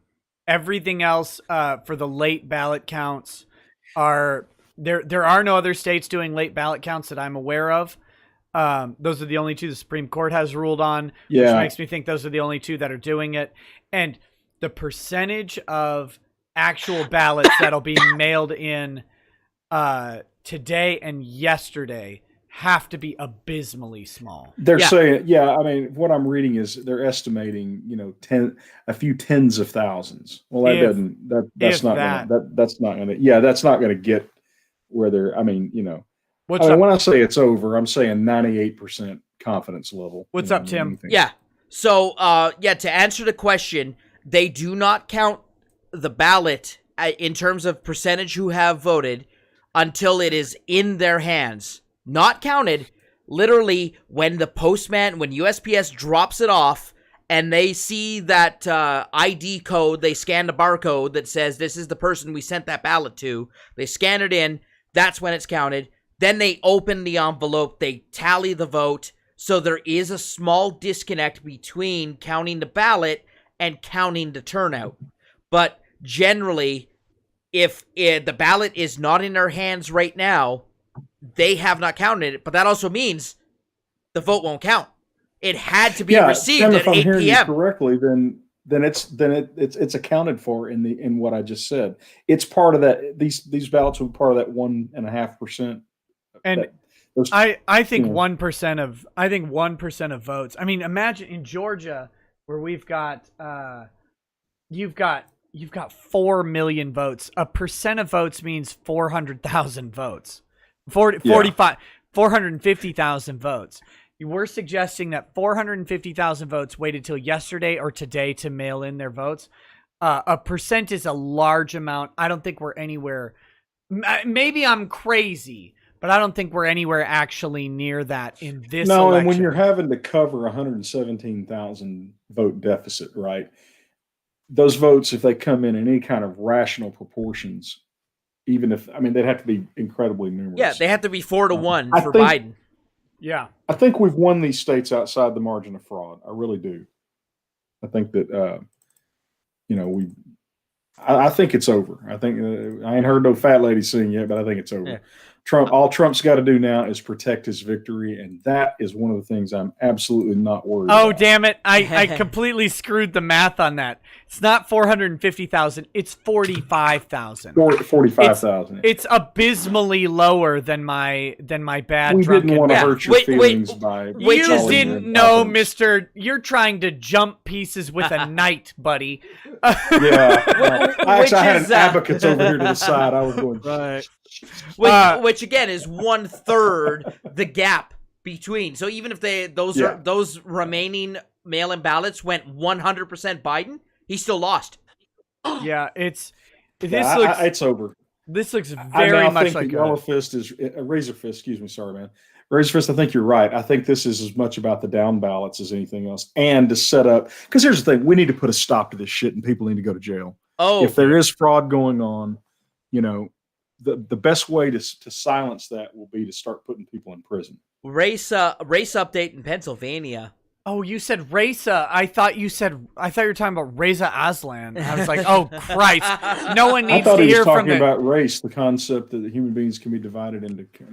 No, I thought we were gonna get. I don't an update see color, on Ty, and I don't know why you do. I thought we were gonna get an update on the brain-eating cannibal Reza Aslan. Yeah. Okay, what's the race update? So in Pittsburgh, they've now gone up to 70% reporting, and Trump has held his percentage in Pittsburgh. That is so crazy. 44.9% to 53.5% for Joe Biden. So he held it strong, right? The path to victory in Pennsylvania was Joe Biden running the table in the remaining Pittsburgh vote. It didn't happen. 70% counted, and Trump is still going around 45%. This is amazing. And do you think this that is a endorsement disaster from for the the Democrats. Pittsburgh paper helped? Now, again, Pennsylvania is one of the states that did extend the mail-in ballots, right? A mail-in ballot that is not in their hands right now is not part of that percentage. Pennsylvania only gets How many? Well, the good news is 6 we could lose Pennsylvania even, and we're okay. Yep. I mean, if we win Pennsylvania, game over. Game over. I'm crunching numbers in my head and saying, okay, we could not have Nevada, Alaska, and Pennsylvania. The way they I'm not including Nevada in my calculations, but I agree with you. You could actually, you'd be at 271 if you lost Pennsylvania and Alaska. You'd be at 271. The way they win with chicanery is this is the option to do it. I'm not saying it's likely. North Carolina and Pennsylvania are the 2 late voting states. Mm-hmm. If they'd have to flip both of them. If they flip both North Carolina and Pennsylvania, which both of those look like a long shot, but if they do it with late counted votes, that is a way where they could take the election. I'm starting to appreciate the Trump game plan, guys. Yeah. What he's done is he basically just went after the states that he won last time, but he's radically increased his padding, which is going to make it orders of magnitude more difficult for the fraud. So, plus, go ahead. Well, plus, and this may be one of the last things I say because my battery's about low on my phone, guys. But the thing that we should not forget is that, last time around, Trump had 60 million votes and Hillary had 63 million, I believe. And now he's well over 65 million. He's gone up in actual numbers in the last 4 years after having been impeached. Right. When they were saying as late as last week, Biden was going to have a 14-point lead in the polls. Yeah. I mean, this is some of the craziest crap I've seen. One last thing. Let Matt hit the last point. What's up, Matt? Yeah. Well, I'll say this before I go. My daughter and I were talking before you buzzed in, and she is 12 years old, and she's more into Biden than Trump, unfortunately. But one thing she did say that was hilarious. I said, what do you really think about Biden? She says, well, I'm not really for him, but he'll do. And she put it this way. She said, have you ever went and ordered a Coca-Cola and you got a Pepsi instead and you just had to deal with it? You said, buddy, adult life is full of that. Yeah, and that's her. That was it's more like a tab, really. I don't know. Yeah. Hey, don't besmirch the good name of Tab, sir. Right. Well, fellas, I've had a great time tonight, but my battery's low, and I can't go and charge my phone without waking my wife up. So. All right. Thank you, Matt, for coming in. Man. Good to see you, Ty. All right. Take care, guys. We'll talk soon, buddy. Peace. Thank you. Yeah. Matt and I have talked on the phone any number of times. We've never seen each other, so this was like, well, there you go. Now I'm bringing worlds together. You are a unifier, not a divider, Nick. That is true.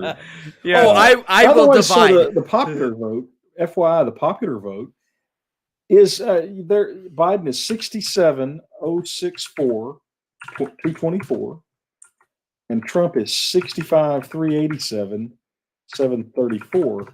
That may be actually a smaller margin than it's like 2 million votes smaller margin, if I remember right. No kidding. It's 1.67 million.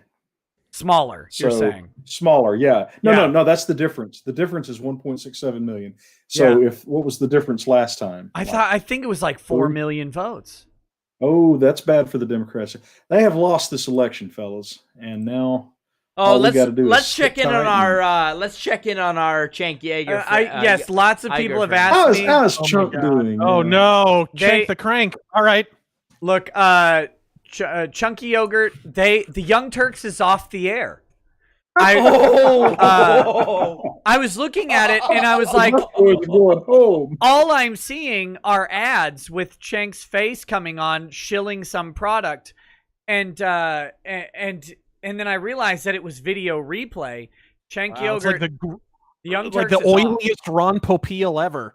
It's like, look! If you buy my instant oven, I'm gonna sell you an Armenian cooking oven. You cook Armenians. Wait, there's more. Of course, I'll disavow it afterward. But now wait, let's don't be dissing Ron Popeil. Did you ever see Mrs. Ron Popeil? No. She was a Fredericks of Hollywood cover model. Oh, who's ever heard of Fredericks of Hollywood? Well, anyway. I kid, of course. I get Yeah. But so Ron Popeil, he did okay for himself. Besides, who among us doesn't respect the Popeil pocket fisherman? Right. Oh, the guy's and amazing. And that other thing that made julienne fries, which no one ever actually knows what a julienne fry is. It slices, it dices, it even makes julienne fries. Yeah. Well, men of a certain age remember those ads. Okay, let me check. I'm checking the difference because I might have overdone it. Why does it say? Okay. The 6'5". I'm gonna duck out, fellas. Oh, thank you so much for coming on, buddy. I really appreciate it. It's been real. Yeah. Good to meet you, Razor Fist. Yeah, it was good to meet you. Fantastic stuff. Thanks for inviting me on. Yeah, buddy. Yeah, you too, buddy. Have a good night. Peace. All right, guys. So last in 2016, the popular vote was 2,868,000 vote difference. So Trump has cut it in half so far, basically. Yeah, I think Trump ought to just declare victory and be done with it. Yeah. I think Matt may be right. This may be a down ballot play. It may just be because Trump likes a good fight. Oh, but no doubt about that. It is. Yeah. He wants to rub Joe Biden's face in this so hard. So he's going to say, "Oh, maybe Joe has a chance. Maybe Joe has a chance, but we're ahead. You know what, Joe? Good race. You lost, Joe. Joe lost. Oh, and they can and they can drag this shit out as long as they want to and have their riots and do whatever. But if the fat lady has sung. Let's zoom back into Wisconsin for a moment here. Ty, I want to get your thoughts about. So, like I mentioned earlier, Kenosha County. We're now 60% for Donald Trump versus 38.3 for Joe Biden. Kenosha was the middle class neighborhood where they went and did the rioting and where Kyle Rittenhouse shot those three. And in 2016, it was a coin flip, right? It was a very. They were within a couple. I think a few thousand, tens of thousands of votes within each other. Clinton and Trump. Kenosha has gone hard right by comparison. Well, yeah, because they took because they took a direct hit from the riots. Milwaukee County finally updated, so we've got 48% of the vote, up from 34% of the vote. Hey, gentlemen, you have iron bladders, but I do not. I'm going to run to the bathroom real quick. I'll be right back. While I still have guests, let me do that. I'll be right back. I mean, so at the end of the day, I think the takeaway from this election is that the Trump thing was real. Trump was not a fluke. And of course, I always thought it was idiotic to believe that anyway, but he's real. And despite everything that the elites threw, and by the elites, I include the political class, the media, the deep state, celebrities, everybody, they told us that we weren't going to reelect that guy. And guess what we did? Yeah, looks like it. I'm starting to believe more and more as the night goes on. Yeah. Milwaukee County. Like I said, it's gone up. So the vote reporting has gone up by 14%. Trump 38.1 to Biden 60.1. So Milwaukee got a little more Joe Biden, but not enough. Not enough. We're only 280,000 votes have come out of Milwaukee so far, halfway voting. Go over to Madison County, which is Dane County, which is the city of Madison. Where Joe Biden ran the table, but over 98% of those votes have been counted, where he took that 75% lead over Trump. So those votes are already in. That's his stronghold, and he's already behind. Green Bay, Wisconsin has gone Republican, 56.5 Trump to 41.8 Joe Biden. I don't remember what Brown County was in 2016, but go into Green Bay and not just split it, but come out on top. Mm-hmm. I don't quite. I'm remembering this, so I may not be accurate, but it's close. The blue collar white voting bloc is 3 times the size of the African American voting bloc. And the Democrats literally pissed that away in 2016. And I don't think they're going to get it back. I think that a lot that because all those racist voters who voted for Trump in 16 in the Midwest, they voted for Obama the previous 2 elections. This is a catastrophic strategic mistake on the part of the Democrats. So we asked this earlier too, like what now for the Democrats? My opinion was that you're going to see them go farther left, and you're going to see the Young Turks saying, look, we need the Hillary Clintons, the Joe Bidens. Yeah. We need those out of the party. They're getting expunged from the Democrat Party. Are. Absolutely. Well, I mean, that's the pattern, right? I've always got this theory that you got to have your ass whipped 3 times really before you get it right. And for the Democrats anyway, you saw this in the 80s. Okay, Reagan stomps Carter, Reagan stomps Mondale, and Bush stomps Dukakis. Then the Democrats come forward with a relatively conservative Democrat. Yeah, I think we're in that same pattern, right? This is the second beating.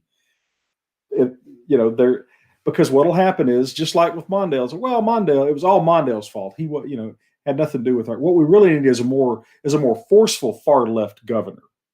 Fun fact, Ty, and I think you'll get great enjoyment out of this statistic, but Donald Trump actually outperformed Ronald Reagan in that Mondale race in Appalachia, America.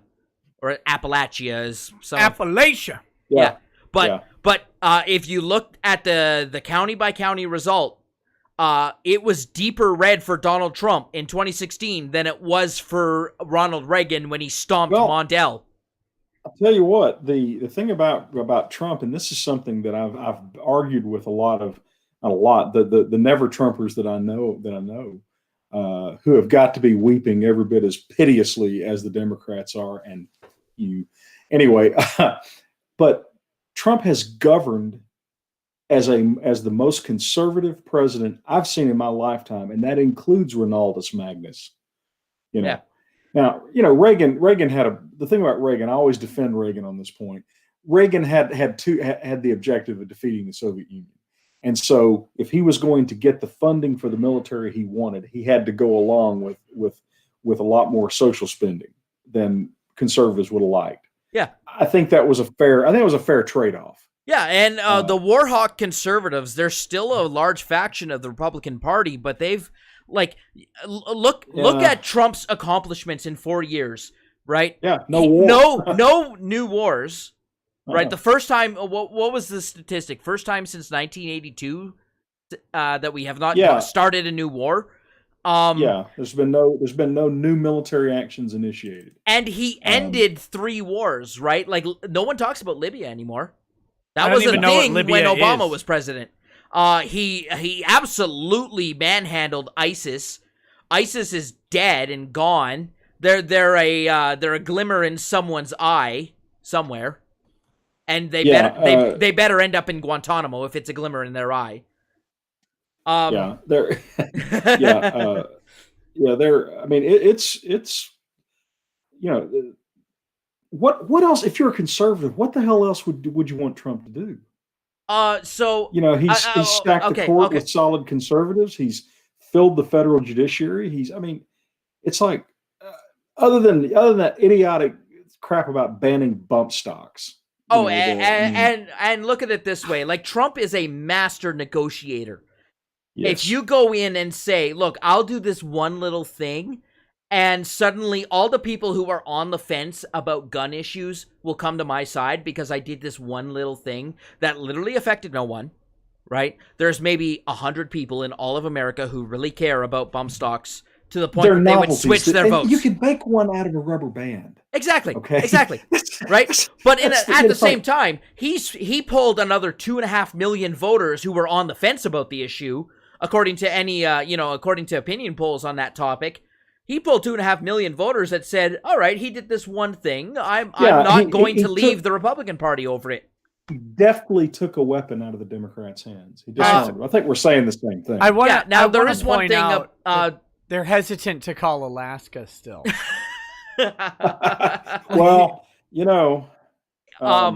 In terms of Trump's conservative credentials, there is one really strong point that, and it's been the fiscal policy, right? So the quantitative easing, the running up of the American deficit and debt, like those things. But again, that is a true conservative. That's a neocon. Even before that, though, he was running up the deficit pretty good in 2018. Yeah, he wasn't. Look, I wouldn't call him a tight-fisted fiscal. But that's a neocon, right? And he's not a neocon. I'm trying to grow the deficit. I want to make it into something better than what it is. We build really great things. Yeah, we build really great things. Well, and so, hold on. We've got this deficit, and you've got China. You've got other interests out there, Russia, Ukraine, very, very interesting things in Ukraine with the Biden family. But what you've got is we've got a deficit. It's magnificent. It's terrific. We're trying to build it. We're trying to make it better. Obama left us one, and look, really what he left with was a mess.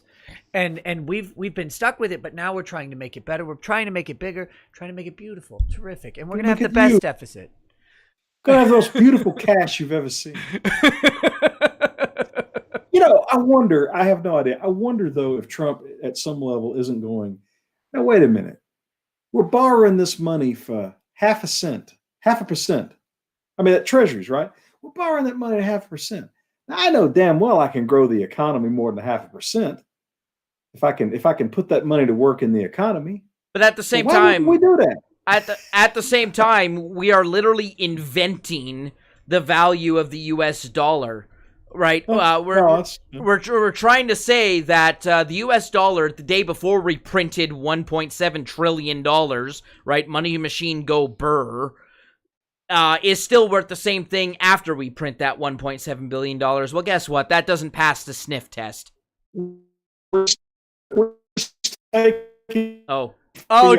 Ty turned into the robotic Swedish chef there. I also had an internet crash on my side.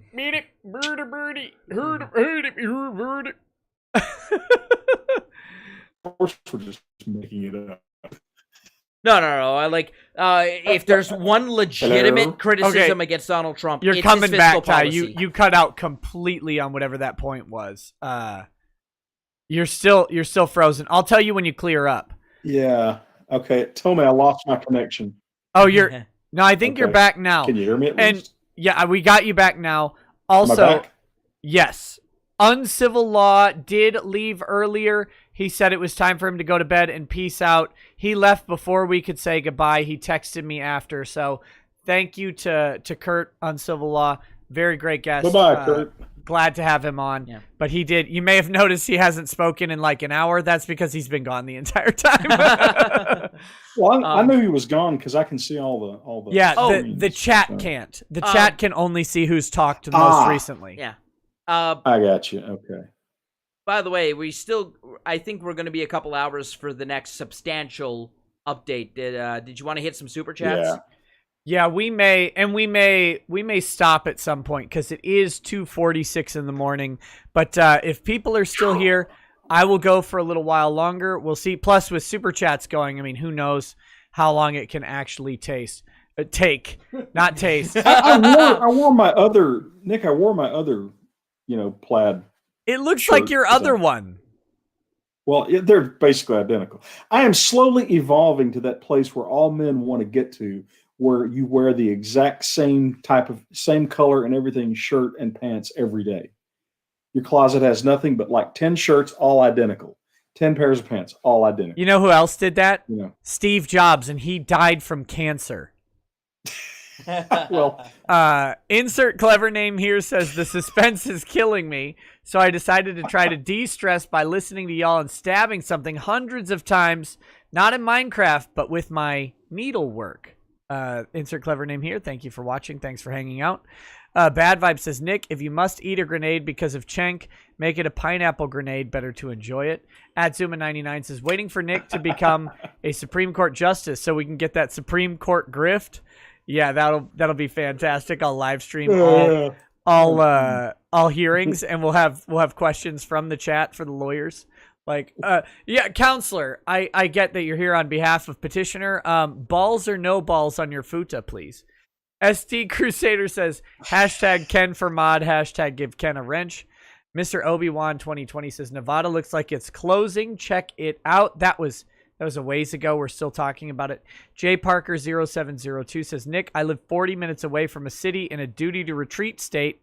Am I going to be okay? Yes, you are, but you may just don't answer your door tomorrow. William Smith says, tell Razorfist to make Depths of DS9 weekly again. Dang it. I meant to get that while he was on here. Bad Vibe says, how embarrassing is it when none of the above beats the third party? Look at Nevada. Oh, God. That's really bad for third party candidates.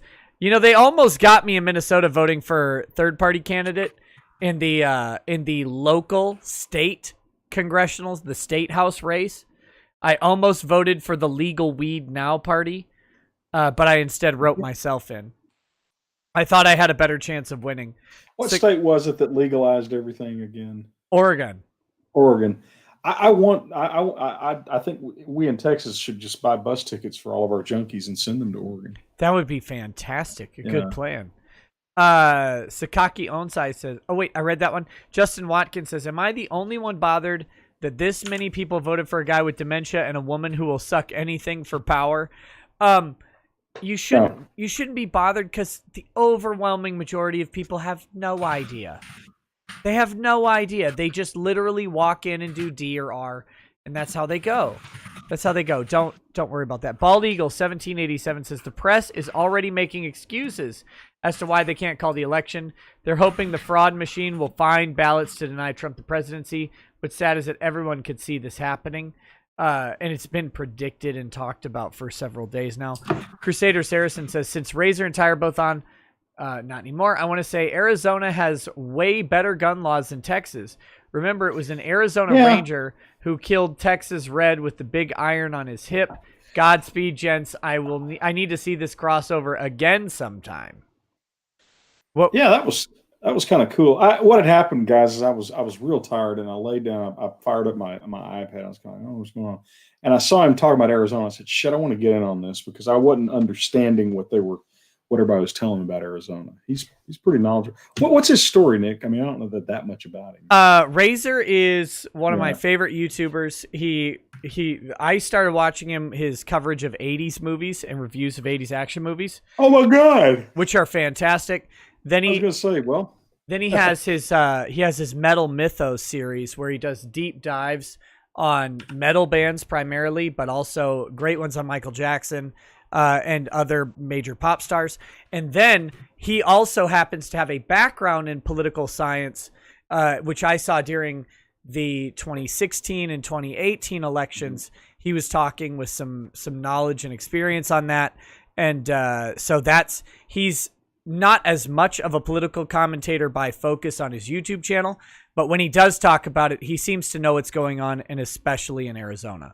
So I definitely wanted to bring it on. That's a weird ass state. I mean, all those little kinks are very interesting.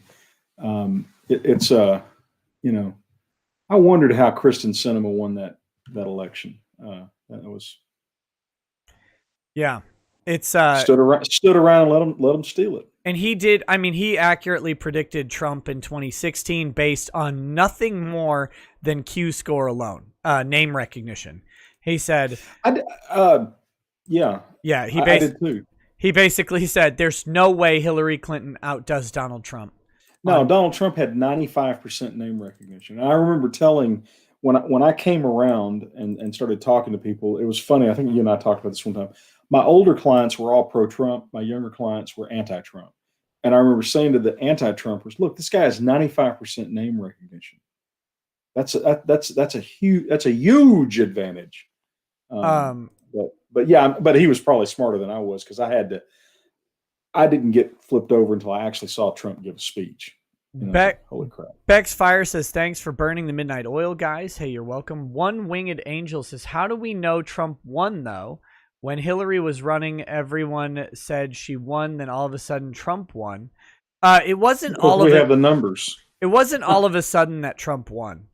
No. Everyone said Hillary was going to win. And then on election night, it was actually clearer on Hillary's night than it is today that Trump had taken the victory. You could watch it. You could watch it live and watch Trump win by the numbers on election day last time. So she wasn't like winning during the day on election day. She was just winning leading up to it. Biden's been in the same boat, winning leading up to it.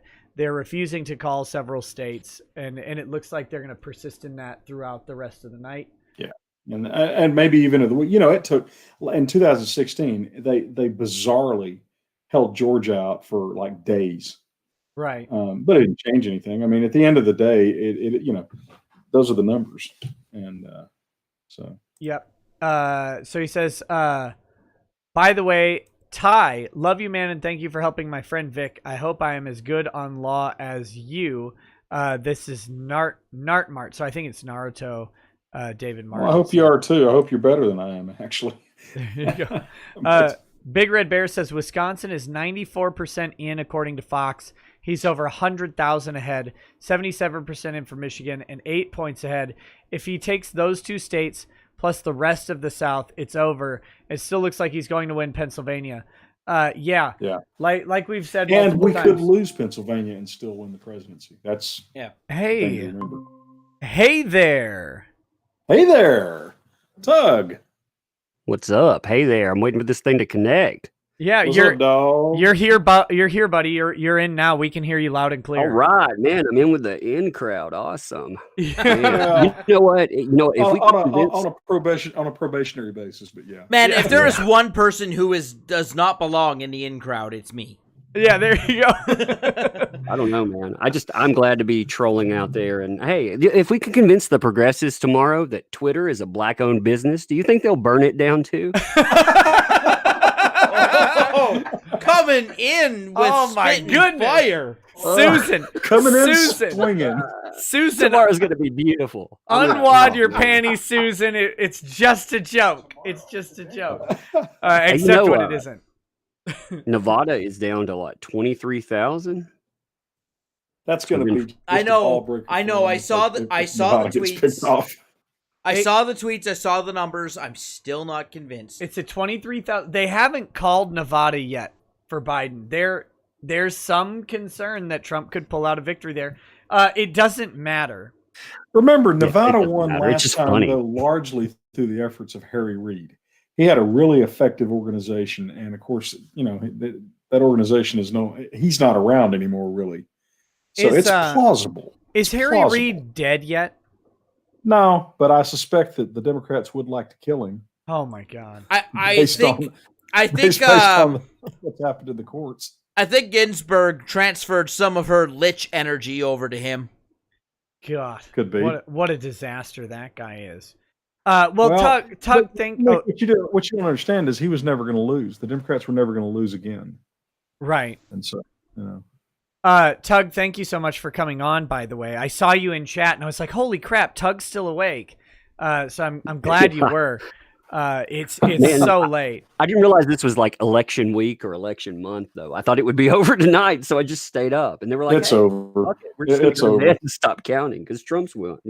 It's over. Really, we're now just in extra innings for the fun of it. Yeah, right now Joe Biden is the one who's in denial, right? The media's reporting that Joe Biden's like, "It ain't over yet, guys. It ain't over. We still have a chance." That sounds a lot like denial. It sounds a lot like John Kerry in 2004. Yeah. When John Kerry said, "It's not over, we're going to fight." And then I think it was the next day or really late that night, John Kerry's like, "Well, actually, we're not going to fight though because we pretty decisively lost." I think Biden's got too much emotional wrapped up into this, but they're not going to win this fight, and it's not going to really do them any good to have it, I don't think. But on the other hand, but if Trump is for them, I think it's interesting if Trump actually follows through on what he says tonight. It doesn't give them a choice but to fight. Which sure. Now he has the option, of course, of at any time saying, "Oh, we finally won. We declare victory. There's no purpose in actually fighting for it." And that means that he can say this no matter, like he can lay down the gauntlet whenever. Nick, when do any of you guys? When do the states have to certify the elections? It's December. it's like December 19th or something like that. It's like 35 days from the latest possible voting day in November is the rule. Something like that. I thought, that's right. So what happened in might be Florida December 11th. In 2000, Florida's Secretary of State certified the results real quick. And so they were able then to litigate all that stuff. Okay, that was it. So I'm impressed they upgraded their grift from like hanging chads to fucking phantom mailing ballots. I mean, it's pretty amazing. Look, Tug, you got to evolve. You got to evolve in this Tug. business. I mean, you can't, So, Tug, what the hell have you been up to, man? I haven't seen you in a zillion years. Man, I'm just hanging out, covering cases, But yes, man, this is I don't know. This is the best stuff. You YouTubers and your grifting. I know, man. Hey, I am both jealous. I am both jealous and I'm envious as well as in admiration of it. What's I'm but a novice grifter compared to King Grift over here. Yeah, listen, well, we all nobody steps into my domain without permission. No, we all being in your presence is like being in the presence of 1,000 exploding suns, Nick. I'll expect checks in the mail, baby. What's up, Tim? What's up? So I'm getting a news report that one of the vote delay in Georgia, in Atlanta in particular, is due to a burst water pipe at the State Farm Arena.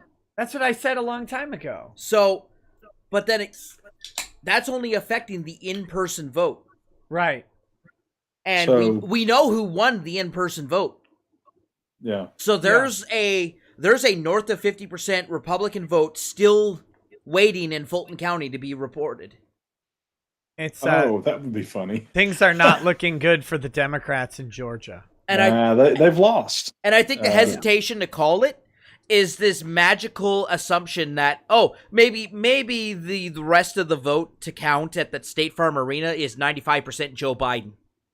That's the hesitation to call it. Yeah, that's likely. Well, magical thinking. Let me read these chats here. Atomized Asteroid says, "Is this enough for you to sing Happy Birthday Kathy in Lemon voice? I can super chat more. If not, be awesome election stream. Thank you." I mean, you're welcome to super chat more, but happy birthday to you. Happy birthday to you. Happy birthday, dear Kathy. Happy birthday to you. My lungs are bored. There you go. Lord of Swarm says. Hey, I was gonna real quick, Nick. Yeah. I challenged your stream. If anybody give you $500, I would sing the Lumberjack song when I was wearing this, but no one seems to have stepped up. Listen. Oh, how many likes are we at? We're at 5,285. I likes. need another drink then. Oh my God! I'm not doing this safe. On the basis of likes. I want to see Lucre. See, Lord of Swarm says, yes, I'm here because it was this or Joe Rogan's election coverage. You're entertaining, and who the hell wants to listen to Joe Rogan? Wow.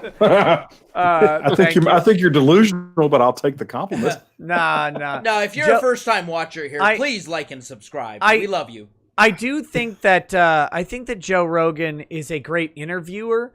I don't actually want to hear Joe Rogan's commentary independent of his interviews, personally. I think that's what makes him a good interviewer, is that he's not really all that interesting himself, to me. But that's also, he calls Omoplot way too often. William Foley says, kudos to Tug's Twitter comment. Okay.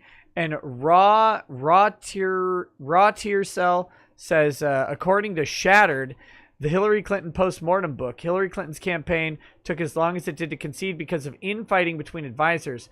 I wonder what's going on in Bidenville right now. Yeah. By the way, Shattered is a really good book. If you really want to see it, want a blow by blow of how a campaign disintegrates, it really is very good. I want to respond to that very briefly. I think the conversations going on at Joe Biden's campaign right now are very somber. No matter what Joe, of course. I mean, surely they can do the same math we can do. Joe, of course, was injected with epinephrine to give his speech a while ago, and has since crashed. And he'll wake up in 3 days and wonder when the election starts, and ask about like if there are any black kids around to rub his white hairs. But but no, for now I think he's probably comatose. And again, like if being inside that room before, in that war room, as the data guy, I'm Joe's probably got his head in his hands going, what the F happened? And the data guy's going like, Joe, there's still a chance, Joe. There's still a chance. We can get 99% of the vote left in Pennsylvania. Yeah. Let's see. He's trying to save his phony baloney neck. I don't think Joe's with it that much. I think Joe's sitting around giving inspiration. Yeah, let's be real. They're saying, Kamala, you can still win. Wake up, Joe. You still have to be conscious. Mrs. Biden is every bit as much of a grasping, that's who they're probably saying it to, is Mrs. Biden, because she really wanted to be first lady. Yeah. Okay, we've got from Whomstov. It says, rackets. There are anonymous reports of Georgia pollsters claiming they were forced to leave in the middle of counting ballots. Doesn't leaving unattended ballots overnight equal fraud? Under the premise that you have ballots that are in an unsealed box that don't have a clear chain of custody are supposed to be thrown out or ignored. In practice, it really is going to depend heavily on the facts. Well, also, each campaign has a scrutineer present, is the technical term, but it's an election observer, right? It's a person from Trump campaign, from Biden campaign, who watch the count, who look at the ballots and say, that one wasn't marked correctly, I want it rejected. Or I want to challenge that vote because I don't think that person is a citizen, right? So if that were to happen, that scrutineer would contact the headquarters and say, hey, something really bad just happened here. Let's get a judge on this. I want to say, apparently a dead guy just got elected in North Dakota. Holy chunk yogurt. This is the best year ever.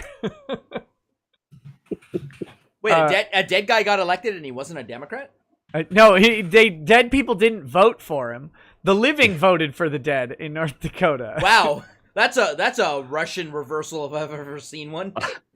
Yeah, they were like, wait, did we do something wrong in this? Damn amateurs. Hey, Broly the Mighty says, hey to the King Grifter, how much you need for me to come on and talk to you guys? I got shot at work. It hit the vest, but I have 2 broken ribs. I believe Broly the Mighty is a cop. They apparently took a bullet. I don't know if we're going to add any more guests tonight because it's already 3 a.m. But Broly, I'll DM you back. I saw you DM me on Twitter. I'll DM you back. Maybe we could do I love doing cop streams. So maybe you and I could talk at some point in the future here. So the guy in North Dakota was a cop, interestingly enough, who died of COVID. Yeah. So he got ambushed and shot, and they marked his death as a COVID actually, you know what? I may have made that up. he did die of COVID, but it was a state legislator. Close enough. 55 years old, state Republican nominee. Looks like a pretty hefty guy, so he had more comorbidities. It would appear. Yeah. But oh no! But they said. Go ahead, Ty. I think, I'm not sure, but it sounds like maybe there were a lot of early voting that happened before he died or something. Probably. Anyway, but it's the map is looking relatively unchanged. We're at 3 a.m. Central Time. I don't know that we're gonna have any more updates tonight. I think we're done for the evening. There is still a couple of states that said they were going to go until 5 a.m. Local time, but I'd be shocked if we saw a result tonight. Yeah. Or this morning. The media is not going to call these. I mean, it's going to. Well, they're going to leave these open until Biden decides he wants to concede. Them not calling it is pretty much called it, though. You know what's happened. That's beautiful, man. Kathy Griffin already reposting that 2016 severed head picture of Donald Trump. I mean, this started already. If I'm Joe Biden, I'm not conceding ever. I'm going to go all the way to the court. I'm going to spend millions of dollars on lawyers, appeals, appeals to the appeals, appeals on the technicalities, county by county appeals. This will go to the Supreme Court, and the Supreme Court will eventually have just say, knock this shit off, just like they did with Bush Gore. And it'll go fast. Within the Electoral College is bound constitutionally to vote is like December 11th or something like that. It's fairly early in December that they have to vote. This will not take forever. And see, there's what are they gonna actually? I mean, when you look at the margins in these key swing states, what are they going to litigate? What's Biden going to litigate? I mean, if the numbers in Pennsylvania, for example, hold up, that's he got his ass whipped there. Mm-hmm. Can the Pennsylvania Secretary of State, screw around and refuse to certify the election? I suppose, but I think a refusal like that would be would be something the U.S. Supreme Court would get involved with. I know they defer a lot to the states on how they run their elections, but they don't give them just limitless. Imagine how disappointing. They had 4 years of just unfettered attacks on anybody that would vote that way. Unchallenged violence in the streets. And I mean, if Arizona doesn't flip, they will have gotten the exact same result they got 4 years ago. After all of this hysteria and all this money and all this caterwauling and just, nonstop mental breakdowns. If you're looking at this clearly and clinically, and you're a liberal, you got to be real depressed right about now. Yeah, because it just wasn't supposed to be this way. Joe was supposed to have a commanding victory. Yeah, it was supposed to be a 370 to whatever. I mean, I think they would have allowed Trump maybe to win Mississippi and Alabama, and that's about it. Nick, you made a prediction tonight that America would lose. I'm gonna have to say that did not happen tonight. That remains to be seen. We'll see how many cities burned down. The polls lost tonight. The polls. Nate Silver lost. That's true. Can we call him now Nate Participation Trophy? I mean, I liked Nate Silver. Nate Bronze. I like Nate Silver Lining. Yeah, that's what Razor called him. Nate Silver Lining. I thought that was good. How's our friend Cenk doing? Is he still dead? No, they stopped broadcasting. Oh, he's dead. Okay, yeah, he probably hung himself. Conspiratorial Walnut says, shameless self-shill among fellow nerds. I'm writing my own tabletop system. I've got tired of all the politics and gaming coming to D&D, so writing my own Trump 2020, no politics and tabletops, Dark Goblin, number 7592, testers needed. So I think that's probably a Discord channel, Dark Goblin, number 7592. By the way, Nate Silver gave the Democrats a 75% chance of flipping the Senate.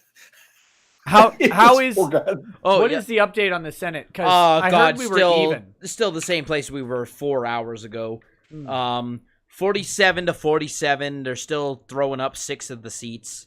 Let's check in on the races here. Georgia, Purdue versus Ossoff, 96% reporting.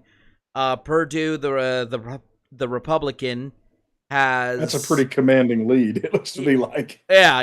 94% of the polls reporting, and he's got a 3.9% advantage there.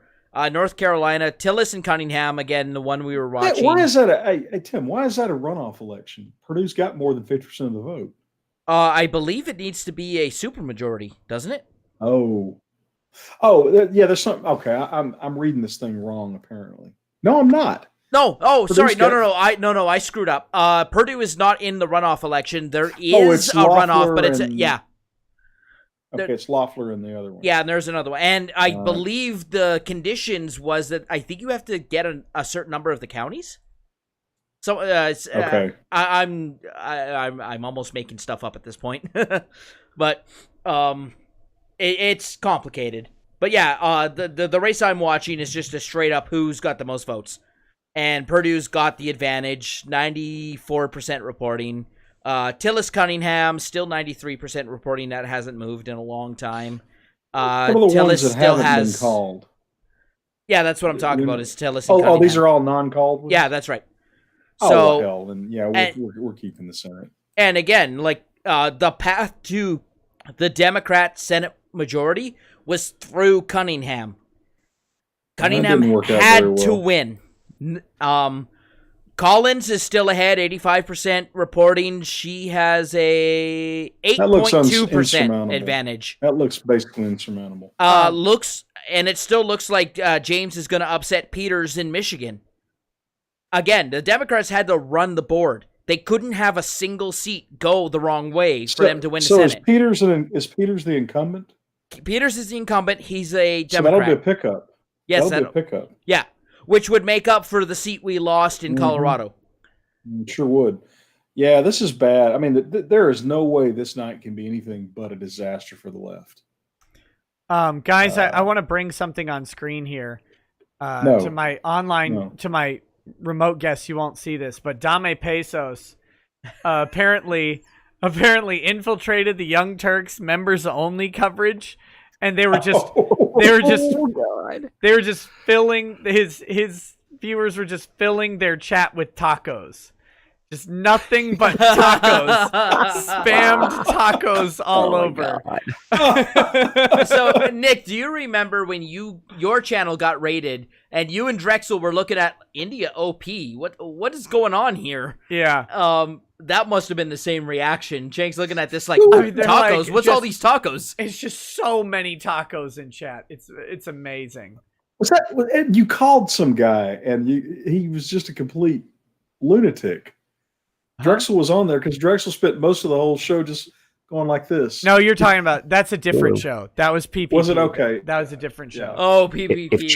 If Chink figures it out, man, I wouldn't want any Armenians around him. I'd be like, oh damn. I wonder if he keeps one around. I better. Yeah. Careful, Tug. Careful. Okay, since I don't actually know about these things, what are these tacos signifying exactly? Dame Pesos is a South American YouTuber, and so so the taco is Dame Pesos. He's the creator of the Soyless Matt show. He's fantastic. I don't even understand what he's saying 90% of the time. He has such a thick accent, but I laugh because his laugh is infectious. Oh, his laugh, dude, is contagious. He's great. All right, tell me his name again, and I will look him up. Dame, D-A-M-E. D-A-M-E. Yeah, pesos, like Mexican money. Yeah. Dame Pesos. D-A-M-E pesos. Okay. Yeah. All right. Yeah, he's great. Also, watch the Soyless Matt shows. Mundane Matt was a guy who gained notoriety out of Gamergate. Soyless Matt, I love it. Yeah. This guy is almost as big a loser as Ron Toye, and that is a high bar to meet. It's a high one. Yeah, so that's a bold statement. You got to watch. Dame Pesos did some of the election 2016 meltdown compilations that are out there. Oh, I've probably watched this compilation. You've likely absolutely seen you have. They're great. Okay, so I've got a bunch of chats to go through, so I'm going to start rolling through them here. And if you guys want to interject at any point, please do so. But basically, can I ask Ty one thing? What did you think about them saying Texas was going to go blue? I thought, what the fuck? Well, the funny thing was, Tim and I are sitting here going, it'll never happen. Right. Because it was looking kind of, I thought it was bullshit. No, Harris County literally just destroyed all hopes of that happening. That is the big surprise in Texas to me. That really was, because they were banking a lot on Harris County. Again, Houston, for those who don't know. Houston, a really, really big city. The fourth largest city in the United States. Very big, and the traffic makes you want to eat more glass than David Carradine has wrote. Although shout out to a chiropractor there. He's got a cool channel. Yeah. A city with no zoning either. It's my favorite city in the entire world. And it's a muggy, unpleasant mess with too much traffic, and everything sucks, and I love it. I would love to use it, Houston. Oh my gosh, it's endless strip malls, and all of the strip malls are like to the horizon. It's like, okay, you've got a daycare and then a liquor store, and a gun and then store, a pool hall, and then a gun store, a dialysis center, and then you've got a strip club with $4.99 prime rib and shrimp. I mean, what do you sign me up? Want? That's the American dream. I don't care what anyone else says. That's the American dream right there. So great. And I mean, and then 2 blocks later, you have the exact same strip mall that follows it. It's so cool. It's the best. It's the best city on the planet, and you will not find other. And then you'll have like just a mile of woods and nothing in the middle of the city, just like a mile of woods. And God, it's great. It's great.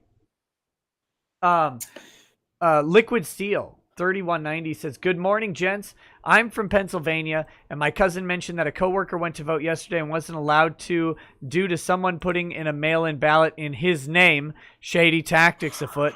This is a problem with mail-in ballots.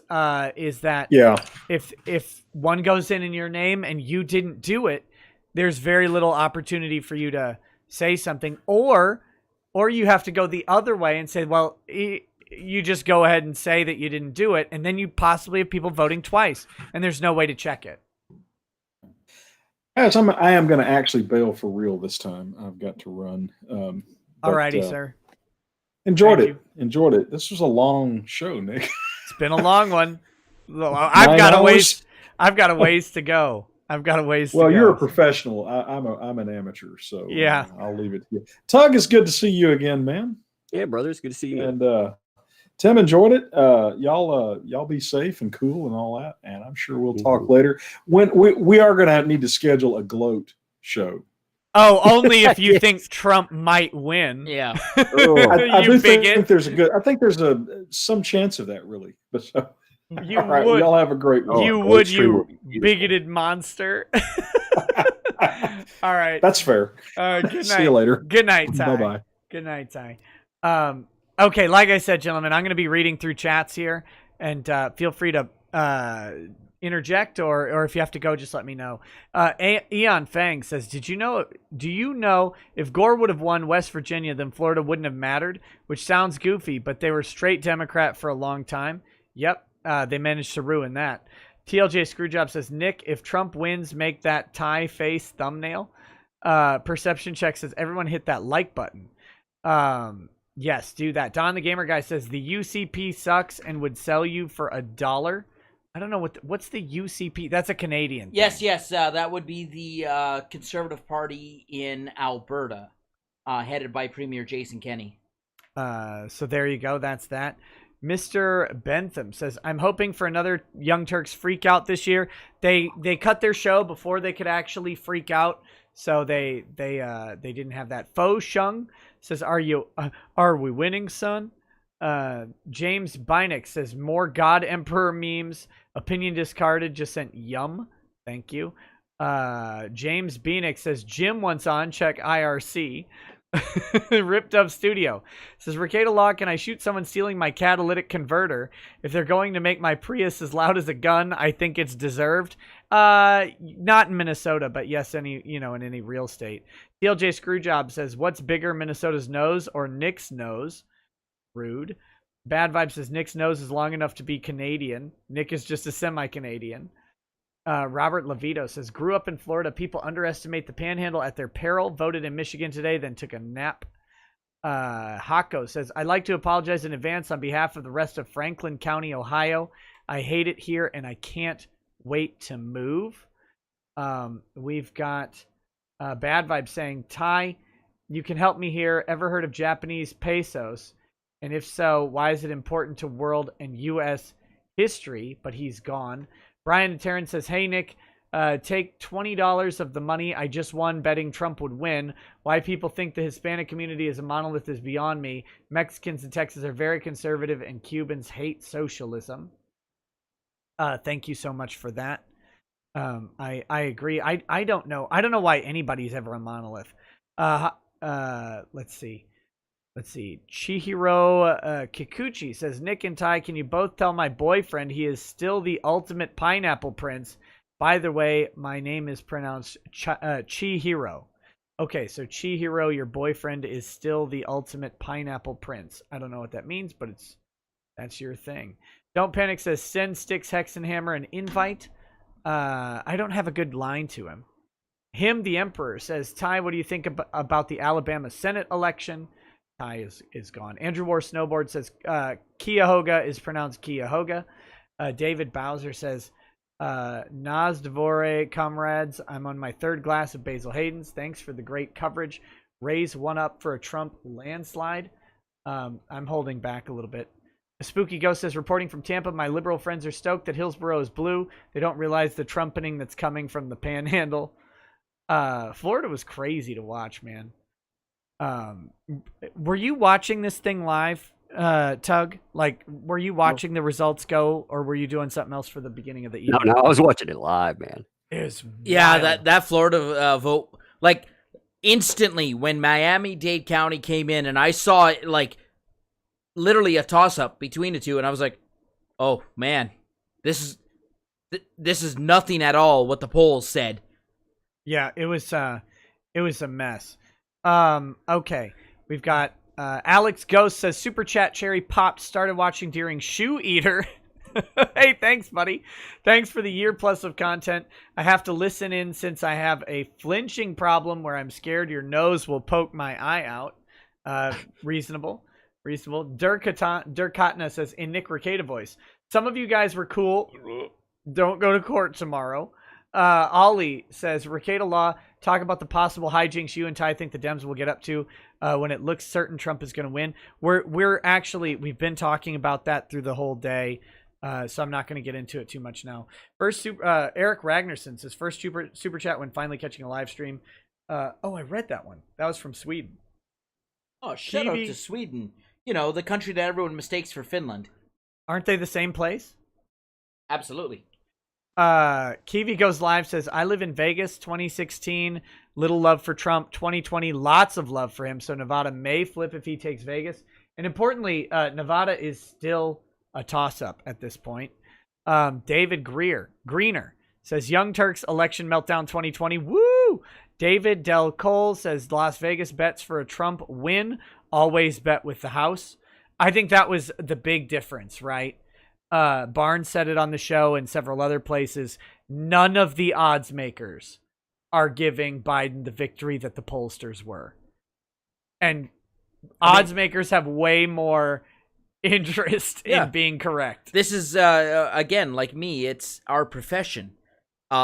If we're wrong more often than we're right, we don't survive in the business. Right. When we saw the odds makers switching to 60, 65% and on, you're like, yeah, it's over. You knew it was over there. Bearing Cab says, I'm enjoying this racket/Al Borland election coverage. Derek Schultz says, repentance, godly sorrow, regret for sins and trust in Christ are the only way to heaven. Pagan Rome, priests and works can't save you. Romans 10:13. What's the dealio? Says, had voted for Barack Obama for the most part. Don't know what that's from reference to. NGE Fan 76 says, praise the Emperor. Renal Ryan says, YouTube can eat a Ricky Knuckles. Eric Ragnarsson says, drink for the restarted stream. Yes, this was a long time ago when we had to restart the stream. Moist John says, Ty, what's your thoughts on the Ross rifle? You know, if it didn't explode. James Spoon says, what's Tim's opinion of Windsor Canadian? Okay, so Windsor, for those who don't know, is literally across the river from Detroit. Windsor has a very significant population who go to Detroit for work, which makes very complicated border crossings. Also, the bridge between Windsor and Detroit is, like, tiny. Is he talking about Windsor Canadian whiskey? Oh, maybe that's a wine. Wine? I think it's a Windsor. I think Windsor's a wine. If he said Windsor, Canada, I think you were on the right track. But he said Windsor, Canadian. Maybe that's a wine. If you're talking about a wine, I haven't tried it. If it is a whiskey, haven't tried it, but I also haven't heard of it. Yeah, well, I Sorry, don't buddy. know. Mr. Bentham says, you had 6,000 viewers. I'm so pissed. F YouTube. That's okay. We went up way over 8,000 viewers. Oh, wow. At peak. So how many likes?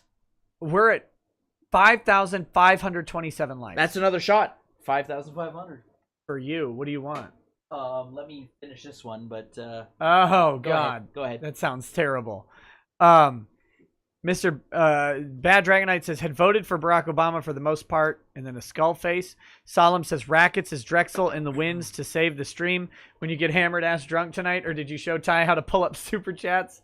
No, neither to those. I just planned on not getting that drunk again. So for anyone who's keeping score, that's 19 shots of liquor for me. Yeah, you should be dead by any real definition. I think you're just pouring it on my floor. Let's see. Lieutenant Zuko says, voted for Obama at least. What? Everybody keeps saying that. No one important says, I'm literally here just for Virginia and celeb tears. Eddie Mos 1000 says, Metro Detroit is far closer than people think. Macomb County is the other main Detroit county to watch. DCV Titan says, keep in mind, CNN reported that not all counties in Pennsylvania will report their counts tonight. Not suspicious at all. William Amiot says, what the F is going on in Virginia? Trump has 57% of the vote. This has been a long question, but it does look like Virginia eventually got away from Trump. Although I'm still showing only 84% in Virginia.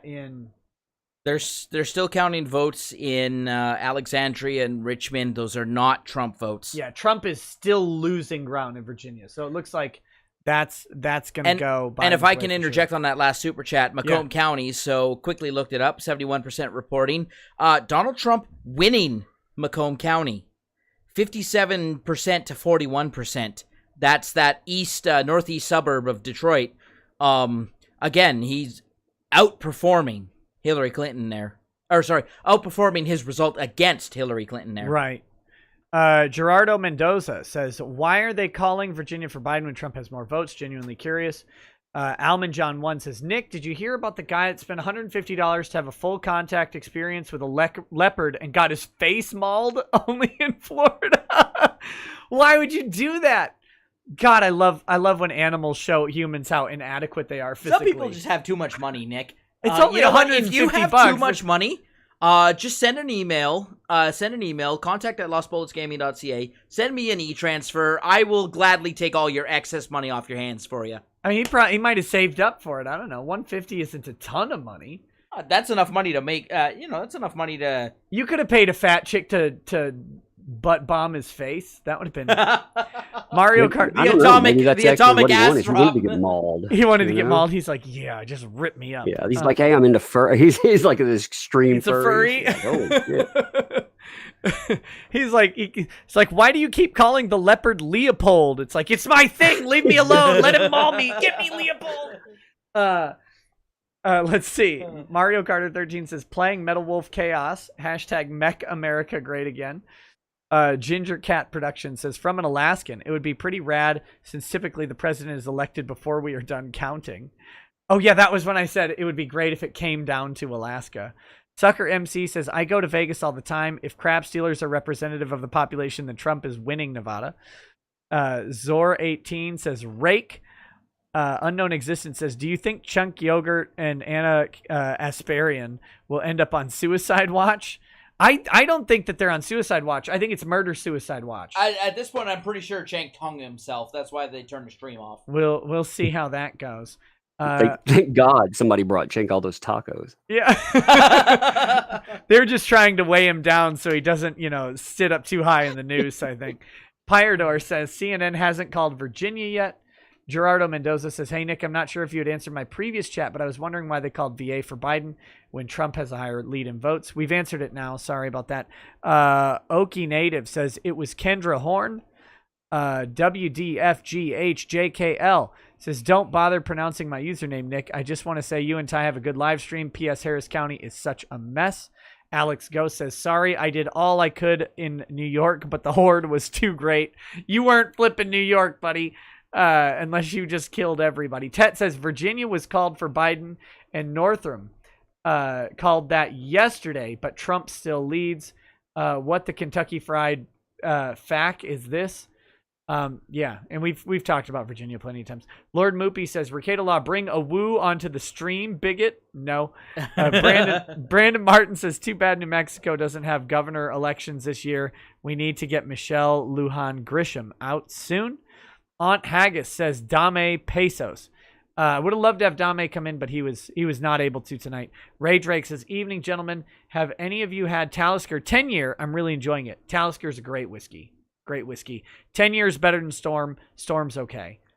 Both are very cost effective for Scotch. And 10 years a great Scotch. Alinka Pavlova says, just had to euthanize a hatchling. I don't know the species, probably a common bird, but I could use all the laughs right now. Aw. Neil Carlton says, Trump now favorite in the betting. Richard Harris says, I tried to help flip my namesake county red, Harris County, but we all know how that county goes. But you did well. You did well. Samantha Schoner says, I'm glad I'm not teaching today so I can watch the stream. I'm worried about my family in Florida. Do you think there will be riots if Trump wins? I don't know. What do you think on the riots? No, Tim, not Tug? Florida.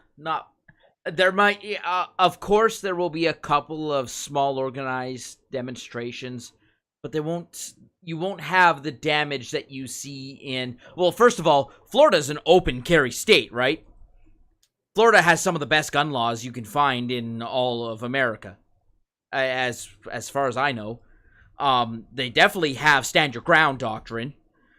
You're looking at another Kenosha if that's the case. Biden is closing the gap in Wisconsin. He's now 30,000 votes away. It is not what I'm seeing. Close. I'm seeing with 95% in, Biden is 30,000 votes shy of Trump in Wisconsin. Michigan, Trump still has a 230,000 vote lead. Oh, yeah. So, and in Pennsylvania, it's almost, I mean, it's crazy. It's still closing. It's 670,000 in Pennsylvania. Hang on, let me run some quick math on that. Yeah, check Wisconsin out. We'll keep going here. David Bowser says, D.C. about to pass decriminalization of psychedelics. Trivia Aficionado says, Tim, you made a mistake asking people not to at you in Discord. Richard Freeman says, Ty, what you hate is progressivism, not liberals. Hell, the right is made up of liberals and conservatives now, and the left is just progressive socialist commies. Albert Wesker says, Ty, you got to give Nick a, come on, man. Silly baby boy says, Alex Jones clone tripped over the Wi-Fi cable. Slackful says, Coachella sucks this year. Little Jimmy says 2016 vote was 3.6 million total vote. I think that's in Arizona. James Degnan says, hey Ty, always enjoy when you guest star on the stream. You may want to invest into a power line or Mocha kit for better internet connection. Powerline Wi-Fi or Powerline internet is really bad for streaming. It is not good at all. It's yeah. Silly boy says, you guys have the choice between a comedian, a creep, a green chimer, and a Danish libertarian. Ouch. Okay. MLG Magikarp says, New Mexico has been blue as long as I can remember. Let's hope it turns red tonight. No such luck. Mario Carter 13 says, North Dakota, South Dakota, Nebraska, Kansas, Oklahoma, Texas, Trump's big, beautiful wall. And he's held all those states. Juan says, how is Onslow County, North Carolina doing? I don't know, but North Carolina in general is still looking like a Trump victory is going to come out of that. Looks like Trump may have added a couple more votes in Wisconsin.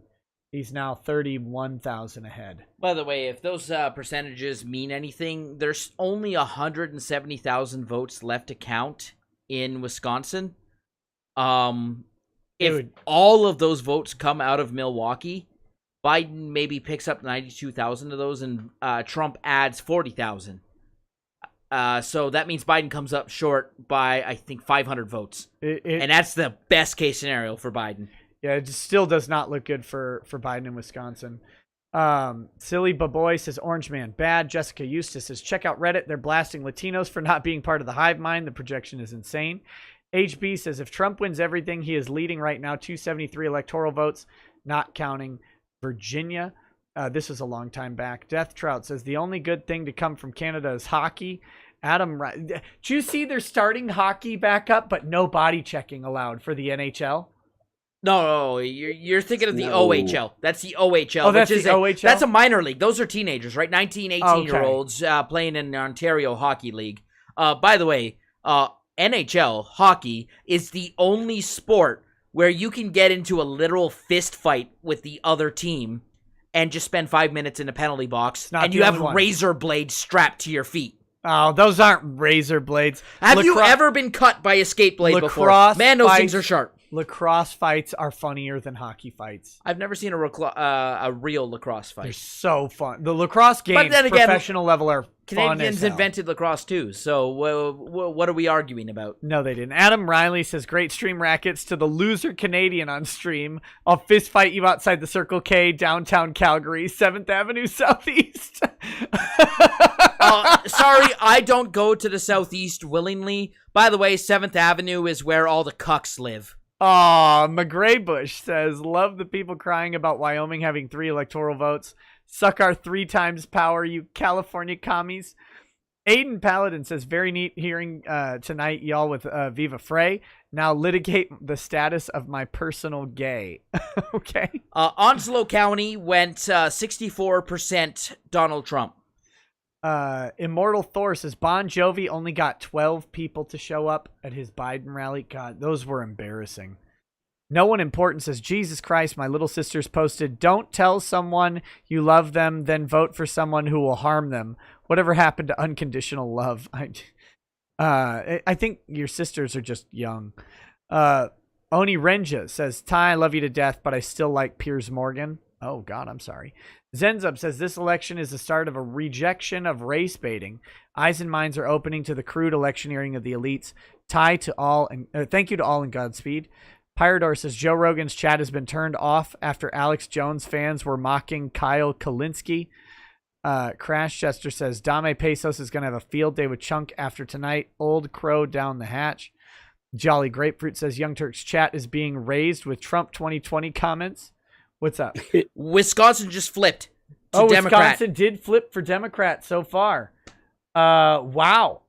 We'll see what happened there, because it's still showing on my screen the same amount of votes are in, but that Biden just pulled ahead by 9,000 votes. 9,000 votes. Yeah. It sounds like a lot of the Milwaukee vote came in. I'll need another about 10 minutes to get those county by county results.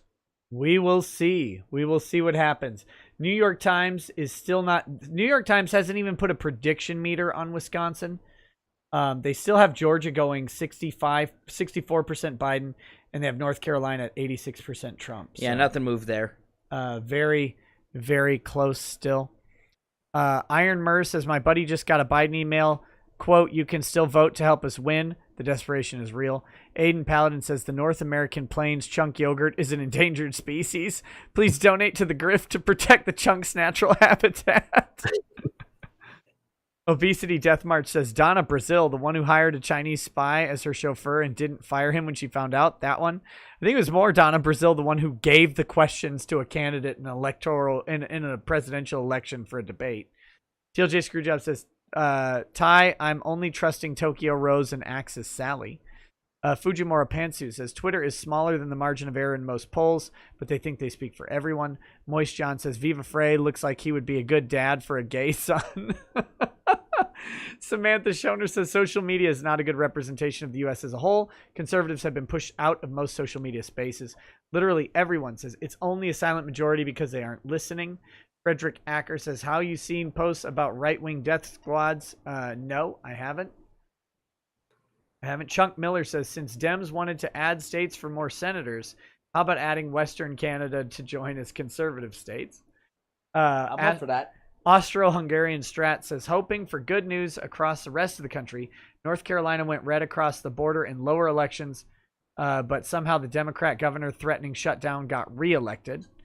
Trashfire Comics says, to the panel, who runs for Republican 2012 or 2024? Don Trump Jr. No, that would be a terrible choice. Oh, come on. Terrible choice. The memes alone. The memes fine, but he doesn't have the name recognition. He doesn't have the clout that his dad has, and I think I think he'll inherit all of the negatives of the Trump. Well, I think Baron Trump in like 16 years. I think it's longer than that, isn't it? Because he's got to be 35.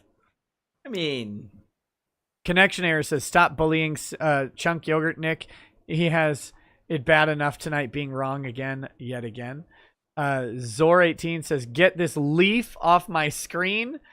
Gamers with attitudes. GWA says, hey, Nick, probably the only Democrat here. Just want you to know that no matter what, I love you, Ty, and Flash all the same regardless. Hey, I love you too, buddy. Like I said, I want Trump to win for the massive comedy of it all. I don't think the world ends if Joe Biden wins. So, I never hold someone's political affiliations against them.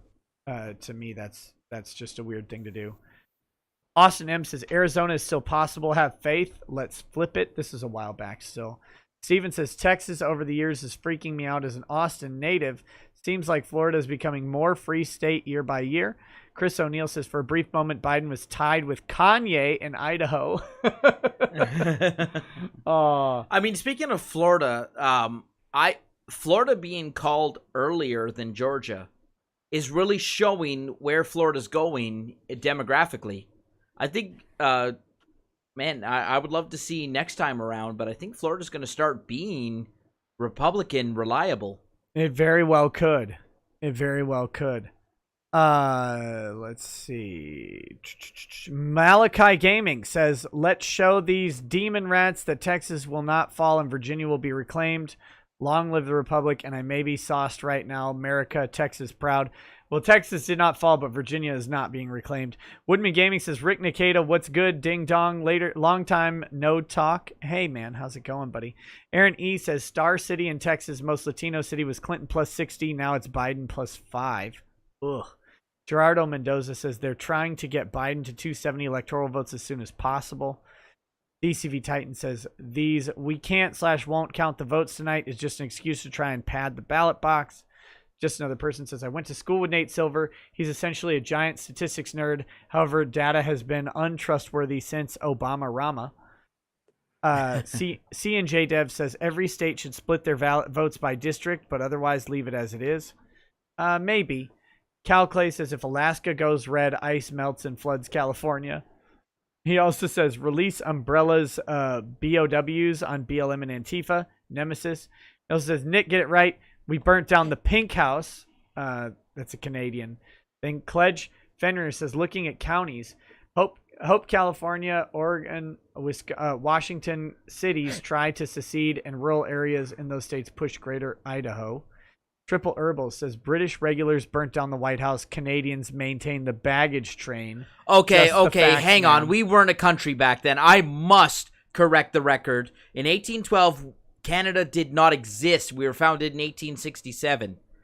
So all Canadians were British back then. Yes, sure. They were Britons living in Canada. That makes them Canadians. It's not like we shipped a bunch of people from England to invade America. No, we shipped them from Canada. I just want to point out that Arizona, Trump is down to 105,000 difference.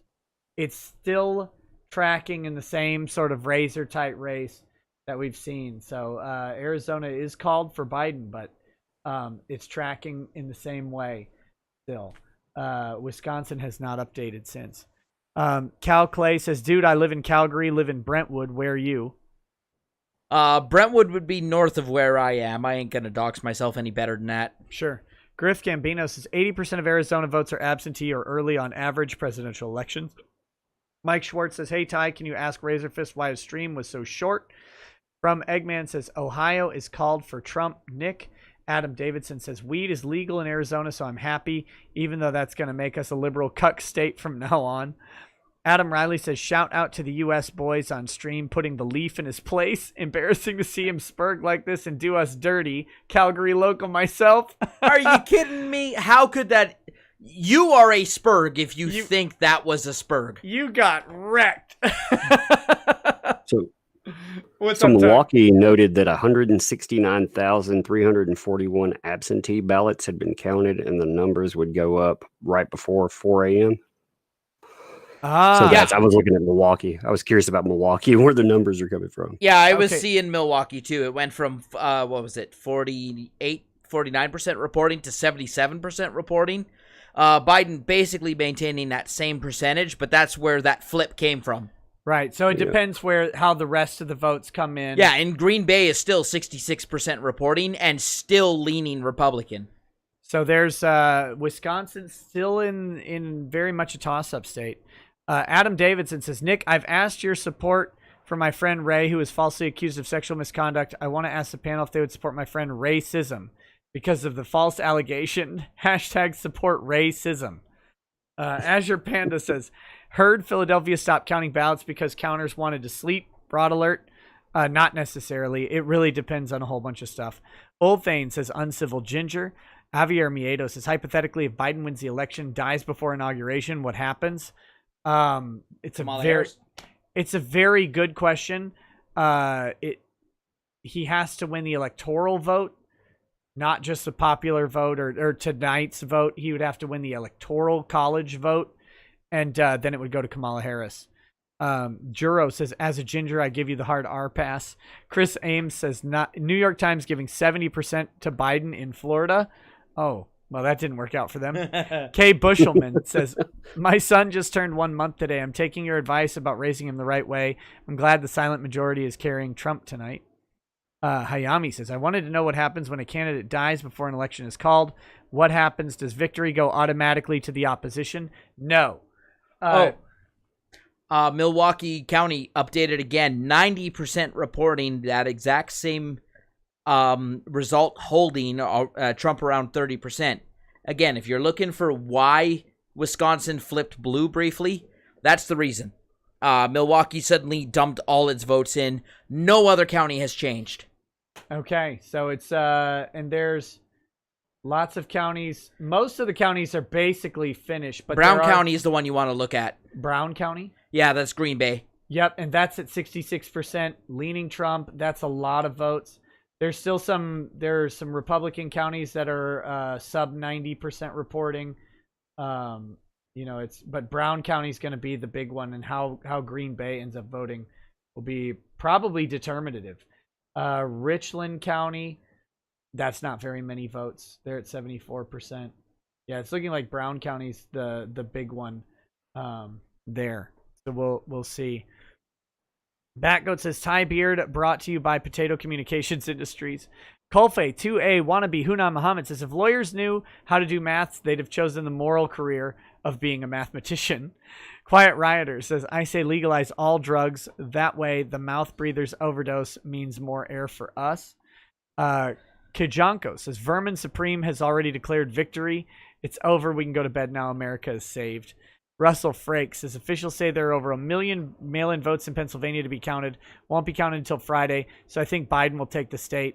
I don't know if there's 1 million votes in Pennsylvania that are all mail-ins to be counted. I don't know if I trust that, and I also don't know. They did extend a deadline, and it's not part of the reporting percentage until it's in the counter's hand. And the million, but even if the million votes in Pennsylvania break at all, like Pennsylvania's been breaking, Trump wins still. Not necessarily. Philly County is still only reporting less than 50% of its vote. If that's where all the mail-in votes are coming from. Well, it's 73% Biden. Right.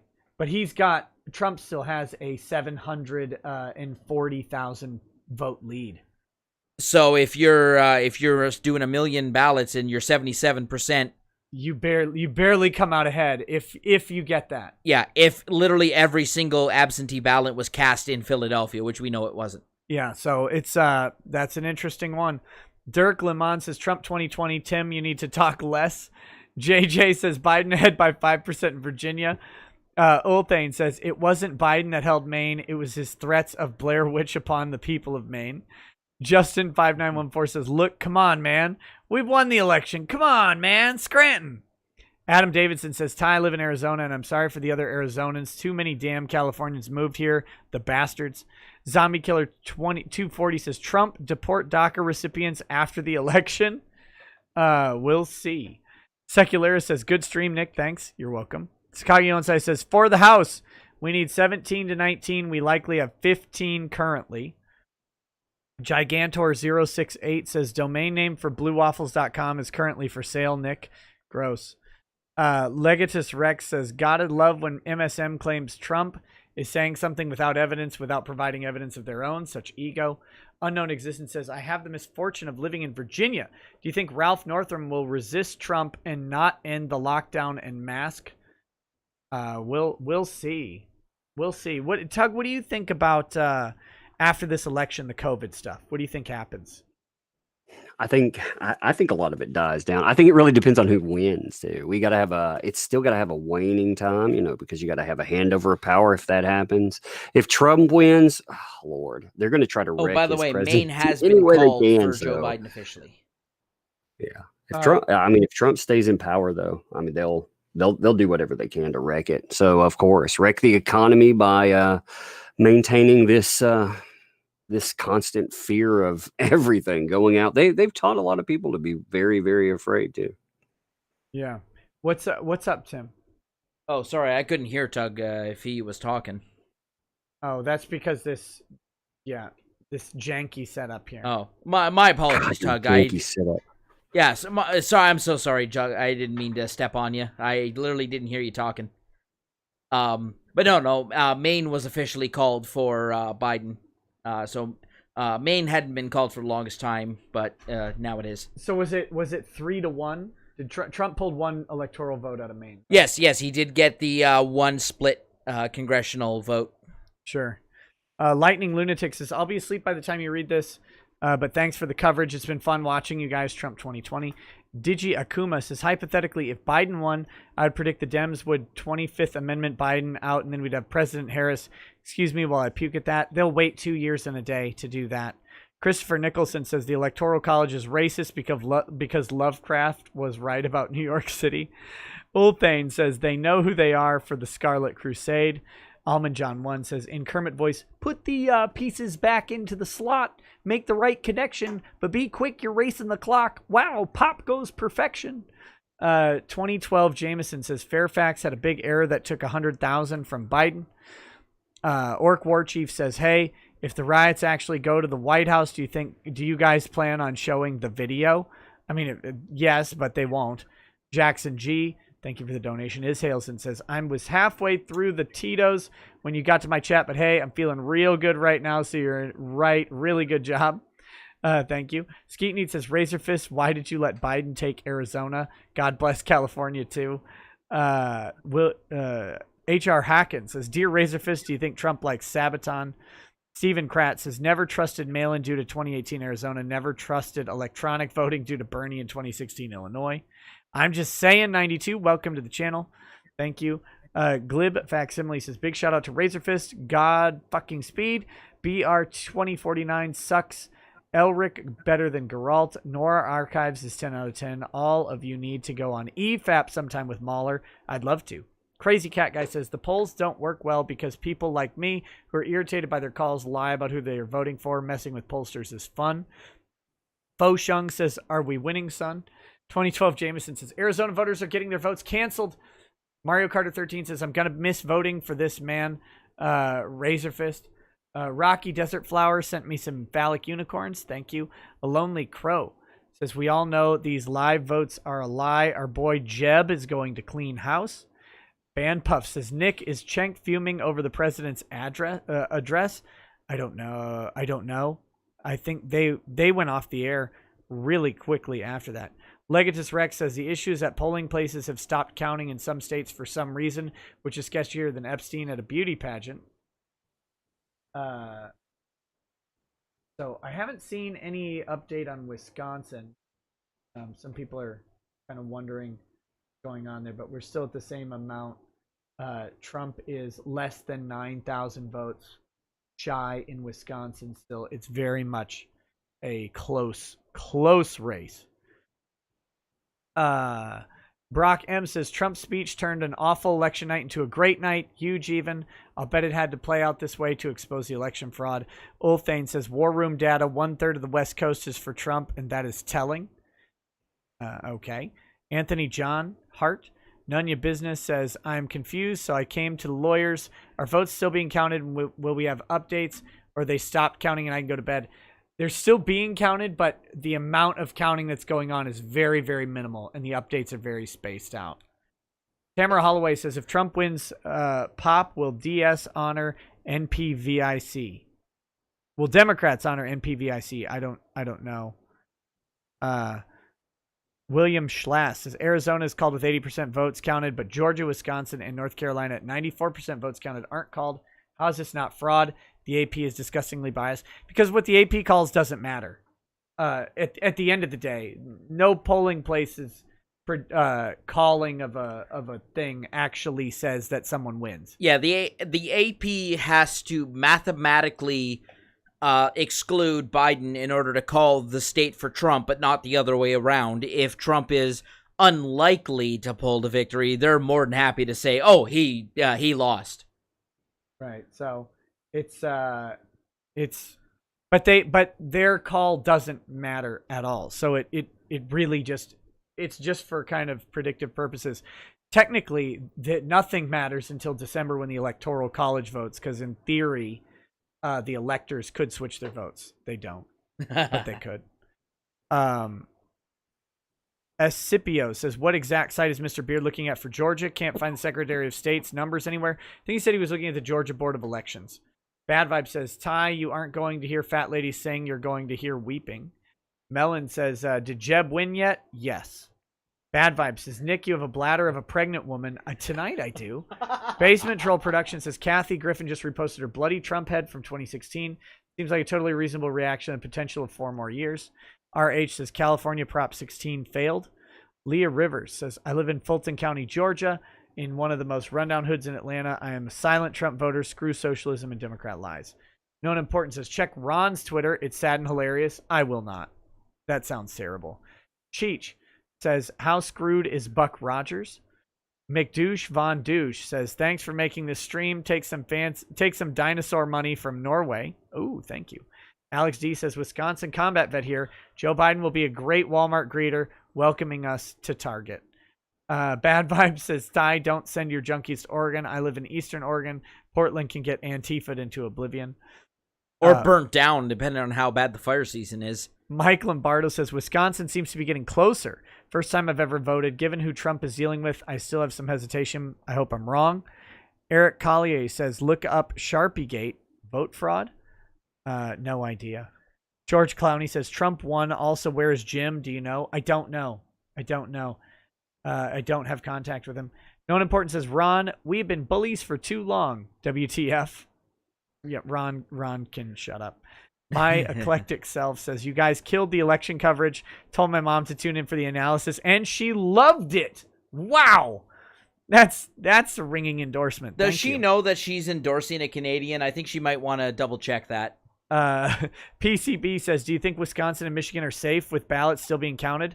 I don't think anything is safe. I think things look really good for Trump in Michigan. Things were looking better for Wisconsin. However, with the big boost from Milwaukee, it's now really, really close. Yeah. That's the thing. It's where these votes are. Milwaukee, boy, Wisconsin might embarrass me by the end of the night. We'll see. We're almost to the end of the super chats here. Agent Cobalt says, a dead guy just got, I read that one. Tachyon Black says, they had to put a rubber band around Joe's balls to keep him awake like a rodeo bull. Sorry, I meant spread him awake. Gross. Oof. Gross. Where did that go? Tome Max says, hope the guy who bet $5 million on Trump is happy. Agent Cobalt says, gamer words hiding inside some of those Young Turks tacos. Yep. Bullthane says, so I've done it. I outdrank Nick. He can't beat me. I have a few witnesses. Go for it. Oh, so what are you compared to me at this point? Like, so are we at 6,000 likes yet? No. Oh. No. I might still take my 20th shot and just to be safe. You've had too much. Although I will have Snodge. I guess Snodge will just carry you by your feet or whatever. Permafrost says, best stream yet, Nick. Hey, thank you. Kidda says, multiple Proud Boys, Beverly Beatty, stabbed in D.C. by Antifa. Check Cassandra Fairbanks' Twitter. Yes, I've seen the headline, but We'll have to see how that materializes. Kaleo1111 says best election stream of the night by far. Thanks to everyone. Nick, your grifting skills are second to none. Take a shot for every state Trump won. No, thank you. Dove in Depth says seeing people on Twitter saying there are calls for the UN to intervene. Joshua Dunbar says they're saying the House is going to be blue, but if you go through the House seats that haven't been called, reps are leading in 21 seats that had Democrat incumbents, which give reps a 13-seat lead. Right, true. They've called the House, but the races that have been decided have not given the Democrats the House. That's still a toss-up. So we'll see how that goes. Old Thane says 19 shots. My dwarf self outdrank you all. Fighting Slug says leopard story is nothing. By Friday we'll get the story of Chunk's rectum being torn open by a horse. Oh, gross. Oh, Joe, that is vulgar. I disavow. Joe Crazy says I fought bravely in California to the very end. Ulthane says Grandma was like, give that Nick guy $20 because he was better than the news. Good job because was glued to mainstream media. This 20 is from an 80-year-old fan or 84-year-old fan. Much respect to Grandma. Help WW2 Granny mad at me. You can make it, buddy. Myth Rounder Marauder says Florida has some of the best gun laws. Red flag law has entered the chat. That is a nasty one. Ulthane says War Room count 293 for Trump. I don't know. I don't see that. I don't see it at all. But again, these are, people like to play up their role better than reality. So when someone says, oh, I have inside information on the Trump campaign, they're actually just a volunteer in one random county. We'll see. Sarayo says, Nick in Kermit voice, Biden screwed, boys. We got him.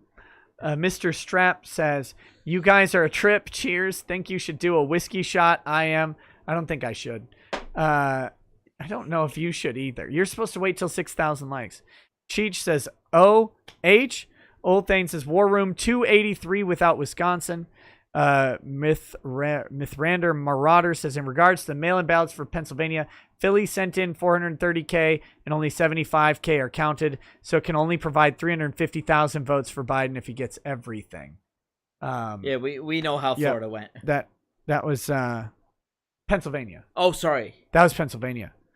That's why I said you don't need another shot. That was just what? Chat, press 1 if you think I should take my 20th shot of tonight. Oh God. Tug, help. Tug, get this drinker out of my house. What are we doing here? Yeah. Really, we have a great role model right there. Yeah. I remember you passing out on stream. Yeah. That never happened. What are you talking about? Of course not. I've been drinking all night, dude. I can't say much of anything. Yeah. Look, my personal record is 26 shots, so we're getting there. That's too many. That's too much. My stomach does not feel good after that much whiskey. Not at all, actually. Not even if I throw up or not. Just when I wake up, it's just like sour. And the worst part is I don't feel wheezy whatsoever. Like, I think Nick is a lightweight. I am. I've never claimed to be a good drinker. The Pie Baker says, gents, 2-part message. If I were to hypothetically peacefully protest at a location that is hypothetically someone's home, and I hypothetically inject peacefulness into them, followed by protecting them hypothetically in a 6-foot protective layer of peace, how long does it take for some socially distancing this person's assets to go from a hypothetical grave robbing to archaeology? Don't do it. Don't do it. Satanic Potato says, my family is having a meltdown already. I can't wait. Night of Hopek says, you hear if they set Kyle Rittenhouse's bail at $2 million, makes him political prisoner for all practical purposes at this point, right? No, not at all. He killed 2 people. $2 million bail, especially because he's raised over $2 million in his GoFundMe. A $2 million, according to Linwood, a $2 million bail is not outrageous. For a bond, he'd have to post $200K. They have the funds to do it, so who knows? Corin42 says, can't wait for this to be verb in 5 hours! Exclamation for the political party that won. This is a Mad Libs. I'm not doing a Mad Libs. Litwick says, voted for Bernie in 2016 primary. third party in 2016 presidential race, and all red in 2020. Godspeed, Nick and Ty, to you and your house. Young Turks Meltdown 2020 from Dame Pesos. When? Hopefully soon.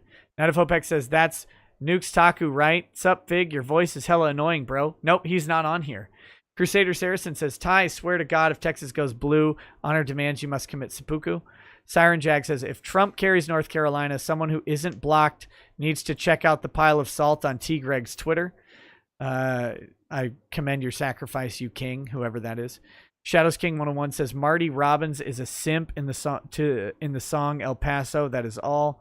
Some asshole says the only thing that will be seceding tonight is Kurt's hairline. New York Gamers Federation says, Nick, bro, you got to see this. Apparently the Chinese yuan is tanking. Yes, we talked about that earlier. Meme says, 2 days ago, Chunk Yogurt published a video through Young Turks called Final Electoral Count, Biden 335, Trump 203, point and laugh. Bullcut Nationalist says, Oregon used to be deep red state. In 87, vote by mail became permanent, with the majority of Oregon's counties making use of it. 88 is when Oregon flipped and became blue state. You can't even vote in person in Oregon this year due to COVID. Time is a bigot.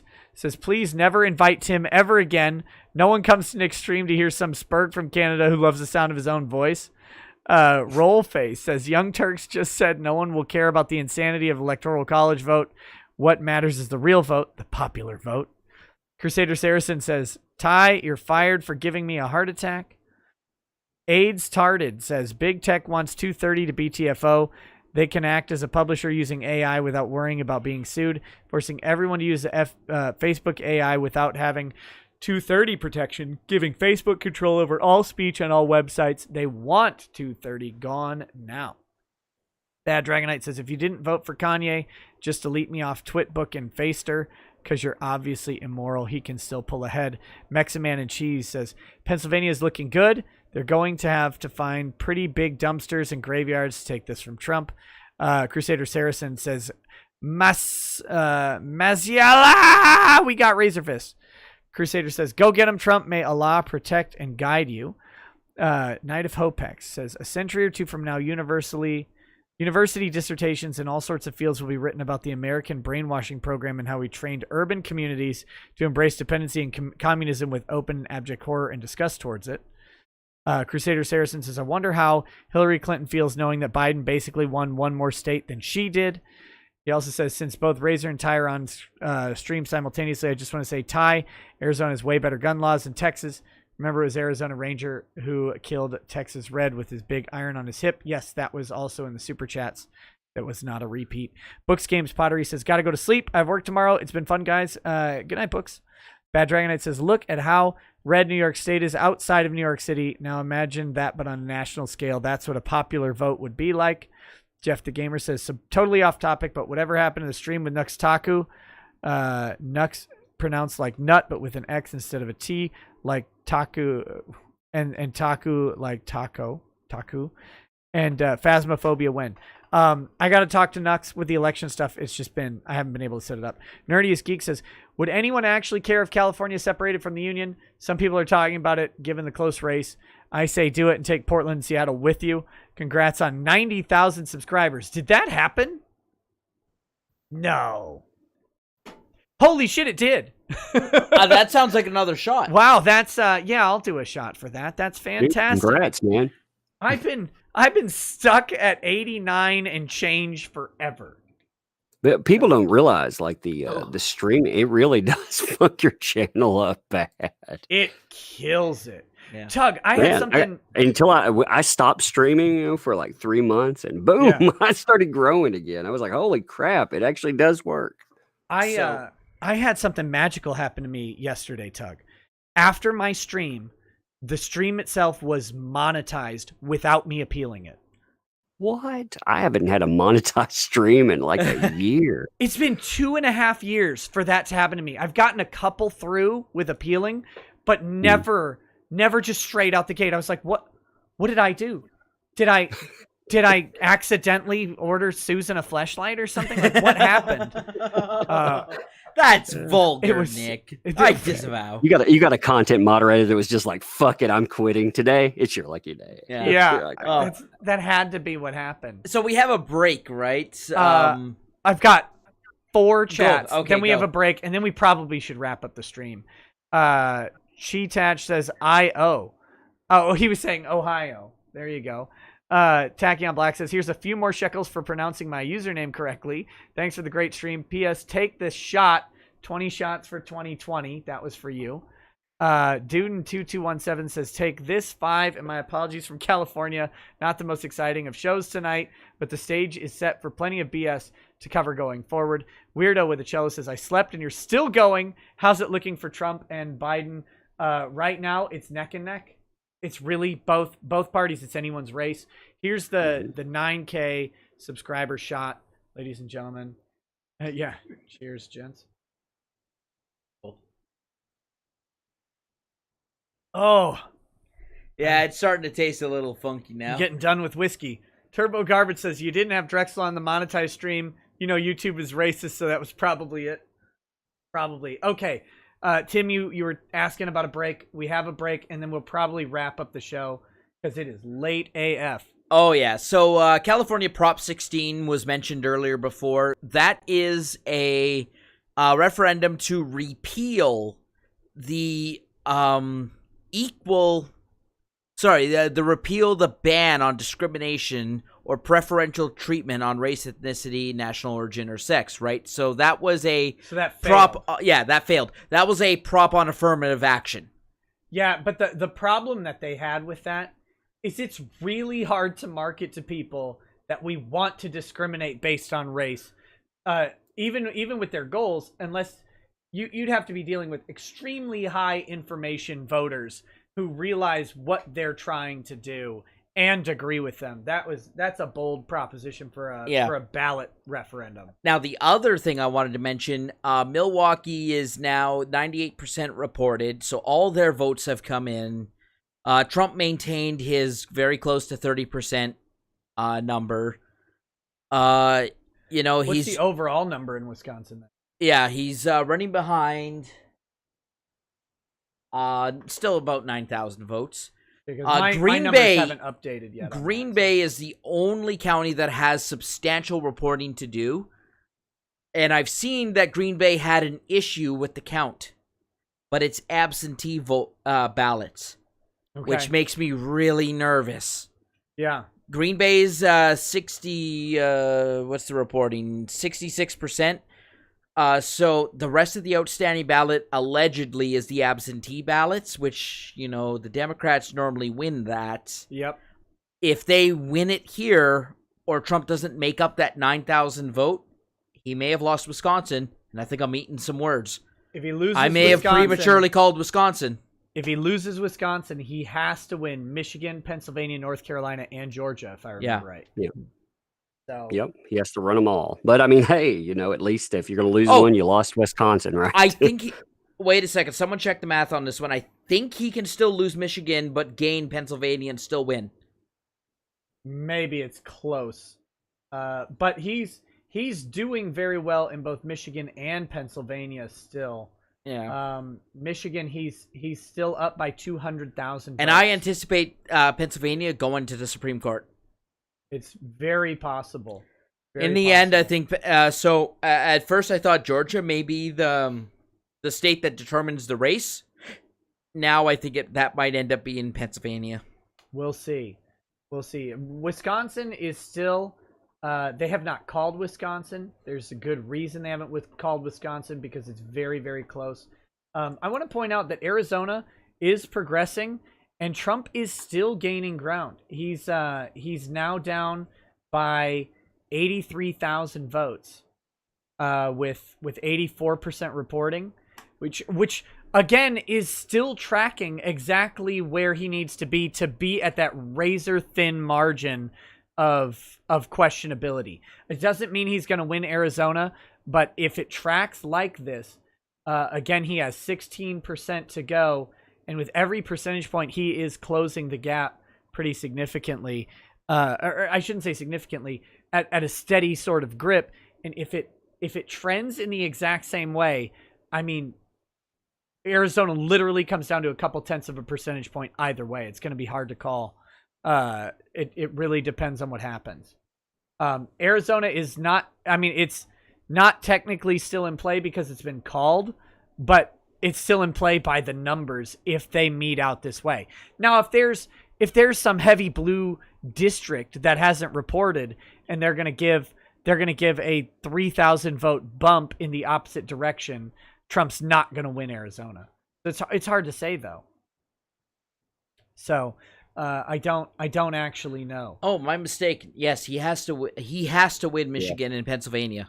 Yeah, I thought so. Like if he loses, he basically between Wisconsin, Michigan, Pennsylvania, North Carolina, and Georgia, he can only lose one of those states, no matter which one it is. Yeah, and then he can carry the rest of them. Damn, I know I've been drinking too much because I went to figure that up and I was like, damn, I'm mathing like a fucking lawyer here. I gotta stop. It's not 267 if he Georgia, North Carolina, Alaska, Pennsylvania. That's not enough to win. It's very, very close. We'll have to see what happens. When we wake up in the morning, there could be some crazy stuff. I think we're looking at a court challenge in Pennsylvania. Sarayo says, awesome stream. Thanks. The stream. Congrats on 90K. Thank you so much. Cheech says, we don't give a damn for the whole state of Michigan. I'm from Ohio. So I definitely give a damn about the state of Michigan. We lose Michigan, game over for us. It matters tonight. All right, guys. I think we should call the stream tonight. It's 4:20 in the morning, which if you're in certain states, it's just time to go blaze up or whatever. Thank you all for watching. Guys, go check out that Umbrella Guys channel. If you're not already subscribed, go check it out. Tug, do you want to say anything? Thank you for coming on so late and hanging out with us. No, that's plenty, man. It was fun. I got to laugh at stuff, and the election was never supposed to be like this close anyway. So it's been fun to watch, dude. A lot of fun. Yeah, it is a mess. Make sure you hit like if you're still in the stream. Make sure you hit like if you haven't done it. See if we can crack 6,000 likes. That would be great.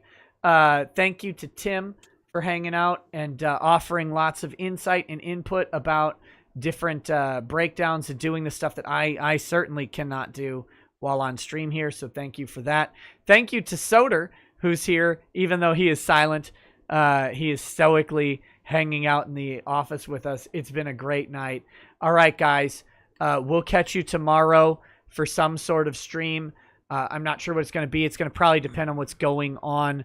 We'll see if there's a Supreme Court petition coming from the White House tomorrow. Who knows? Who knows? Very interesting stuff afoot. Thank you for tuning in. If you're new to the channel, we live stream every night, 11 p.m. Central, every weeknight, 11 p.m. Central. So come hang out for one of those and mind your sensitive ears. All right, guys. Thanks for hanging out. I'm going to go ahead and end it. Good night. Peace. Peace.